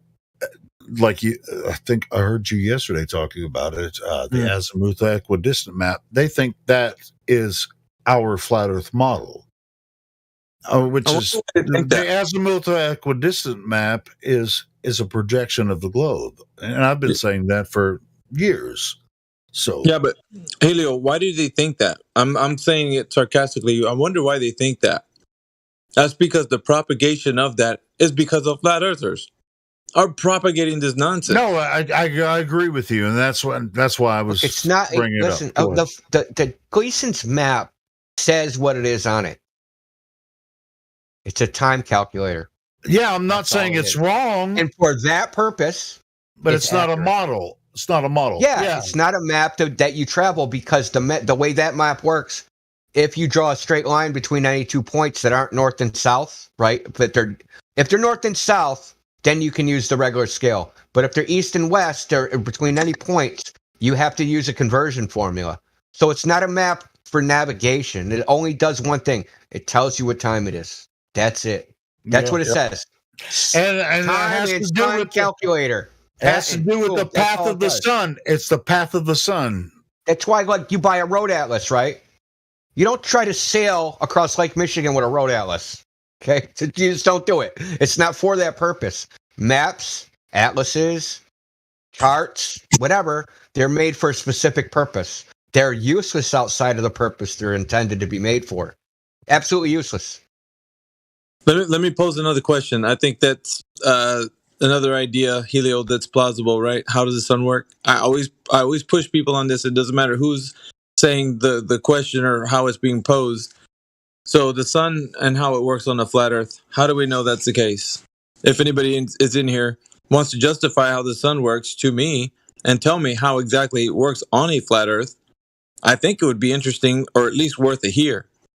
Because no one, I guarantee you, knows how the sun works on the flat earth. No one. I'm saying that boldly, and I can say with 100% assurance. Why? Has anybody ever seen the sun go all the way around the earth, or whichever direction it's going, to say that they can assuredly say that, well, it only has to go that way? Well, that's an assumption. Has anybody ever seen it from a perspective, like, let's say a bird's eye perspective, or a perspective where they could see the entire realm and the sun moving across the realm in a way that we can see what it's doing in its entirety? There has never been a person that sees that. To say that it has to do something because that's like what else can it do? That's exactly what Globers do. So I put it into a category of unknown, but rather what we can tell by whatever place we're at. We can know what time of day it is because the sun is approaching or it's moving away. But for sure, things that we can know, things that we cannot know, they're put into concepts. Like how the sun moves from the Tropic of Cancer to Capricorn during the year from like the rotation of a spiraling. Assuming it even does that, because I was thinking. Listen, we were talking about some of this today, and I had an idea how that might not even be happening. Mm-hmm. All right. The only reason we even say that happens is from where the sun rises. But there's I'm not going to say it on here because it's crazy speculation. I got to work on it because I only thought of it like a few hours ago. But anyway, there's another way it could happen without say the sun did take a circle, but there's another way it could appear to like process like the equinox process without that happening. It could be taking the same thing, but like think of it like if I have the sun, say I had a dome, right, and I somehow like hung the sun from the top with a string and it spun around, right? If I shift that dome and I'm underneath it, the way the sun appears to revolve or appear to move will change from my perspective. It'll change relative to the dome, right? Yeah. So that's what we say. Where the sun's rising is changing relative to something else. So the whole sky can be shifting. It doesn't have to be just the sun. It can be everything is shifting. That's exactly right. So if we're talking about what's going on up there, we can talk about like how we can perceive it to be doing maybe how we think it is. But if I'm making a matter of fact statement and saying this is what's happening above the flat earth, and I'm telling you, as a matter of fact, the sun's spiraling out from the Tropic of Cancer to Capricorn and back again, then I've just made a claim. How did I verify that claim? See, flat earthers don't understand. We've been doing these things, and we're telling the Glober that they can't do it. Yet we're doing it. Matter of fact. It's a matter of fact. It's a matter of fact. And the analemma, when you observe it, doesn't matter where you are on Earth. I'm wondering if someone's actually taken the analemma from. We usually observe it, or the way that the pictures show. It's usually observed, and the time lapse photography is done in the northern hemisphere.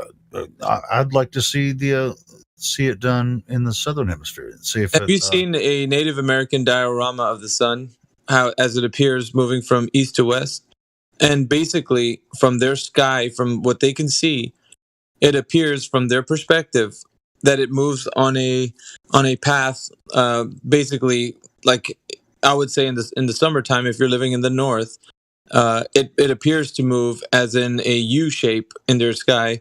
As it moves throughout the equinox, it moves straight across, and then from the winter time, southeast to southwest. And this is like what they've seen, and they can record it coming back again from that positions from their sky. They don't say like it's going around in circles or anything. Right, exactly. Yeah. So that assumption has been made to kind of superimpose an idea over like what people think that the Earth is, and that's how we all got fooled with the globe. So nobody's ever known like where the path goes or how it moves into, or there's a lot of mystery there. And I think for good reason. I think we're not supposed to, my perspective is we're not supposed to be meant to be known all these things that are unknown. Because I think there's a lot of arrogance and pride and ego when it comes to like someone who's a gatekeeper or a keymaster, and then they're holding on to the keys of wisdom or the knowledge. And is this a Ghostbusters reference? It can be. Gatekeeper. Yeah, so gatekeeper. I'm the gatekeeper. But like, but think about it, man. These people have been doing this to us, and then we're starting to adopt their teaching methods, and then tell people, well, you can't do that. But check it out, man. The sun actually goes around the flat Earth in a spiral motion. It's like, well, aren't you doing that right now? It's a bit hypocritical, isn't it? Sure is. So it's like until we come to the point where we can state the matter of fact statements, separate them from the speculation, and actually tell, because it doesn't happen in here. People are just ranting and like, "Oops, I didn't say it's speculation right now." Well, so it's like they'll come in and say whatever, and then once they get caught up, and it's like, "Well, I didn't say that." Well, Yeah. you kind of did. You kind of did. And you could even. I think that the part that people get upset is when they start getting pointed out that you are saying this kind of like a matter of fact, like you're standing on. You're like, "No, I'm not." Yeah, you are. You're saying no because you just got egg on your face for me telling you that you just made it a matter of. Well, there's FE documents in the bottom of the Vatican. It's like, dude, it's like all these other topics, matter of fact, well, you know what they're doing in CERN? No, what are they doing in CERN? Well, they're releasing demons and you're going to hell. And it's like, yeah, I know. You're talking about stuff, man, but it's a hearsay. Now we're going to take this. We're truthers? No, man, that's what the public calls woke. That's what woke sounds like. You're so woke, man. You're telling me some deep truths. No, you're not. It's hearsay. Some bobblehead person is running around saying whatever they want, and you're just like, oh man, check it out. The lizard people are out to get us. Like, yeah, okay.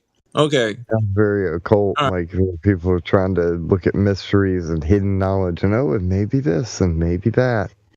Listen, there is some things that are factual, right? Things that can lead to like what we understand, agendas being pushed on us. Like, of course, because they're apparent, they're self-evident. We know that they're being pushed on us. There's things that we know, right? Because we're living through them. I mean, if it wasn't the case, we'd all be enlightened with the true knowledge of like nobody would be, having to say, well, I'm Democrat, I'm Republican, and these little cults that people prop up. None of that would be true if we all lived with the truth. But that's not the case. The case is now we're fighting amongst each other about what truth is. Well, your truth is your truth, my truth is my truth, and blah, blah, blah, yada, yada. And that's never the case. There's only truth and there's falsehood. But we've been, bamboozled into believing that the falsehood is the truth.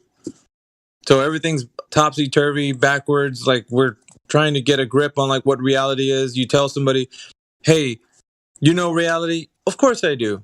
What are you doing right now? Well, I'm sitting down. Okay, are you 100% sure? Well, I believe so. I mean, what the hell is that? We can't even have a conversation about what we know anymore because everybody's like, they don't know what's going on. And I know you got a lot to deal with, man, when it comes to like just the indoctrination and like it's the teaching methods, man. That's what it is. It's like bad teaching methods, and then we start to adopt that in Flat Earth and then give it to other people. We're unpackaging the Flat Earth in the same way that we've, because it's like, well, how else can I teach people about the Flat Earth if it's not through visual aid? Like I gotta show them a picture or like something. I gotta give them something. So what can I give them if I can't give them that? Well, how about going out into the field and doing a line of sight test? Is there any drop rate over a distance? Perhaps. I mean, that could lead to something where they can't see any curvature happening. Just saying, that's one thing. Why does it always have to result to, oh, check this FE map with the ice ring. Check it out, bro. It's where we live. You know what I mean? Cartoons.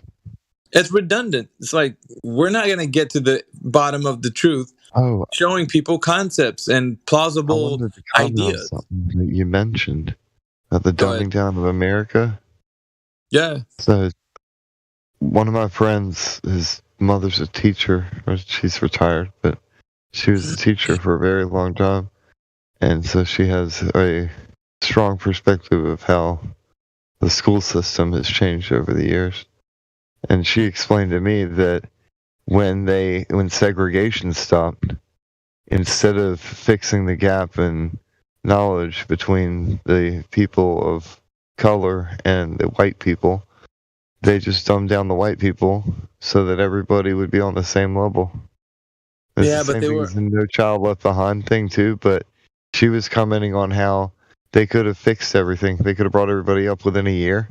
But instead, they just threw out all of the old ways of doing stuff and made it so that, like, lower intellect was catered to instead of trying to bring people up. Yeah, the hierarchy system is also another falsehood. There's a lot to be because like this whole system, man, everything. There's cultish ideas, and they've been given to us with these via these agendas, right?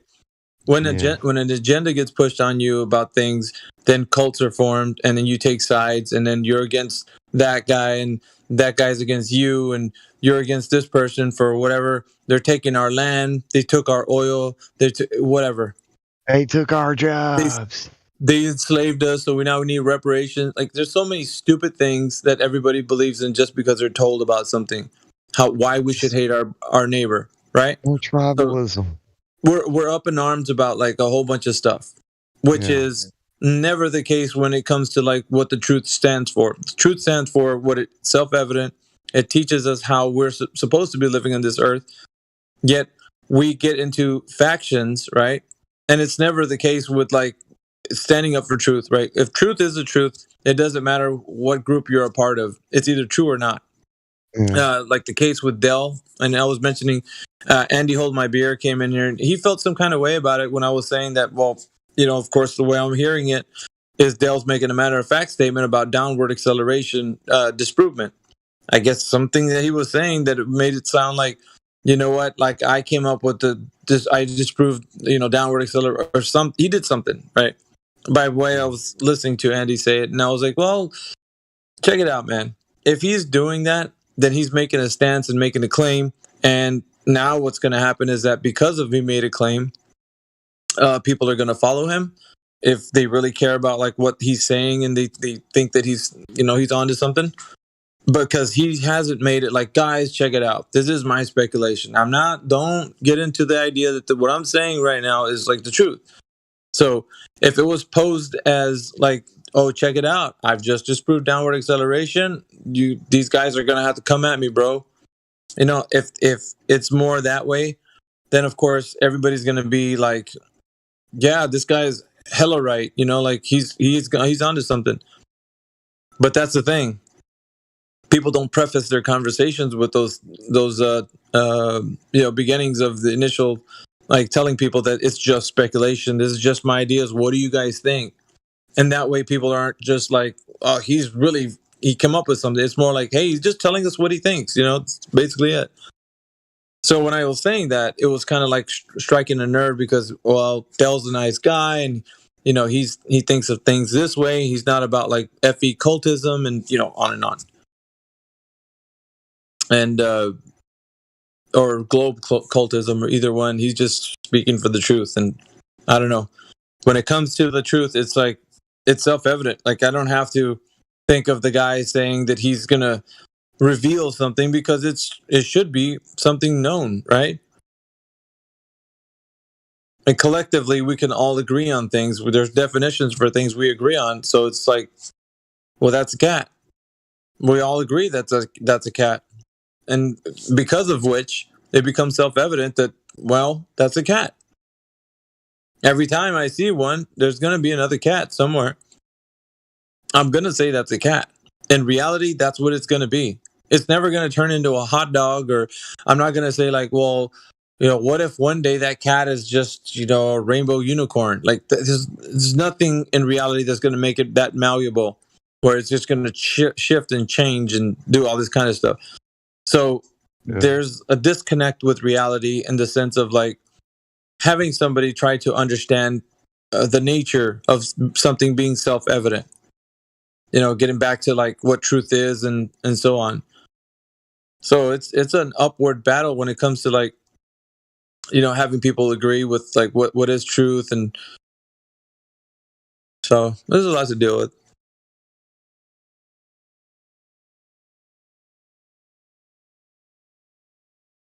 Anyways, what time is it? 3 o'clock? 4 o'clock. Damn. Early and cold. Hey, Miggy, have you had your coffee yet?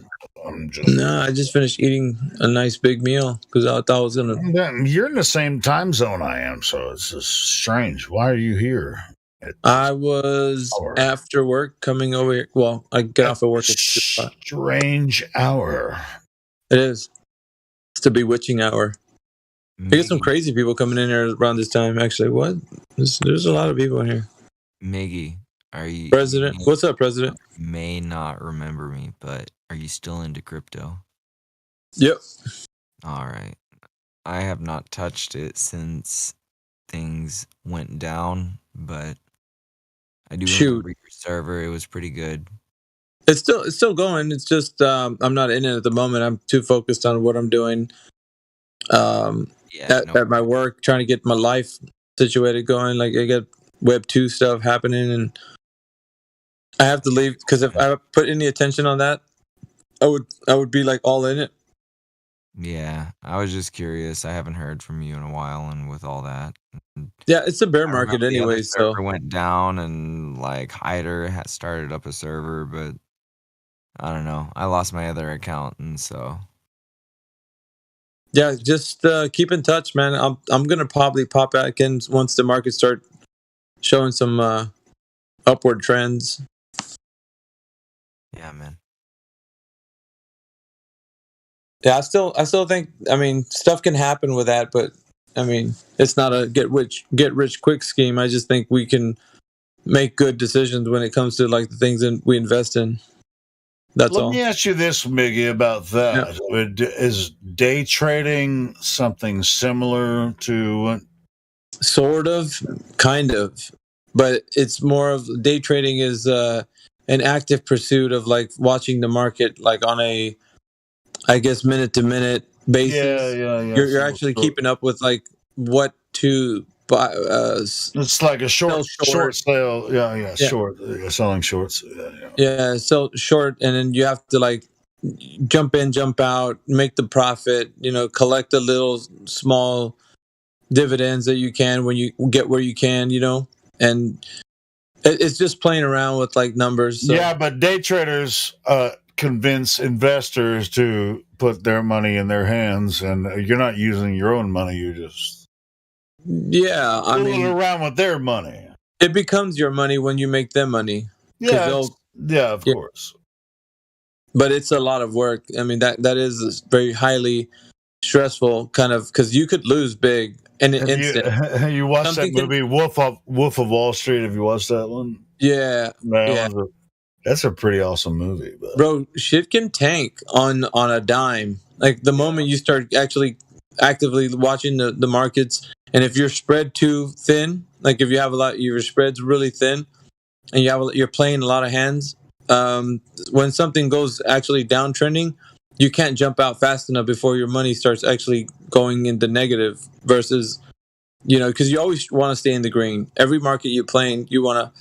Even the bear market, you can play the bear market and stay in the green, but it just depends on what you're hedging your bets on. And especially, you have to watch news and kind of stay with current events, because the people are moody, and the markets move emotionally, because people they want to have, it's greed, right? So they want to make the most money, and they want to know when things are trending. They listen to like that kind of stuff is really kind of. Listening to current events, stuff affects other stuff. It's like a domino effect. I don't know, but there's no really like a magic way to know things, right? At the end of the day, there's just a great amount of predictability you can get. Like you can get really close to like saying, I think there's a high percentage that's going to move this way. Similar to like gambling. Sort of, yeah. But like this can actually, you can use like, I would say astrology, but they use like the really rich people. They use it goes by charts, similar to astrology.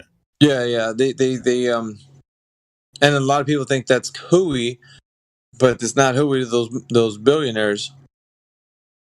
So yeah, I know what you mean. Anyway,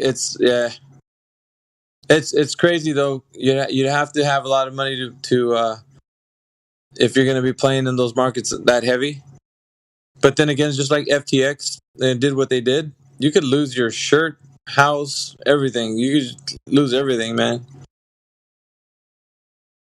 Just be cautious if you jump into this game.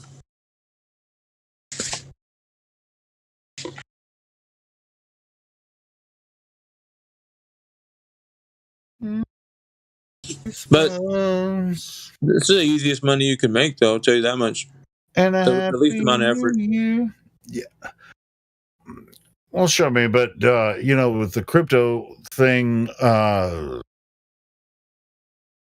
you invest your portion of what you have to invest or whatever, and then you get to play with the market with your own money, not other people's money. Yeah, you can create money too, Helio. So I actually don't want to, but I'm just, I know you're. No, I meant there's some people that code. They could create a Helio coin. I know that. Yeah, I know that part. Yeah, we can trade with it. We can, I don't know. You have to convince other people to get involved. Yeah. Well, there's a lot of manipulation when it comes to like that kind of idea. There's what you can call like these fake crowds of people that would advocate for like this particular product or project, coin or something. And then you get like all this hype built around it, and it gets Joe Blow and Sally Sixpack and Jimmy Bag of Donuts to buy into that thing when they don't know, and they're none the wiser that the group that is hyping everything up is getting ready to dump on all of them. But as soon as they buy in, there's enough that people that buy in, they go in like 500 large. The market cap is getting pretty big. They yank the liquidity right from under it's called a rug pull. And they rug pull the people from their money, and then they, disappear because they're nameless people, decentralized.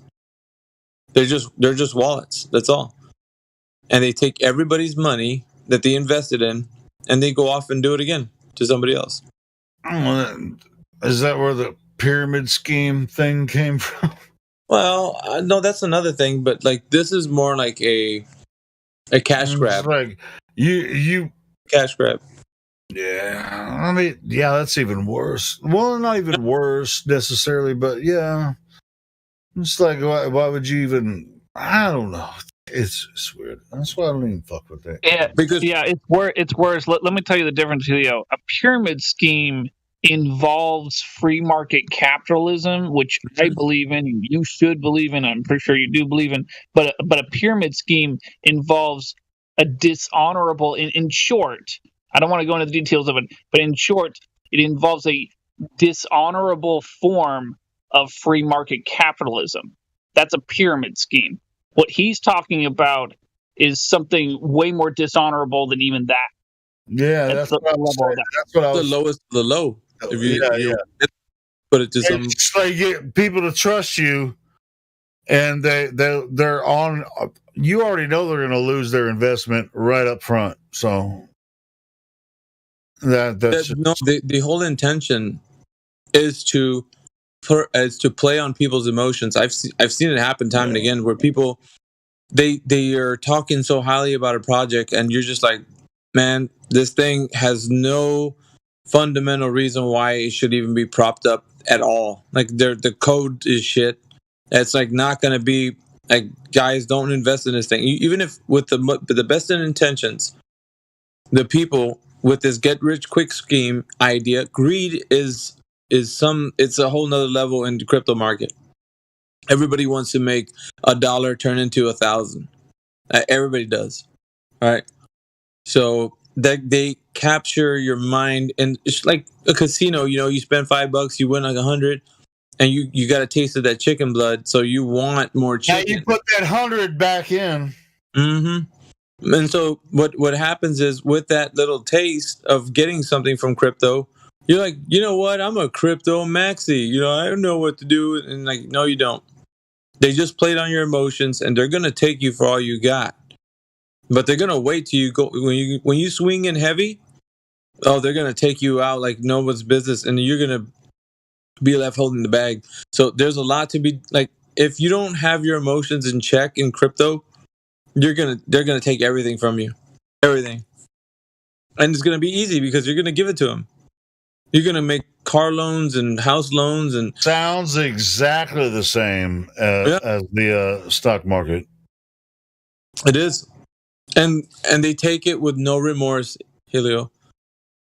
They'll it's just like the next one day you'll see there's a project, it's got all this stuff happening, websites and everything. Next day you come in and everybody's complaining like, hey, where the hell are the devs? Where did they go? And the website's down, like, and you're just like, I hope they come back, because like, I put like 20 G's in here.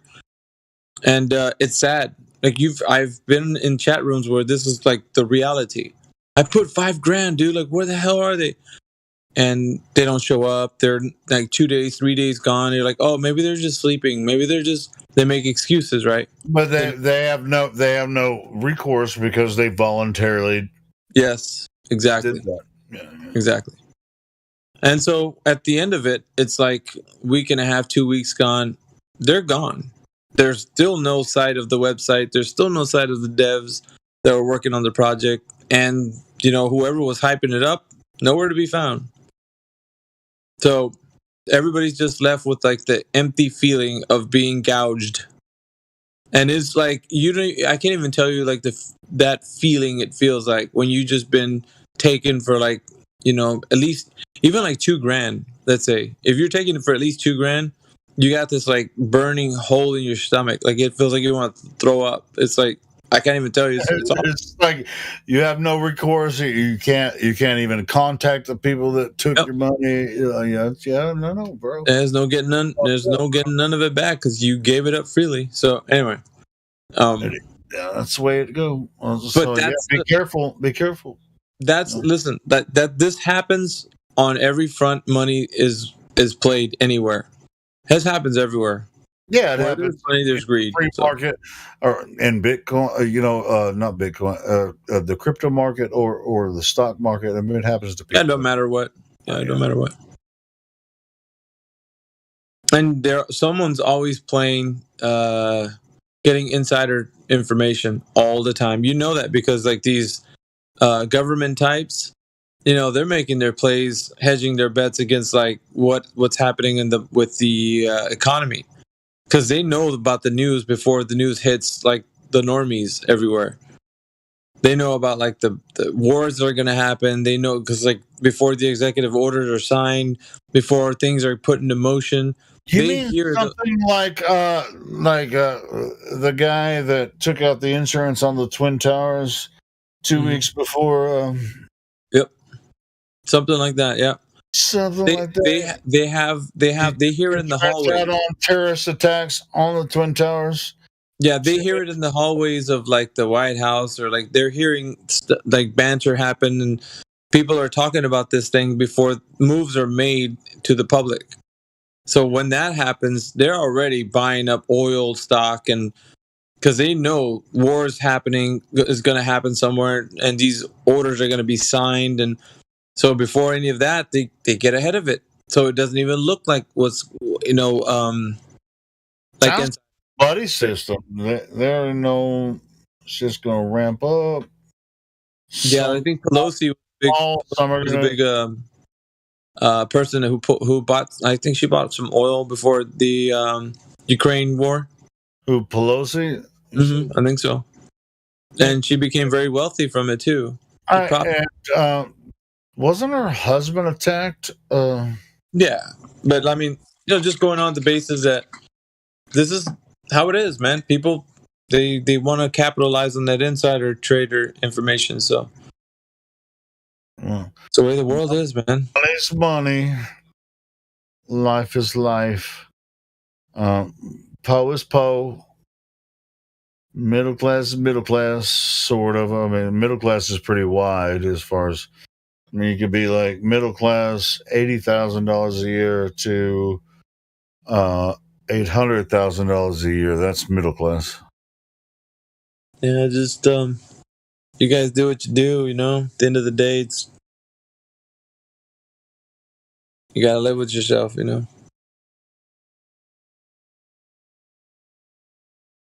Wow, that's crazy, but it's the world we live in. Sure enough is. Sure enough.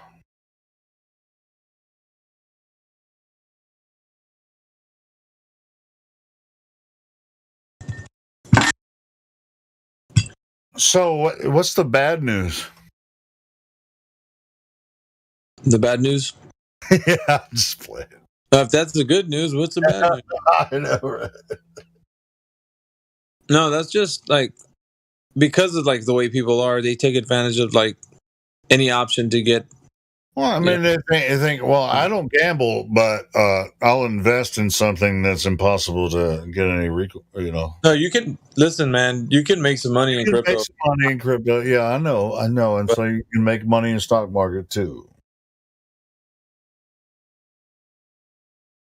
Sometimes you can be lucky as shit and invest in something, and next thing you know, you wake up and you got like 10 grand in there where you just put in like 200.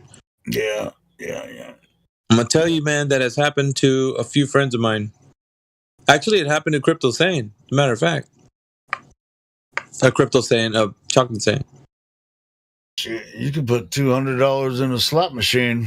I think he put in like $153 in one crypto this one time a couple years back. I think it was like Safe Moon or something, and it skyrocketed to like 25 grand. Did he cash out or leave it? It's fever, bro. You know what you got to do when your money's going up? You got to let it go up and keep going up.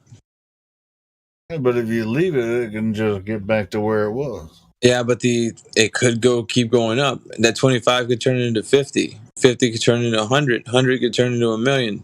I know. But that's the thing. If you, let's say you were to yank it, right? And it's doing really well. And you yank it at 25. And it could go to 50, but you yanked it. So how would you feel if you yanked it and it could have went to 50 grand? But your initial investment is only $150. Yep. So you didn't really lose anything that didn't cost a week's worth of food or something. So would you have diamond hands and just let it ride, or would you have paper hands and pull the money? If I invest 150 and it turned into 10,000 in a week, I'd fucking leave it. Yeah, I mean, I can afford. I mean, it's just like if I go to a casino, like play a slot machine and have $150, I'm like, all right, I'm going in with $150. I might make or I might lose. Boom, or a slot machine, or I like to play blackjack.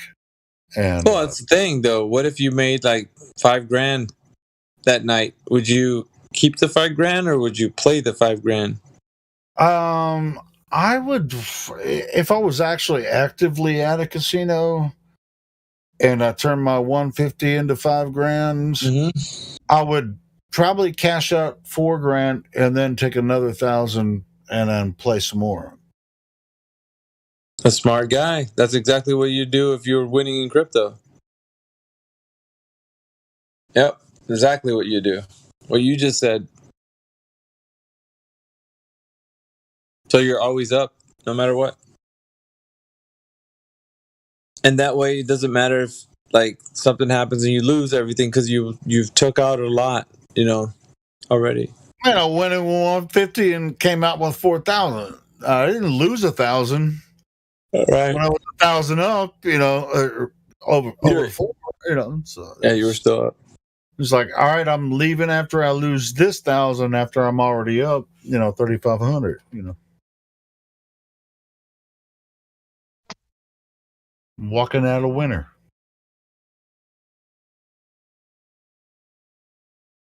But you could do that in like less than an hour at a casino. Yeah. But it just depends. It depends on what you're doing, how you bet, whatever. What is the limit that you start to get like a room and they want you to stay? Like what's the limit? Like when you get over 10 grand or 25 grand, what's the? Are you talking about like they'll comp you? Yeah, the comp. When does that happen? I've never happened to me at a casino. I've never had that much money. It has to be like where they know that you're about to walk out with. Yeah, you have to be a high roller when they start comping you a room and shit. You're like 50 grand or something up, and they're just like. I don't think it's that high, but I mean, if you're doing, I'd say probably 10, 10,000. Because obviously the the goal is to keep you there so they get the money back. Like, I mean, it almost cost them nothing, because the room's already there, and nobody's already, given them whatever it costs for a night for that room. So I'm just like, oh, as long as you're betting, I'll comp you a room. I'd love to do that. I like to gamble at casinos. It's just fun. I mean, it's not good, but it's fun. do you buy scratch tickets? Say that again? You buy scratch tickets? No, I don't like to scratch offs. I like to gamble. I want my hands on that shit. Blackjack's your game or what? Yeah, blackjack mostly. Yeah. Blackjack, and I like to play slots sometimes, but mostly blackjack. Yeah. You don't do any hold'em? Texas hold'em? Nah, I know how to play it, but I'm not that good at it. My game's blackjack. Yeah. Cool. Anyways, I think we're winding down. I'm gonna go ahead and probably get some Z's. Get at this again tomorrow. Assuming Tomorrow, it's 4 a.m. Well, it's today. No, I'm just playing. I need to. Well, I don't have to do anything because it's Saturday, Christmas Eve, and I'm enjoying talking to you, Mickey. But if you need to roll out, and anyone else, I don't know. There's nobody in here that I can't think besides Ethergris that was talking earlier, and Orion. I don't know what else we're going to talk about. We're just a few flat earthers talking shit. All right, Helio. I'll catch you later, man. Peace, brother.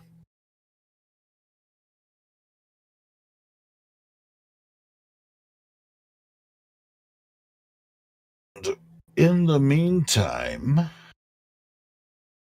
something that I was going to play on the bot when other people weren't talking. If you guys want to talk, open your microphone and talk. Otherwise, I'm going to be playing something. Let me check the time. The live stream. All right, we're 7 hours in on this live stream, so we have plenty of time to play a video.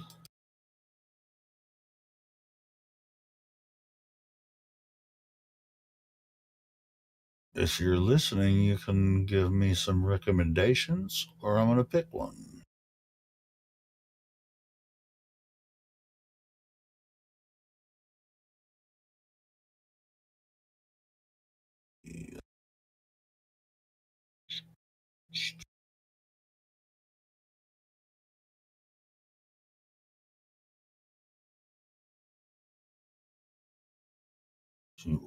Go here.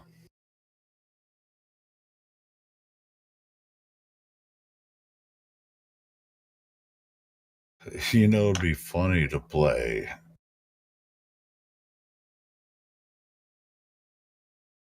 No, I'm not going to do it. Never mind.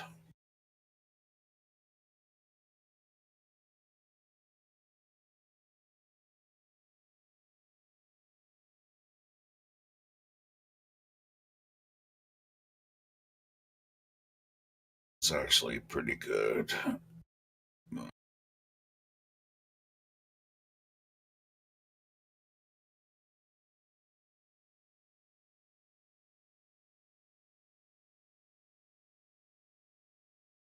Oh, hell, I don't see why not. Almost nobody listening. And whatever you think about Nathan Thompson, do what it do. He went on Modern Day Debates last night, and the question was, about NASA. Is NASA fake? And all that kind of shits. Let's see. NASA on trial. Pretty cool video.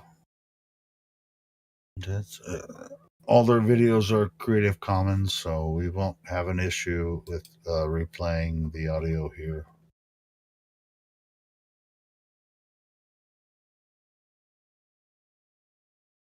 And no one else is talking, so, but I listened to it earlier, and it's actually pretty decent. Even though we all have our issues with Nathan, but it was pretty decent.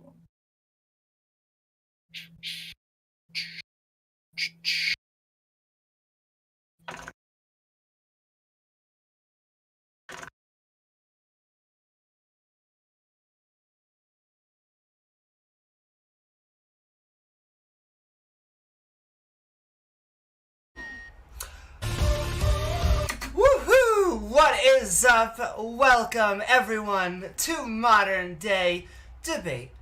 We are a neutral, non-partisan platform welcoming everyone from all walks of life. If you're looking for even more fantastic debates, we are all over the internet, including your favorite podcasting platform. So if you enjoy debates, please don't forget to like, follow on Twitch, and subscribe on YouTube, including tonight's debate on Is NASA Trustworthy? With our debaters, Mark Reed and Nathan Thompson, here to help us find out. And if you enjoy what either of them have to say tonight, our guest links are in the description below. And throughout the debate, you can also tag me in chat at Amy Newman with your questions or comment for our Q&A section. Those super chats will get you sent to the top of the list. With that, I'm going to hand it over to Mark for their up to 10-minute opening statement. The floor is all yours. Oh, thank you, Amy. I thought it was 10 to 12, though, because I've got sort of a slideshow that's based upon those times. That sounds fantastic. 10 to 12 minutes, as long as you can get your intro out. Those super chats will get you sent to the top I of will the just list. share my screen. Thank you. Just tell me when you've got it up and running. You are good. Oh, thank you. And thank you for having me here, Amy. I want to thank Modern Day Debate. Thank you for Nathan for showing up to debate me. And thank you for joining me. I appreciate your time. Today we're debating how can we trust NASA. And I want to go through really quickly the history of NASA and how we sort of got to have this space agency. Firstly, it's sort of, one thing occurred to me this morning, it's sort of what we like talking about trusting them with. You know, are we talking about trusting them with minding your children or providing for your family, which isn't really the question. The whole point is, I think of this debate is, can we trust them to present to us a technologically and logically feasible worldview that they are currently investigating? So can we trust them scientifically, essentially, is the question. So that NASA was originally NACA, and that's the North American National American Committee for Aeronautics. It didn't start as a space agency, of course. It actually started early in the 20th century as a aeronautics division, before space travel was even a thing. For comparison, Lady Elizabeth Blount established the Universal Zetetic Society in 1893, which Samuel Shelton set up as the International Flat Earth Research Society, or better known as the Flat Earth Society, from Dover, England. And that was in 1893. So in essence, Flat Earth has been around longer than NASA, which is important kind of thing. And it's interesting to note that the Americans sort of lagged behind the Europeans as far as automation and aeronautics was concerned. After completing a doctorate in physics in 1911, Goddard joined the facility of NACA. During his physics lectures, he outlined ways of reaching the moon. Goddard was basing his projections on the very real advances in metallurgy, thermodynamics, navigational theory, control techniques. The technology that they had begun to make rocketry possible, and Goddard fabricated a series of rocket tests. In 1920, he wrote a monograph, A Method of Attaining Extreme Altitudes, and it was published by the Smithsonian. He continued his experiments with liquid propellant rockets, igniting them on the field, scared a ton of livestock on his neighbor's property. Eventually, that's 1926, he did the first successful flight of a liquid propellant rocket, a flight of 2.5 seconds, carried altitude of 41 feet, which is not a lot, not huge, but it was a start for the American rocketry industry. So during 1941, Hap Arnold, the chief of the US Army Air Forces, he was dumbfounded by a British turbojet plane, the Gloster E-2839. It's already entered its final test phase, and it was basically making its first flight the following month. Fearing a German invasion, the British were willing to share the turbojet technology with America. As information on advanced aerodynamics began to trickle out to feed Germany, the American engineers were impressed with the German engineering. Sort of things like the ME-136 powered interceptor and the Junkers 238 jet bomber. It basically had critics in America asking why American designs were lagging so far behind the rest of Europe. And America had been demonstrably lagging in jets and swing aircraft.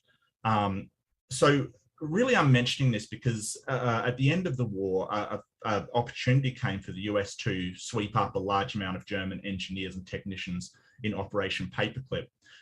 Paradoxically, German success in wartime V2 programs became a crucial legacy for post-war American space efforts. During this time, about 1957, America was trying to launch its own rocket to take a satellite. Unfortunately, they were beaten by Russia with Sputnik 1.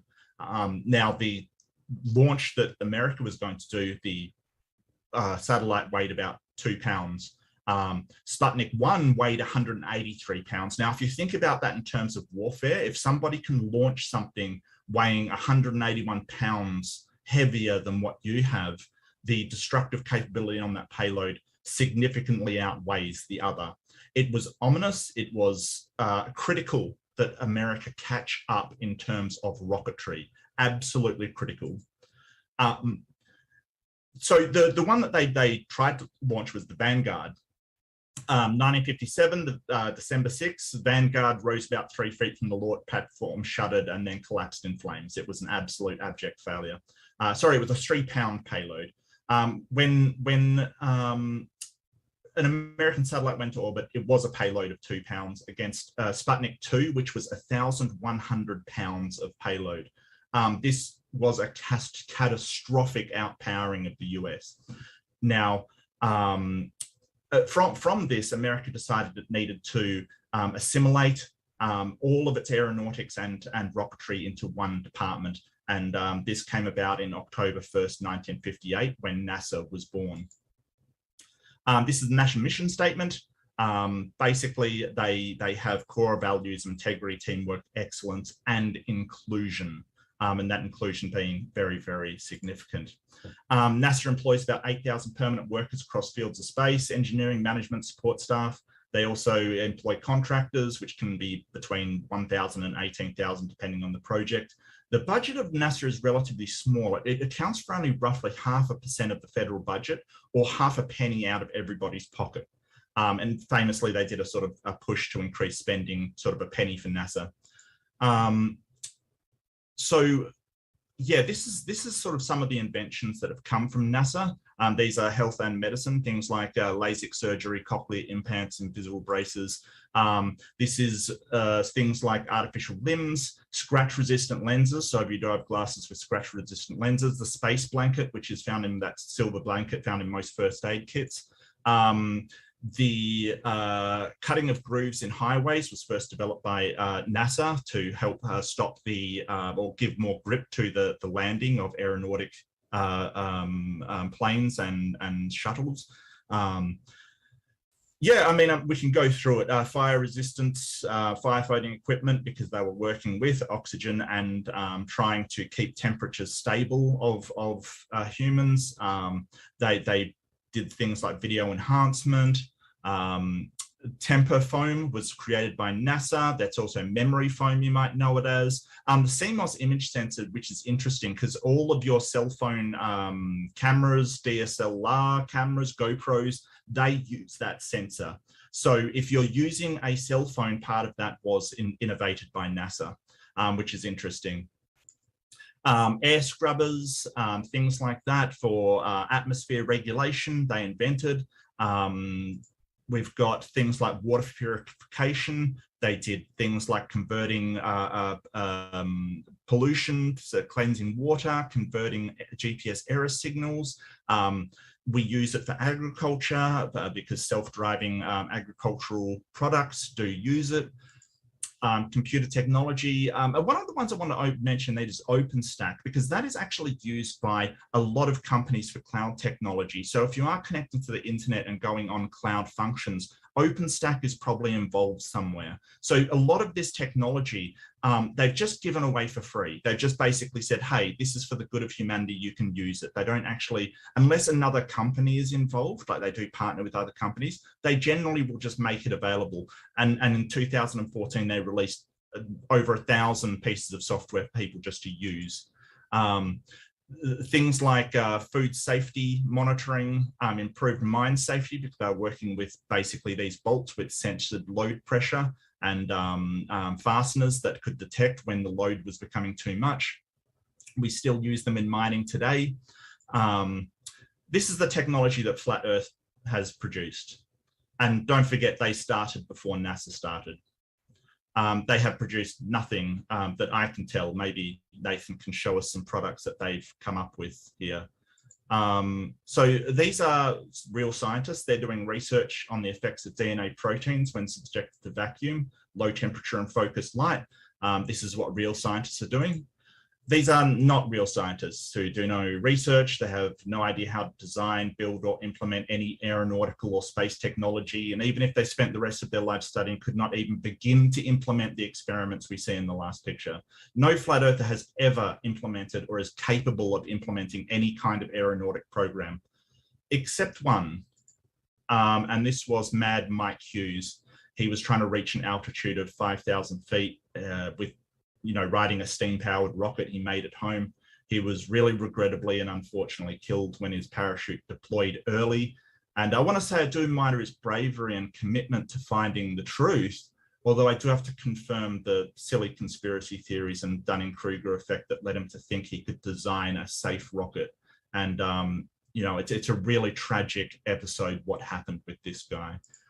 So with Summation, why trust NASA? It's because they have a 100-year history of aeronautics, which they've been upfront and honest with their failures as well as their successes. They're accountable to the government and through freedom of information accountable to people, because you can still request freedom of information from NASA. The main question I want you to consider is, if you do not trust NASA for aeronautic and rocket technology, science and innovation, then who should we trust? Who should be doing it? What's the alternative? Is the Flat Earth Society going to take it over? Ordinary people off the street? Religions? Priests? Are they going to take over aeronautics? Is my opponent going to take over aeronautics? Is he going to design the planes of the future? I'd like you to think about that, just as Nathan does his side. But thank you very much for your time, and I will turn it back to the moderator. Thank you, Amy. Thank you so very much, Mark, for your opening statement. And with that, Nathan, the floor is yours for your up to 10 to 12 minute opening statement.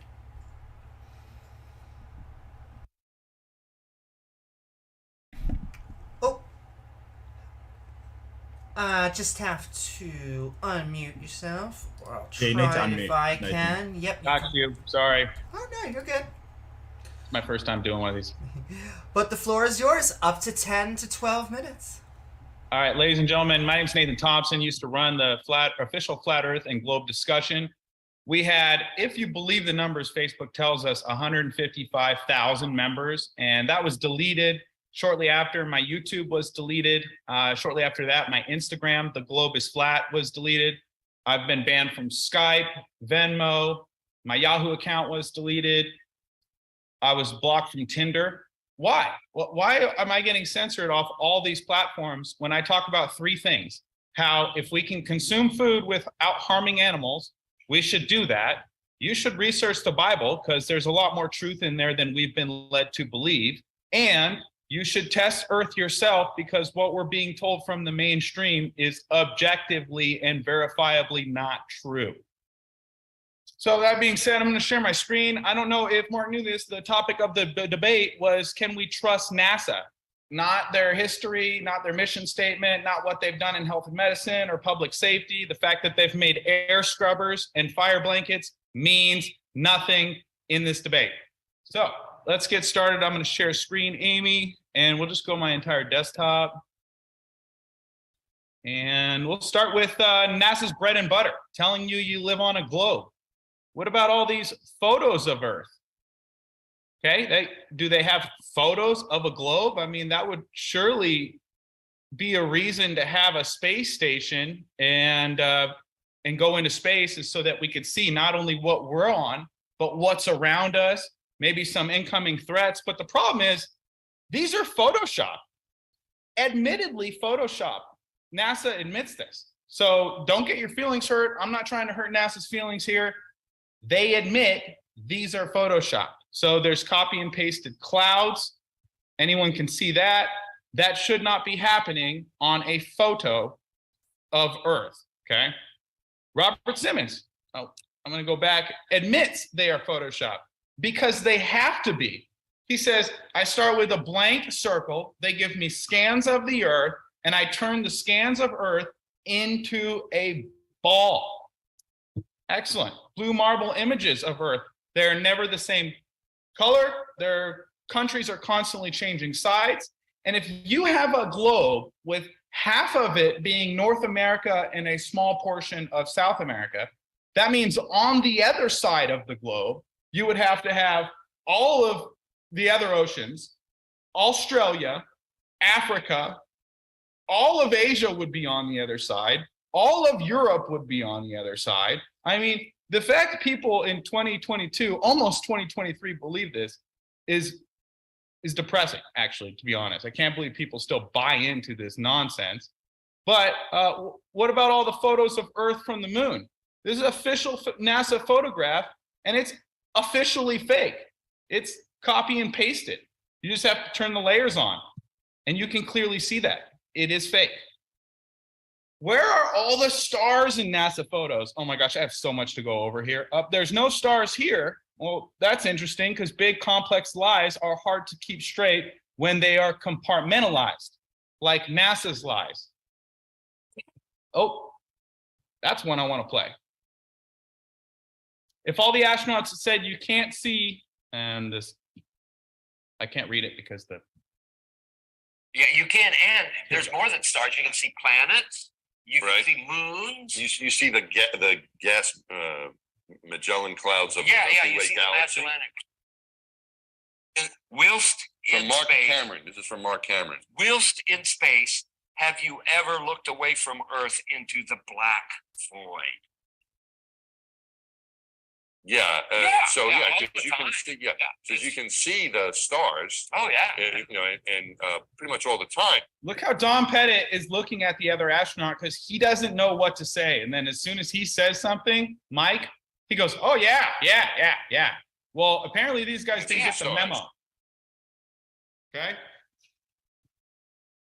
Who remembers these guys? You guys remember these guys? We were never able to see stars from the lunar surface or on the daylight side of the moon.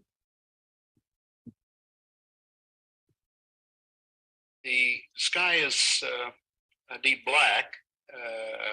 when viewed from the moon as it is when viewed from cislunar space, the space between the Earth and the moon. And we cannot see stars. It's not a The black cool thing- void. I mean, it's black, but there's all kinds of little polka dots. There's all the stars there. And the cool thing is about it, you can see it during the day. And when you're in space and you're looking into deep space and you're on the sun side of the orbit, the sunlight washes out all the starlight, so you can't see any stars, just like here on Earth. There's all the stars there. And the cool thing is about it, you can see it during the day. Someone didn't get the no stars memo, Yeah, guys. you can, and there's more than stars. You can see planets, Planet. Right. moons. You see the gas Magellan clouds of Yeah, the you Milky Way see the galaxy. Magellanic. Who actually thinks these guys are smart? I mean, listen to them talk. Wow. Interesting. All right. So here's another one. Could astronauts even survive in the infinite vacuum of space? Let's go ahead and play this one for you, ladies and gentlemen. You're going to like this. Go ahead, turn the volume up. Clip will demonstrate what would happen to these astronauts.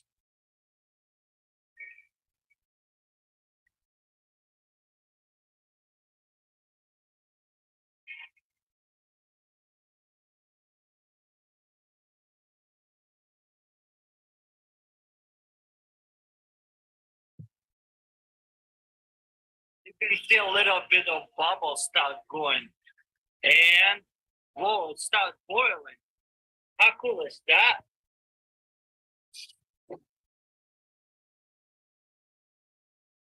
But the ultimate and most dangerous test was a huge, specially constructed vacuum chamber.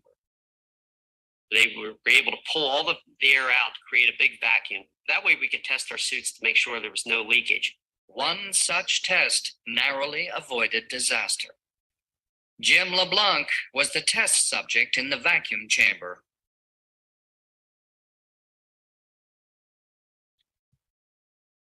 What the heck happened there? They didn't even show him passing out. Hold on one sec. Technical difficulties, ladies and gentlemen. Clip will demonstrate what would happen to these astronauts. I got to be able to scroll forward on this somehow. Sorry, I did no preparation for this debate because I'm right. So it doesn't matter how good you are in the debate, you just got to be right. So what happens is they put him in a vacuum chamber and he says the saliva in my mouth started to bubble and then he passed out. So they stopped training astronauts in vacuum chambers and they put him in pools. So not representing a zero pressure environment, they put him into a pressurized environment. Brilliant. Now this video is too long. It's got about 5 minutes of NASA bloopers, wires, green screen, augmented reality failures, people ghosting out of screen. I'll play a brief portion of it, but I'm going to skip through a lot of it. So this guy's ghosting out of screen. I mean, this doesn't happen unless you're faking the video. There's no way for someone to just vanish into thin air. Come on, guys. And then also, you got this guy. You can see his wires. He's hanging from a harness here. Look at this CGI glitch. What is that? Now we got bubbles in space, ladies and gentlemen. Bubbles. Bubbles that change directions, accelerate, decelerate, curve. This should not happen going 17,000 miles an hour. Okay? So lots of problems here.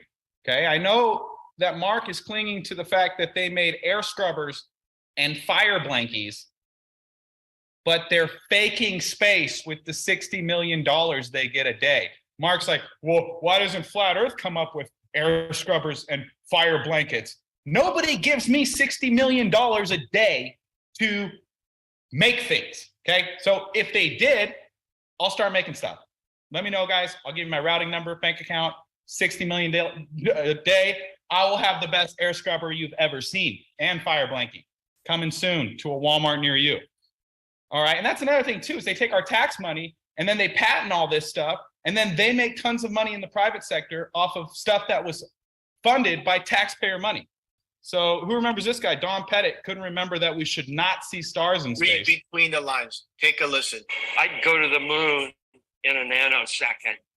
The problem is we don't have the technology to do that anymore. We used to, but we destroyed that technology, and it's a paper.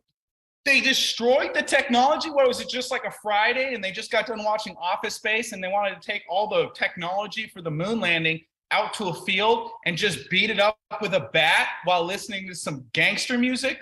What, we give these people $60 million a day and they destroy technology, and you think they should be trusted? Are you kidding me? You got to be kidding me, guys. Oh, but don't worry. It's not all lies. There's documents that'll tell you you live on a flat, non-rotating Earth. Not just in NASA multiple times, but you've got, oh, there's NASA again. You got the military.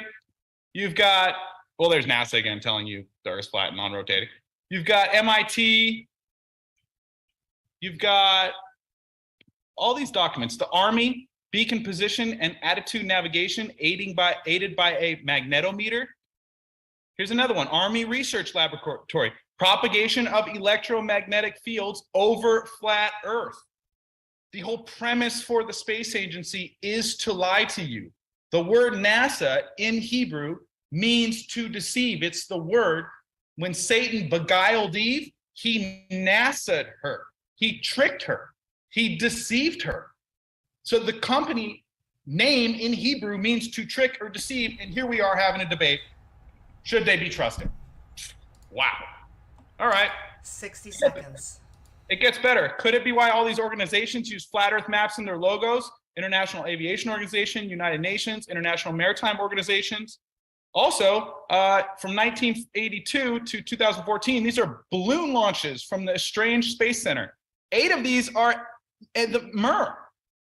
I mean, what about all the rockets that are launched? Well, there's a rocket graveyard. It's explained that we found hundreds and hundreds of U.S. Air Force rockets that they were testing off the coast of Florida. So let's give them more money. They're going to send hundreds and hundreds and hundreds of those rockets into space, but they all end up in the bottom of the ocean because they found them there. Not only that, not only NASA doing the fakery, guys, SpaceX, look at this. 408 kilometers away, you have a very gradual curve.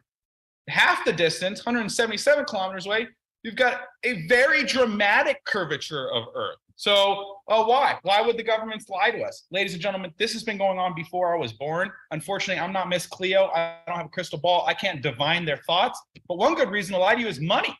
They get $53 million a day in 2019. They have stolen over $500 billion from you. And this guy's over here saying we should trust them because they gave us fire blankets and air scrubbers and Pang. Have you ever got scratch-resistant glasses? Oh, well, let's give them another $500 billion to fake space because they made scratch-resistant glasses. Who founded NASA? Well, all these people were Crowley's disciple. Jack Parsons, That's time, Amy. Hubbard, Warner von Braun, Walt Disney, 33rd degree Mason. Look at these. Buzz Aldrin, Mason, James Irwin. I am going to need you to at least wrap up your final point. I got 2 more slides, Amy, and I didn't even touch this entire presentation. So NASA and Freemasonry are very closely knit. All the founders of NASA worship this guy Crowley, who said, yes, Lucifer is God. He called himself the beast. He was said to be the most evil person on earth.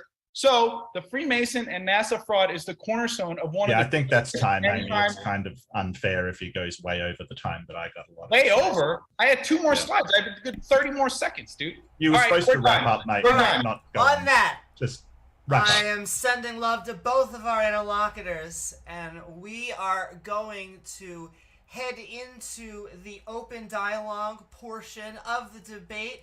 I want to please, if you're enjoying what either of our interlocutors have to say, their links are in the description below, and if you're enjoying the debate, please don't forget to like, follow, and subscribe.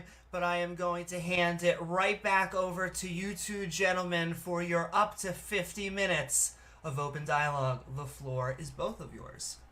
Thank you very much, Amy. Yeah, so sort of Nathan went on about a whole load of things that were sort of just his misinterpretation of the data, just these paranoid conspiracy theories that, you know, go onto the Bible and stuff. He's talking about NASA meaning this Hebrew word, and it also sounds like Nasha. So maybe NASA has teeth somewhere because of gnashing of teeth. It is the most ridiculous kind of connection to unassociated things I've ever heard. I never said any of that. Like the, are you just going to monologue during the back and forth portion? Well, I was going to bring up a couple of points, Nathan, and then you can address Well, let's them. go over them one by one. Let's do that, because you went over a lot and even went over time. So if you What's could the just first let me point? put up a couple of... Okay, the first point is, why does the etymology of a word have any significance on what they actually do? Because I could associate all kinds of words with all kinds of things and say, hey, this word sounds like this. It's not the same, but it sounds like it. That means absolutely nothing. Paranoia. Are you done? Yeah. Excellent. That's I'm my going to first point, respond yeah. now. So I'd appreciate if you give me the same consideration I just gave you and not interrupt me. Okay. Well, you did interrupt me. Because you were rambling on and monologuing, and I said, let's go over. I've gone like one by less than a one. minute, Nathan. I've gone less than a minute. You've got a weird sense of, you know, time when you go way over time and then accuse me of rambling on and on and on. I'm going to interrupt both of you, and what we're going to do is up to 2 to 3 minutes. You don't have to take 2 to 3 minutes, but up to 2 to 3 minutes, whenever it is your turn, someone starts I'm happy with speaking, that. and it will be your turn, and the clock will go. Sure. Thank you. Great. So my entire premise for my argument was not NASA means to deceive, so they are lying to us. I find it interesting that the word NASA in Hebrew means to deceive. That's why I brought it up. But you fail to realize that it was not all just conspiracy delusion on my part. I showed videos from NASA of them trying to put a spacesuit in a vacuum. The dude almost died. His sweat and saliva started to bubble and he passed out.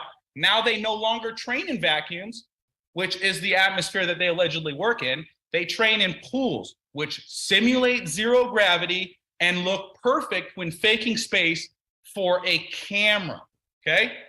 So that's not paranoid delusions. That's their words saying we no longer test in a vacuum, we test in pools. And it's an exact replica of the ISS. So if they were training and doing the actual videos of the ISS in the pool, you wouldn't know the difference. That's why there are bubbles in space, is because when they're faking spacewalks, they are actually underwater in a pool because space is fake. It violates the second law of thermodynamics. You cannot demonstrate. Are you going to keep going on and on? She gave me 2 minutes, you doofus. That is, and I will say, I will. When Can we it stick hits, to 1 point since Nathan wants to You do gave 1 me point 2. at a time? Now, I thought you said you were fine with 2 minutes. Now you want to go back to what I said, which is point per point? Are you joking? At the 2 minute mark, I will say, please wrap it up for your final points. That'll go Okay. into. Then continue, Nathan. Then continue. Good. I'll Instead give you- of sort of having a tantrum. Thanks just so much. And I I'll- appreciate you allowing me to. You're welcome. during You're my welcome. time. I am sending You're love to welcome. both interlocutors. Nathan, I'll give you an extra 30 seconds. The floor is back to you. I don't need an extra 30 seconds. I made my point. This guy's just interrupting me just because Sound- he's tired of getting Oh. annihilated. So you're complaining over sounds nothing. Okay, gotcha. Floor is over to you, Mark. You got You're the 2 one to who- 3 Okay, minutes. gotcha. Hi, baby. This is my Not time. me. This is my time. This is my time. Thanks, Nathan. Cheers. So basically, Nathan didn't even address my why that means to deceive actually has any impact on it. So he just completely ignored that and went on to something else. I don't know why, but hey, he just basically won't address the point. Sure. Videos for the vacuum chamber. Yeah, they started testing suits in a vacuum chamber. And even his video said they're testing suits to make sure there are no imperfections or holes in the suits or things that could compromise it. When they had a case of this suit having a flaw, and in the vacuum, bad things were happening, as it showed, because what Nathan showed with this weird thing of water and it bubbling in a vacuum, the whole idea is the people in space aren't in a vacuum. They're in a suit, which it has an atmosphere in the suit. So what's really ridiculous is Nathan doesn't even understand how a vacuum and a spacesuit actually works. And if there is a flaw in the suit, yes, the water will boil, because then the person, like the cup of water, is subjected to the vacuum, which we're trying to prevent that happening. Now, once they realized, hey, there's a better way to test for flaws, how do we do it? We put them in water and see if any water's coming in, because what they're trying to do is make the suit airtight. completely airtight. So if they find a better way of doing things, of course they're going to change over. And water is not perfect for demonstrating, faking space. It isn't perfect. There's a number of things that water does that space doesn't do, that zero gravity doesn't do, rather, because they're not in space. They're inside of a atmosphere that is inside space, which it's amazing that Nathan fails to realize that. And he goes on for the second law of thermodynamics, which is basically so silly because these people, they're not directly exposed to space. And that's the entire point that he seems to have missed. He's talking about an exact replica. No, it says just ISS. You can see it with a telescope, like seriously. The fact that Nathan won't use a telescope is kind of indicative of his paranoid conspiracy theory, but that's entirely his 60 lookout. seconds. And also the whole idea that there's bubbles in space, what they are, it's actually ice coming off because, it's insanely cold. So Nathan looks at this and he thinks, oh, it must be air bubbles because of his innate paranoia and conspiracy theory to think that all of this is being faked. That's what he's looking for. This has been shown time and time and time again, but Nathan just doesn't want to hear the truth. What he wants to do is sort of make up these ridiculous statements like, hey, the water boils because it's exposed to a vacuum, then wonders why humans don't boil in space when they have a spacesuit that prevents them to be exposed to a vacuum. And the person in the vacuum chamber, when there was a flaw, they did have the same result. So in fact, Nathan's entire video debunks itself. Great. You said the suit is on in the vacuum, so they don't have to worry about their blood boiling or their saliva boiling. They tested the spacesuit in a vacuum. Okay, so they had the dude with the spacesuit on his body in a vacuum, and it didn't work. And your argument is, oh, well, that's why they built an entire perfect replica of the ISS underwater, is so that they could test the spacesuit. Then you went on to say how water is totally different than space. Yeah, you're right. We shouldn't be testing anything in water if you're going to space, Mark. Wow. Okay, so not directly exposed to space, the suit. They put him in a vacuum. Okay, you can't make that argument, Mark. You have no foundation to stand on to say, oh, that they're wearing the suits in space, so they're protected from the vacuum. They tried to test the spacesuit in a vacuum, and it didn't work. They don't do it anymore. That's how bad it is. That's why Mark Sargent put out a challenge. Put me in a spacesuit, put an astronaut in a spacesuit, send us into the Sandusky Research Center, close the doors, and turn on the vacuum. They won't do it because people will die and will make national news that they've been faking space and they've stolen $500 billion. And Mark's happy with it because he got a fire blankie and an air scrubber. Wow. Okay. Wow. And the ice cannot be ice falling off the ISS because those space bubbles accelerate, decelerate, change direction, and curve. Now, you can't do that. It appears like they're in like a fluid-like medium. That doesn't happen in a vacuum of space going 17,000 miles an hour. You don't get ice flicking off and it changing direction, accelerating, decelerating, curving. That doesn't happen, Mark. Sorry, it's actually happening because they're faking it in a pool. I'm sorry you haven't figured that out yet. Also, this 2-minute thing is BS. It's not a back and forth at all. It's just he monologues for 2 minutes, and then I address the silliness that he's basically just. If you would like, I can shorten it to 2 minutes. We can see if we can get it back and forth. I just want everyone to be able to actually get their points over without.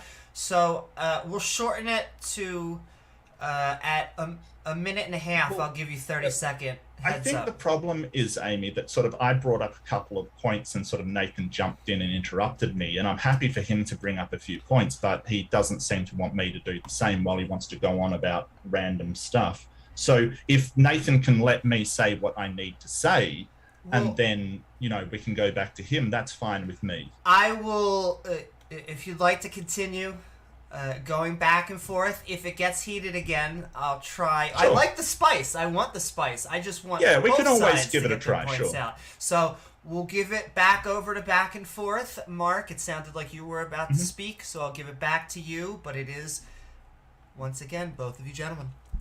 Yeah, so it's interesting to note sort of, so he says, oh, it's dangerous. People will die if they try this. They do other tests in vacuum on various different things. It's just putting a human in a vacuum chamber where they're not sure if it will work. It is too dangerous. They've decided it's too dangerous. So it's not like they know people will die. That's not true. So, and Nathan doesn't seem to understand this. He's just paranoid and has his conspiracy going on. So what they're basically saying to Mark Sargent, hey, it's too dangerous, because if there is a flaw in the suit, it could do a lot of damage to people, even if they have emergency shut-off and things like that. So that's basically why they're doing it. They do other tests for things in vacuums, just not on human beings.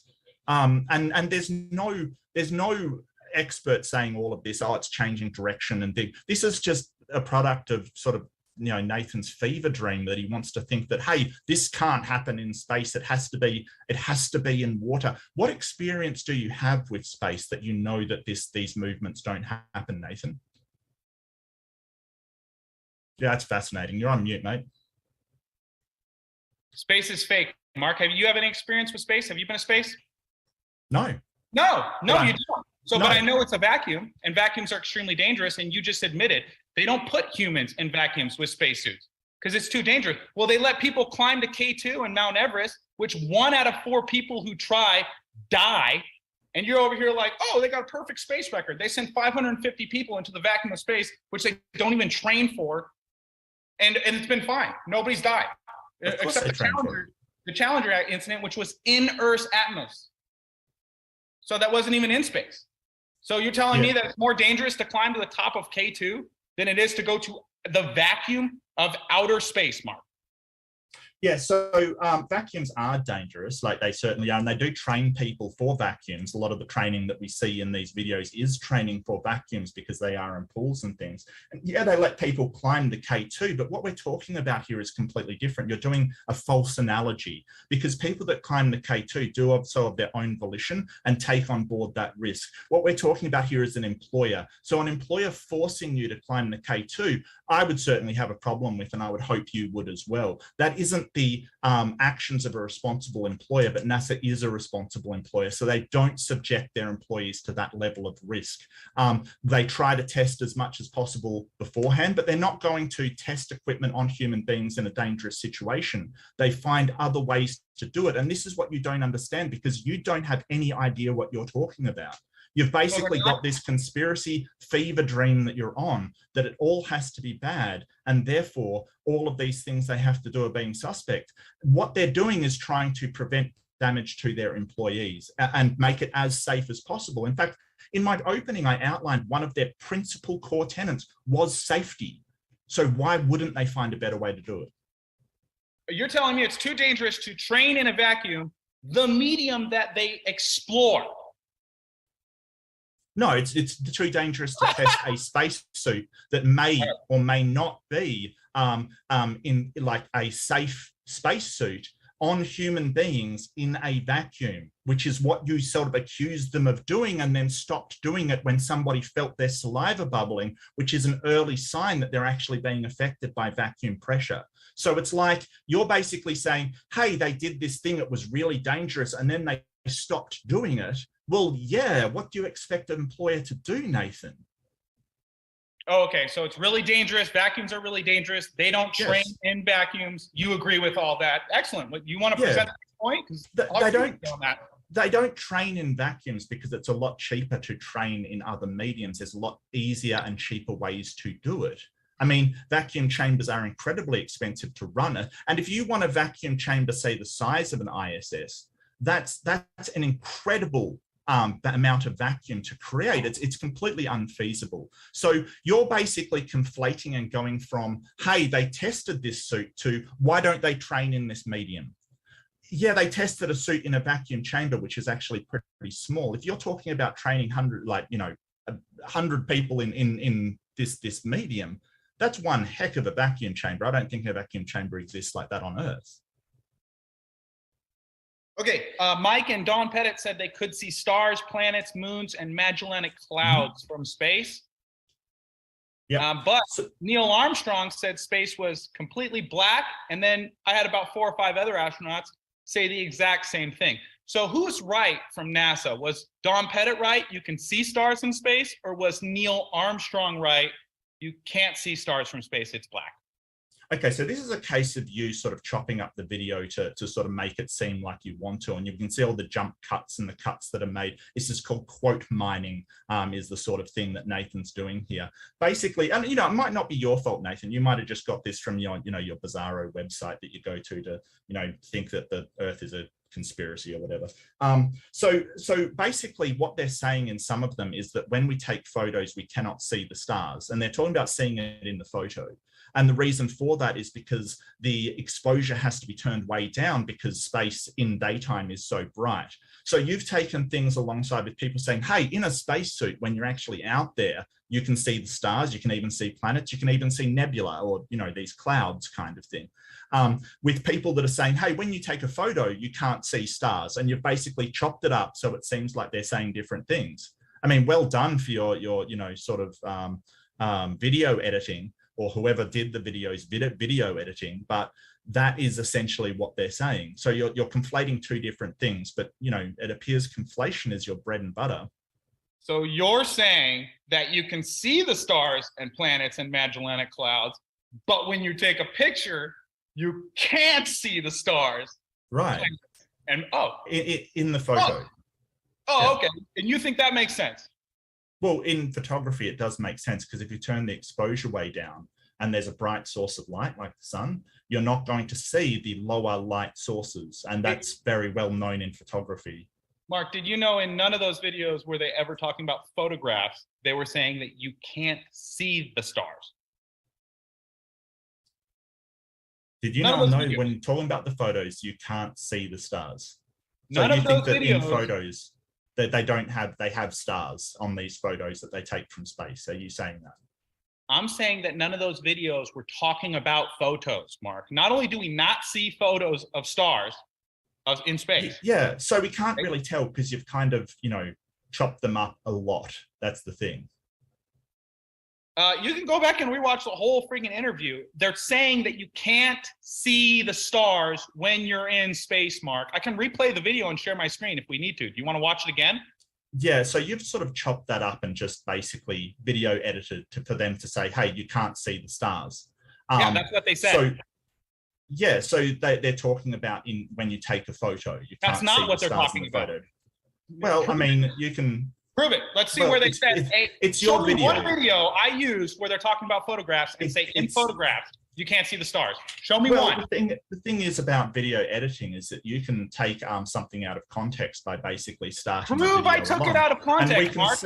We can see these chops that you've made in the video, where they're very, very short amounts of talking, so you can interpret it however you want. As I said, the principle is quote mining, where you basically take small quotes out of what people have said. I encourage you to go and watch the entire thing, people at home, because this is sort of the bread and butter of Flat Earth. They basically quote mine by chopping up video very small. They did it to Buzz Aldrin as well, and sort of said, oh, he said this, he said that.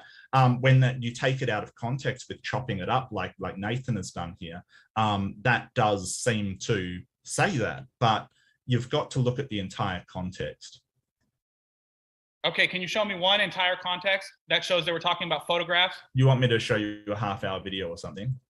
No, not at all. Can you just show me one 30-second clip where I took a clip out and misused? Yeah, so I'm not doing your homework for you, Nathan. You can go and find the entire video. You don't have any clue. So go for it. You just have neither do you. Empty claim.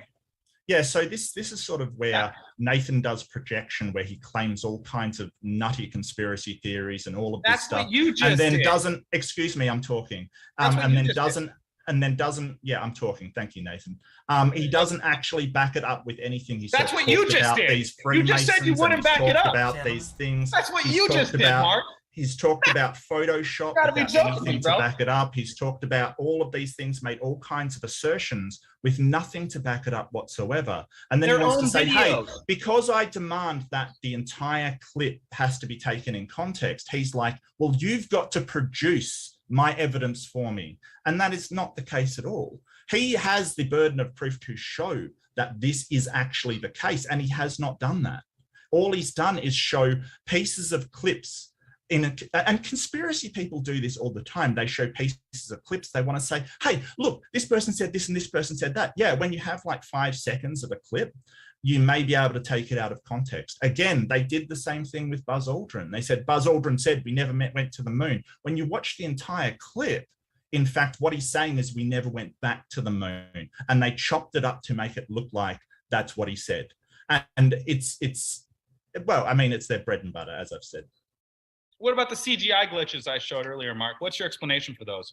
Yeah, so anybody that's even watched a YouTube video or transmitted a YouTube video will know that artifacting can occur and glitches can occur, especially when you're transmitting it from sort of orbit through to a ground station and there are clouds and like sort of weather patterns in the way. Glitches can occur, and these are just glitches. Besides sort of Nathan's fever dream here, we've got no evidence that these are actually, you know, some sort of conspiracy to show, to, you know, change the video. Experts have looked at this who are very familiar with video evidence. They work on it professionally. And yeah, and they're not employed by NASA. They're just video, and said, hey, this is a glitch from video transmission. And that is all. It happens. You watch a YouTube video, glitches occur. I think you would have to be sort of very deceptive if you want to say, oh, well, I've never seen a video glitch in this way before. It's just impossible. Transmission of video, it does happen. It's not anything that like, where is your proof, Nathan, that this has been doctored? Where's your proof? This is an assertion that you've made. Where's your proof? Yeah, there. I got a video. I'll go ahead and share screen. Thanks for asking. Where's your proof? You wanted proof. I was about to give it. Now shut up. Well, okay? No, I'm just asking. Where is it? I'm pulling it up right now. It's now your turn to shut up. Okay, excellent. So let's watch some NASA bloopers since Mark asked for it. Okay.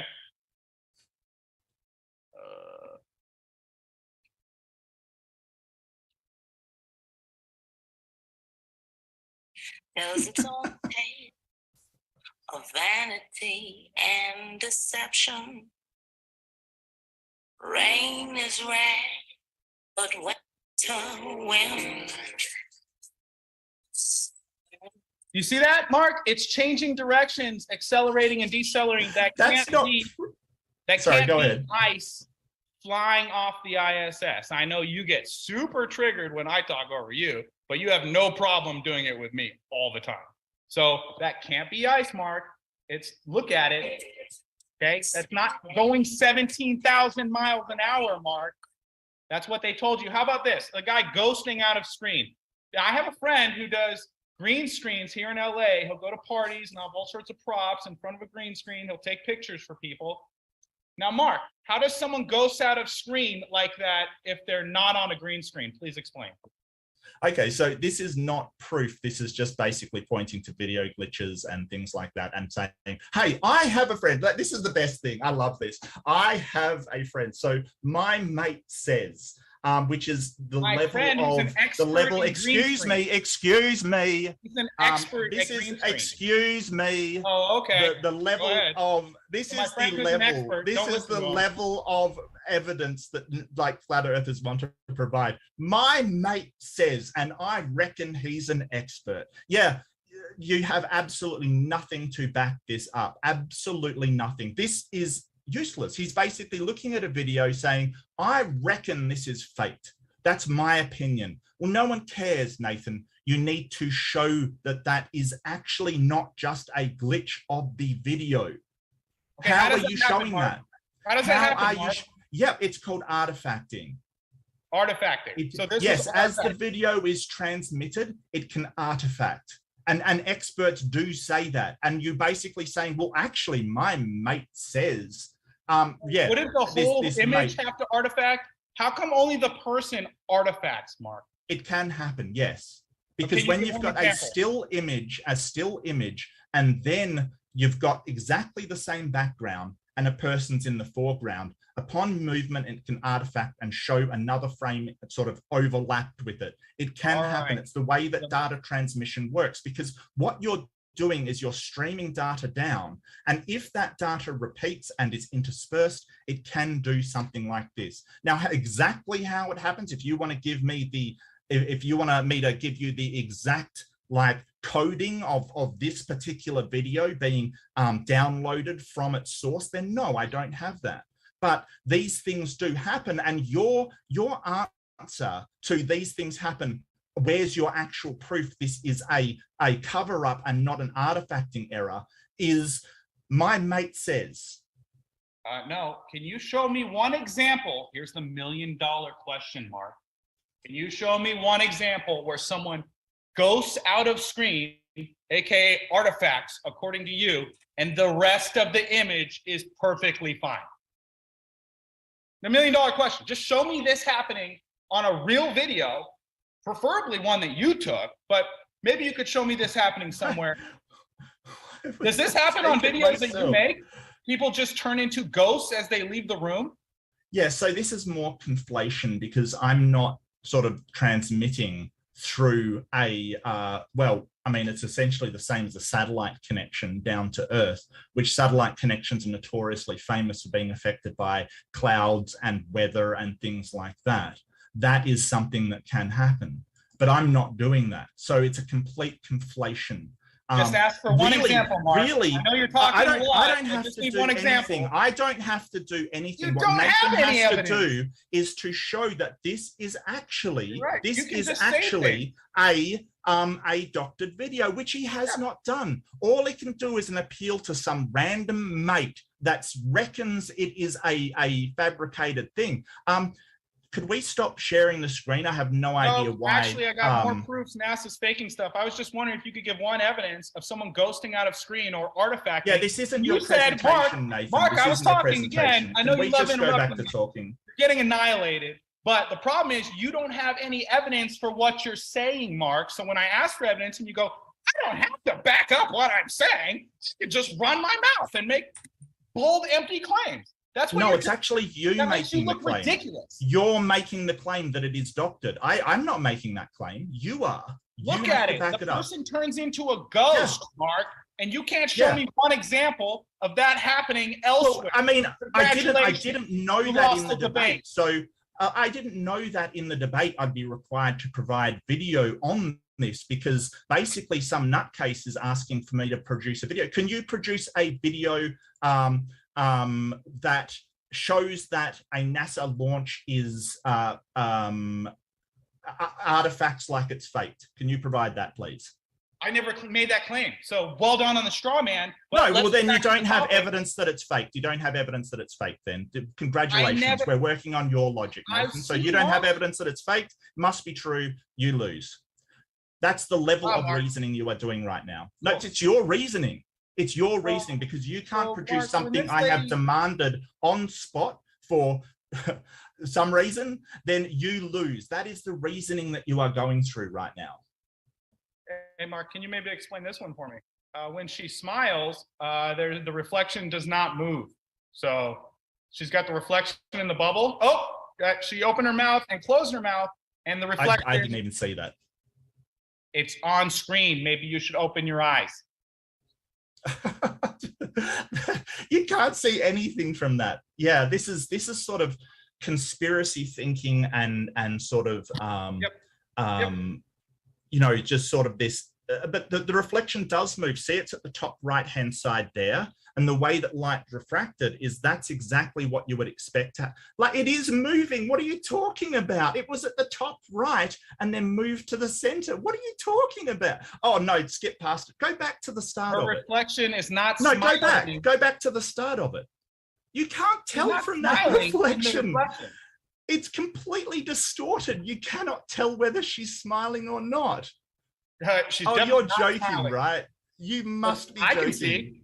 I can see. This I is don't the know why you level can't of fever dream that Nathan is at. Well, you've got a reflection in a bubble that you cannot make out any details in. It's at the top right? And then like it moves down to the center, which is exactly what you would expect with something like this. You cannot tell if she's smiling or not because the image is so distorted. And then he's like, oh, well, that's evidence of a, seriously? Seriously? I mean, you're the one who believes in a medium you've never been to, will never travel to, and you say, I have fevered dreams? Mark, you have fevered dreams. And you want to give these people $60 million a day, and you want to force children to learn about hocus pocus, booga booga nonsense because some guy in a pool told you he went into the vacuum of space at 18,000 miles an hour, 5 miles a second, and you're gullible enough to believe him. Congratulations, Mark.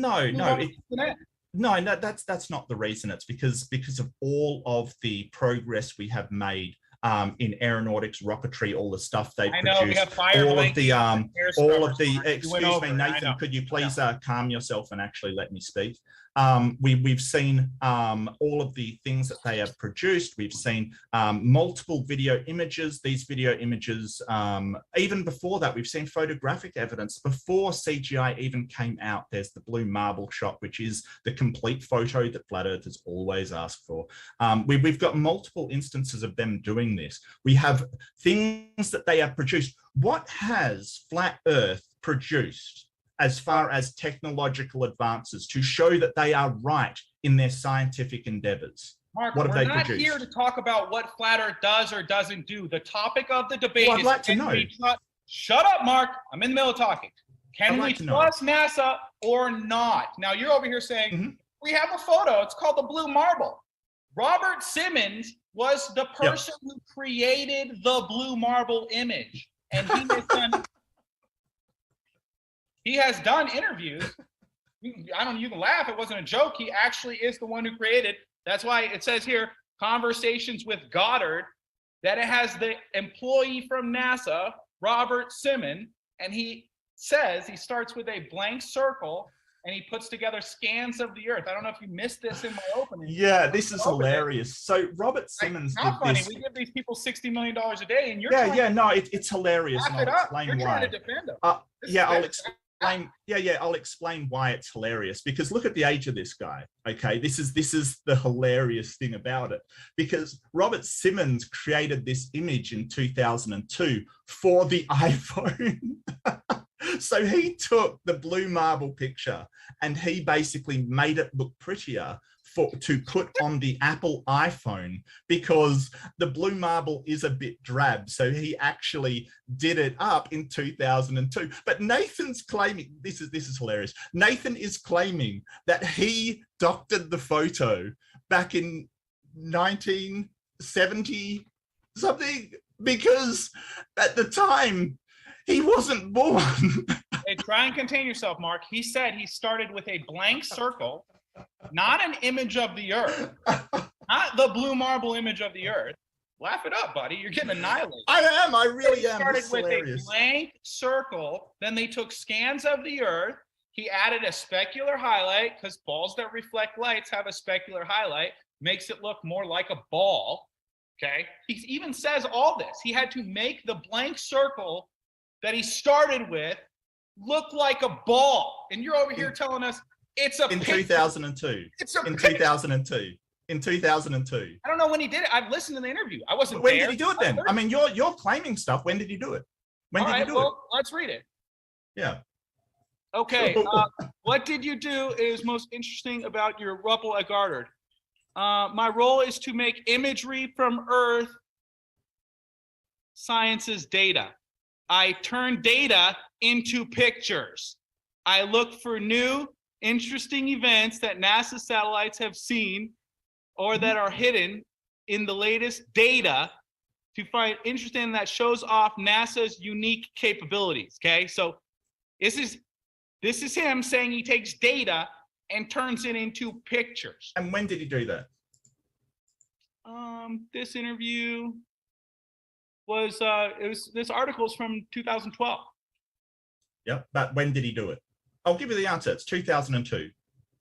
So you're basically saying that a guy that did it in 2002, and the blue marble was taken on the 7th of December, 1972, that somehow, like, get this is hilarious. Somehow these two images are the same, even though they are 30 years apart. No, I'm sure. Look at the picture of this guy. Look how young he is. Like, this is the fever dream that Nathan is in. He thinks that somebody in their 20s took a picture and manipulated it 30 years earlier. So wait, you said we have a real photo. It's the blue marble, and it was taken 30 years before that guy said what he said. So you guys don't have any other real photos? Just a photo from like 1980? 1980? What are you talking about? I don't know what you're talking 30 years prior to 2012 would be approximately Mark. Can I share my screen? I can do math. Yeah, I'll just share my screen. Just one sec. Planet Africa. Are you saying this is a real photo? So this is the blue marble taken by Apollo 17 crew in, as you can see, 1972. This is the actual blue marble and not the blue marble screensaver that was basically made a lot prettier, a lot brighter. So it looked pretty on a phone screen. And this is the original picture that was taken in 1972. So let me just explain this to you. Nathan is claiming that a guy not born when this picture was taken, doctored this photo, and it looks completely different than the photo that he showed. But instead, somehow, this was doctored by Robert Simmons. This is before he was born, in order to fool people back in 1972. Now you're just being disingenuous, because anyone watching the debate is going to see that I never actually claimed that. Hey, let's get that photo back up on the screen, Mark, if we could, please. I'd like to talk about it. Good one. This is hilarious. I want to thank you, Nathan. You're getting annihilated. Oh, I am. I really am. You are. This is actually. Can you get that picture back up, please? Yeah, sure. Give me a sec. This is actually pretty funny. I mean, how many continents does Earth have, Mark? 7. Okay, how many are visible in this picture?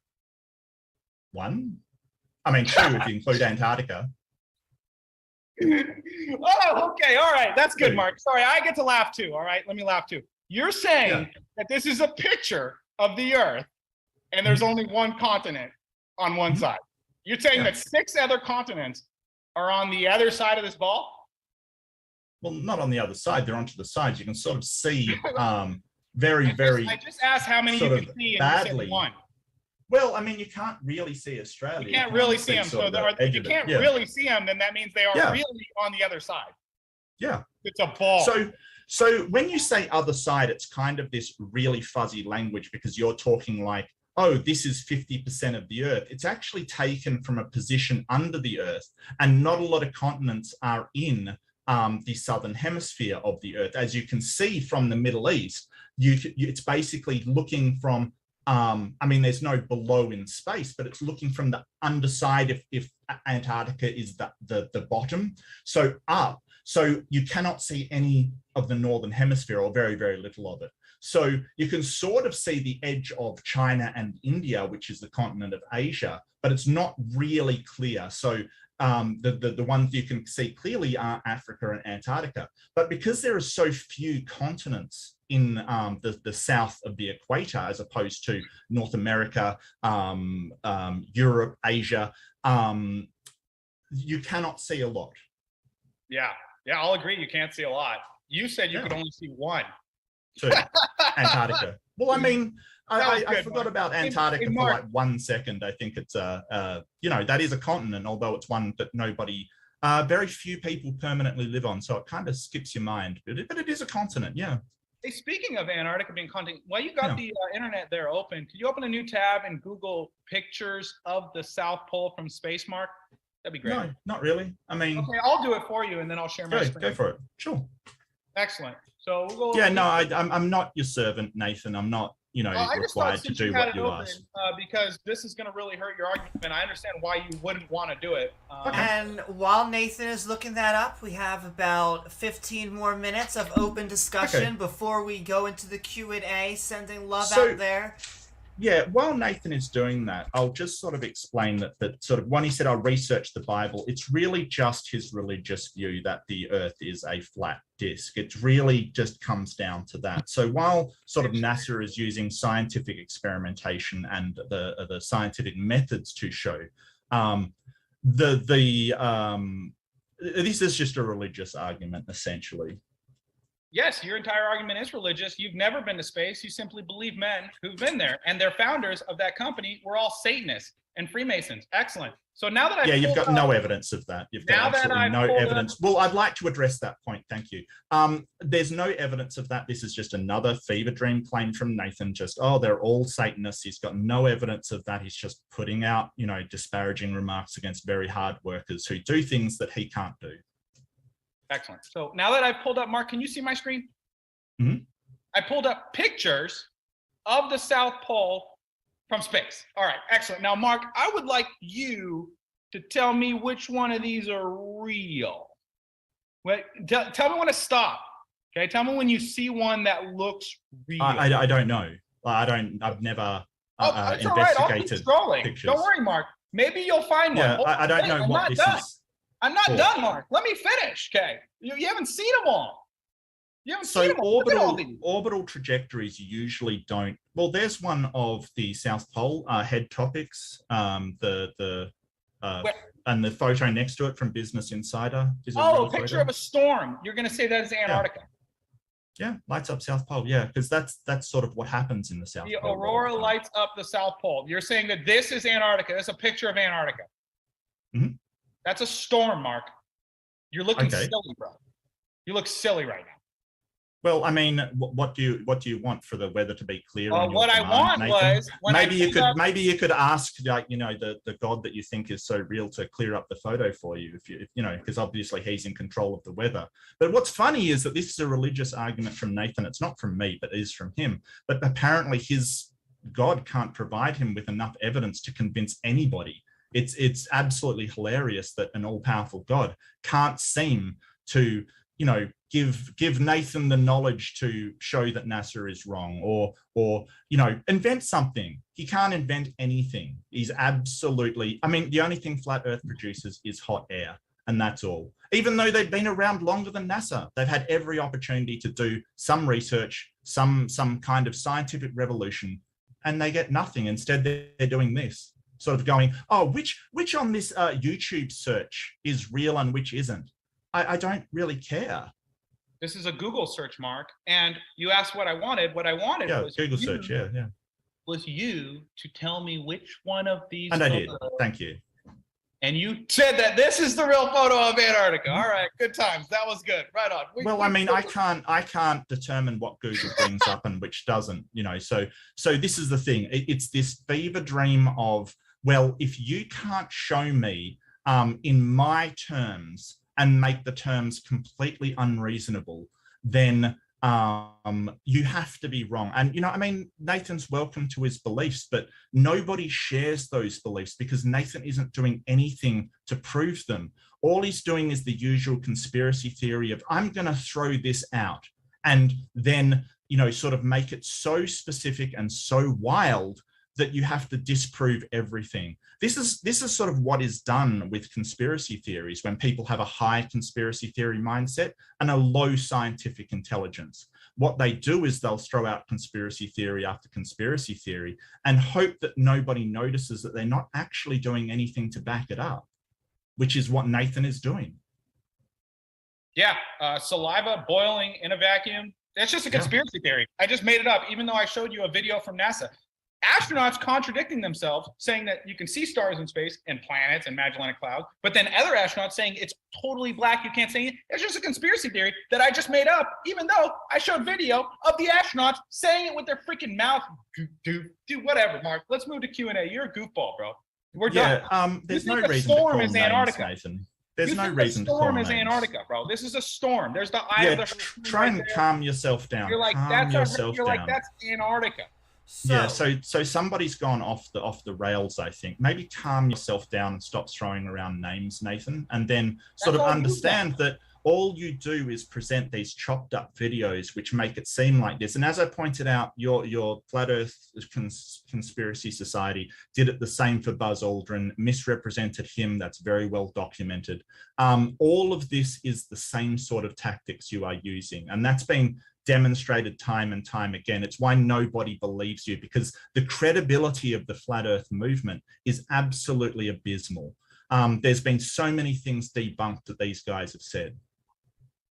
And so, with that, I think we're about to move into a closing statement for both of our gentlemen interlocutors here, and then we are going to head into the Q&A.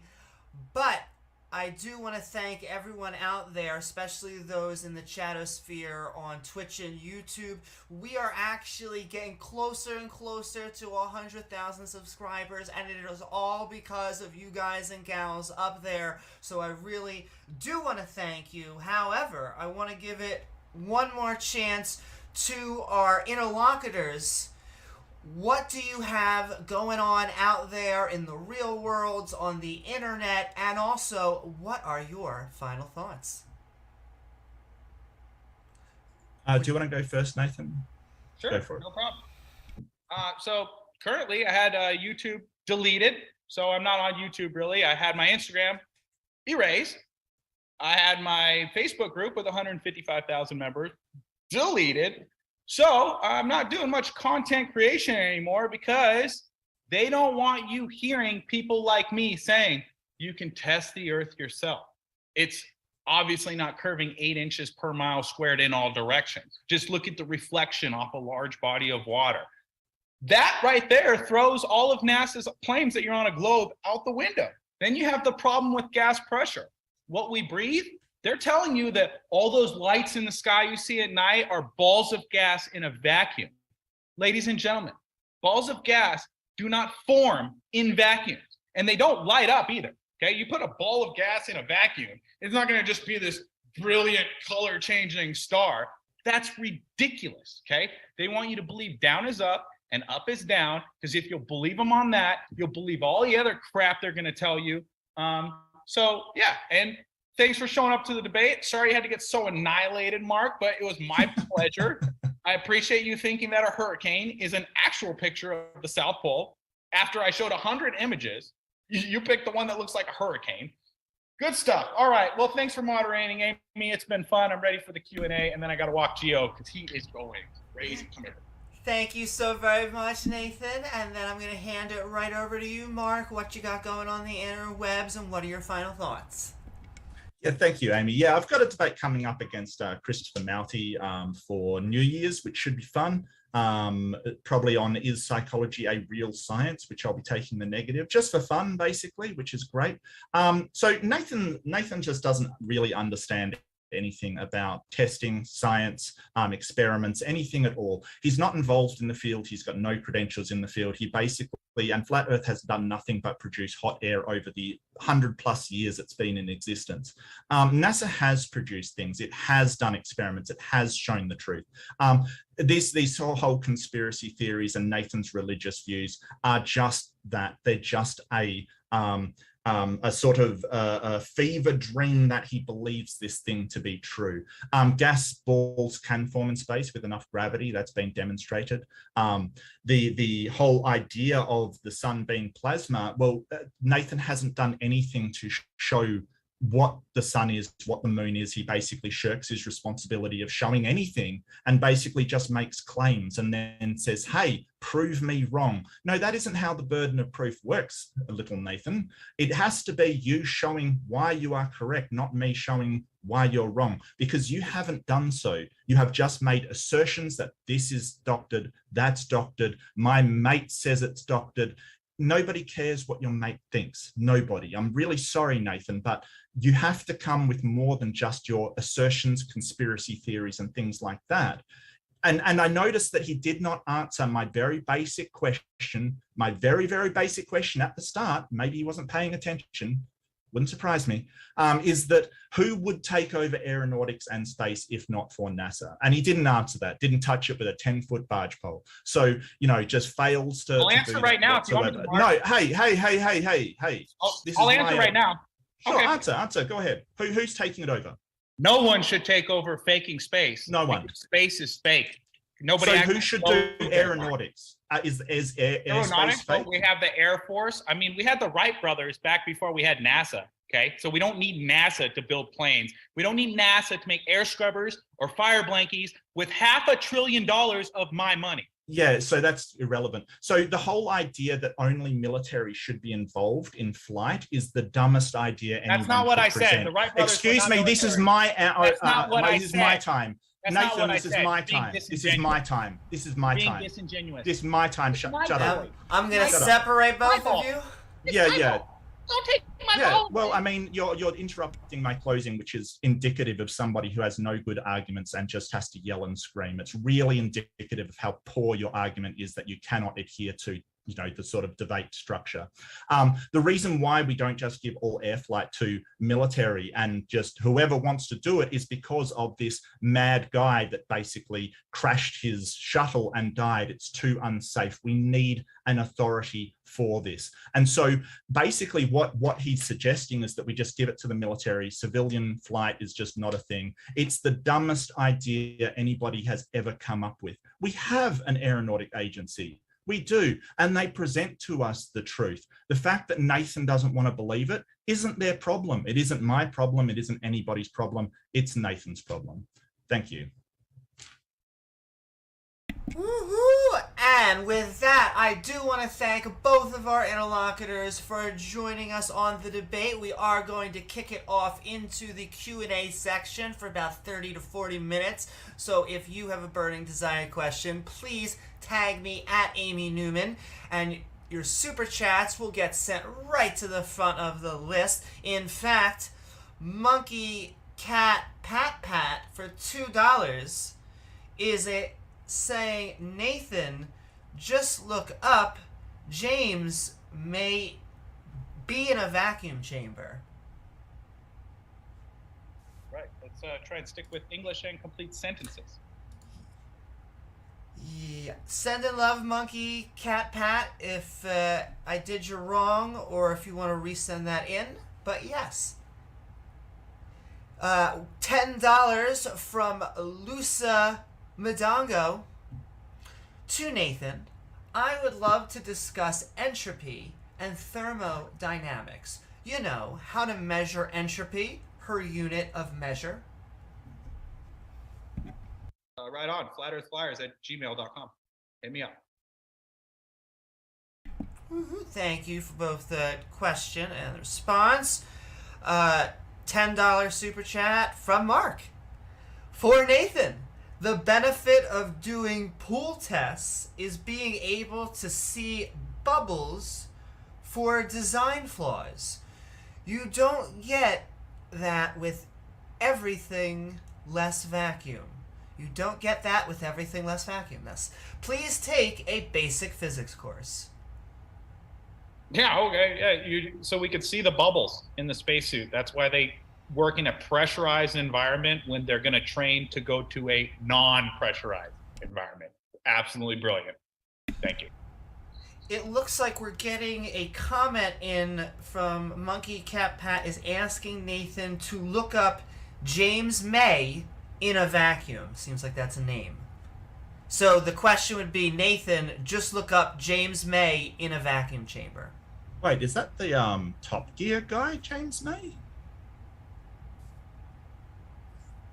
While we're doing that, I do just have I just want to share my screen just very quickly because I've managed to find a video with some ghosting as an artifact.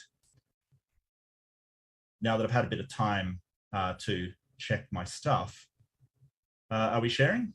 Yeah, I can see it, Mark. Yep, you are good. See that? See his cheek?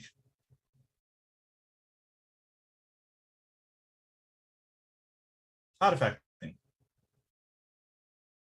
So that's not an entire person. You requested the video, and there is the video. Thank you. Okay. Also, how do we know he wasn't in front of a green screen? Okay, you request the video, still doesn't believe it. Okay, good one, Nathan. You didn't listen to my point. My argument was that I know someone who does green screen for a living. Okay, he's a subject matter expert. That's what he does for work. And he says the only way to make that happen is with a green screen. And that wasn't the entire Asian boy with glasses vanishing and turning into a ghost. It was just a small little portion of his chin.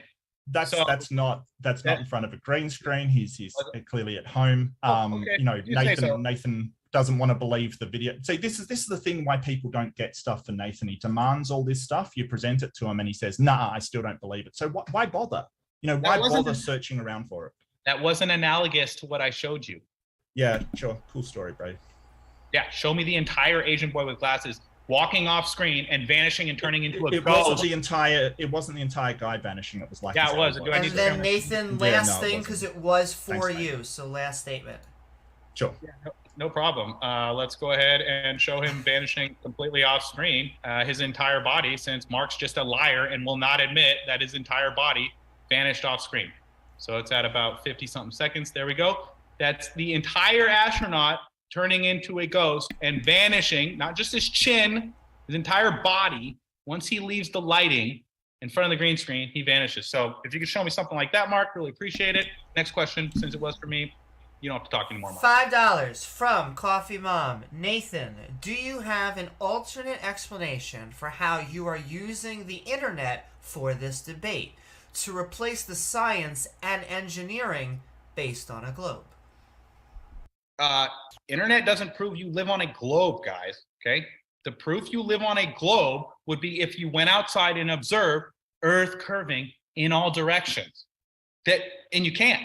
I did it for 6 years. Mark says, oh, I like to just make stupid, ridiculous claims and I don't do any tests or any experiments. I use lasers, infrared, high-power zoom cameras. I've got pictures of me using telescopes, even though Mark says I'm afraid of telescopes, all to debunk the Earth curve. And it wasn't even my intention to debunk Earth curve. I just used those instruments to find out, is the Earth curving or not? I'd prefer, honestly, ladies and gentlemen, NASA wasn't stealing $60 million a day and faking space and lying to us about where we live. I would prefer it if they were maybe using, the money to tell us the truth and make space blankies and fire blankies and air scrubbers. That would be great. I would be on board with that. The problem is that they're not.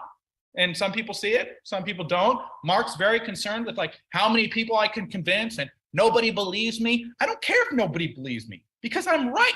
I'm not in a cult where I have to look around and go, oh, does that guy believe in space too? Oh, does he believe in space? Oh, okay, well, we're all in the same cult. Cool, I don't care. If you believe all the same things everyone around you believes, look around, you're in a cult.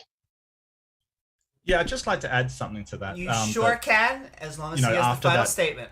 Yeah, absolutely. After that unhinged ranting that we saw, the camera that he's probably uses technology from NASA. So the question was, how would you replace that technology that they have come up with? So I don't think it's really fair that you haven't actually answered the question. Did you just say that they probably came up with the technology and that I need to explain how we would get it without them if they probably came up with it, Mark? That was a question. Mark respond, but Nathan, you do have to have the final statement. Well, they did. I mean, if you're talking about you're done, Mark. CMOS, You're done. CMOS I spent an hour sensors. talking to you. I got enough of a headache from you, bro. I don't have to look at your bald head anymore. I'm getting questions from the audience. Ad hominems now. That's nice. Ad You're hominem. a really nice Time guy. is done.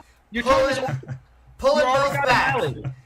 Well, actually, I was adding something, and the moderator said that was okay. So that's sort of why I sort of said Not something. okay. Nope, But Q&A, you're just, I mean, come on, I know. Nathan, don't I be know. a baby. You got an eye. What a man I know. And on that, Victor, Oh, I am, yeah. for I am. 500 shilling, Kenyan shilling. Nathan, why are there no NASA whistleblowers? Not even one. Oh, well, that's not true. I mean, I just spoke with one who worked for the Pentagon, then he worked for NASA, and he currently works for Apple or Google. No, it's Apple. But he was getting death threats. And look up Sydney Holland. She's a NASA whistleblower. She worked on the SR-71 with Lockheed Martin, and she's a total flat earther. Look up David Beverly.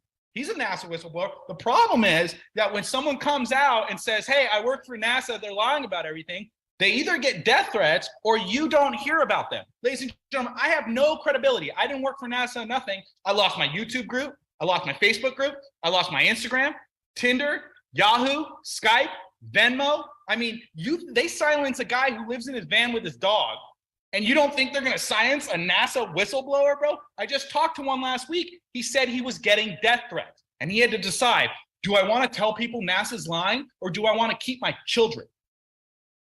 Okay, so that's why you don't see a lot of NASA whistleblowers. But it's not like they don't exist. It's not like they're not out there. And again, it's just globe cult rhetoric where give me someone to believe. Give me someone to believe. I can't go outside with a camera and verify everything they're saying is false myself. So how about I just get someone who works for NASA and believe whatever they say? It's stupid, dude. You guys are ridiculous. Yeah, so I just add something. if No, that's Mark, okay, it's a question for me. It's not your time every time. We're not going to Well, do this. I We don't think- have enough time. You can very pithy, but Nathan, you still Yeah, will. okay. If it's always your question, you will always get the final word. Yeah, I think that's fair. So I don't know why Nathan got thrown off. As far as I understood it from people that I've talked to, it's because he was sort of peddling dangerous misinformation that could affect people's health on a subject that I probably won't bring up on YouTube because I don't want MDD demonetized. Because you'll get censored because they have to make sure nobody questions anything. Yes. So when you peddle medical misinformation, that's when you get banned. And then I lost my group and my YouTube channel before COVID even started, goofball. So just look into it. You don't even know what you're talking about. Okay. I mean, so I since can't imagine why. You're such a I nice get to guy. close. No question wasn't for you, Mark. $2 super chat from Sharik. Can you get Professor Dave on the channel for a debate? Well, a fantastic question. We have actually had Professor Dave here on Modern Day Debate, so go check those out on the catalog and on your favorite podcasting platform. But also, if you want to see Professor Dave or any of your favorite interlocutors out there on the interweb, please feel free to hit us up on Discord, on email, in chat, and we will either find a way to reach out to them, or if you know them, even better, feel free to reach out. But yes, send in love. We're always looking for more great interlocutors, and Professor Dave's been on. Tim Pryor for $5. I love how these people complain about NASA, but have no problem using their technology. They are so hypocritical, it's not even funny. Well, we gave them $50 million yesterday, and you guys are upset that we use their space blankies and air scrubbers? All right, whatever, dude. But you can be upset about that. $5 from Bitter Truth. Nathan, can you please share your education if you mind just trying to know if you can explain cosmology? Can you repeat that question? Did that make sense? That was so convoluted. And sometimes people, depending on their level, they always try and squeeze in, so I'm always sympathetic. Nathan, can you please share your education if you mind just trying to know if you can explain cosmology? So it seems like there's two parts to the sentence. Sharing education, and can you mind explaining cosmology? Yeah, I learned how to count with my fingers and toes, and you should test all things and verify what's true for yourself. So. Well, thank you for the question, Bitter Truth, and the answer, Nathan. And $5 super chat from Bahans. So he doctored the photo in 2002 to put on the first iPhone in 2007. Mark, why did it take him 5 years to edit that picture? Basically, he edited the picture and then they used it for a rollout. So the image is famous for being on the edited image is famous for being on the front of the camera, but they just chose that image. He did the work beforehand to make a nicer image of the Earth.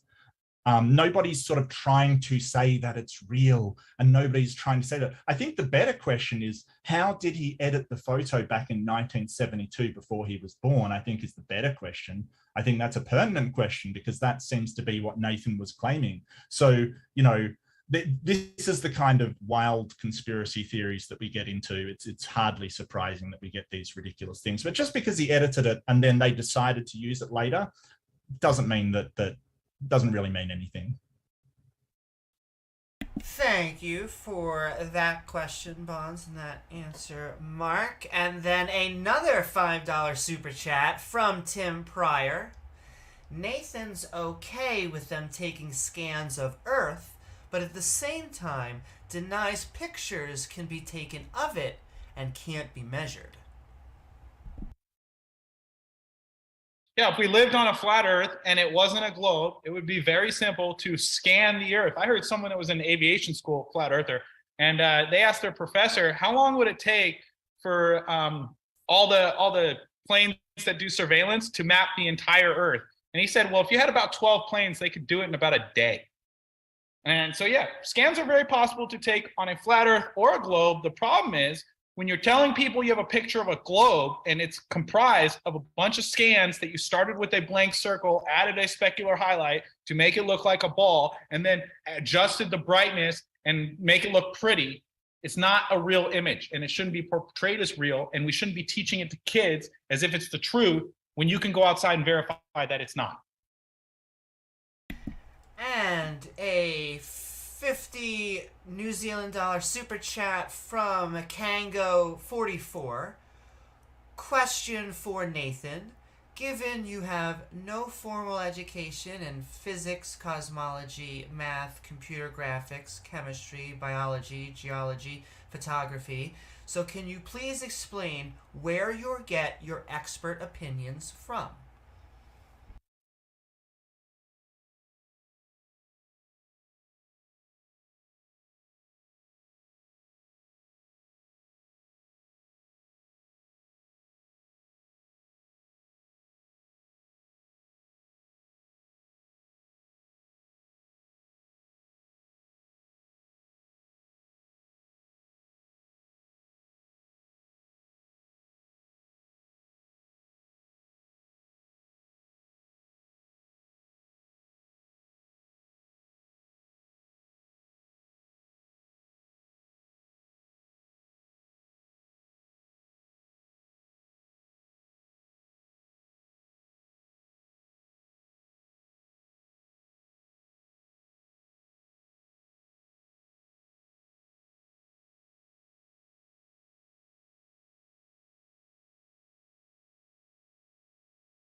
join in the discussion, and then they run rampant with like different ideas of what they think flat Earth is, mixed in with what it's like.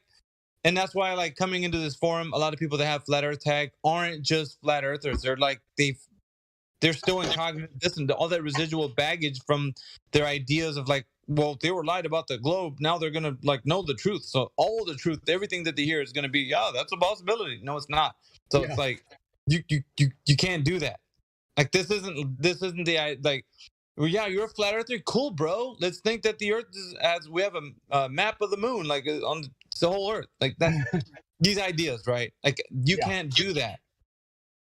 That's how we got in the mess in the first place. Like making all these assumptions, like that. You cannot do that. You have to just think about things logically, and it is what it is. Like I mean, we're dealing with it on all levels. So just having people like really, and that's why I'm not very liked in this forum when it comes to flat earthers because of that fact.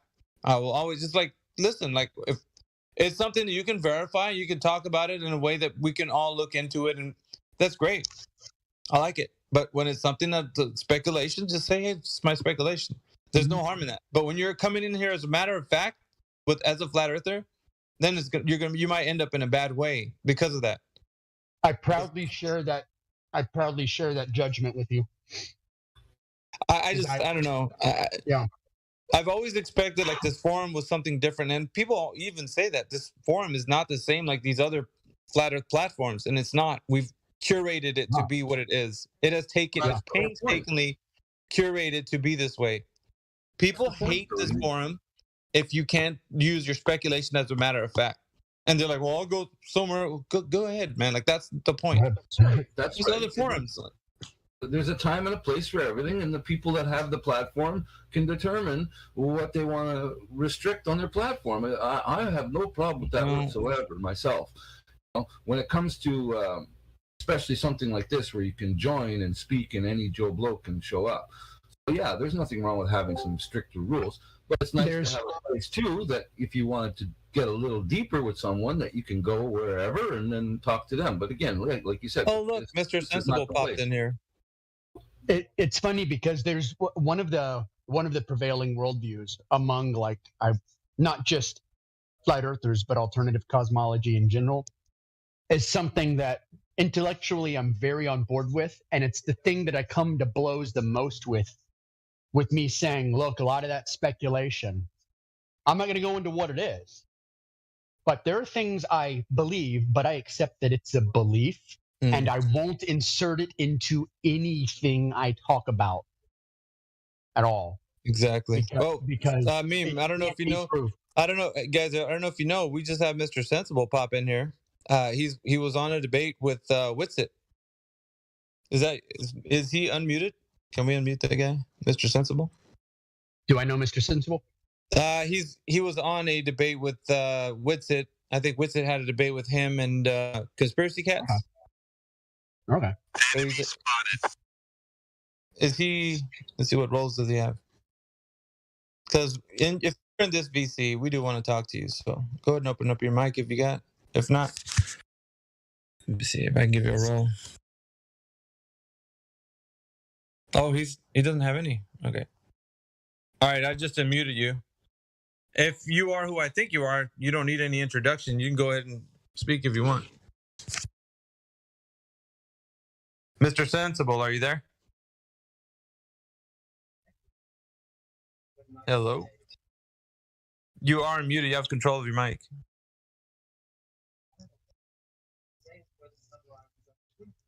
All right, then keep your secrets. All right, keep your secrets. I went ahead and gave him VC verified in case it's. Thanks, man. In with him. Oh man, I might get up my good microphone. This might be interesting, and it might not.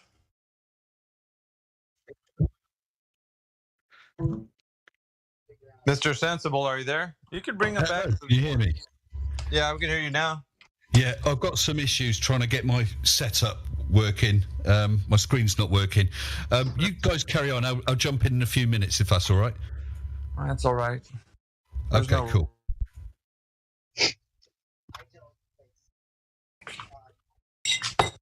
Hey, by the way, before you come back again, you are the Mr. Sensible that has had a debate with Whitsitt, right? Just to be sure. I just lost the sound then. I heard you saying, am I that Mr. Sensible who had that debate with Whitsitt? Yes, I am. Yeah. Okay, good. We can just label him Globe Earther then, meme. Okay. He's good to go. No problem.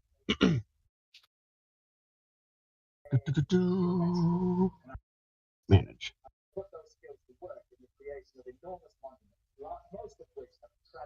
Yeah, I think I'm all sorted now. Any other Before he tags? starts talking, I want to make sure it's a one-on-one and a civil conversation. You guys know the drill, Sergeant. Go ahead, man. It's I mean, yeah, it's an open forum. You guys can chime in. But yeah, this is Mr. Sensible, the guy who had the debate with Whitsitt. So I guess if you wanted to talk to him about that specific thing, or I don't know, maybe if you want to say something, Mr. Sensible, it's up to you. But we already know your position. But if you want to state it for us, why do you think the Earth is what it is, and what evidence do you have to back that up? So that's usually our introduction for everyone. So you're no different, getting no special treatment or anything. It's just how we operate this forum. So if you just want to give us a rundown of what you think the Earth is and why, your position basically, so everybody here knows who doesn't know you. Well, basically, I was just trawling around, and I just saw that I had the 24/7 Discord link on my set of links, and I just thought, oh, I'll have a listen, see what they're talking about. That's all. Yeah, standard globe position. The prevailing, beg your pardon, prevailing view of how the Earth, the solar system, and the galaxy is understood to be and understood to behave. All that you would expect from a globie. Could I ask kind of a cognitive question? Ask away. Sure. If I were to ask you, how do you know for certain that you're in a galaxy, what would your answer be? How do I know that we're in a galaxy? How do you know for certain that you're in a galaxy?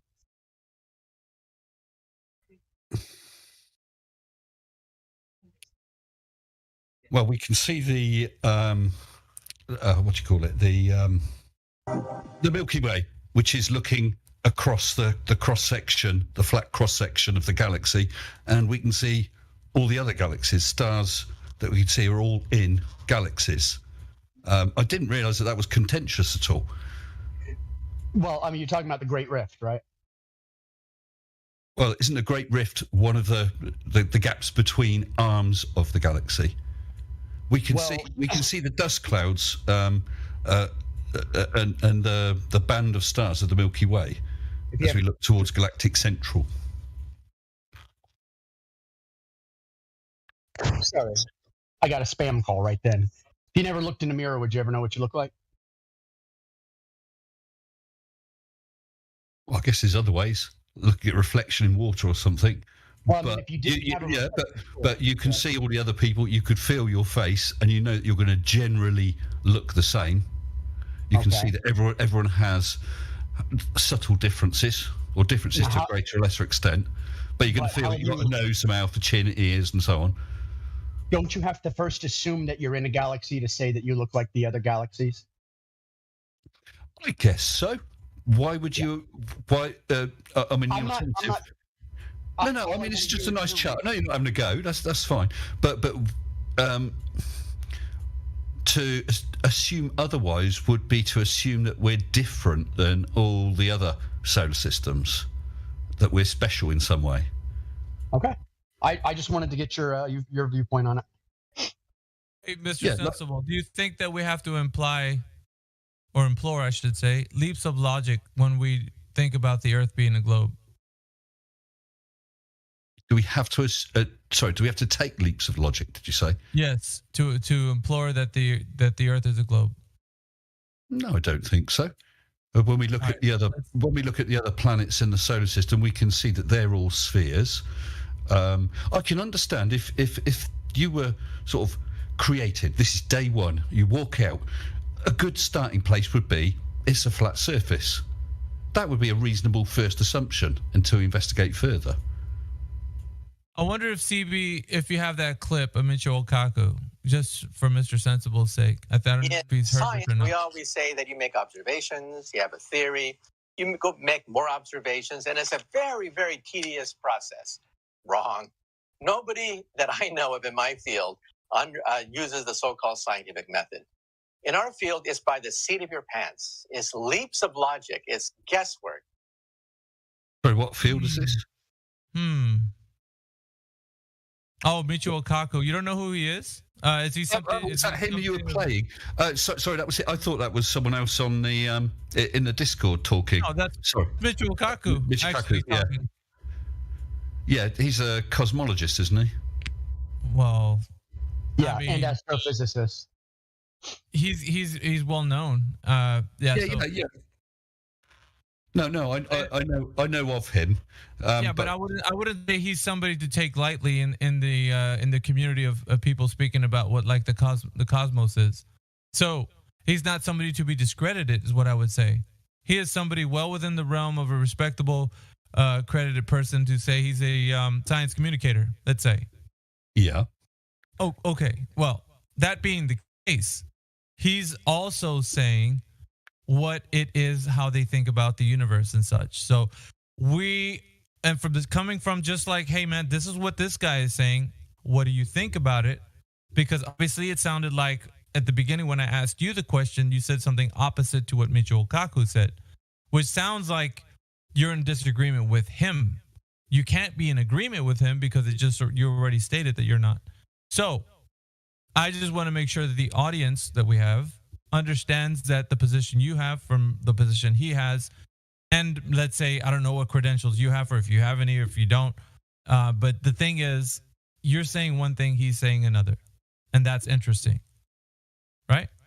I mean, not Sorry. if you don't think it is. Well, I mean, if he's talking about cosmology,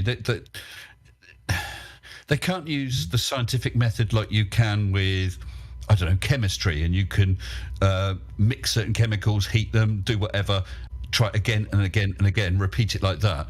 But they come up with thoughts and then look for evidence to try and support them, but it's not that sort of science. They can't carry out those reproducible experiments. What sort of science is that, though? I'm trying to figure out what sort of science is where you implore thoughts in your. It's just like guesswork. It's what he said, right? Any science starts off with a guess, though, doesn't it?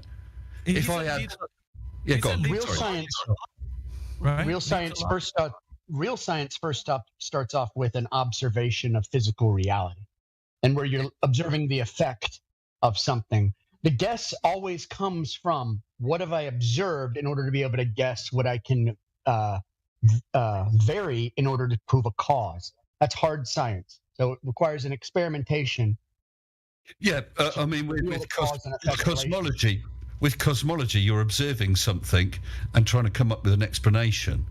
But that's just with many aspects, it's going to be hard to come up with an independent variable to manipulate. With some, not so. For instance, right. distance to the nearest stars, we can use parallax over 6 months, the parallax from the position of the Earth, and see the change in the apparent position of the star against the background star. Background stars to work out a distance. So, with that, there is an experiment you can do. With other things, maybe not so much. What experiment are you referring to?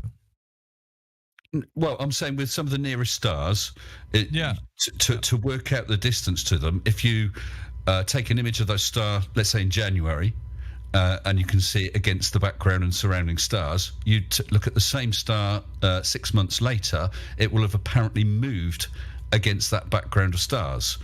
You formed a triangle with the baseline being the orbit of the Earth. So what you're saying is the stars move.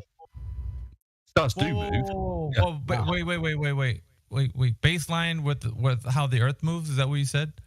Because at the end of that, you said the baseline is that the Earth moves. Is that correct? Like I'm just we've moved 6 months around our orbit, so from one side of the sun through to the other side of the sun. So that's half the orbit around. So if you drew a line between the two positions through the sun, that's the base of your triangle. Looking at the star, is the peak of the triangle. But looking along those two viewpoints, you can see its apparent position has shifted against the background stars. All right, just so, like holding your finger in front of your face and closing one eye and then the other eye. Yeah, parallax. Yeah, parallax.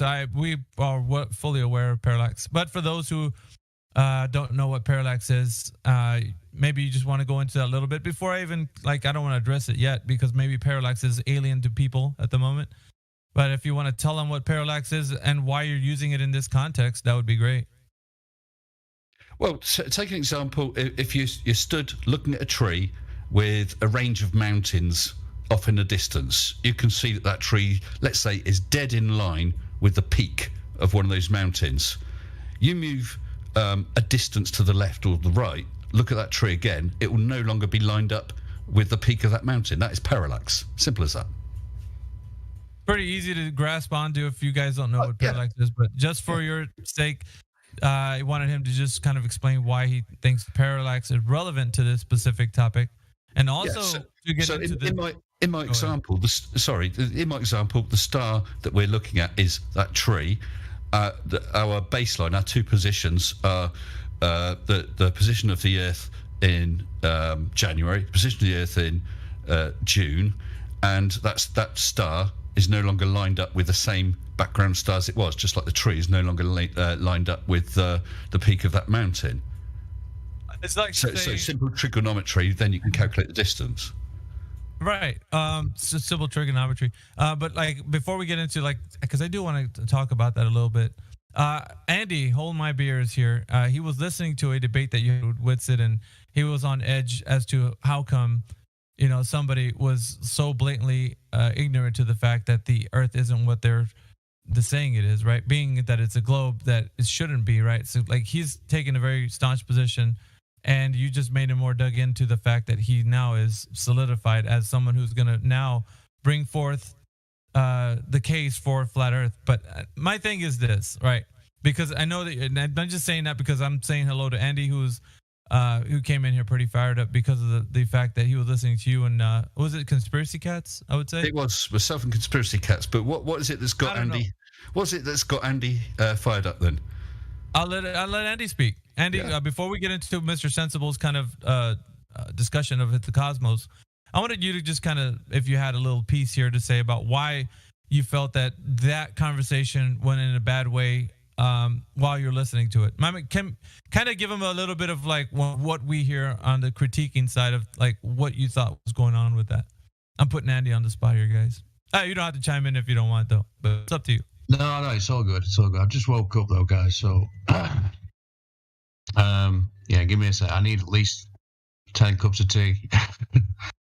I watched that debate and I just got annoyed because it seemed like one side were lying quite a lot, and especially this Katz character. I don't know. I just didn't like the debate tactics as well, and. What the hell was he doing with this statement?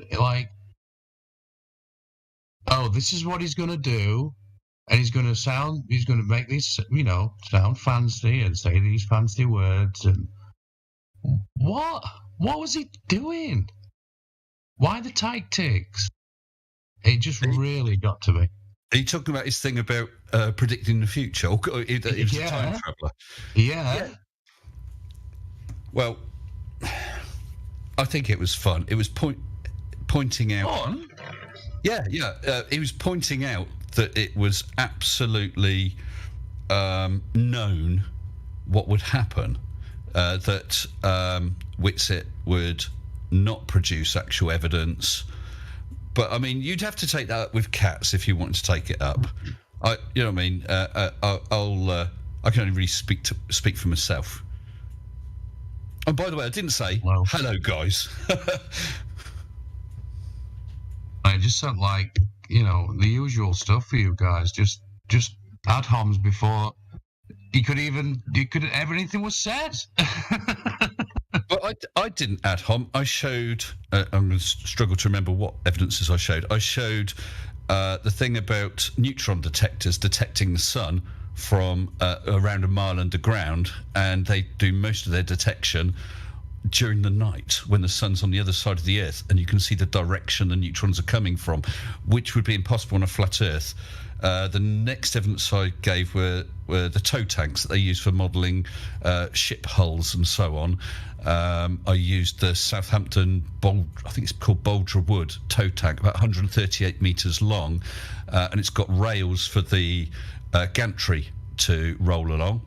And they have to be I'll just finish off. They had to be perfectly level, and that is a curve, and it took 2 weeks for it to be adjusted. There's a hump, if you like, of 0.6 millimeters over the length of the 138 meters. And I can't remember what my third. The third one was wasn't it my Mage balloon? Can't remember. Well, where's that hump at the Suez Canal? Yeah, I think Mimas wanted to jump in here real quick, and I still haven't addressed Mr. Sensible. I mean, I don't think metal warping in a poorly built ship is proof of something. No, that's not what it is. They got a tank of water, 138 meters long, and they tow a model along it to see how it reacts, because it's got a wave maker in it as well, to see how the ship's body would react in the water. Now that tank has to hold the model ship without pushing it down, without pulling it out of the water. So it has to be freely moving. So it has to remain the same distance above the surface of the water. The gantry runs on rails, which must maintain the same distance above the water level along the entire length. And once those rails are adjusted for that, there's a 0.6 millimeter hump, if you like, along the entire length, because so in 138 meters. And 0.6 millimeters? Yes. 0.6 millimeters. Okay. Yes. That's not much. That's within the margin of error for anything, though, isn't it? They use a microscope and a pin breaking the surface of the water, or just not breaking the surface of the water. And I think there's about 400. You know, like on a railway where you get the metal clamps that hold the rail to the sleeper. Yeah. There are about 400 equivalent clamps like that had to be adjusted to make sure the rail didn't lift or sink down towards the surface of the water, to maintain a perfect level distance above the surface of the water. Okay, so I do have a question then. So there was a hump of this metal. Was there a hump in the water? Yes. Do you have paperwork for the hump in the water? Or Sorry, just do I in have the rail? what? Do you have the documentation for the hump in the water or the hump in the rail? I can post a link to that if you wish. Sure. You have to give me a minute. So carry on. I'll. Yeah, we're gonna put a pin on a specific discussion that we had about the cosmos in order for you to address this specific one. But we'll get back to that other one. I think it's important. Once you finish up with this one and we tidy up a bit on this, then we'll move forward to that one. I don't know where you want me to post this. It's just in the lobby. No. Okay, so you're new to this forum, correct? Yeah. What you have to do is go to the live stream voice text, which is above the Got it. Yes. The one here. So. Okay. You should have perms. Yeah, you have perms. Yeah. Does he have perms too, or is it just links? Do I have what? Let's see. Can you post an image? I think he can't. He needs image embed role. Let me give him that. Right. Well, that's the link to the website. I'm just trying to find the actual. No, you have to be able to post images as well, so that everybody can see anything that you want to present. 1 second. And by the way, I'm gonna preface this sensible, because things in here. This is like a very much intellectual forum, so you're not gonna get what you get from other places. This is gonna be really. I think it's really hard for globe earthers to be in here that take a staunch position. So, I would say fasten your seatbelt, because Kansas is going bye-bye in a moment. So I just want you to be fully aware of where you're at. This isn't like a debate. This isn't a debate forum like you're used to. I would say this is way, way, way different. And I just say, just be in here. Don't get scared. If you have somebody else you want to bring in that's a friend of yours or whatever, that's great. If you want to have a buddy, because this isn't like for flat earthers, this is not even a great place to be if you're speculative, I would say. Flat earth or globe earth, it doesn't matter. Like, this is an intellectual forum, so you will be called out on a lot of stuff if you don't have any evidence. So we're going to get down to the nuts and bolts of why you think what you think, the psychology behind it, and all the things that are good for us to know when we investigate. So that's one of the, I just want to preface it with that. So that's what this forum is, just to be fully aware. And we're going to address each point, make sure each point is thorough. We're not going to go skip off and scattergun you with a bunch of questions. We'll let every person that comes in finish their point, and we'll move off to the next person. We're not going to have a dog pile. It's not how this works. So if you're in this forum, you've been in here with me, you know that's the way I run things. Don't dog pile Mr. Sensible. Let the person who's speaking finish their point, and then allow the other person to come in with another point. If you do start to dog pile, I will mute you. So don't do that. Hey, Mickey, I'm gonna have to run for a little bit, but it's in your hands. I got you, bro. Well, I just posted a couple of images of the ones of the tank, and the second one is more details of the rails with those adjustable clamps on. I can't find the direct link to the document so I'm still looking for that. No worries. Whenever you get them. Yep. I have a quick crack at this math here. 138 meters, 414 feet, approximately a 13th of a mile. Looking for around 0.61 inches bend. And you're talking about a half of a business card. You're very polite, by the way. I must compliment you, sir. Oh, thank you. I don't have a problem with chatting to anyone. There's no point in just slugging people off, is there? Well, it's the nature of the beast, Mr. Sensible. And as you can see, both positions are pretty upset about each other. So it comes with the territory. So the thing is, it should be expected on either side.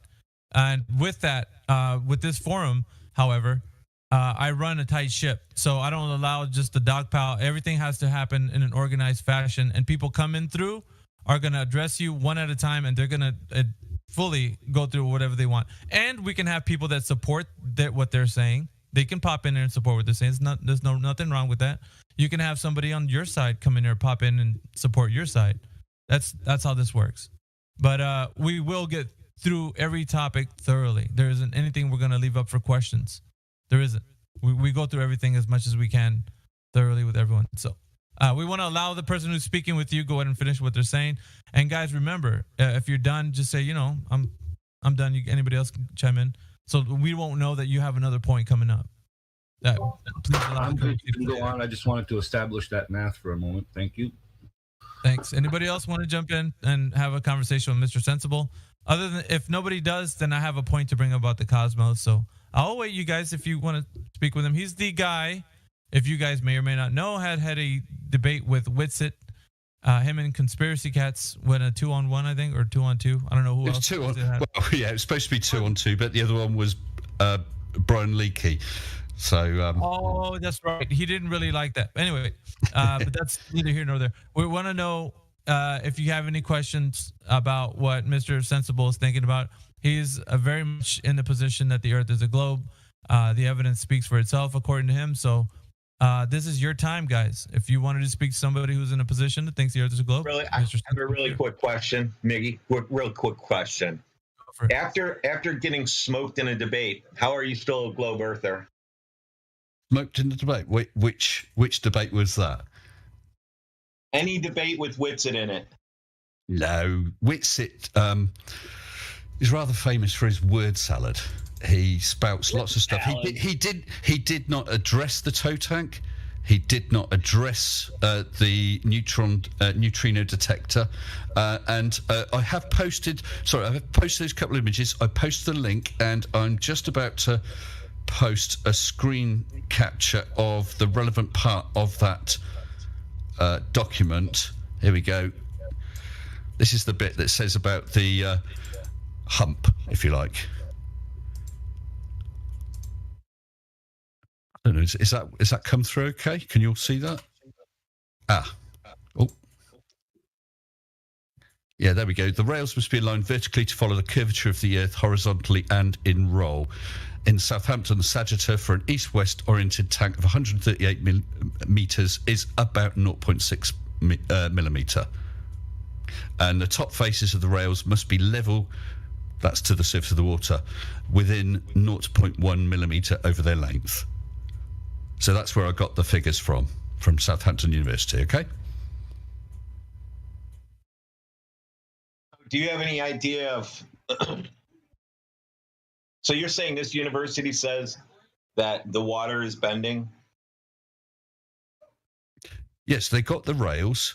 The rails could be adjusted slightly up, slightly down, based on those red sole plates that are in the images that I posted above, and to maintain a perfect height above the surface of the water. Once you have that, so they're all at the top of the rail along its entire length is exactly to within 0.1 millimeter, the same height above the surface of the water, then that rail has a curve of about 0.6 millimeters over its entire length. So we really can't use the rail. What are the rails used for? That kind of proves that the water is flat, though. The rails are used for that gantry. Can you not see the gantry? I know, but the rails are kind of irrelevant because they're built, right? They're not what's level. Yes, they are. That's an instrumental error. That's user error. They build the concrete walls of the tank, obviously as level as they can. They actually let it settle, I think, for a number of months, and then with all those red sole plates, the rails are mounted. Now, of course, just mounting them is not going to be that accurate. They are then adjusted to make sure they maintain the same level above the surface of the water. Right. So they follow the surface of the water. So if the water was absolutely flat, then the rail would be absolutely flat. So they measured up from the surface. They measured up from the surface of the water, and you're talking about a 0.6 of a millimeter variance. Yes. Okay. They used a microscope. They used a microscope showing a needle pressing against the surface tension of the water. Right. So when I go to a machine shop and have them bore out a motor and they have an error, that never happens? Thank you. I'm a machinist. How have you? How have you taken into the mechanical variables? How have you excluded them? How have you accounted for them? How do you exclude metal expanding and contracting under stress and heat? When they did that, they could not, and in fact, it says in this document that I linked to, they couldn't even use a laser because of refraction. That's how accurate they had to be. So they're going to use accurate instrumentation. It was had to be the same person had to make the adjustments along the entire length, so that he would be making exactly the same adjustment. Because if they change to someone else, they'll see it slightly differently. So how would you account for his error then? Well, I mean, you can read the document. I mean, that's the information I have. They used a microscope and a needle against the surface of the water I know that, and adjusted it so it's the same at every sole plate. I've done the geodetic robotic systems because I do surveying and stuff. This is not perfect equipment. Oh, no. And it even says they're allowing for an error of 0.1 millimeters. Remember, they're looking through a microscope when they do it, but 0.1 millimeters. They can't get more accurate than that. Yeah, but that doesn't mean they're nailing it. Well, they're within 0.1, and that ends up giving you a curve of 0.6 over the 138 meters. 0.6 sounds like they were off somewhere. Yeah, it sounds like they were off. That sounds like user error to me. Well, you'll have to take that up with the university. This isn't me making a claim. This is a university. Know, isn't there a better claim, like you have a natural body of water that you can look over and shouldn't see buildings on the other side or something? Something a little more than this very small margin of error. Right. Well, we always hear about the whole thing about ships disappearing or wind turbines getting sort of chopped off, or Chicago skyline and things like that, which is all out in the natural environment. You've got temperature variations, you've got air density variations, and so on. Mm-hmm. Here is another example to illustrate the same thing. The tanks are actually built and have to allow for the curvature of the Earth. Well, they thus don't. demonstrating that They don't have to allow for the curvature of the Earth at all. Well, they're allowing for the curvature of the water caused by because the surface of the water is following the gravitational equipotential, i.e. maintaining the same distance from the centre of the Earth. Here, let's look at this document. Yeah, please do. Yeah. I've got it in front of me as well. Can you? It's not very long, by the way. Can you find the part where they accounted for the gravitational pull? Well, that screen capture I gave is on page 3 of the document. If you just post the whole document, just a link to it, that'd be fine. I did, didn't I? Let me try it again. No, you posted a link to the website. Oh, there's the document.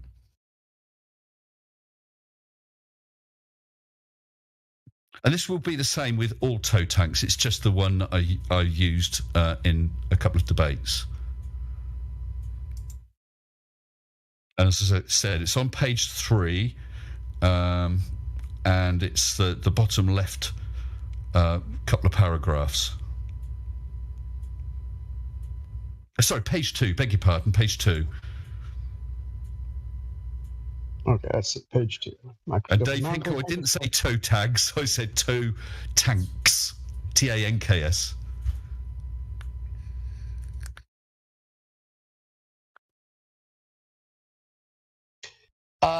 The Australian Maritime College tank staff measured deflections of up to 1.2 millimeters in the rail alignment within 12 months of filling the tank.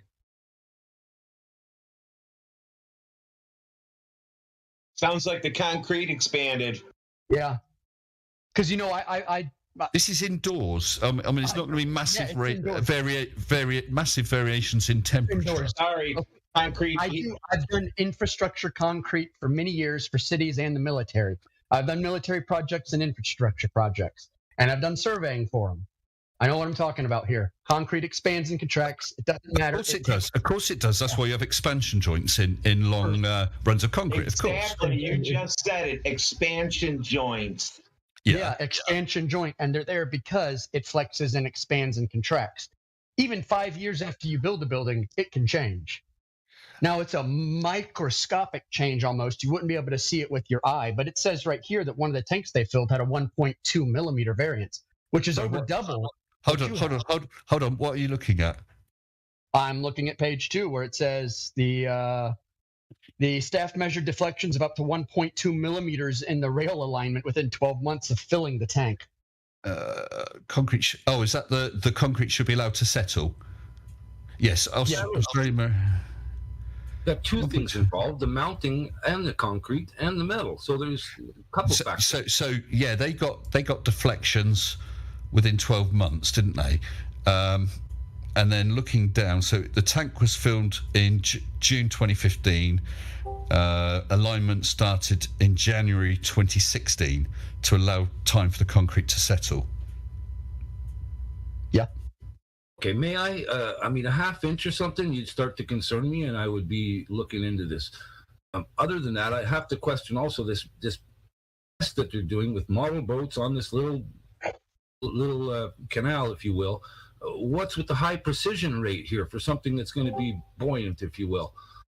Because the model of the ship, let me see if there, I think there's, is there any images there of it? I don't, well, at the bottom you can see a model of a ship.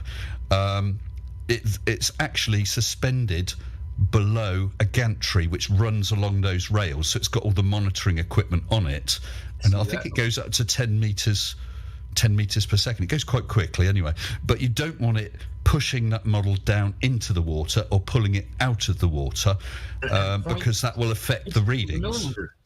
I'm sorry? I can understand quarter inch or more. I can understand that would be a variable. But honestly, we're talking about a test here. This isn't like absolute precision machinery. There's a lot more things in this world that are machined with higher precision. So to me, that test, that's as accurate as you're ever going to get, even if you did have up to a millimeter or more variance. That's dead level as far as I'm concerned. Sorry. I've just also seen on that page that we're looking at, page 2, on the right-hand side, just above the photograph, it says the vertical alignment of the south rail was checked in 20 spots in June 2016. So that was 6 months later, and it showed that the concrete had not moved during that period. So, I mean, they allowed for any settling and whatever before they adjusted the rail, and checked it 6 months later, and it hadn't moved.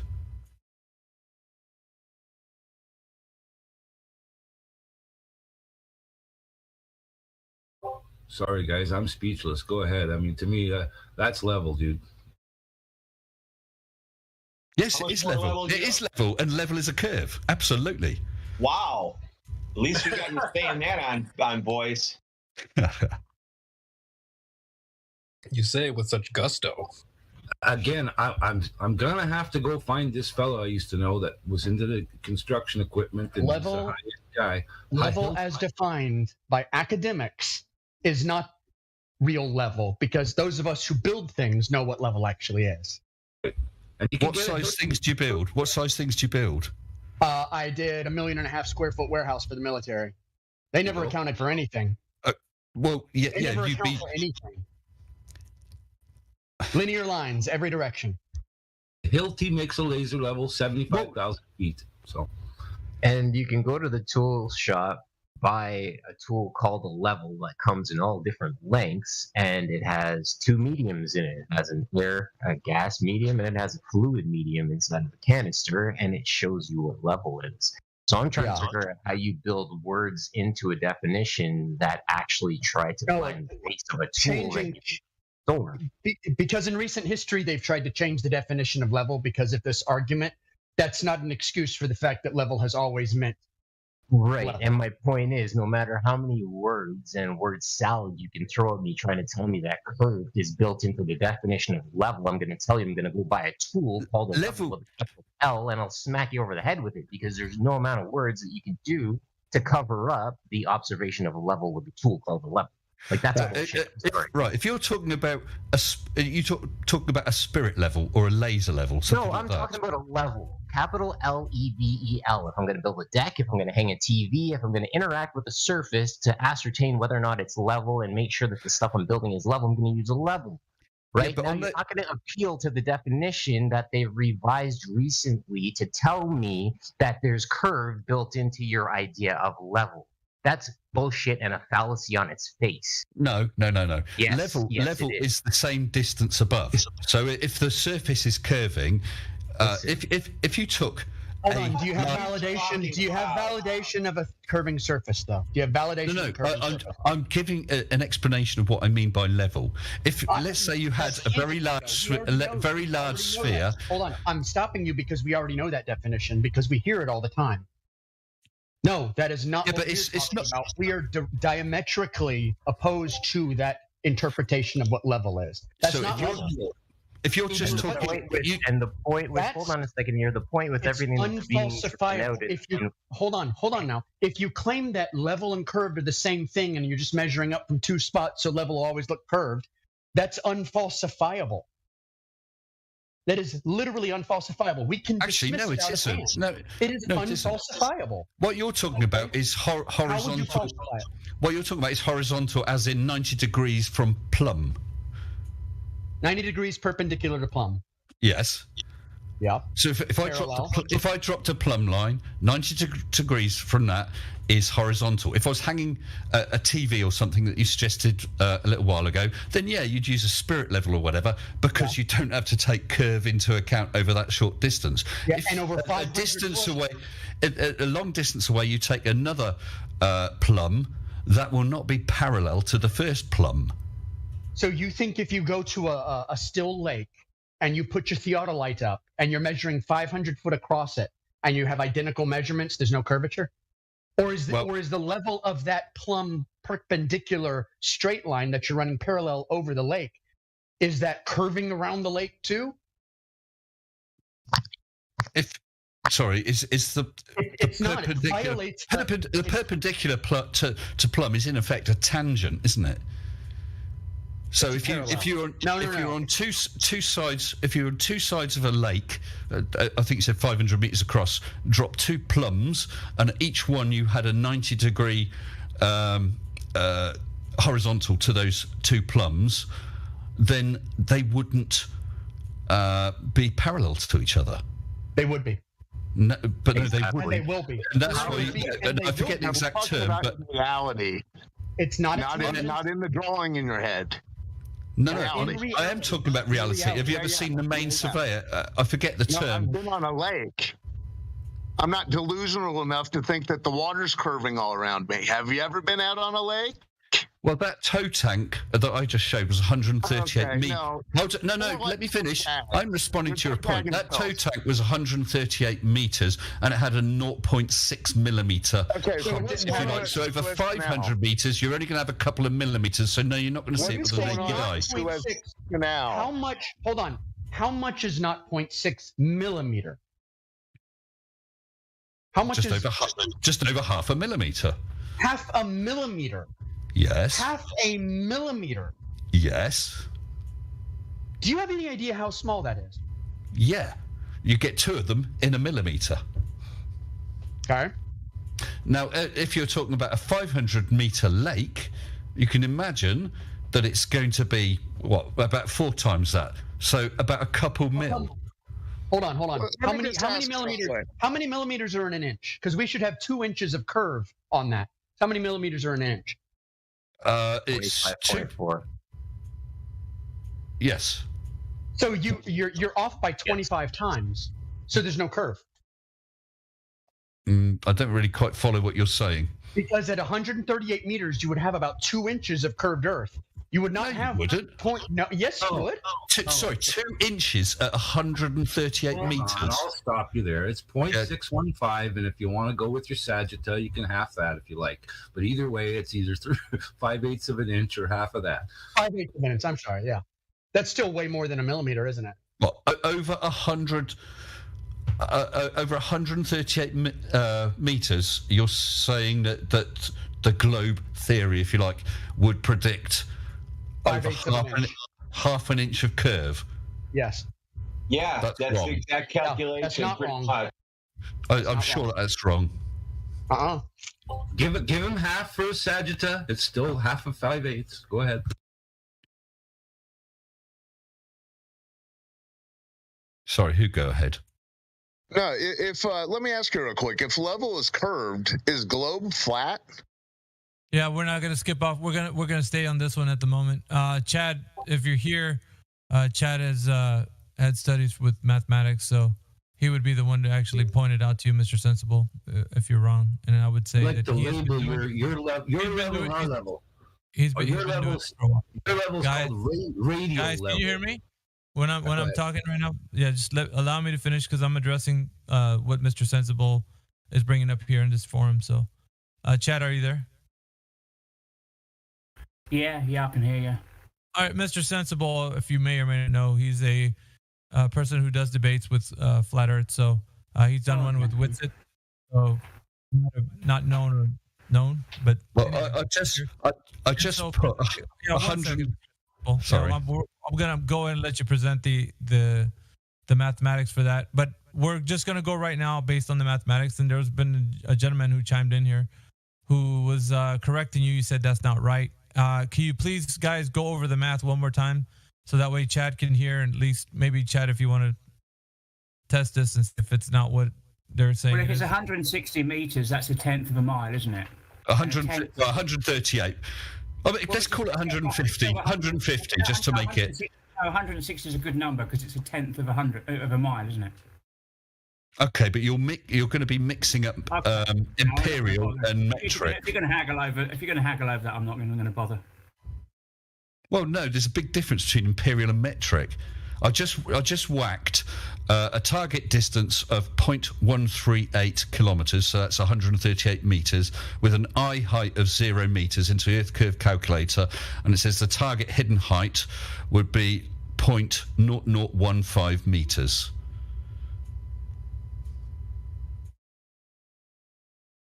That's using the Earth curve calculator at GitHub.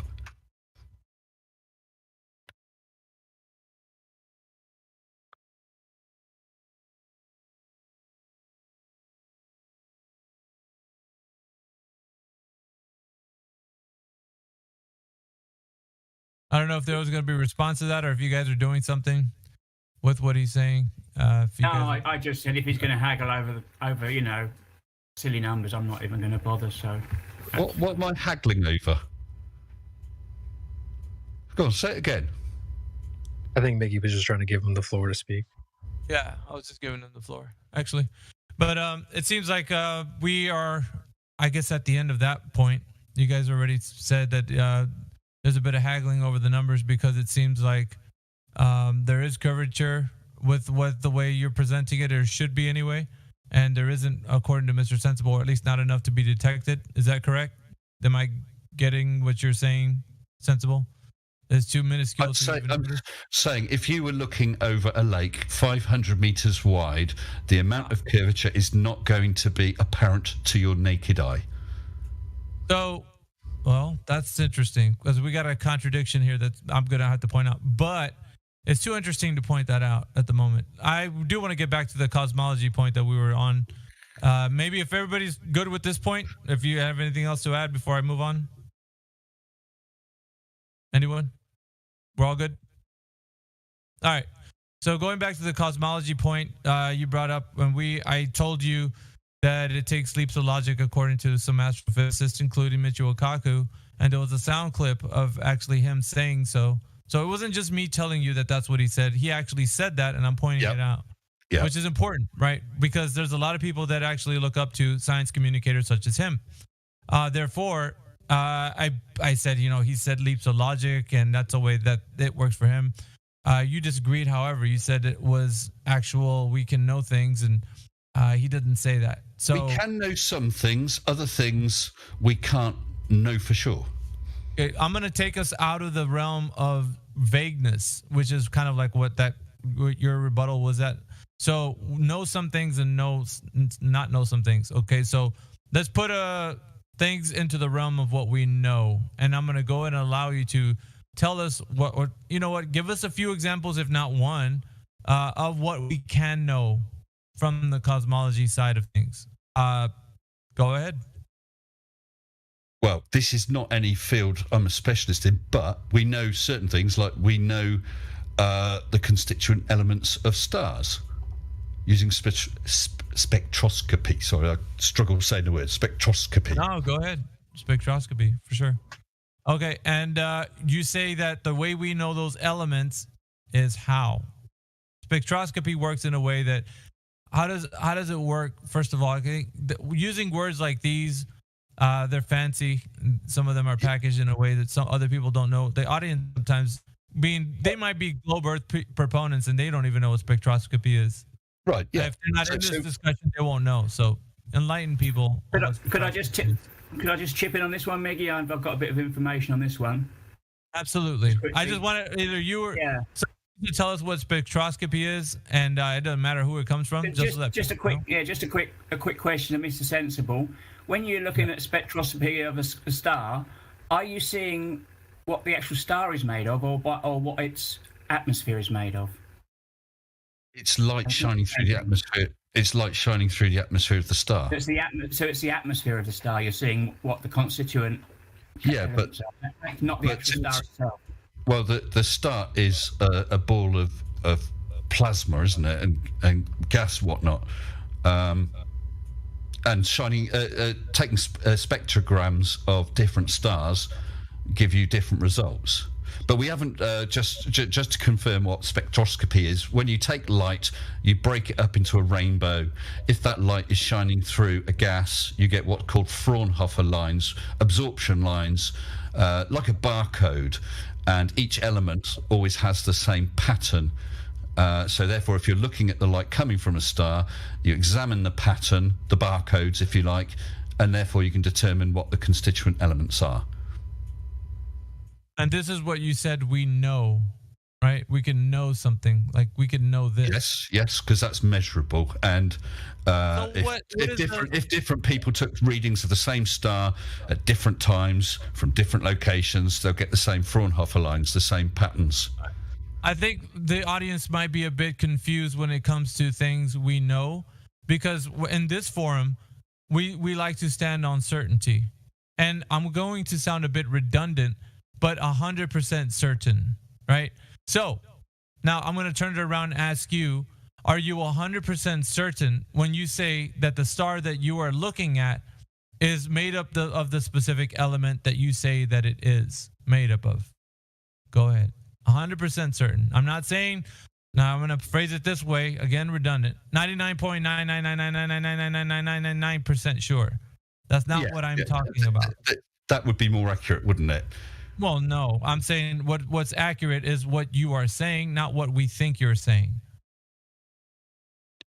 So what are you saying? Tell us directly. What I'm saying is, if they take a spectrogram of the sun, they can determine the elements that the sun is made of. You take a spectrogram of different stars or galaxies, you can tell the same.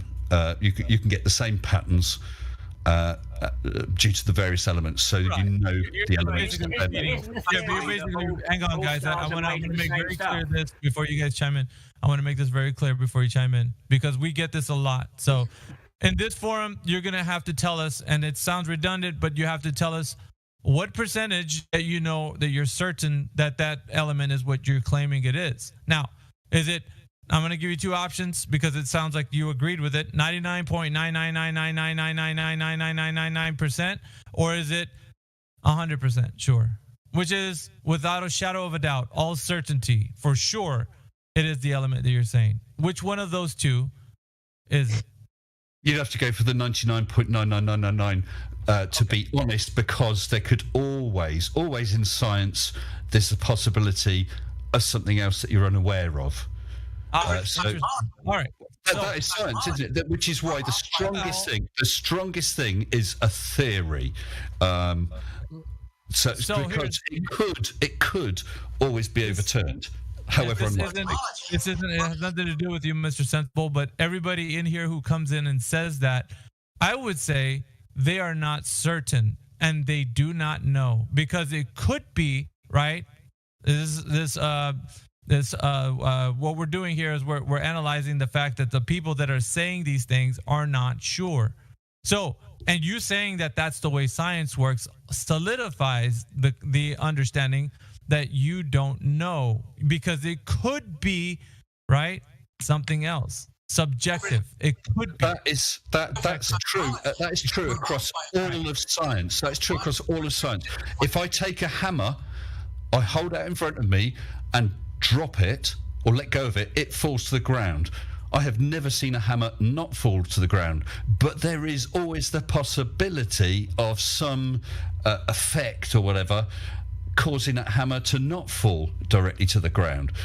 Science, the strongest, as I said, the strongest position you can have is to have a theory made up of facts, but it's always a theory because it could be overturned. We've had theories that have been overturned. Subjective. So what we understand now from your perspective of what science is basically not knowing things and just guessing. It's guesswork. It's not guesswork. Oh, it's guesswork, 100%, Mr. Sensible.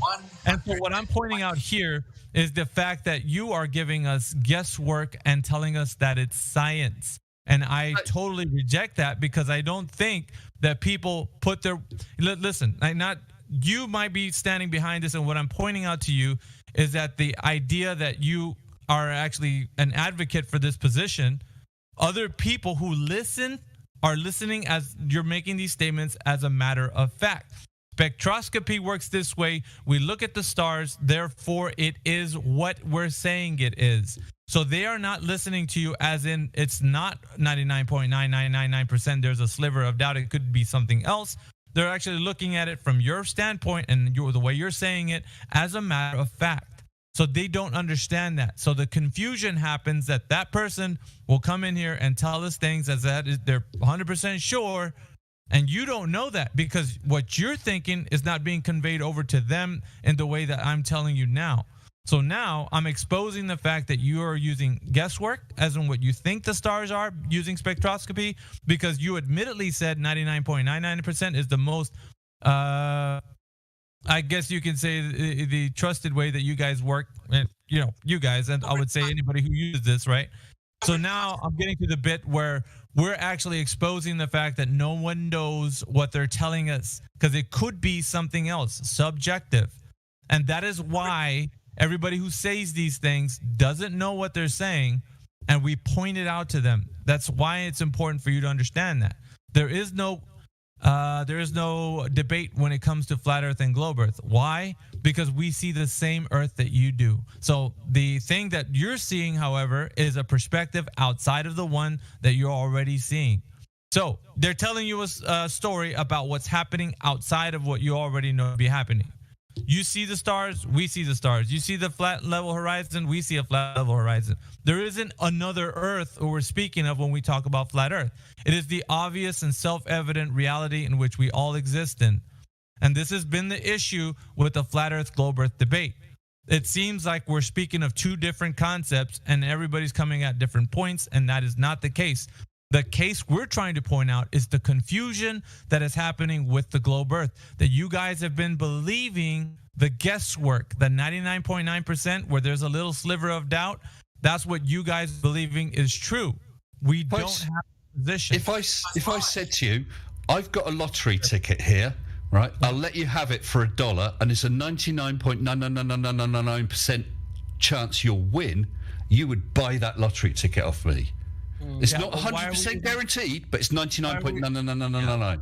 So are we talking about things we don't know once again? Because we don't know, right? The point You're is, pointing out to me we don't know. You're pointing out to me the same thing that I'm saying to you. So basically, you're arguing my point, which is what I'm telling you. We don't know. So you're telling me we don't know, but this is our best guess, and you're like, "Oh, it's not our guess." We're not talking about a guess. What we're talking about. Right. We've got an idea. We've made an observation. We got an idea about what that observation might be showing. So we look for the evidence to support it. Now, if the first person, so we take, I don't know, whatever the reading is, a temperature reading. Oh dear, that doesn't support our idea. So we'll have to throw it out and think of another idea. And we come up with the temperature reading you take, for instance, supports that idea. It's consistent with that idea. So you look for more evidence. Why are we eliminating things, though? Why don't we just outright know what it is? Why do we have to eliminate what it's not? I don't think that's a great way for us to get it to a conclusion. Sir, that is assumptions. Do you know that you're living in a worldview filled with assumptions and you're okay with it? And this is what we're trying to point out. So it's not just... Well, listen, we point this out to everybody. It doesn't matter what topic you bring up in this forum. We're going to point it out to you that you, sir, believe that the assumptions that you've just made are actually reality. And we're telling you it is not, because you don't know. We've got evidence. What you do is you've got your observation. Mr. Sensible, you have guesswork. Are you going to let me speak? You have to admittedly say that's guesswork, sir. It is guesswork. It's not a guess. That's like Michio Kaku said. Here's where you're going off the rails and thinking that you know what you're saying when you don't, sir. Right. I said to you, Michio Kaku, he's a theoretical physicist. Physicist. Now, when you come up with an explanation for something, or a possible explanation, you look for evidence to try and disprove that. That's how science works. And if your evidence, you take measurements, you take various readings, whatever sort of readings they are, depending on what it is, if they don't rule it out, then so far that explanation could still be true.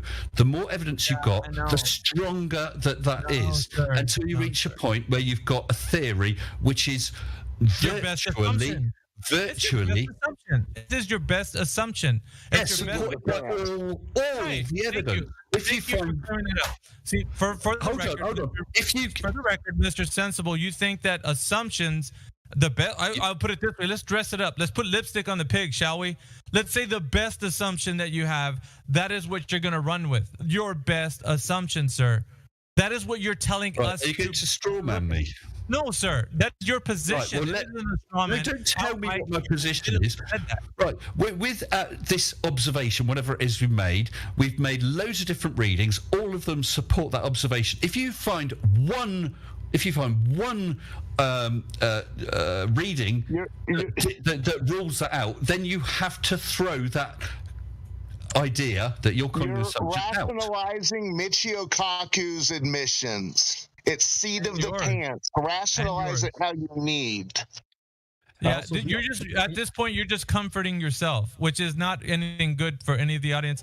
Audience is looking at this like, oh my goodness, the guy is not making any sense, because at one point he said we can look at spectroscopy as a great way to tell us what that is, and now you actually admittedly said we're actually looking at what it's not.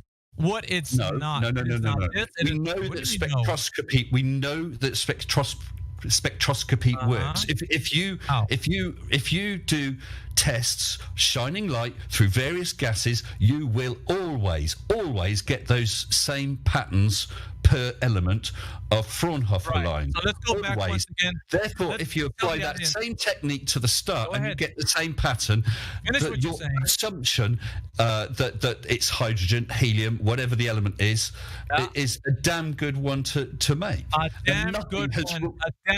damn good one isn't knowing for sure, Mr. Sensible. Once again, it's for knowing 99.99999% sure. Audience, let the audience decide, because right now they're hearing you say that. I didn't say that. So now you're telling them how you don't know, and I'm just exposing the fact that you don't know. And then so in any intellectual discussion, you're coming in half-cocked, half-baked, or whatever it is you want to use the term. You don't know what's going on. I'm pointing that out to the audience. The audience clearly hears that from you now. So, Mr. Sensible, anywhere you go, in any form you come into, you're going to 99.9999% know of what's going on. And for us, that's not knowing, sir. And so you can say... Don't know anything, then. Tell me something, anything you know. Anything. Thank you. I'm glad you said that. Yeah, come on, tell me something that you absolutely know. Let's have a little exercise, because I'm going to show you, right? I'm going to actually show you. Are we talking on Discord right now, Mr. Sensible? Yes or no? Yes or no? Are we talking on Discord? Are we talking? Don't like the music. Are we talking on Discord? Yes, sir. Are we talking on Discord? I have an image on my screen that looks like a Discord server. All right, so we'll just say yes or no. Are we talking on Discord? It's the best evidence. Okay, the best evidence that I've got right now is that we are talking on Discord server. Okay, all right, that's great, right? I agree with you that we're getting somewhere, right? All right. So let's go to the second follow-up question, which is only two. There's nothing really big. Are you 100% sure you're talking on Discord? I know that's redundant, but please answer the question. Am I 100% sure? No. There you go. Audience, that is it. Mr. Sensible, your goose is cooked. You do not know about reality because you don't know your own reality, sir. I 100% know that you and I are talking on Discord because it is the platform that we are using. Okay. Here's a counterexample. You go to kindly make a donation to my Patreon. I send you a link, okay, and you send me some money. Are you 100% sure that's going to me? It could be some scam link you've got. It looks like my Patreon or your bank account, but that's how people fall victim to scams because something that looks like something isn't necessarily it. Mr. Sensible, your Patreon link is actually a scam link, dude. The obvious one. Anyway, but that's beside the point. Listen, this is Discord. We're talking on the platform. You agreed at that much point, but see, the breakdown for you is reality. So for us, if we can't know our own reality, then we're not going to listen to talking heads who are telling us that they think they know what's going on with whatever they're saying with only a 99.99% chance. Because, sir, when it comes down to it, you wouldn't bet your life on that 99.99% at all. So none of the things absolutely would. Have you ever been in a car? Ridiculous. Have you ever been? No. You've been in the car, haven't you? When you drive in your car from A to B, okay, there's an extremely good chance you'll get there safely, but you might not. And if you do have an accident of one sort, there's a good chance with your seatbelts and your what do you call them? Inflatable. I forgot what they call them. The inflatable things that come up. There's extremely good airbags. Yeah. But there is the chance you could die. Yeah, here's the thing though. You're pointing out things that we may not know or may know, but the thing that I'm pointing out to you is the things that we know. All right, I'll say it. I always get redundant because I hate it when I do. We know what we know. We don't know what we don't know. It's stupid, right? But I have to say it that way. Anyways, we know what we know. We don't know what we don't know. So when you tell us things that you don't know, assuming things and saying it like you know, then it sounds ridiculous to us as an intellectual forum. If you're not able to stand on all 10 toes and declare how you're 100% sure of what you're saying, I'm going to hand wave this and say you're just full of crap. You're just saying things because it sounds nice, because Joe Blow told you, whoever Joe Blow is. I don't care if he's a professor or the guy down the street. Doesn't matter to me. Whatever you are coming in here telling us in an intellectual forum that you know, and we're going to put it to the test, and you say, well, I'm not really sure. I think it is. It's the best guess, right? Damn good one, as you put it. And then it turns out that you don't know. So, ladies and gentlemen, Mr. Sensible hasn't a grip on reality because he's not sure ever. And there it is, sir. That's science has to be, by definition, science has to be falsifiable. Every single aspect of science has to be falsifiable, which means it could be wrong. Now, that may be a vanishingly small chance, sir, but it's you're always a taking it out of the possibility. realm of science, sir. You're taking it out of the realm of science. This That is not even is science we're talking about. No, sir. We're talking about the most obvious, the self-evident things. I could put it to you this way, not even Discord. I don't even have to know this. I want you to prove it to yourself. What are you doing right now? Are you standing up, sitting down, laying down? What are you doing right now? Just tell me what you're doing. That's simple as that. What are you doing right now? Be honest. Like, I don't have to know, but I believe I'm sitting down on my chair, and okay, well, I'd say that's it. Yeah. But just, sir, you're not going to tell me, and that's, I believe. Okay. He just said he believes he's sitting in a chair. Yeah, said that. I know. Like, listen, Mr. Sensible, you're sitting down right now. I can tell you without even seeing you. This is how crazy it gets. I can tell you without even seeing you because you said that, and you're sure that you. Hey, man, I believe I'm sitting down. I know that you are. I say, like, you can say that with all certainty. You're sitting down. It's okay. You could assign a certain level of trust to something like that. If I said, hold on. If I said I have a pet cat, you could say, well, I've chatted to the guy. He seems fairly honest. It's quite possible he has a cat. Yeah, I believe him. But if I said I've got 3 Ferraris parked in my garage, you might think, well, it's possible, but it's quite unlikely. Do you know what I mean? You assign levels of trust and acceptance. No, that's what you do. That's what you do because you've been told to think this way. You're okay. So the confusion happens to people when they're taught, or they're told, I should say, they're told how to think like this. So you were told at an early age that this is a good way to think. Leave yourself open for these things that are self-evident, things that are self-evident, right? I'm not even speaking of the things that you don't know and that you're making these speculations on. What I'm saying are the things that are self-evident, sir. This is outside of the realm of you just being able to be like, hey, let's science this shit. And I'm not saying that. What I'm saying is, if you're saying you're sitting down, standing up, talking on Discord, whatever it is that you're doing, you're not even sure of that. So you're confused. So therefore, I'm going to attribute the word confused to everything you say, because there's nothing you're going to say that's going to be like, oh, wow, that's great. You actually know something, because you don't. So therefore, you don't know anything. And I can say that with all assurance because you've demonstrated that to us here in this chat and anywhere else you go, whatever platform you say, I want to debate flat earthers. It's not going to happen because there is no debate, because you don't know anything. You're in a state of confusion, sir. And until you realize that, you won't come out of it. You're going to keep spinning your wheels and comforting yourself and saying, well, then I could be damn well assured that 99.9% is good. It's not going to get there for you. You'll never know. Ever, ever, ever. And that's not how science works. That's how you perceive science to work. And this forum will reject that all the time, because everybody in here will say, I know that I'm sitting down. I'm 100% sure that I'm sitting down right now.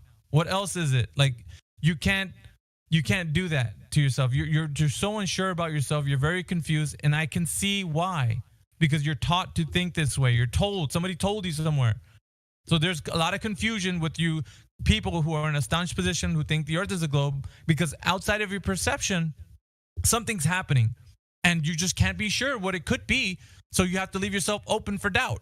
And so that's where that comes in, that argument that you have, that you don't know everything. And it's just it's a crooked philosophy, man. You've been sold. Science. It's not with science, it has to be falsifiable. If I just said just for the sake of argument, the moon is made from cheese because it looks like it, well, unless we can take some sort of measurement or test to falsify that. That's not science. That's just some random claim. But that's With what science, you're doing. You're sensible. You just said the star of plasma with spectroscopy, and you know elements. Yeah, and I said, no. What I said was all our available evidence points to that. The available evidence points to the fact that spectroscopy works. You just finished telling me that you're eliminating things that it's not. That's what you told me. Well, our best. It's a. But we have taken. Okay, if we take a measurement of the sun using spectroscopy, we get certain patterns of Fraunhofer lines. Those patterns are known to appear if you shine light through, for instance, helium, hydrogen, and so on. Therefore, that would point towards the sun being made of those elements. It's good evidence for it. Mr. Sensible, I'm going to point this out to the audience. The lawyer speak that you have to employ here is like off the charts. It points towards, it leans towards, it's damn good. It's not what it is. Has science? Do you think science has ever come up with something that's then turned out to be wrong? Right now is so warped and askew that it's going basically what mainstream rhetoric is telling. This is how they confuse you, sir. And so therefore you're going to continue to use these tactics because that's all you know. I don't blame you. I blame the system that has brought you to the confusion point in your life where you think that you can't know anything. This is the issue that has been rampant through all your guys' position. Like I would say anti-flat earthers, the guys who are not just upset the fact that people are saying the earth is not a globe, but the ones who are actually declaring that it must be with the I call it the lore. Because it's like a fantasy, right? So you're in love with the lore, and this philosophy that you can't know anything has been like a mind virus that has been infecting all of you guys. It has even crossed over into some of the flat earthers. They will even say that. But I'm pointing it out to you because you are using it as a way to tell us what you know. Sir, you are in the wrong 100%. You don't know what's going on. You don't know what the stars are. Hold on.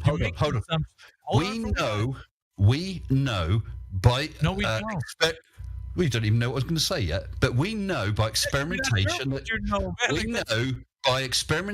that shining a light through helium produces certain Fraunhofer lines. We also know that measuring the light from the sun or stars can come up with Fraunhofer lines that match. Therefore, it is evidence. It's not proof because science doesn't prove. It is evidence that the sun contains those elements. Simple as that. Simple as what, sir? You know that 100% sure or no? You don't. Thank you. No, we know 100%.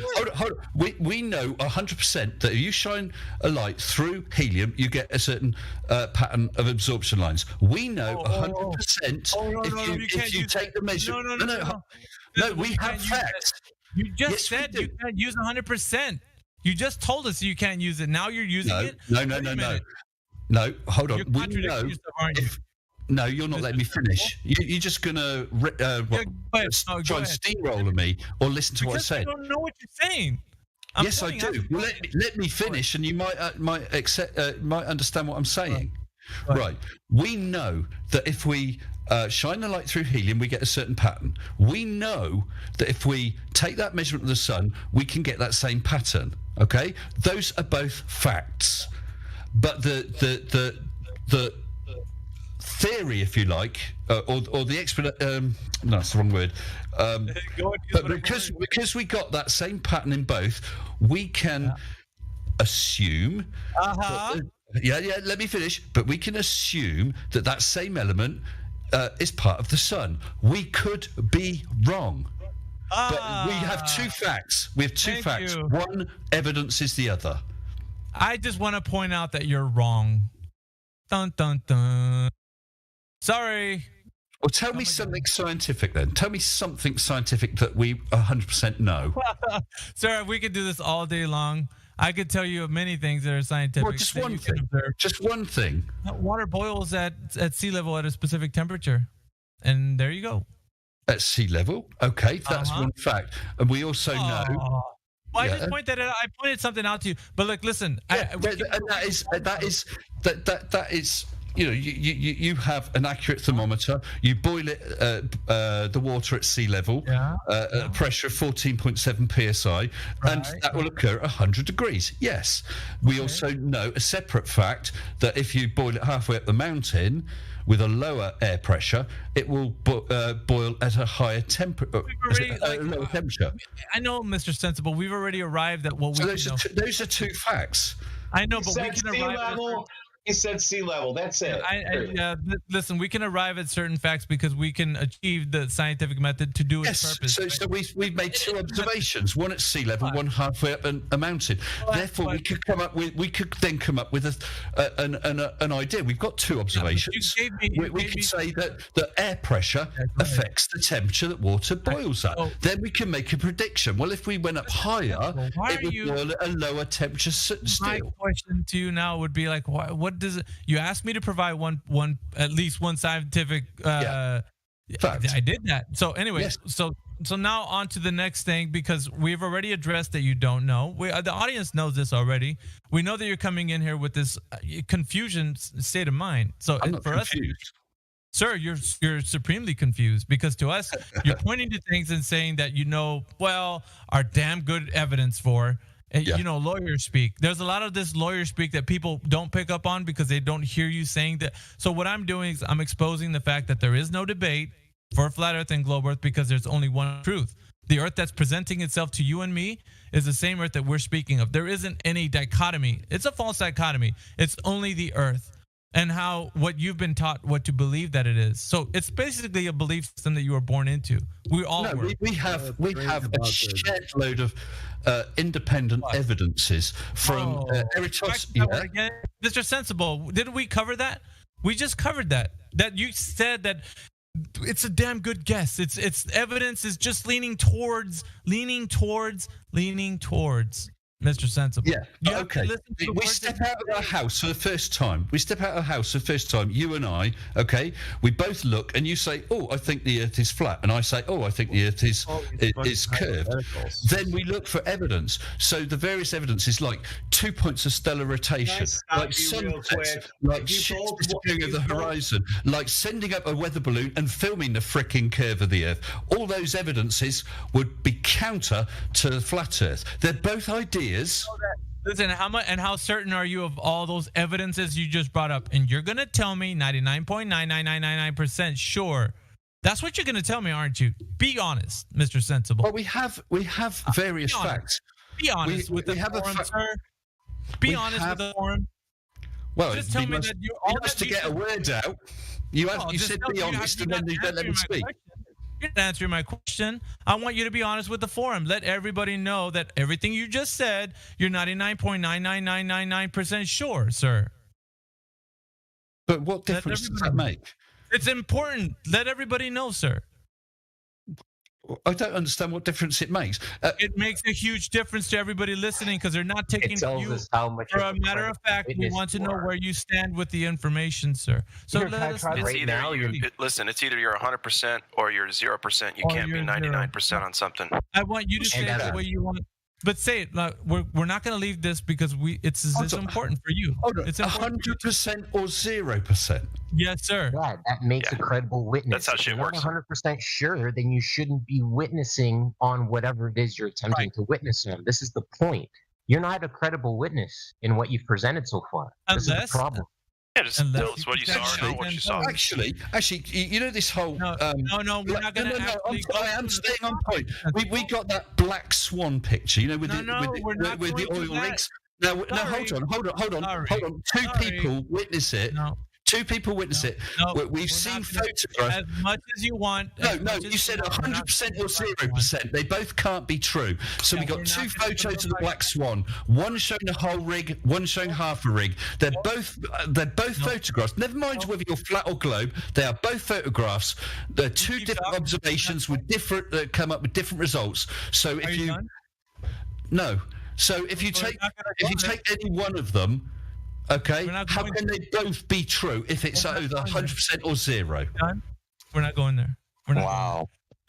the audience still hasn't heard Mr. I'm not Sensible. going there because you don't want me to point out the ridiculousness of that position. Yeah, because you're not, that's not even my argument at the moment. My argument right now is your ignorance. And so I want everybody to know how you don't know. So now we're going to go back to all those evidences you brought up. No, he just said you're either 100% or 0%.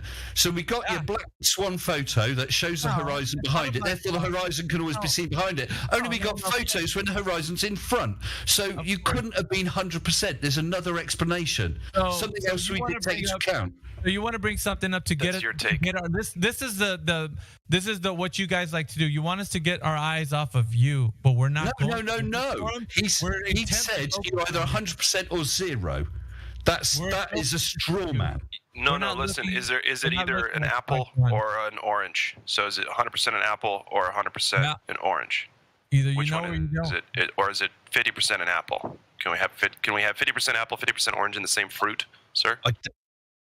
That's a bit nonsensical. I'm not trying to be funny. It's nonsensical because listen, this is what you're doing in here. You're telling us that you're not sure, but this is your best guess, and so everybody's following like, whoa. No, I'm saying we're 99.99999% sure, and none of the evidence contradicts it. Come up with some evidence that contradicts it, then we can rule it out. The Earth is flat. That what's that supposed to mean? It contradicts what you think that the Earth is. No, that's just an assertion. That's not an evidence. Oh, it's not an assertion. It's self-evident, my man. You and me can go stand at the beach and see a flat level horizon, can we not?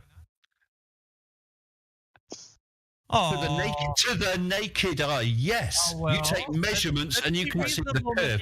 Have a look at mctoon.net, a view of the horizon across some straight edges, and you can see that it's curved. Right. Again, Mr. Sensible, let's think about this. If you have 8 billion people on this place and they're all putting their hands up stating they observe a level, that's 8 billion points of evidence that you have to talk down to say you see level because there's a curve. Do you understand that that is a complete fallacy? I understand you make 8 billion points of people touching the surface saying I see level, and you're going to come along and say, but your curve is actually way deeper than what you're seeing. The Earth is rather big that you're not going to see the curve naked eye stood on the ground. Australia observes level. Canada observes level. Japan observes level. Yes. Where does your curve show up? The curve is consistent across the whole distance. So where can we see it? Where? This is not because if everybody is at the surface putting their hands up saying, I see level, then at what subterranean level does your magic curve show up? Mr. Sensible? No, I'd like him to answer that question. He's not going Hold on. I've just dumped into voice text an image. There's curve into voice text. Oh, sorry, have I sent it? 1 sec. No, you didn't send it in live. Yeah, 1 second. What's happened there? Maybe you did. There we go. Yeah, it's just gone in now. What is that overlay? What is on that? top of Because I'm asking. Let him explain. I think that you can explain what that is, Sensible. This looks like an atmospheric picture, not the surface. That's hilarious. That's a picture from 35 kilometers up from a weather balloon that I sent up. The overlay is the predicted curve. What lens did you have on that camera? Kilometers. Sorry, say again. What lens is on that camera?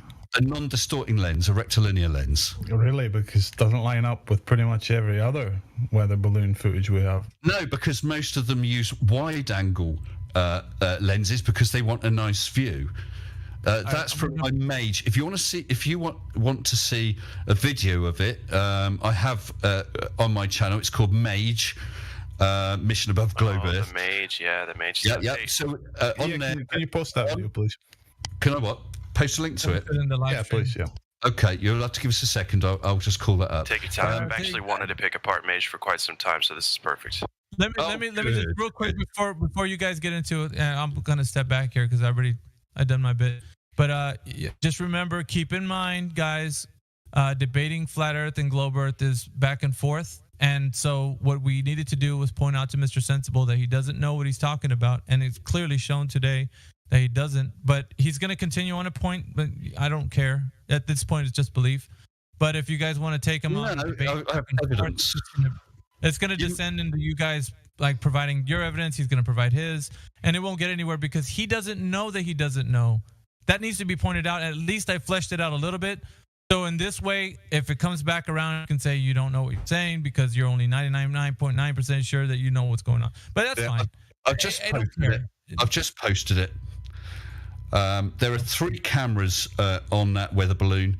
One was pointing up, looking at the balloon. That's a wide-angle camera, just to show because we had it, and it's just to show the balloon as it expands. There is a rear-facing camera labelled as wide cam, which is just for the view. The main camera, the one that has the strings across it, that is a non-distorting. It is not fisheye. It is not wide-angle. It's a non-distorting lens. That's the image that I'd posted above. Sorry, what's that? Someone's posting something there. And it shows curve. I drew the horizon for you in a green line, and I don't got a curve. Hold on 1 second, I've got a phone going. Well, luckily for Mr. Sensible, level is curved. That's the guy calling that said, hey, don't be presenting that as a curve. A bit shortly. Yep.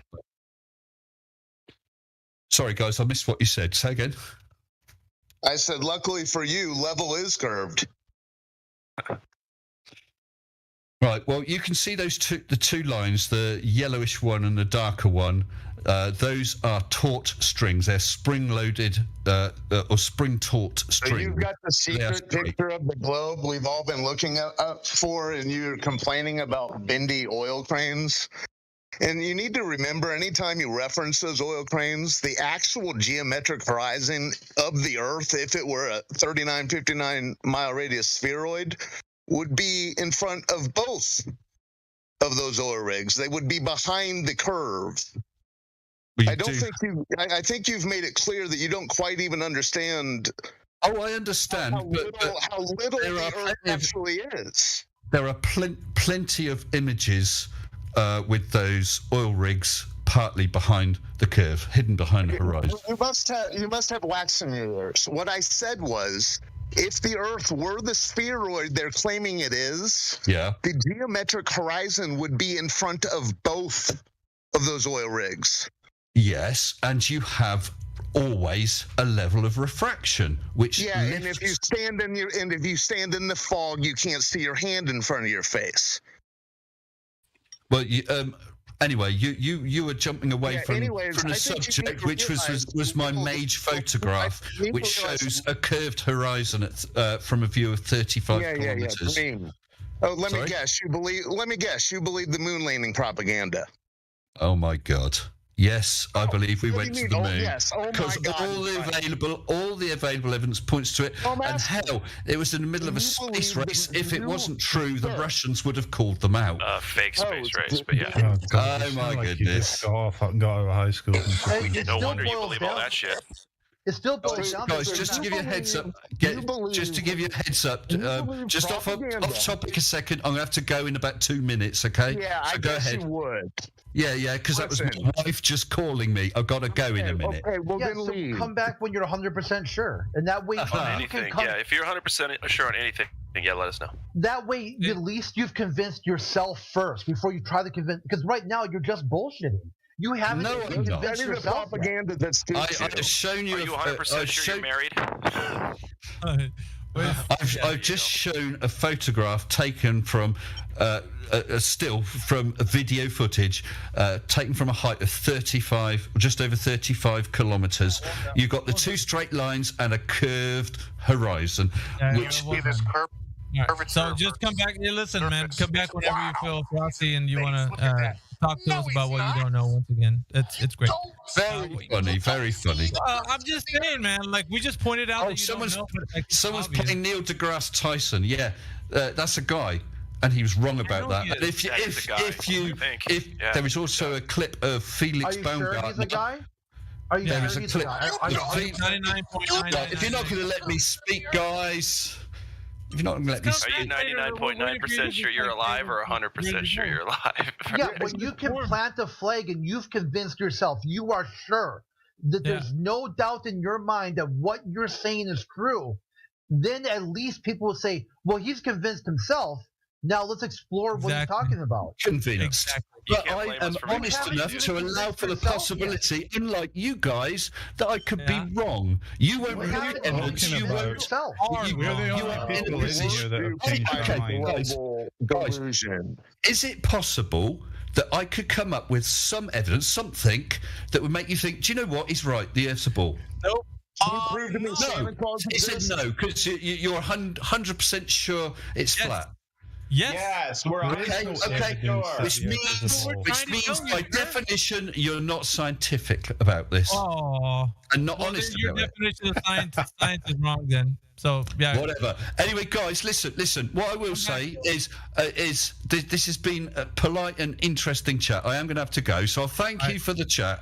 Return whenever you want. Yeah, this is an open forum, so just come back whenever you want. Yeah, man. Okay. And also, for the sake of openness, I have been recording the voices, and I may release this as a video unless you have any particular objections. No. You do whatever you want, man. Yeah, man. Let it rip. Yeah, knock It's yourself out. already Let's have people hear this because real ones will know. So. No, okay. You do what you do. Point out what you want to point out. It's all good. I don't care. Okay. Lovely. Thank you very much. Good night. Later. Take care. Bye-bye. Very fun. I've already stopped recording. Bye-bye. Yeah, don't put that in your recording. Label it 100% flat smacked. Yeah, whatever. Okay. Do you know, guys, I probably will come back again sometime because what I haven't got is just loads of abuse from you guys. Just so I haven't abused you, so that's good. Yeah. Just bring some measurements, please.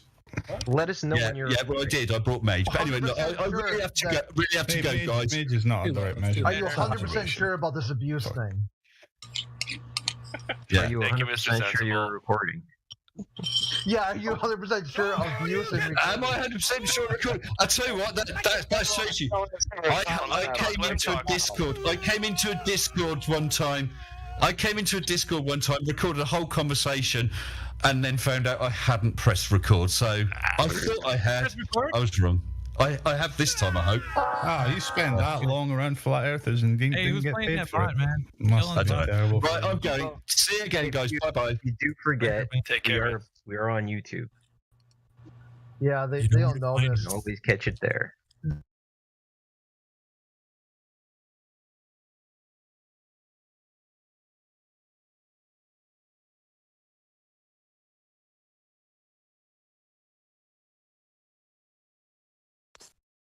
When these helios talk too much, put that shit in slow motion. I feel like an astronaut in the ocean. Ocean. Astro. Ocean. Astro.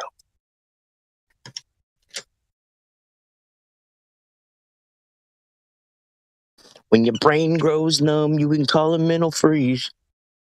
When these people talk too much, put that shit in slow motion. I feel like an astronaut in the ocean.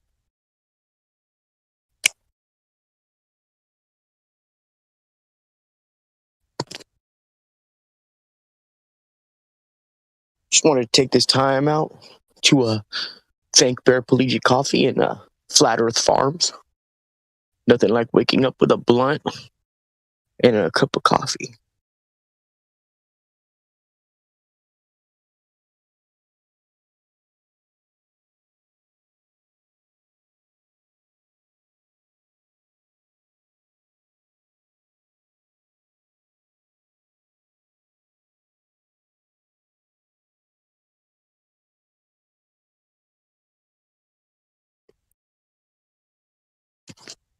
You guys ever feel like you wake up and you look around as you're walking around town and all the people you see everywhere, and every single one of them completely believes in Santa Claus? You know what I mean? You got people getting in gridlocks and shit in LA trying to get home so they'd be good till they get added to that list for tomorrow night. You know what I mean? Everybody believes it. Everybody believes it, you know?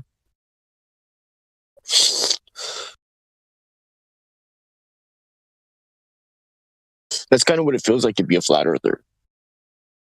You see every single person you've ever known, and they all believe in Santa Claus, and there's nothing you could say. And there was nothing I could say or do to try to change it, because that's just the way they was. Wine, come here. I'm gonna lock you out, you little rapscallion. Come on, baby. Come on, Whiny. Come on. Come on.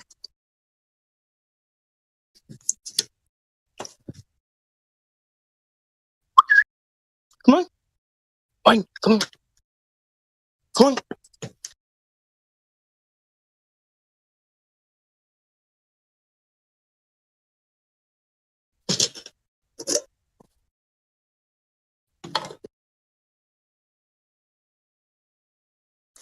How many different ways can Mr. Sensible say that he doesn't know without saying he doesn't know? Right? It's like a TikTok challenge. Say you don't know without saying the words, I don't know. I'm not positive. Yeah, he's funny. I give him about a 6.5 or 6.66 out of 10 as a science communicator. I mean, he's no Michelle Fowler or Neil deGrasse Tyson, but he's working his way up there. You know?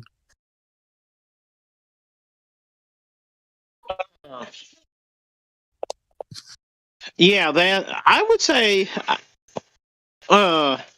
He's got a good personality. What do you want to say? He's got a good character that he plays. I will say that. Not, of course, I don't agree with him, but he definitely has a good personality. And he's willing to concede a little more than most of your other science communicators. So I'll grant him that. He's certainly not the on our side, but he's I think maybe a little more honest than somebody like Fake Professor Dave, and a lot more honest than Fake Professor Dave, and maybe even more honest than Bill Nye. You know what I would say is he's just he's not as arrogant as Professor Dave. You know? Yeah. Does that make sense? That's just how I no see doubt it. about it. And also, come on out, little hound dog. There you go. And also, he's never made any comment that he wants you to go to jail because you disagree with one of his theories, like Bill Nye. Remember that? Yeah, Bill Nye. Yeah, Bill Nye sure does want you to go to jail because you disagree with him. Dude, McToon told me on a debate, or after they clicked me off, he goes, Latter-day Saints belongs in an insane asylum. Of course. That's my opinion. That's what he said. Oh my god, so funny. And McToon's tried to get me to go on his show back in the spring, and I obliterated him in the text messages, and he was calling me Satan incarnate and all sorts of stuff. Yeah, he'll never let me on his show ever again. Say again? He'll never let me on his show ever again. Ever. Of course not. He won't even mention my name. He won't ever mention my name. Yeah.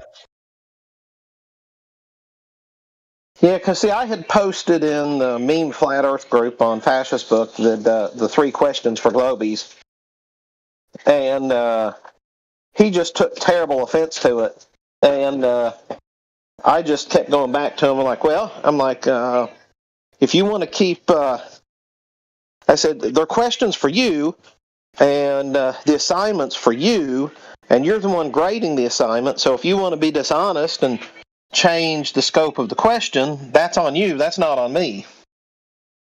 If you want to, the question is when in history has anybody physically measured the curve?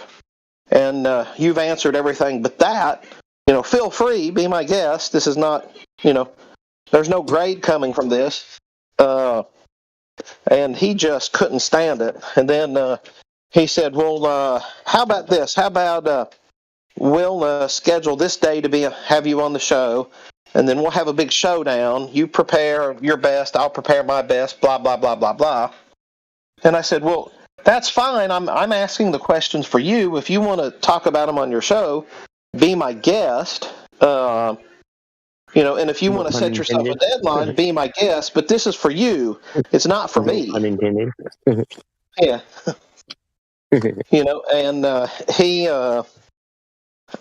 then he would just keep redoing other things. And the only thing I ever said to him was like, well, no, that's not answering the question now, is it?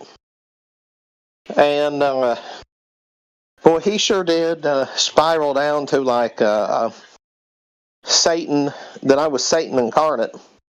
Yeah. So I answered him back. I said, well, coming from you, that's probably a compliment, which I greatly appreciate, but that still doesn't answer the question of when in history has anybody physically measured the curvature of the Earth? When in history has anybody measured the axial rotation of the Earth? And if you don't have an answer to those questions, that's fine. They're a starting point. You're not being graded. And he just did not like that in the slightest.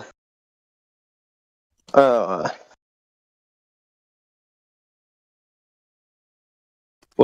nothing you do, if you're doing it right, will any Glober like, bro. You know what I mean? So if they like what you're doing, you're probably not doing it right, you know? Exactly. Yep. So you don't want them to like. You only want them to either admit they're wrong or continue being a proven liar. They only have two choices, you know? Oh, yeah. And but it was fun because and then I got to see his sock puppet accounts. And and then I followed him elsewhere, and he does,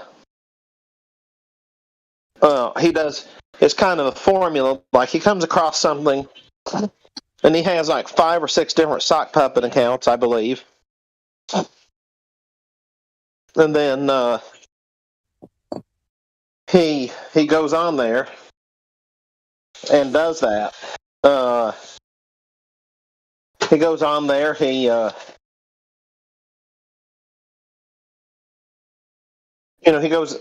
goes on there with one of, like, it started off with a girl, and then there was another guy and 2 or 3 other guys, supposedly, and it was interesting that the grammar and the spelling mistakes were all the same across all the sock puppet accounts. Or I should say what I believe are sock puppet accounts. Yeah. Yeah, I mean, welcome to the Globers. Deception's in the back, lies on the way. Don't forget the curvature. Yeah. Yeah, what did you say to him that made him... So, it was towards the end of the debate, and I'm telling him that you can't recreate a rainbow inside a house unless you have a convex mirror. And he goes, "Oh, you can't? You can't? Okay, I want you to just repeat that again then, so the audience hears you." And I repeated it, and then he pulls up a video, and it's like, there's like a little kid, like maybe 8 or 9 years old, like sitting down Indian style next to this giant, like, not giant, but maybe it's like 6 feet high. It's like a pole coming out of the ground, and the pole has like something attached to it, so it like spritzes out water. And there's somebody who you can't see who it is. It's like an adult with like some type of light, and he's shining it at the at where the water is spritzing out or something. And I guess the kid's hitting the switch to make the water spritz out. And like it appears to be like a curved rainbow, right? But you can't see the ceiling in there, and you can only see like 2 of the walls. So I'm like, I can't see the whole room. How do I know there's no convex mirrors in there? And then all he kept saying is, "Now's the time when you admit that you were a liar. Now you admit you were a liar." He kept saying that to me. I'm like, bro, where did you get this video? And why is this little kid in this video like that? Like, what's going on with that, bro? What's up with that? You know what I mean? And he ignored my question to get it. I keep needling him about that. I'm like, I don't know, bro. That might be a live feed from your basement right now. I'm just saying, you know. So yeah, I kind of went there, but like he kept telling me to admit I was a liar, and he couldn't be genuine about letting me see all the conditions of the room or anything like that. So I went there, you know what I mean? And Yep, absolutely. He clipped me. Yeah, that's it. And that's his. As soon as it doesn't go his way, I've noticed he either rage quits or rage clips. He rage clips. Yep, he cuts you or he rage quits. Yeah, no, they rage clipped me. I would never rage quit. Yeah, but he does. He's yeah,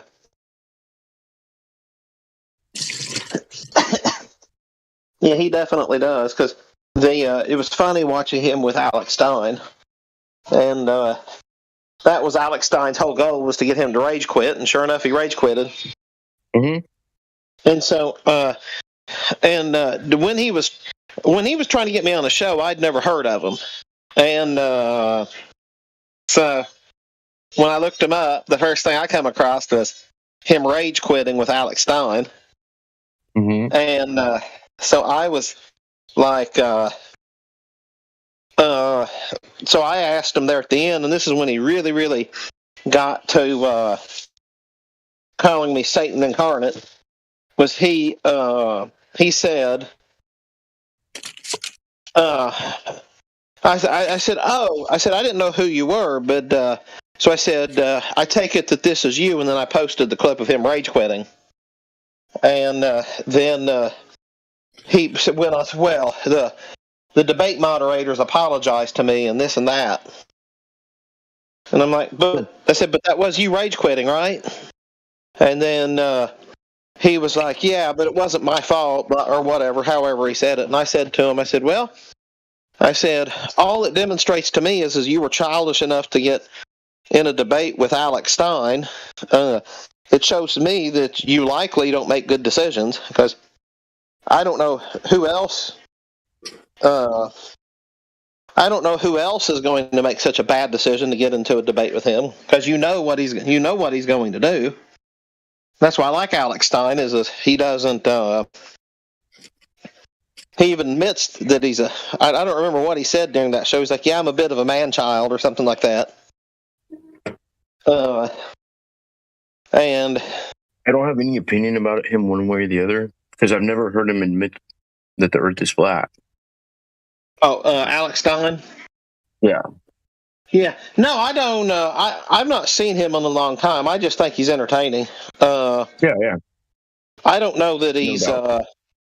I don't know much about him, honestly. That was the only. That was the only thing of Alex Stein that I watched forward to back. That's anybody who makes their living from producing content, the question needs to be asked is do they believe in the topic, or does their bank account believe in the topic? Right. And no judgment one way or the other, but that's always a valid question. Yeah. Who knows? Maybe somebody like Mick Toons is secretly in the flat Earth, and this, otherwise, why does he spend so much time on a topic that he thinks is wrong? He's getting paid to do that, bro. Yeah. And, why would you? And he works for, I forget which computer security company that makes antivirus type software, stuff like that. I don't remember exactly. So, like, he obviously has lots of leg in a career, so he doesn't have to do it. So it must interest him somehow. And he definitely makes money doing it. So, but just all my point is he might be flat Earth for far as all as we know. We don't know. Well, I mean, technically everybody's a flat earther because we live on a flat Earth. You know what I mean? Yeah, yeah. And But if you I go mean, outside, there's no money in that though, bro. You're gonna lose money repping that. I'm telling you, like, there's nothing to be gained financially. Quite the opposite, bro. You know what I mean? Oh, sure. If anybody's listening and they're thinking about making flat Earth their career and being a content creator repping flat Earth, and you think you're gonna ride off in the sunset with some hot chick and make millions and just everybody's gonna be bowing you and just doing what you want and catering to you, free drinks, yeah, right. And the truth is that's true for most subjects. Because unless you can turn your content into some other service or product that you sell. Mm-hmm. Have you seen the documentary Fake Famous? No. Mm-hmm. It goes through and shows most of these influencers about, they actually make some people, they turn them from fake famous into real famous, more or less. And most of these influencers, they don't really make money from what they do. They usually get free samples of things if they will make videos about the things, and then the company will send them more stuff if they keep. So it's kind of like if you want a bunch of free stuff, go be an influencer, but nobody's getting, very few people are actually getting money. Like they show using a toilet seat to make it look like you're on an airplane. I'm pretty sure that's where Terry Eicher got it from. They show like using butter, like frozen butter, to make it look like these really expensive chocolate cheesecake things. You know what I think about that, bro? That's what I think. I think that I don't think people can get famous and make money because they blow up like that. I think that they're already selected, right? And they make it look like that's how they blew up. So a lot of millions of people will waste their life trying to pursue frivolousness. You know what I mean? Oh no, that's 100%. That's the 100% the point is so people like Kim Kardashian and all of them that have these millions of followers, well, 90% of those likely are purchased followers. They purchase from, but you got to watch that show Fake Famous, and it shows exactly. If you want to be a famous influencer with millions of followers, all it takes is probably $5,000, and you're it. Yeah, probably.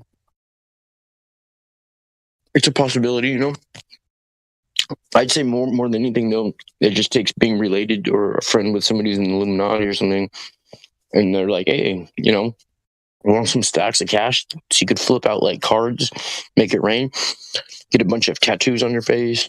I mean, say a couple stupid lines, go to the mall. I mean, and so people see this and they're like, dude, these guys are absolute idiots. Beavis and Butthead looking style people, like complete morons, and they got stacks of cash. Look at them. I can do that too. So you got all these kids who otherwise, would be just sitting around the house thinking of a way to snatch an old lady's purse, and now they're striving for supreme stupidity, and they buy right into this, and they think that so they go through all the parts of like getting the face tattoos, the grill or whatever, just basically like making it even harder for them to ever have a job. They start off like that on YouTube, and they get to a point where people are just giving them this money only to, make it look like all these things. And, they probably get a few bonuses here and there, but they sold their souls for really cheap. You know what I mean? Like, watch that show Fake Famous. Huh? Yeah. Well, yeah, watch that show Fake Famous. It'll show you exactly how they do that. It's more or less exactly as you describe it. Yeah. And then the other interesting thing is if you really want to open your eyes on the influencers, research who Tatos Kardashian and William Branham are. Just put those two names in a search engine, and William Branham and Tatos, Tatos Kardashian.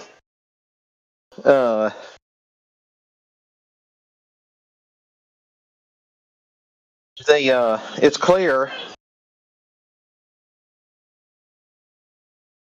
It's clear that the Kardashian girls, you can have a long storied money history, and all this influencer stuff doesn't amount to a hill of beans compared to their family wealth. You know what's weird, bro? Is I went to elementary school. I was in 5th grade with a girl named Cassie Jenner, right? And I grew up in Ohio. And I've known this girl since like 1st grade. So 1st through 5th grade, I knew her. Cassie Jenner was her name. And her dad was Bruce Jenner, right? And I remember the teachers all talked about it. She used to wear shirts that said like feet don't fail me now. It even came to like a parent-teacher thing, and it was him, right? So they've never once mentioned anything about, and I've looked it up on all types of search engines. There's nothing about him having that girl as his daughter, anything like that. You know what I mean? Yeah, absolutely. Really weird shit. Well, and because here's the thing, what you think of as their acting family, like you take here that the interest is in the huge fortune that the Kardashian family has. The Jenner family doesn't have that. The Kardashian family does, but the Jenners don't. And that's the key behind this. So outside of the direct connection to the Kardashian family, I suspect that the powers to be are going to pay zero attention to anything else. They could absolutely care less who Bruce Jenner's other spawn are. Yeah. I know Bruce Jenner's pretty famous now. After that, after they put him in the position with the whole gender change and everything. I mean, he's a voice for the community for sure. You know what I mean? Well, but here's the interesting thing, though. You have to realize that he's kind of like the sideshow. He's kind of sideshow to the Kardashian circus. He's well, no, he was huge before that. He was an Olympic athlete. Oh yeah. He was Olympic. And he was also one of the defense attorneys for was it for Rodney? O.J. Simpson. O.J. Simpson. Yeah. Yeah, but he was, he was a minor footnote. He was a defense attorney for O.J. Simpson? Oh, yeah. Yes, this guy, yeah. Bruce Jenner. Bruce Jenner, yep. Yeah, this guy is like, I mean, I'll say guy or person, Okay, so that would have, you realize that would have been a conflict of interest, even if it wasn't real. Like, how could somebody who dated, what's her name, the Kardashian mom, also be represented by somebody who had a kid with her, with the Kardashian? You know what I mean? That's how it works. The truth of the matter is, the truth of this matter is, Bruce Jenner absolutely was an Olympic expert, but he's really a nobody, especially now that he was a Trump supporter, and Trump, you don't hear that anymore because Donald Trump said that Caitlyn Jenner was welcome to use whichever restroom facility that he or she chose in Trump properties. That's just scripts that they're reading, though. You know what I mean? They don't really even care one way or the other. They're just all reading scripts. Yeah, they're just reading the teleprompter. No, when you look at those reality TV stars, most of them are like really right wing. I mean, absolutely. Yeah, it's like that's why Kim Kardashian carries that nice little pistol. I don't know if you ever seen that little diamond encrusted pistol she has. Yeah, look at like Honey Boo Boo, Duck Dynasty, the rock and roll guy. I can't think of his name right now for some reason. Ted Nugent. the Pawn Stars. I mean, all these. I can't think of one reality TV show that has left-winging people on it. They're all completely right-wing. Go do yourself a favor and like I say, go do you a search for William Branham and Tatos Kardashian. It'll totally change how you view the Kardashian clan. I don't view them as anything though other than the Illuminati puppets. I don't think anything they say is off the cuff. Everything's scripted.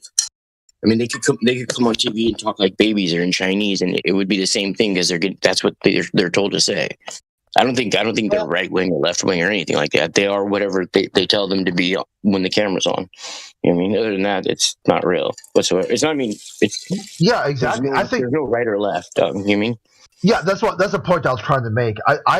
They're right wing only because they have a reality TV show that placates to that audience. So they're playing. Dude, I was almost there. Relax. Dude, I was almost there. Okay. They want to do this. They know that they have to. If they want the audience to play in a right wing TV show, they need to pretend, or at least publicly pretend, to be right wing.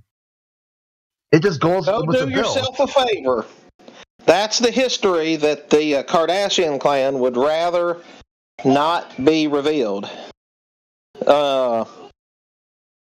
Just do yourself a favor. Go search William Branham, Tatos Kardashian, and their storied history together.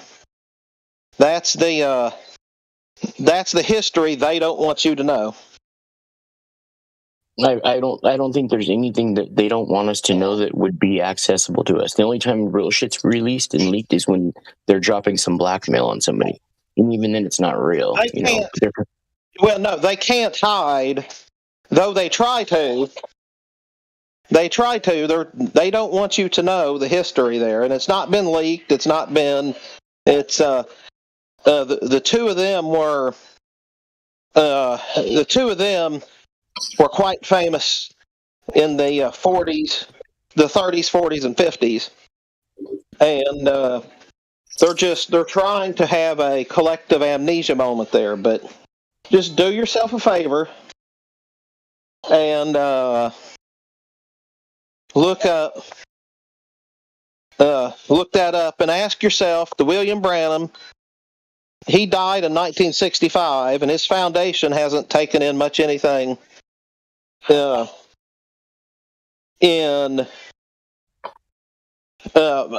means since he died in 1965. But in 2012, it was worth something on the order of $112 million.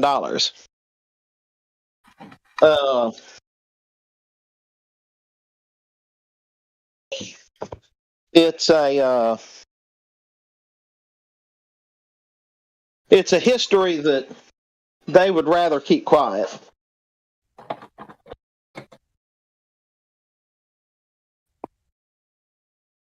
Do you ever think that maybe they could be putting stuff like that out there to try to draw you away from something, the bigger picture, and they create a false conspiracy for people to follow, like a gatekeeper kind of thing? No. Like breadcrumbs that go nowhere? Once you read about it, you'll see what I mean. I'm purposefully just leaving off a broadcasted thing, but once you read it, you'll see it's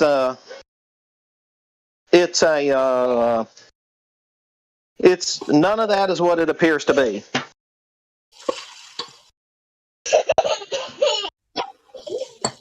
Sorry about that. Yeah, no worries. Yeah, just when you got some time, just trust my advice and do a few searches. Okay. And you'll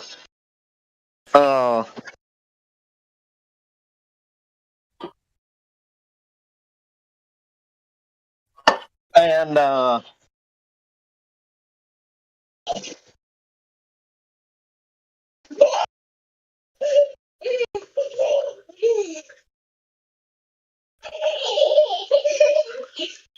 then it's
When these people talk too much, put that shit in slow motion.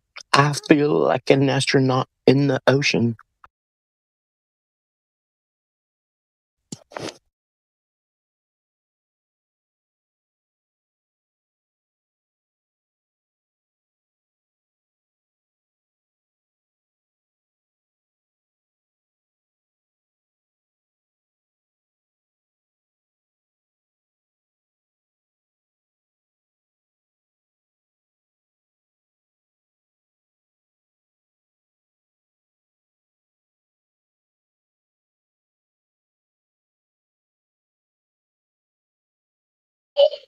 How do I send you a direct message on here, Flatterday? So, all you have to do is click on my icon, and then, if you scroll down, wait. So you click on my icon, then scroll down, and then you'll right below my icon, when you click on it, it'll say messages, call, or video. You just hit the messages, and then once you hit the message, it takes you back to this main screen, and then you just thumb down the whole screen, and it'll be right at my messages or my DM. You know what I mean?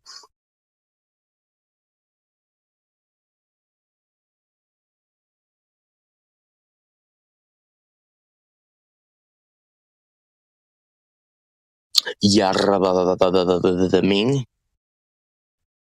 Yeah, you should have it now. Okay, cool.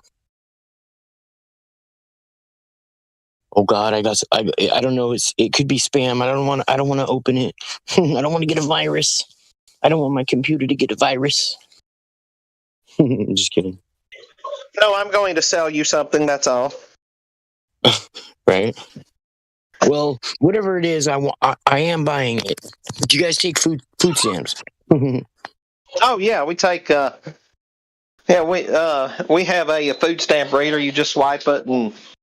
Nice. I actually have the food stamp chip in my left hand, so I could probably just swipe my hand. Yeah, we've got people who do that. They also have it in their forehead, so they just stand in front of us and they just kind of bow down and tap their forehead to it. Right. You know, we got a little picture of the president that they just kind of bow their head down to. Right. The president of what? You're not serious about the forehead, are you? The president of the United Nations. The Illuminati. I think the president of Hasbro. Fisher Price.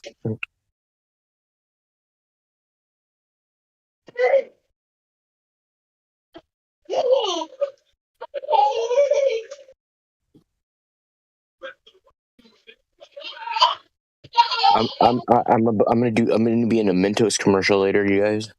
Hopefully I get the part. I'm auditioning for the part. Yeah.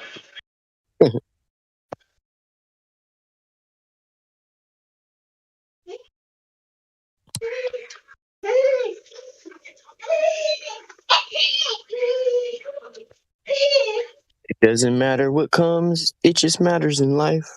With Mentos fresh and full of life, nothing gets to you. Staying freshman and cool. Fresh goes better. Mentos fresher. Does that sound pretty good? Yeah, absolutely.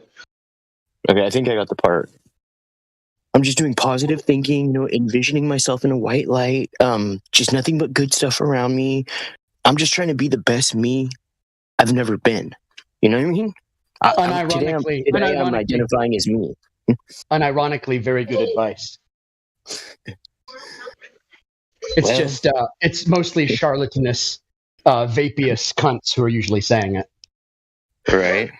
That's just the only problem. Whatever thing that I do that's wrong or fucked up, I just turn around, show you my Mentos, and you guys are like, oh, okay, cool. You're gonna let it slide.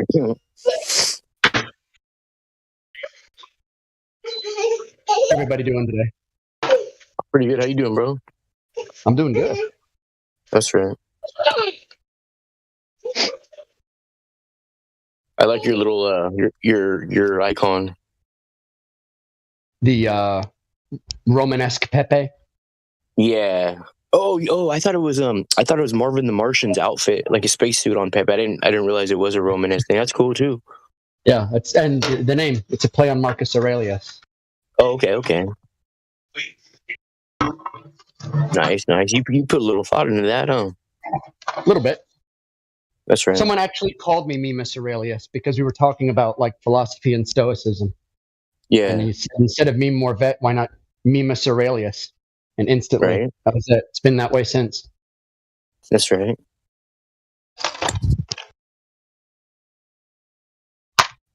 My ex got all into philosophy for a while. It's just like those books you're reading.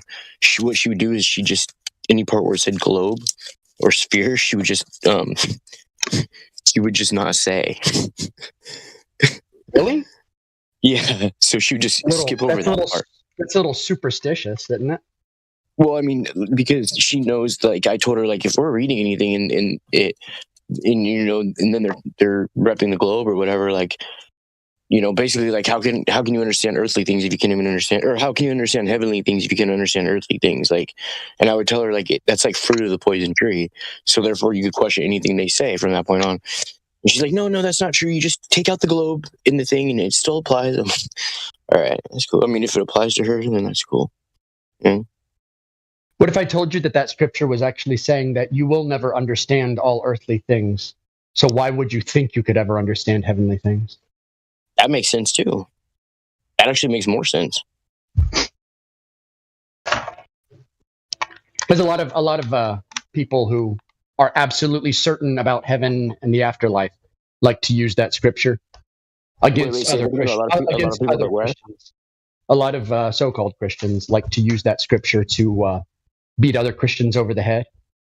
And they use it in like a way that you should know more about heaven or something. Like you could ever know anything about heaven. Right. Yeah, for sure. So.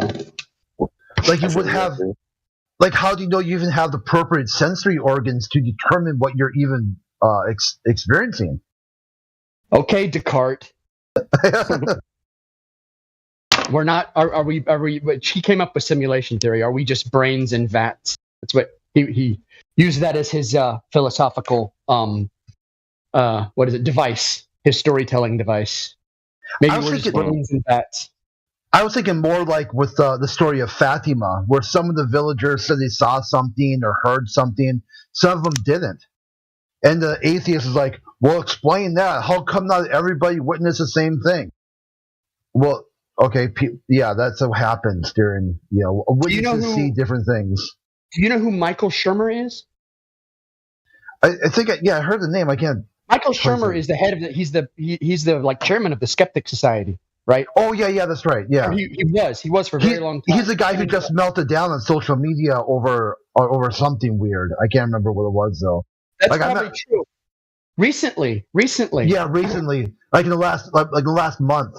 I remember seeing the headline where Michael Shermer melts down. I'm like, yeah, typical. They're going to melt down. You just need time. Right? Well, something happened to him, right? Let me tell you this. Him and his wife, they're asleep. In the middle of the night. And she inherited a clock from her grandfather. This clock had no way to power itself, had no way to make noise. It was a music clock. It started playing at night. And he got up. This clock was playing. It was very eerie. And he looked all through this clock, tried to figure out why it was playing music. And he couldn't. And he said, maybe atheism is like too hard of a position, and maybe we need to leave room for some more mystical experiences that we can't explain, which I thought was really surprising. That must have been very profound. Something as simple as that. It could have been just nothing. It could have been nothing. But the fact is, it gave him a feeling, a metaphysical feeling. Gave him a metaphysical experience, even if it wasn't true. And from that point on, whether it was true or false, he then left room open to mystical experiences that we can't explain. And this is like the head atheist, right? I mean, for me, that's like just more proof that objective facts get trumped by emotion every single time. Okay, yeah, I just looked it up. The guy I was thinking about was called Matthew Dillahunty. He had this epic meltdown. He's a libtard. Yeah. Yeah, but I know that the Shermer guy, once I looked him up, I'm like, oh, yeah, I've seen him. He's been on TV and stuff. He goes on Joe Rogan. He debated Graham Hancock, and Graham Hancock obliterated him. Absolutely obliterated him. It was embarrassing. So, but, yeah. Dillahunty, he runs that, what is that, the Atheist Experience? Yeah. God, they were cringe in the early 2000s. They were like the original loudmouth internet atheist, but they were cringe in the early 2000s, and they've only gotten more and more cringe. Atheism is the most cringe thing there is. It's haram. Oh, go ahead. I said it's haram. So cringe, it's haram. They keep trying to stay relevant. Hey, what's wrong with cringe, bro? Cringe ain't that bad. Who did Graham Hancock obliterate? Say what? Who did Graham Hancock obliterate? He obliterated Michael Shermer on Joe Rogan. On Joe Rogan's podcast. They had debated for like 2 hours, and it was just positively embarrassing for like the archaeological side of things. And good morning, Godric. I did look for that debate, and I wasn't even sure which one was the right video of the recording. That's okay. Thanks for looking, though. Appreciate that. I love to watch debates. You know, I miss most of them live, so I go back. And now I want to look at Joe Rogan, Michael Shermer, and Graham Hancock. That'd be a good one. His name's actually Graham Hitchcock? Hancock. Oh, Like Graham Hancock. Like Graham Cracker? Yeah. Hancock. Yeah. That's so funny. That's my boy. That's my dog. Yeah, Graham Hancock's my homie. Right. You're like, Debo, you know I wouldn't trick, but I got to get my curvature back. It's like my dad's and my curvature. You know what I mean? We just keep the curvature in my house. So, like, let me get that curvature back, homie?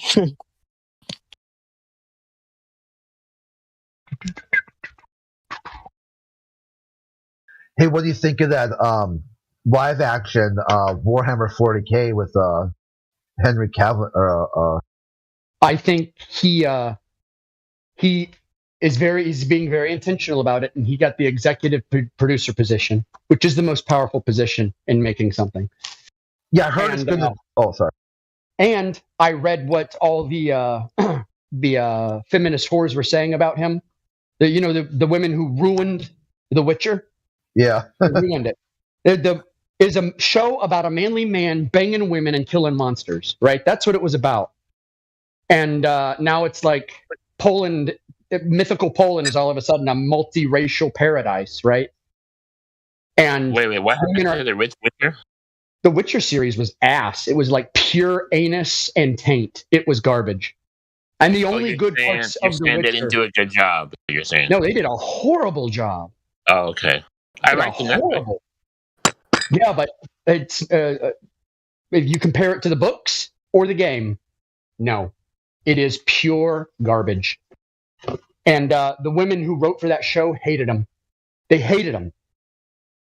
They think he's secretly a conservative, which is probably true. Because, I mean, guys who look like that don't have to be liberal. I heard that the Warhammer thing has to be liberal. Nobody does? I thought I thought The Witcher was a boss. Yeah, nobody does. He was even more of a boss than the original. Nobody has to be, but the men who are liberal are doing it specifically for pussy. That's it. Well, that means they're weak. Yeah, I know, but they have to because weak men die. They die out. Yeah, but not before they make it really painful for the rest of us. Is there actual places like we're gonna have to pretend to be liberal? We're gonna have to live with them, but they're not gonna have any kids. So like. No, we might have to suffer them, but their generations will come to not Hey, What was when somebody you else say they're saying? not going to have, when you say they're not going to have any kids, you mean like they're not going to give birth to kids, or they're not going to have any like for supper? Either.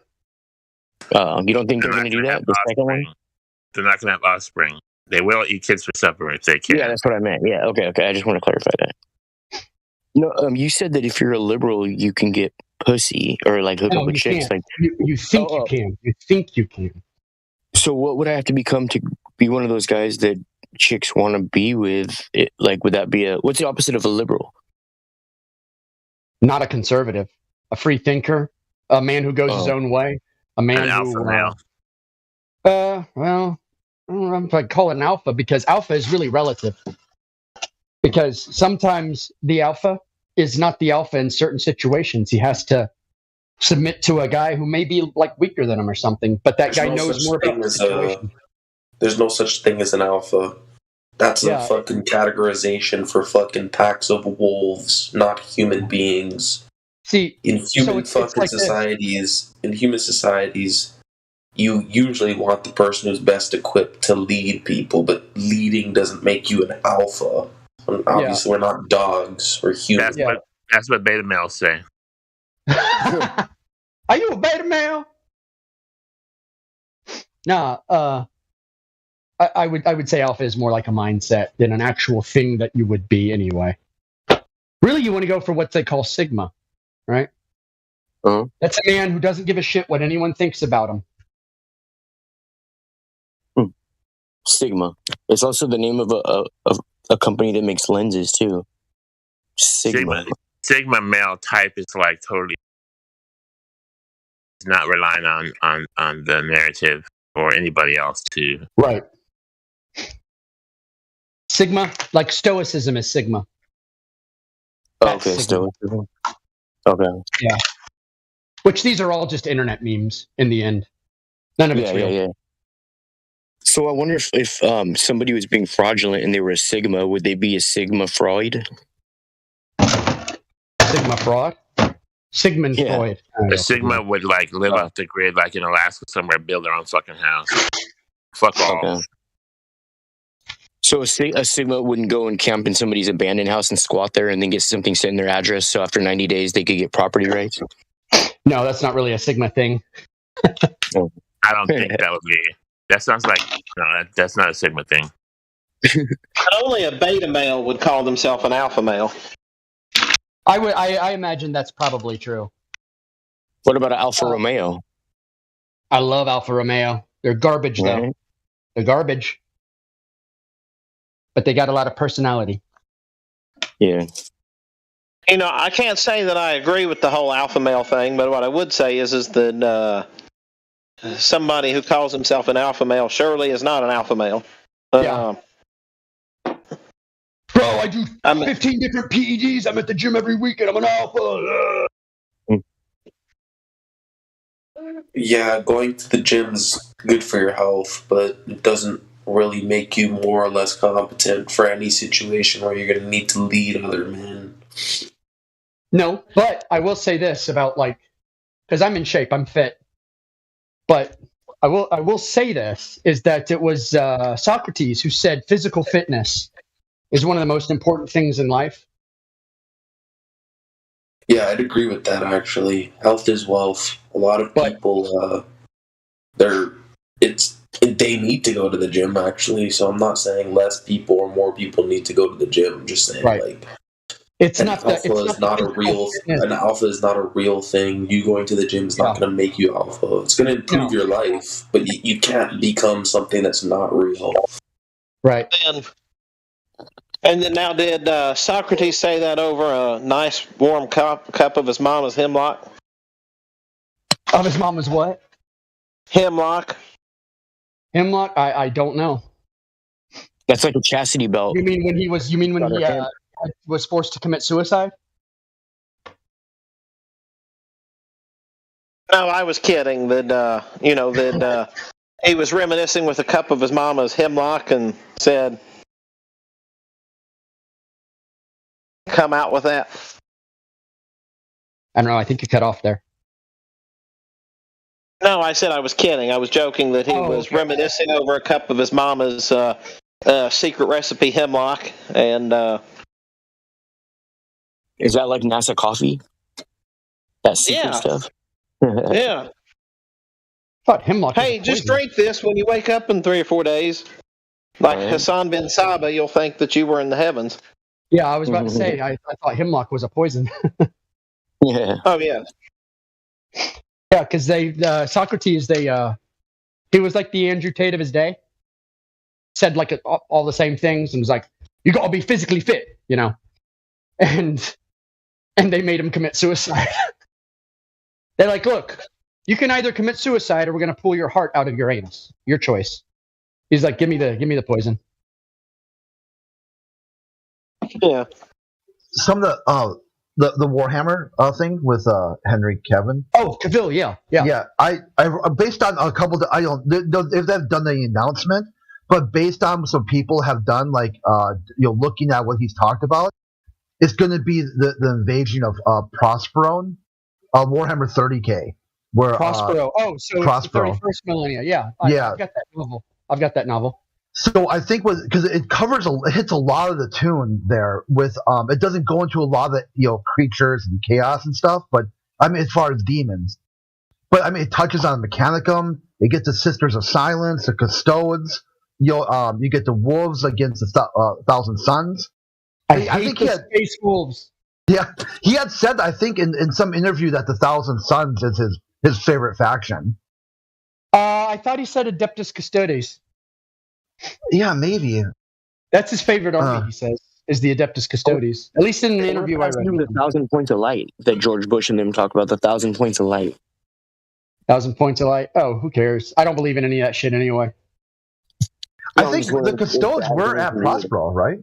The Custodes were not at Prospero. What happened was that was the Space Wolves with Lehman Russ. Not Lehman Russ. Lehman Russ. They went down and invaded Prospero because Magnus the Red had accidentally broken the Gateway project in the Emperor's throne room by he tried protecting himself. Yeah, he tried to figure out what was happening and tried to get guidance because there wasn't, and because they had embargoed Terra. What had happened was Magnus the Red found out that Horus was betraying the Emperor, and so in an effort to warn the Emperor, he projected himself psychically across the galaxy to Terra, to Earth. And when he went into the throne room, it opened up the gate. It broke the gate seal, and all the demons came in from the warp. And then the Emperor was stuck on the throne. From that point on, he was stuck on the throne, keeping the Gateway project going and keeping the demons from coming in. And so then he ordered the Space Wolves to go censure Magnus the Red, but Horus intercepted the orders and told Lehman Russ to destroy Prospero completely. Oh yeah, but I mean, with the wolves, they also had Imperial Army, the Sisters, and Mechanicum. I think. Oh yeah, they took the Sisters of Silence with them because it was supposed to be a censor. Because that was the only way to fight the Psykers. Yeah, I think that's going to be a really good movie because it touches with a lot of people who don't know a whole lot about, or TV show who don't know a lot Warhammer 40K will get that hits a lot of the fantasy bells and whistles. Yeah. Before anyone here gets triggered, it's fantasy. Space is just a MacGuffin. Well, I think it's good too because it's good that the Imperial Army was there because it's going to show you the contrast between a space marine and a regular human. I would do a movie and not have a single space marine in it until the very end. Just humans. Oh, that'd be pretty cool too. Yeah. That way you could lead up to that. Just have the humans getting beat, struggle, then at the very end. And then the next movie, you could have all about the Space Marines. Or the series. I think it's going to be a TV show, right? Or is it a movie? Oh yeah, it's got to be a show. Okay, so maybe they will do a burn because Cavill, he's been in a lot of crap, but it's because he never has the authority on set. Oh, that's what they said in the Witcher series. I was talking about that earlier. It was all these women who were all the writers, and he would be on set arguing with them and saying, Geralt wouldn't do this. Why are we doing this? You're sure you want to do it like that? You know, because he is he's read all the Witcher novels and he has all the Witcher video games. It's like one of his favorite series, or one of his favorite IPs, I should say. And they were bad-mouthing him behind his back the whole time, saying this guy's obviously misogynist who hates women. Yeah, I heard like. So I'm like, oh, go ahead. And so it's like now they're worried that with him heading Warhammer, it's going to be full of toxicity. It's like that is someone who's never read a single bit of Warhammer, where the good guys are this like Catholic space Nazis. We're the only way to defeat. The whole joke of Warhammer is a parody. That's what it is. Where the only way to beat the monsters is by being monsters. That's why I hate women. Just kidding. Yeah. Hey, if you look up, you guys heard of FEMA, and then you've also heard of NIST, National Institute of Science and Technology. Look up, type in FEMA, and then put space, and then put NIST, and you'll see it'll pop up. They come together on a lot of different websites for projects, and they actually put FEMA first, and then a space, and then NIST. So in all these things, it says feminist right there. They're just clowning. Yeah, they're just clowning. Goddess worship. I think you guys are running into a society who worships the goddess, just like they did in Sodom and Gomorrah and Babylon before they collapsed. Egypt too, worship of the divine feminine before it collapsed. Wasn't the chief deity of Babylon Marduk? Over time, they moved. What is that? Astaroth or whatever. Yeah, Astaroth. Every society has like a cult that basically worships the divine feminine, and every one of these cults in all societies ever just becomes like sexually deviant and can't support itself and has to rob other people to make its money because none of them work. It's just funny. It repeats over the period of hundreds of years. Like, if we had a longer lifespan, we would be able to observe it and say, like, this is the same pattern happening again. The society's literally become toxic. But, like, if you read the books, you get a perspective of a longer period of time, you see that every society has these cults that worship the female, and all of these cults are the same. They all become eunuchs at the end.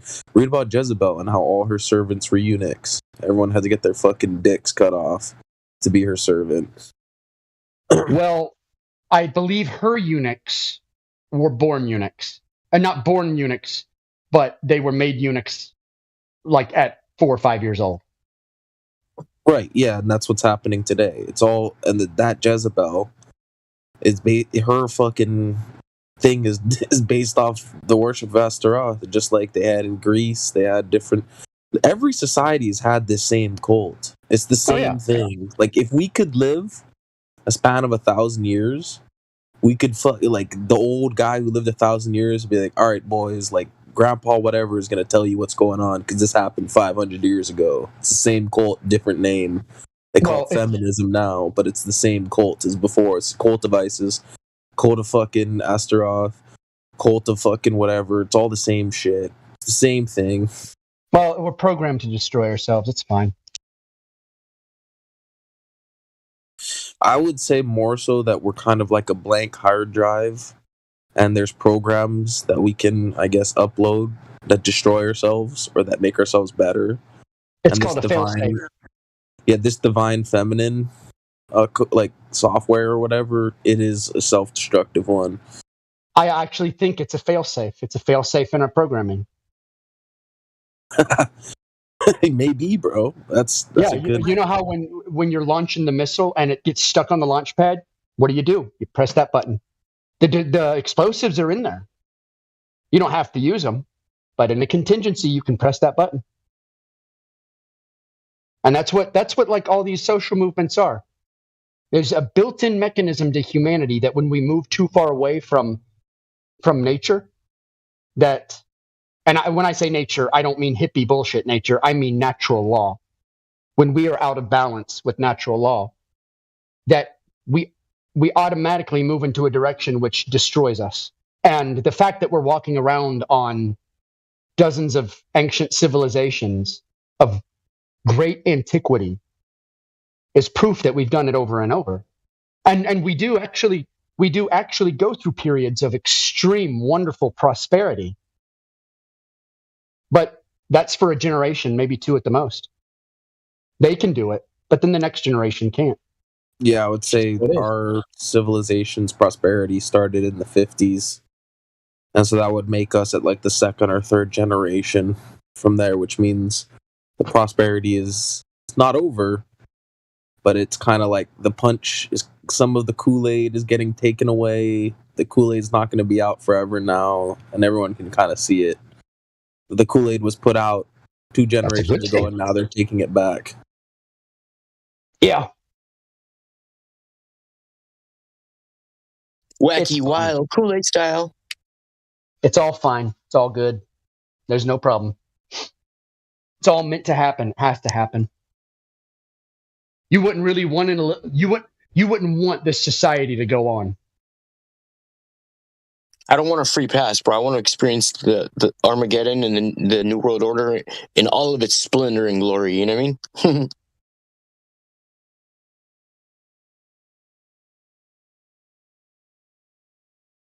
It's funny. Everyone talks about Armageddon. It's like, everyone's alive after Armageddon because it says so right there. Isn't Armageddon supposed to be like this huge fat battle? Yeah, Armageddon is a place. It's the hill of Megiddo. I mean, it says right there in the Bible that that's where God brings his enemies. It's only a select type of enemy. And then all the kings of the earth after the battle throw their crowns before God and submit to him. So it's like, wait a minute, he's leaving all the kings of the earth and everyone else? So why should any of us be afraid of Armageddon? We should not only should we not be afraid, we should be looking forward to it, bro. Mm-hmm. Yeah, but don't live in expectation of it. You need to live your life to the absolute maximum. Like, don't just be like, oh, my check's coming soon, so like I don't need to try to earn any money. Yeah, I know what you mean. No, because that's laziness, and God says do everything for his glory. So if you want to be an activist, you be the best activist. If you want to be, if you want to make wealth, make businesses, be the best wealth creator there is. Always just be the best at whatever it is you're doing. I just want to be the best flat earth rapper. That's it. Oh, you're going to be the best at making everybody cringe. Thank you, bro. I appreciate that. No, I really do.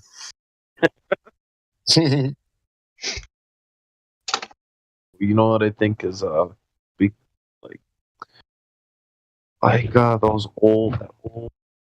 old but kind of groovy Beatles style music, but like instead about flat Earth topics. Shit's fire.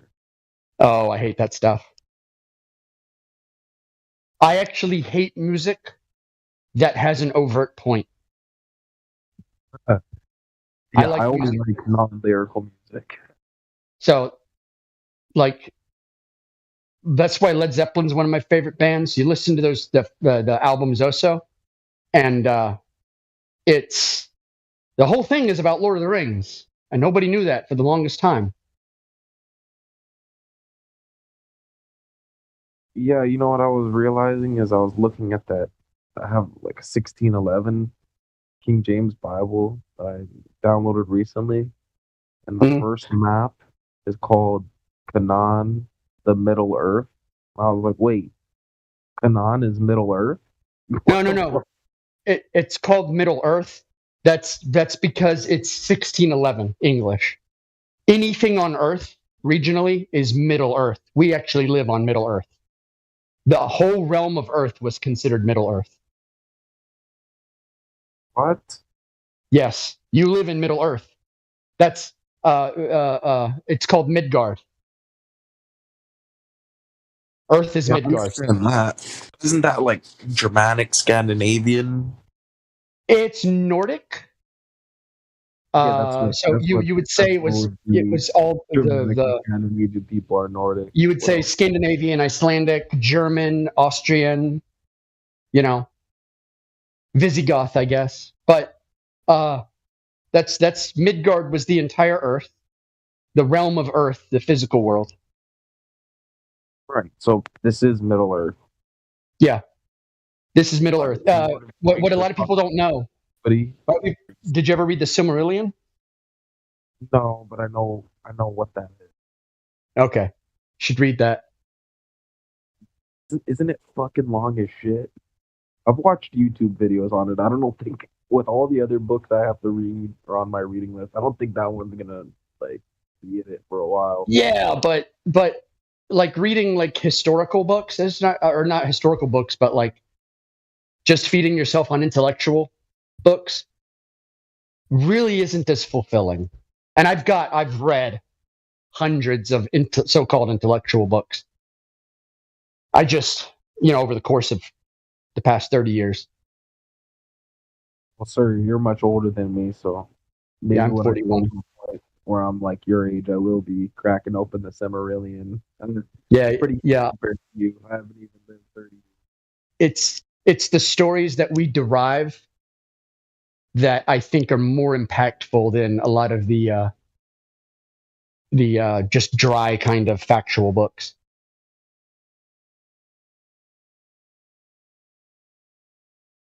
Because the stories are quintessentially a human experience. Here's a story of a man named Flatty. God, please no. He literally the other day said I had no governor, bro. No. What's he talking about?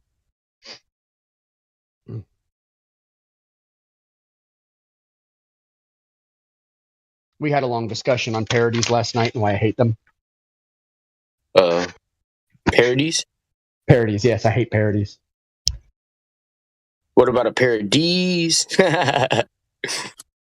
Hey, good comeback. If puerile.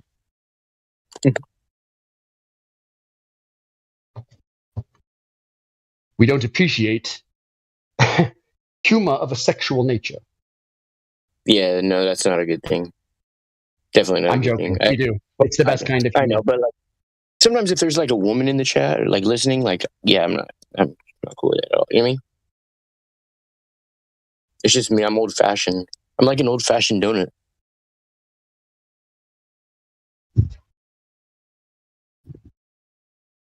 A good old fashioned. Isn't that just a double handy? Right. A lot of people look at me and they're like, dude, you look like you graduated from MIT. Like, the tweed coat, the loafers, you know what I mean? The glasses. And I'm like, no, I'm really not that smart. I just look this way. You're just hip. Don't be deceived. Yeah, no, you know what I mean?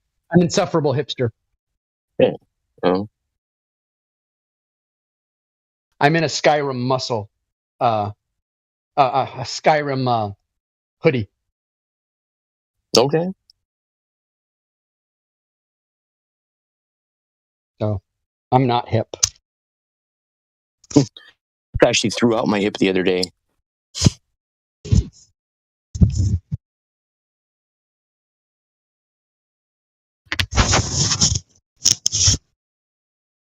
So do you think I'll grow up to be a famous flat Earth rapper? No. What about just a good flat Earth rapper? Maybe not famous, just good. No. No. Do you think I'll be the? But I won't be the worst, right? You'd be the best unemployed flat Earth rapper ever. Well, yeah, of course. I don't think I'm going to get a job or money by being a flat Earth rapper. That's not why I'm doing it.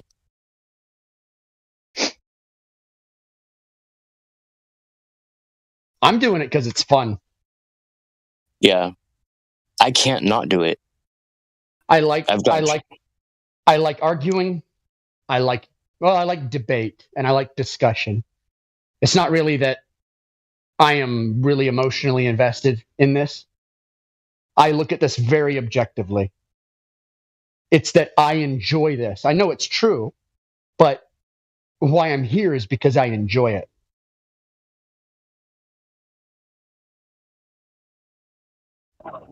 That's right.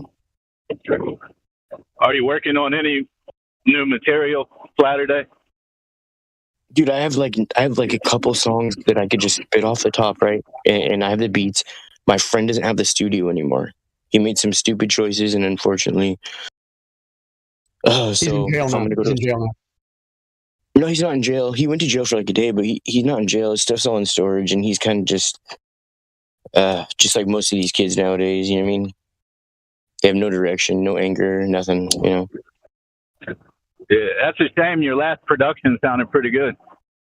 I tried to play it at a party I was at a couple weeks ago, and compared to the other mainstream stuff they were listening to, your vocals were hard to hear. But when I listened through my system, man, it sounds really good. I thought it was a good production. I'd help you out if you were on the other side of the country, man. I got my studio at home. Damn, yeah. What part of the country do you live in? Virginia. Oh, okay. Virginia is for lovers. That's what they tell me. Yeah, for sure. I'm in West Virginia right now, though. They named that after that cigarette company, Virginia Slim, right? Yes. Correct. That's cool.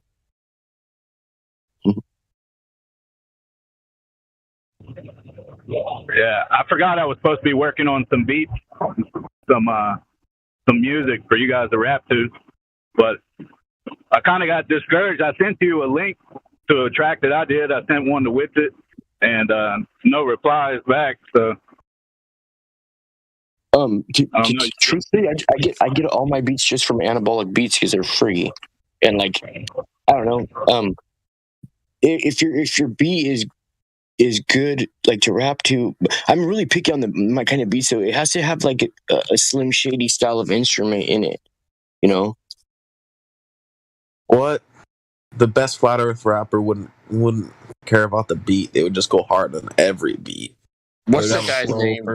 D something. They'd have a flow for every type of beat. Big rapper. D something. What's his name? D Nice or something. The dude that's Karen. D's nuts in your face. Wait, the Flat Earth rapper. ODD. ODD. Yeah. He does a great job, I think, right? Yeah.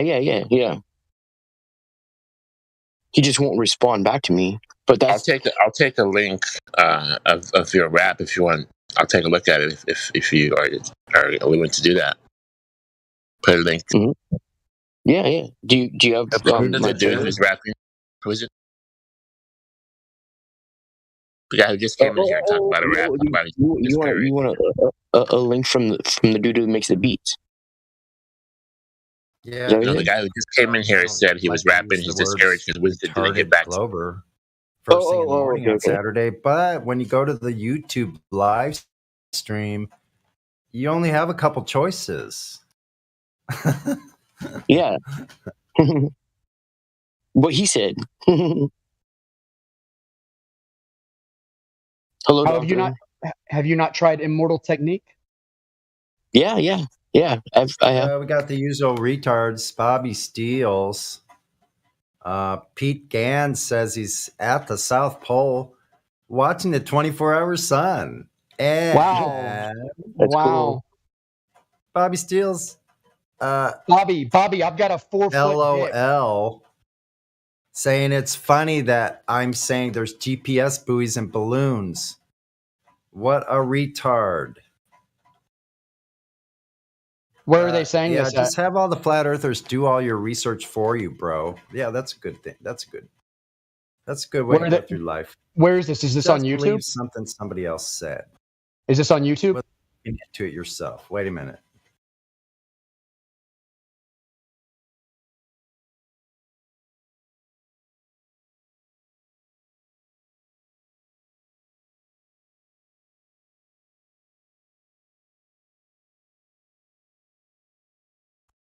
Sorry about that. I had my sound on the wrong sound. Are you guys there? We're here, sir. Okay, good. Sorry if I ran over somebody just then. Doctor, I've been waiting all day for you. It's not me, it's my wife. You've got to come and make a house call quick. There's something wrong with her. Hey, I see Witsit in the house. Hey, Witsit. Congratulations, man. If you're there, maybe you're AFK. Thank you, bro. Thank you. Hey, Hello, yeah, it's it. man. Hello. Good to see you on. Hey, congratulations, bro. Thank you, bro. Hey, you know what? I hate to disappoint, but from the very beginning, I knew you guys were having a girl. I don't know why. I knew you were going to have a girl. I got that intuition. I was like 50-50 on it. I was like, it could be 50-50, and I was right. It was like 50-50, you know what I mean? Could have gone either way. Yeah, easy to say after she's here that you knew it was a girl. What was that? It's easy to say now that she's here. Oh, I know. But no, before I was saying, I think they're going to have a girl. Yeah, I wanted to say congrats too. I have 2 daughters myself. They're now 9 and 17. But it's the best thing ever to be a girl dad. My youngest, she's 9. She's a lot like me. She's like a little dude, you know. She's always telling people how she wants to be like me, or when they call her out for acting like me, you know. She loves me so much, man. It's the greatest thing ever. So I go out there and I work my ass off all the time, and it's worth it. Well, Daddy's girls. I got a 13-year-old daughter and a 10-year-old son and a 5-year-old daughter. Nice. Can always try again. Well, it's not. That's dumb. I take it back. Yeah, No, I'm done. That's now you're done. Well, I'm divorced, and the kids love me, so I don't give a shit. I don't need any more kids. Next time I get married, I'm going to marry someone half my age. Well, then she can definitely make more babies. No, I'll keep that one fresh. It's good to know what you want. No. Hey, I already climbed the mountain. Why climb it again? Next time I'll just sail the sea. Blue and yellow, purple hills.